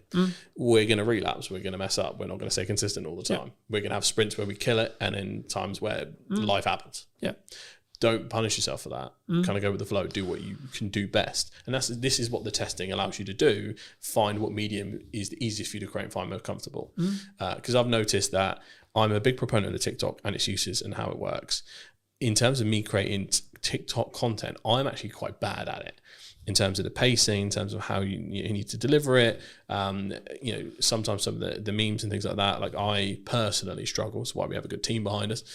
Whereas in a YouTube or podcast setting, I thrive, and I think that is sometimes a matter of age. Sometimes I'm 28, so I'm either the oldest Gen Z or the youngest millennial. So I'm right in that center point, depending on what blog you read. So, but I grew up with YouTubers, so that is how I often visualize and say my thoughts and verbalize them.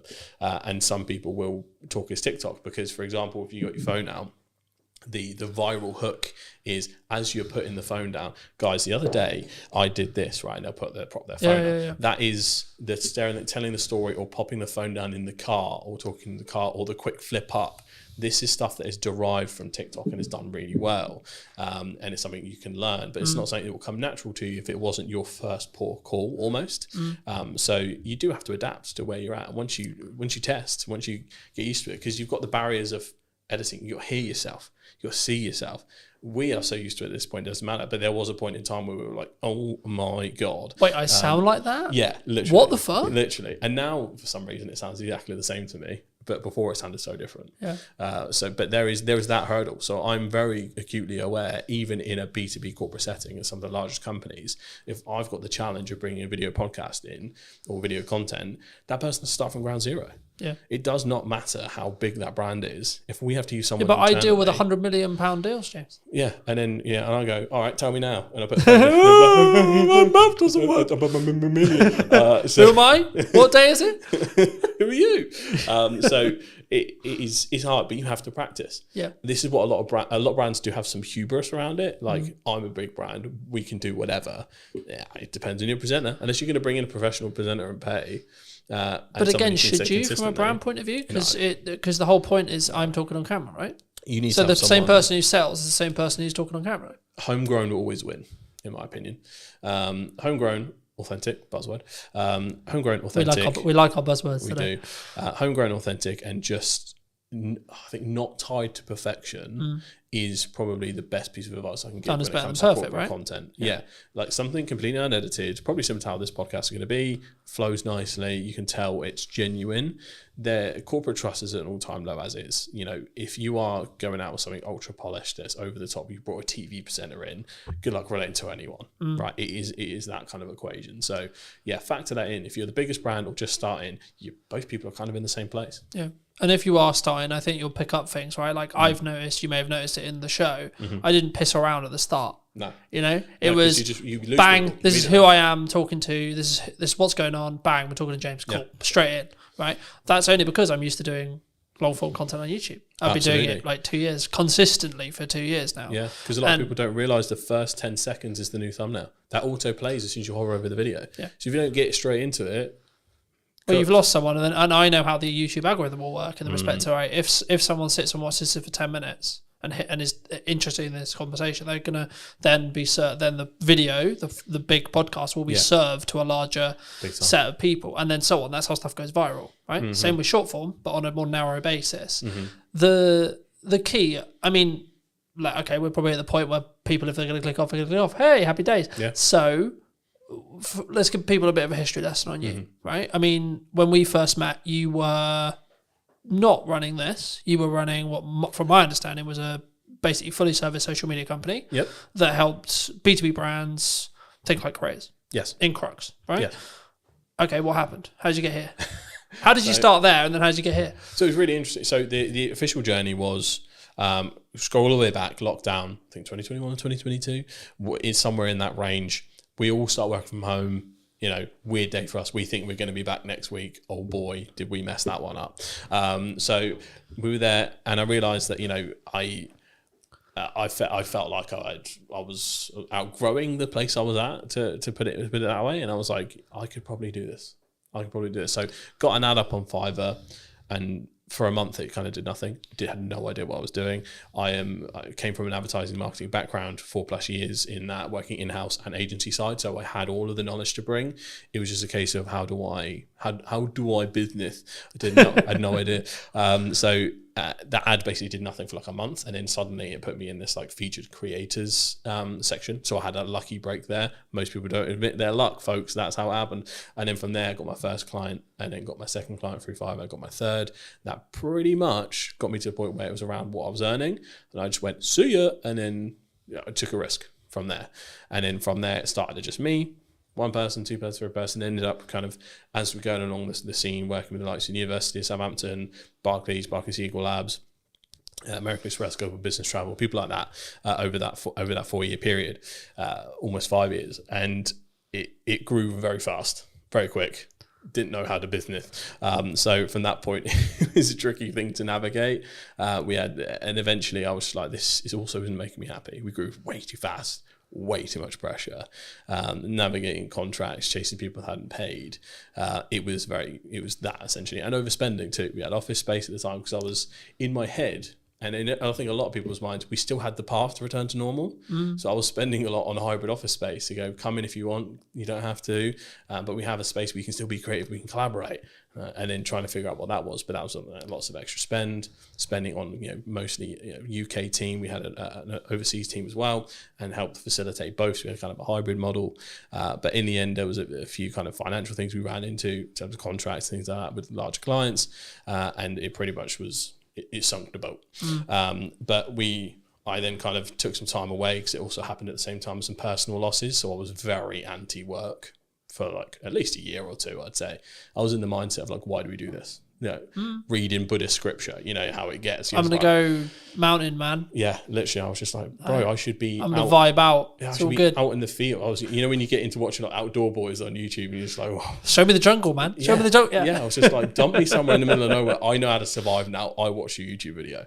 I can make fire because I watched it on YouTube. Man, make fire. So I was in that zone for ages. But then, I rebranded, created a new agency with a different spin on it called Straw Hat Social. And you need a straw hat, by the way. Yeah, absolutely. It's inspired by one of my favorite shows, One Piece. I absolutely love it. I kind of made Shogun up on the spot many years ago, so it didn't really have much personal meaning to me. But Straw Hat does. It's basically a show about pirates, and the kid who wants to be the king of the pirates. And it sounds simple, but it's one of the most complex and deeply layered shows in history. 7th best-selling piece of media ever in the entire world. So check out One Piece. So from there, it's a very different angle in terms of how I approach it. It's a bit more of an in-house agency model in terms of I do spend time at clients' offices at times.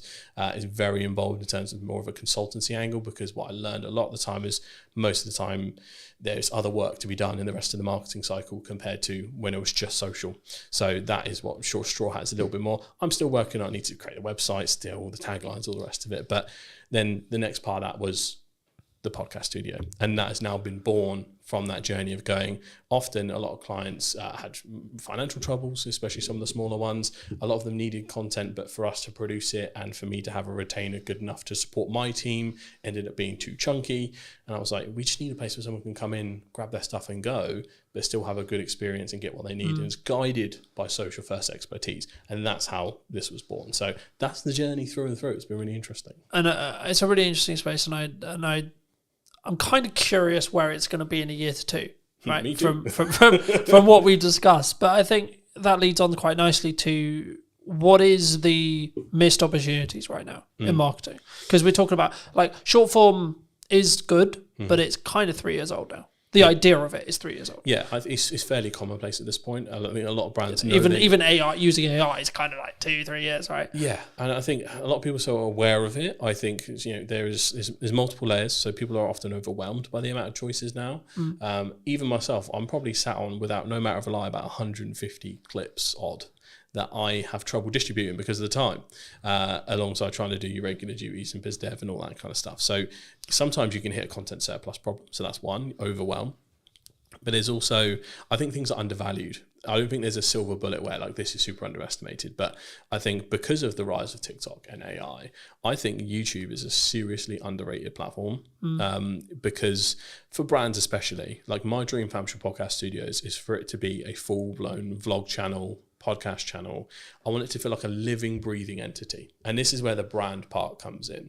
Eventually, I want someone following me around, the team around as it grows, and just helping people out as much as humanly possible in the most authentic, easy way possible, by also doing what I do on a daily basis. I think that has a really nice ring to it. We love following bloggers. I think I'm lucky enough to, a lot of people do follow for my personality at times, and I can channel that big energy. So it's one of my unfair advantages. And again, a lot of people do have to tap into their unfair advantages, figure out what sticks, what works for them. But yeah, I think YouTube is just seriously underrated. I still think good usage of TikTok from a B2B channel point of view, underrated. And I think people need to just focus in on that platform and possibly looking at some new starters. Blue Sky I think especially if you're in the political space or if you're in the more thought leadership space, do open an account and start growing it, because that's new, fresh, fertile ground with the anti-Elon sentiment in the world at the moment. X kind of is very much transformed, as a lot of people know. So if you want a kind of non-toxic space, blue sky is where you need to be. I mean, threads is threads. For me, it's a bit of a non-starter. Most people just dual post across both from Instagram to Threads. So yeah, I think having some kind of home base and making it feel living and breathing is where I want to be at, because that's the part that you couldn't replicate that. I mean, you'd have to go through years and years of stuff and spend lots of time dedicating to prompt engineering to really get almost a sitcom. And this is how I explain this to a lot of big brands. Like, there's so much interwoven intricacies in brands that grow so big. The best example I could possibly give is the Goat Agency. They were like the king of pioneering vlogs, and they still do them to this day. That company probably has the best set of advertising for what work culture is like at Goat. I want to create that at some point and then distribute them through the short form channels, LinkedIn, TikTok, YouTube Shorts, all of them, because it's like a home base, a secondary to your website. Yep. And that's where I want to be at, where I think it's kind of undervalued. But you're also building that parasocial relationship, right? Like 95% of the reason why I have good relationships is actually nothing to do with how much time I spend with you personally, right here, sat here today. Yep. It's actually how much do we spend interconnected with each other's content, right? And ensuring potentially there's value being added or not. And actually, in an interest-based world, it's even easier. Because if I don't like what you're saying, I won't get served it. Sorry, I'm just not going to. No. It's not going to happen. Yeah. Right? Yeah. It's the same. It's like, so there's a couple of rules I introduced with that. Does it go through the Holy Trinity? Does it educate, inspire, or entertain? If it's not one of those three, don't bother. People's time, they'll be gone. And then the second one, act as the audience. Yeah. But you gotta be so brutal about your stuff. Like, would I have been hooked? Would I have scrolled? You got around 2-3 seconds max. We're looking at organic. You have to be better ultimately, and just post. But you don't have to be better straight away. Oh God, no. Right, that's I think the key there, because I think when you say that, people will be like, "Oh fuck, why do I even bother?" You can your quality can be shite and your content can be shite, but you can still get really good at hooks. Yeah. I don't underestimate what you can do on a phone. Yeah, we specifically basically only use vlogging cameras because one, it's like for client stuff, because we only make social content usually, it's that perfect middle ground between high-end premium or like cinema line cameras and slightly better than a phone, so you can tell it's like made for purpose for a certain piece of content and has that slightly uplifted thing. Because sometimes if you go too far, if the camera's quality is too nice, sometimes people think it's an ad. Yeah. And I think that is a very subconscious, like, you're trained to scroll really quickly. Yeah, the only time I would say that that's not true is if you're selling video production. Big time. Right, well, if you're selling, if your product is, this is how good it sounds, right, you can have off days, you can have bad environments, etc., whatever. The value of the content is what actually matters at the end of the day. Yeah. But on an average, if you're selling something that looks and sounds good, every video should look and fucking sound good. Yeah. Yeah, definitely an exception for your business. Excluding that, absolutely, doesn't matter. Yeah, I think one of my favourite success stories from when we were doing work is we worked with a company called Skill Scaffolding, shout out to Skill Scaffolding, who wanted help starting their TikTok up. And what we did was kind of mic up the boys and did it in a vlog style. They just explained what they were doing, out and about on jobs. We did a tour around the site. Mate, I think we got millions of views from that. It was in the first 3 months. Like, there was a real appetite for industries that you wouldn't think so. Construction, massive. If there is a construction company out there listening right now, you need a TikTok account, and you need a YouTube account, and you need to go hard. I couldn't believe how much people were like, because it basically is all the boys that got home from work, like, oh, is he using a fucking 380D, or like, you can't be doing that, you got to wrap this up a different way. So there was the positives and the negatives of like going, oh, I would have done it that way. But there was this, like, again, that parasocial relationship there, even from the actions they were taking, because they were like, I do that at work too. That representation of something they didn't see before, I think, is massive.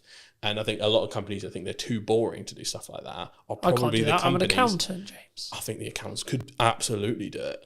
Like, it would be so funny to have like a funny accountants podcast, or like just a vlog at the accountant's office. And the whole hook is, I'm going to prove to you that accountants aren't boring. And then you just show the work day. I remember that I did a strategic session with a networking group that unfortunately doesn't exist anymore. But the point was, an accountant asked me, how do I do hooks? And I said, think about worst case scenario, someone gets their books wrong. What's going to happen? Yeah. And the hook ended up being like, If your books are shit, your business is going under. Yeah, and this is And then they went into the whatever, right? But it's like you have to grab the attention straight away. It's like fuck shit. Yeah. Okay. And I think a lot of people, here's the personal psychology thing again, you resist that immediately because you don't want to come across as spammy or clickbait or think you're trying to over dramatize the situation. There is something in the this is why the Americans paved the way first in terms of content output, and then we adopt it later once we see it works, because one, we're just a skeptical nation, but two, we're all a bit too frightfully to make all that fuss. Oh, but we also want to speak like this and be stubborn off lip and not swear on camera, don't you know? Can't do that. No. Whereas the people that do... Meanwhile, in America, Gary's screaming on a stage, for example. Yeah, right? Exactly. And he's killed it that way for years. But I think there's an aversion to hooks sometimes because you're worried about perception, even on the brand level, which is really interesting. So there is a removal we need to do of that. And hooks / clickbait is okay as long as you actually deliver. If it's, I'm going to get you 1 million followers right now, and then it's just bullshit advice, that is bad clickbait. But if we... And also it doesn't work anymore. Yeah. So to give an example from this podcast, if we were doing, here's how my business completely went under, cut to black, and then I just told the story I did before. But that was the hook that made it dramatic enough to stick around.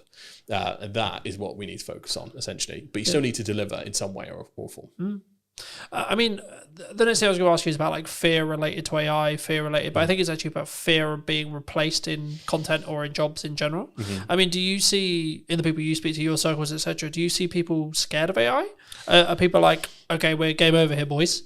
Yeah, a little bit. I think especially when it comes to, because you can kind of see what's on the chopping block first a little bit in terms of, one, there's company memos going out all over the place. I think the Shopify CEO was like, before we put any new hires out, double check that an AI agent can't do this. So from a leadership level, there is definitely a ruthlessness that is kind of starting a little bit, where cost cutting is becoming the norm, especially in the economy we're in. It's a very risky place to be. So there's a political sentiment and a fear-based sentiment from the top. So that's not good.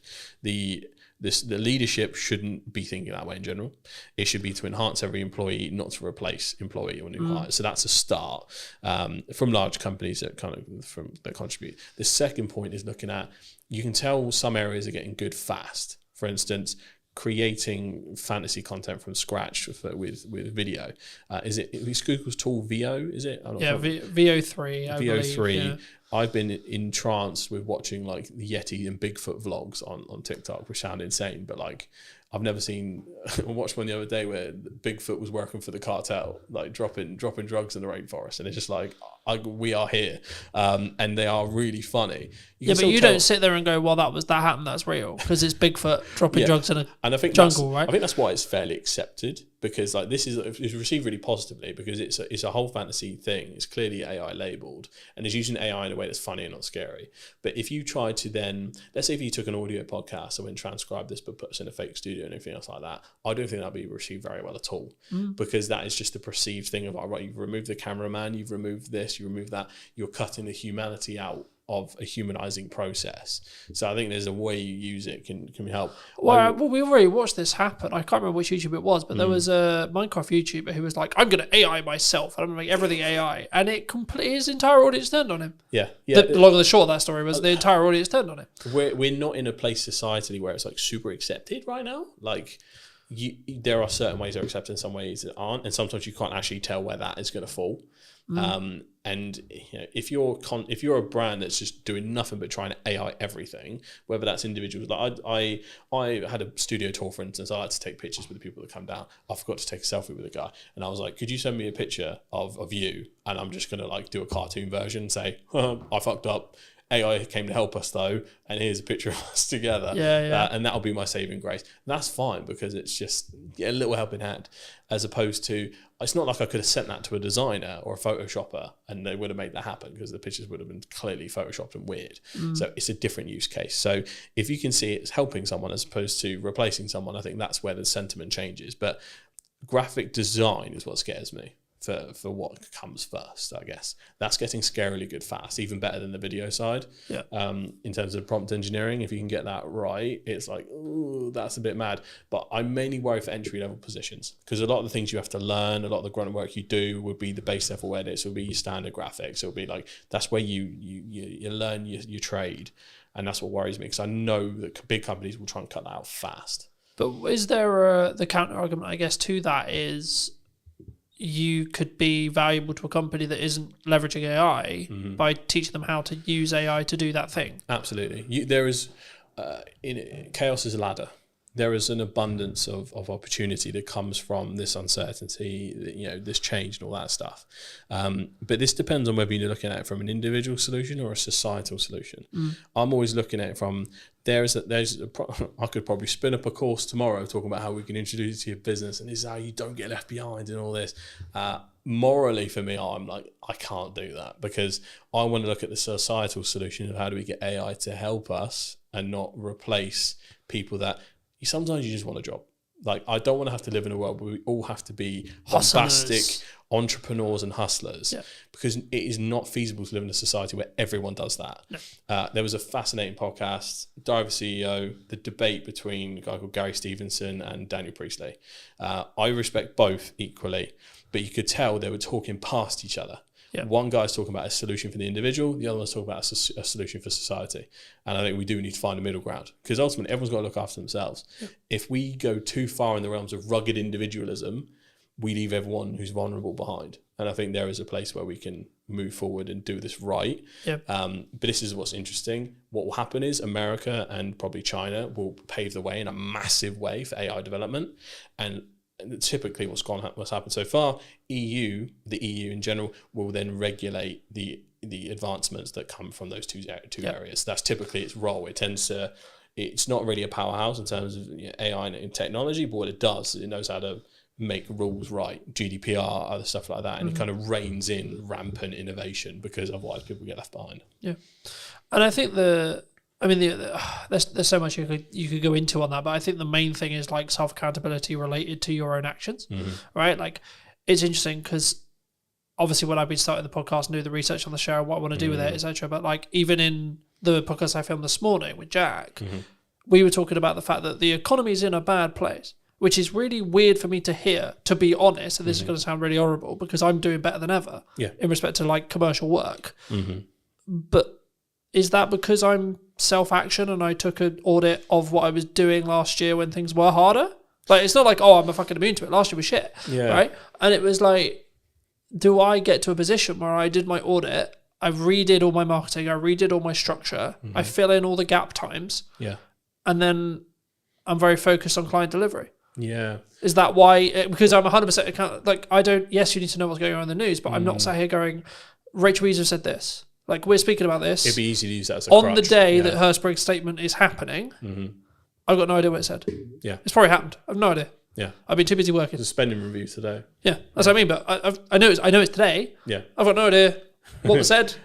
What? Because I've been working all day. Yeah, same here. I only got to hear a little bit of the preamble before she actually kicked off. But there is a fine balance, and I think it might be industry dependent when we look at it. So industries like ours, you can look at it in two ways. Usually, first thing they cut is marketing.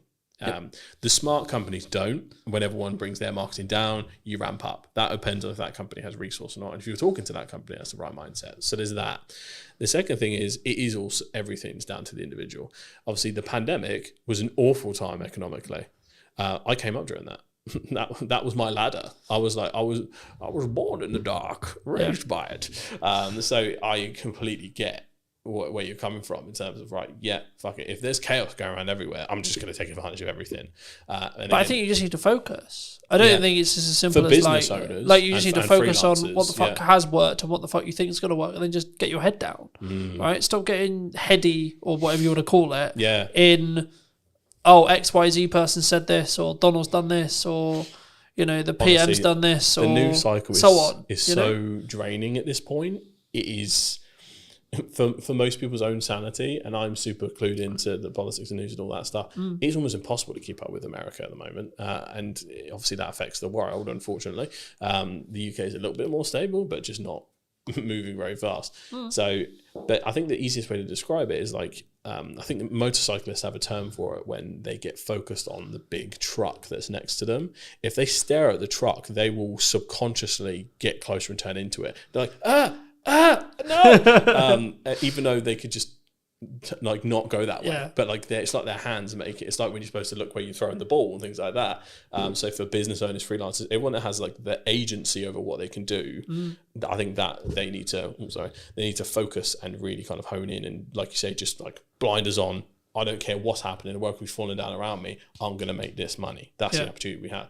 But then the socialist in me kicks in, where I just want the people that just want a job to be able to have a job, be stable, be happy, without having to be like, mega AI improvements, I'm going to upload your business. Because some people, we need the world to go round with people that just do jobs. Yeah, but you can call it like the people who, you know, clean the cars or clean the office or clean the shop or whatever, you know, there needs to be those people. Yeah. But I think people who are willing to be that extra level, right, they should, right? And I think it's important if you can right now, if you're in a functional position where you can push forward, you can. Financially, you can. Energy, you can. Fires me up, right? Something I've noticed as I start doing podcasts and other things as I'm less focused on where the business is. Now you'd be like, but that doesn't make it like that, so on.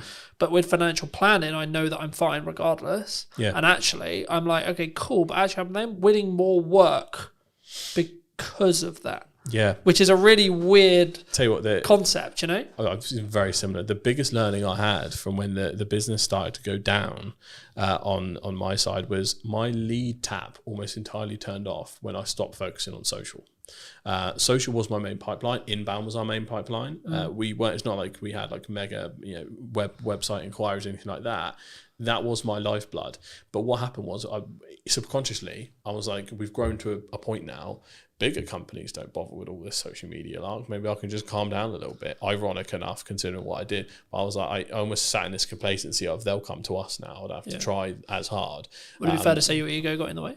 A little bit, yeah, I think so. But also there was We're big enough now. Look at us. Yeah, it was also a point where I think there was not safety in numbers thing, but we had like a fairly good sized team that I was like, we are one of those stable proper companies now. Like it felt like we had like a, you know, when you feel like an institution can't go down or anything like that. So there was a little bit of that, but also because of all the growth and growing pains, there was so many fires to put out individually. Yeah. It just took my eye off the ball. It also drained a lot of my energy, so I couldn't really refocus back on. I couldn't bring that same enthusiasm. The ideas used to come to my head.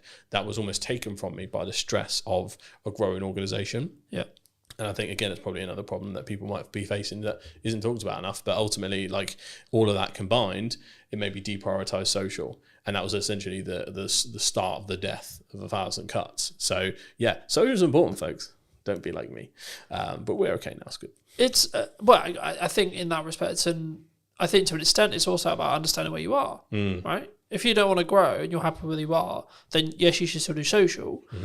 But it should be less of a priority if you're trying to scale. If you don't want to grow, you should focus on social even more, because you just that pipeline. You want it stuck there for whenever you need something. Just pluck something out of it, like a box of toys. And also, you don't know what projects are going to come from those connections, from those ideas, from those things. Nearly everything that I do now has come from a pipe idea that has happened while I'm asleep, while I'm there. The concept of the new format of the show. It will sometimes be remote, sometimes hybrid, sometimes on location, etc. That came from downtime. That came from me thinking, right, okay, I'm doing this on social, I'm good with this, but what about this? The same with the AI workshop. And the content creation workshop I'm working on at the moment, right? Same thing. It was like, okay, cool, that makes sense. There's demand for that potentially, right? Needs marketing, cool, fab, cool. And the same thing, you know. And I know you want to talk a little bit about live streaming. Where's live streaming fit into this, Dan? Live streaming is really interesting. So when I'm always a proponent of looking at creator economies. So creator economy in general is essentially, where are all the platforms right now where people are making a living from? Where's a lot of the content coming from? Where's a lot of the trends starting? All that stuff. So it's so important to find what's happening right now. YouTube and TikTok essentially had dominated for a long time. Twitch has basically come out of nowhere, and a lot of people do stream on different platforms, but Twitch is the most important one. Live streamers, I think in general, have replaced YouTubers as the main go-tos, because what's happening is, well, in Gen Z circles anyway, what's happened is You've got Kaisenat, iShowSpeed, Drewski, all these people that are like more often creating content via live stream. They have so much more content they're able to distribute. They started dominating the airwaves very similar to how podcasters dominate the airwaves via clip distribution. They started winning the war of attribution in regards to kind of just like getting clips out there here and there and in interest-based content. So, but they have that huge file of long form to be able to then... these people stream 8 hours a day. That's what I mean. If you look at political streamers like Hassan Piker, he literally streams 8 hours a day, Monday to Saturday. Like, it's an insane amount of content. He's giving takes constantly. Every piece of news that happens live, he's staring at the computer, essentially waiting for the next headline to come through so he can give a take. He has full thing. So, but then his editing team, which is important to mention, will then have that clip on YouTube within like 2 hours whilst he's still streaming. Within a couple of, so he's really unique in the fact that obviously he's a left wing, almost socialist creator. He opens the door, so he has no copyright on his content. So he allows other people to use his content and monetize their YouTube channels without striking them. So he has a content economy where everyone makes stuff for him. Yeah. He has his own channel where he monetizes and things like that, but his channel is often 1 or 2 days late. There are a multitude of clip channels that get stuff in while he's still live. It'll come out within the hour and it will just take that 10-minute segment or that 40-minute segment. It's incredible the speed in which those people work because they make a living off of Hassan making a living. Yeah. So it was fascinating to see how this happened. But Twitch streamers have become like the front end of like the social cultural zeitgeist, to use a weird term. So ultimately, follow what they're doing. And I think the first few brands that get serious about live streaming, and I think brands like, we've seen Foot Asylum, for instance, lead the way in terms of YouTube channels. If they can find a way to do Twitch, if, even B2B brands, like, my dream would be to like live stream entire studio days, to be able to stream other people's podcasts if they were comfortable with it, to show what they could do through my channels, to kind of always be sharing the love in that sense. You would be able to see such an awesome mix of different things. Each industry, some industries won't be able to do it, some can, but I think if they're the first to market, there is a rare opportunity there to be taken seriously in that space, because Twitch has only been for like gaming for a while. Let's Chat style stuff has become more and more popular. That is now the most popular thing. It's less gaming and more essentially completely universal. Do you think that the TikTok live shopping experience is also going to be a game changer in the next 10 years? They are going hard on that. I keep getting ads for webinars to become like kind of a TikTok live agency because they're trying to bring other people into the fold. It's really interesting. It's something we're considering for the studio, to have almost a live shopping zone, or to figure out how to kind of do that properly. We have sets for it, but there's a certain kind of aesthetic and way to do it. Live shopping is becoming crazy. TikTok shop, it sells insane amounts, without considering potential bans. At least in the UK, that's nowhere near anything. In the States, I don't think they'll ever ban it because Trump gets too many headlines from TikTok and too many views. So I think he'll leave it the way it is. So I think, again, it's a serious, for e-com brands, serious business. Even just lives in general, even if you're not selling, TikTok lives and lives in general is so important. Like, there's people that, again, make a living off TikTok live just by, like, we've all seen have you seen the TikTok NPCs? Yeah, so people pretended to be different characters, or every time someone sends them a little emoji, they go, wow, emoji, thank you. And they act like robots for hours and hours, but they make ungodly amounts of money from it. But surely insane. Linking back to AI, that would be commoditized by AI.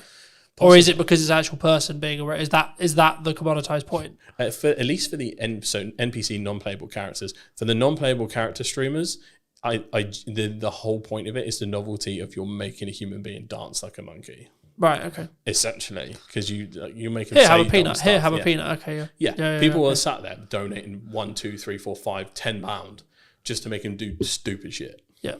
Which is a very dystopian place to be, but like that is. It reminds me of a Black Mirror event somewhere. There's got to be an episode like that somewhere. But yeah, no, absolutely. It will happen because currently there are certain creators who are pretending to be robot AIs.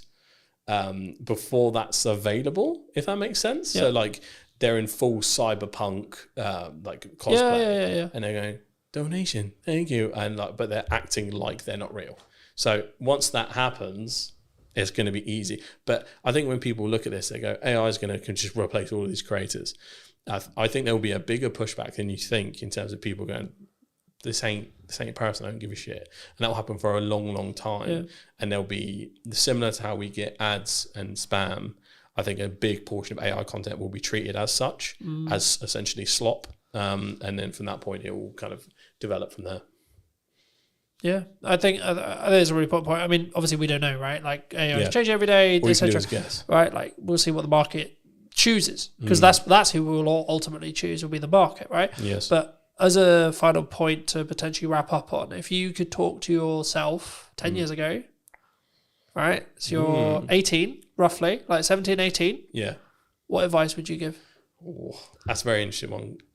Is it with what you know now? Am I back in that time? So apart from telling myself lottery numbers and what to invest in, is it more, or am I like, if I'm 18 today? Today, sure, why not? Okay, because that changes the advice. I think, like if you were 18 today, so you could gain 10 years, what would you say to yourself? But you have none of the network that you have gained in the 10 years. You don't have the resources. You don't have the understanding. You have you have basically been reset, but it's today. Yes. So you get given 10 years, but you've also reset everything you gained in the last 10 years as well. I think it's really interesting because I know myself, and I don't listen to advice. Whenever someone else tells me to do something, I kind of do the opposite. It's a very like ADHD thing to do. But I think the important thing to say is consistency. I bang on about social constantly. It's what I do for a living. If I'd have been more consistent with my own content, I think I'd be in a very different place. Specifically focusing on platforms that will make me money. Twitch, YouTube, TikTok, all that kind of stuff, and honing in and making sure that being a creator is part of a business model and a part of an overall personal brand.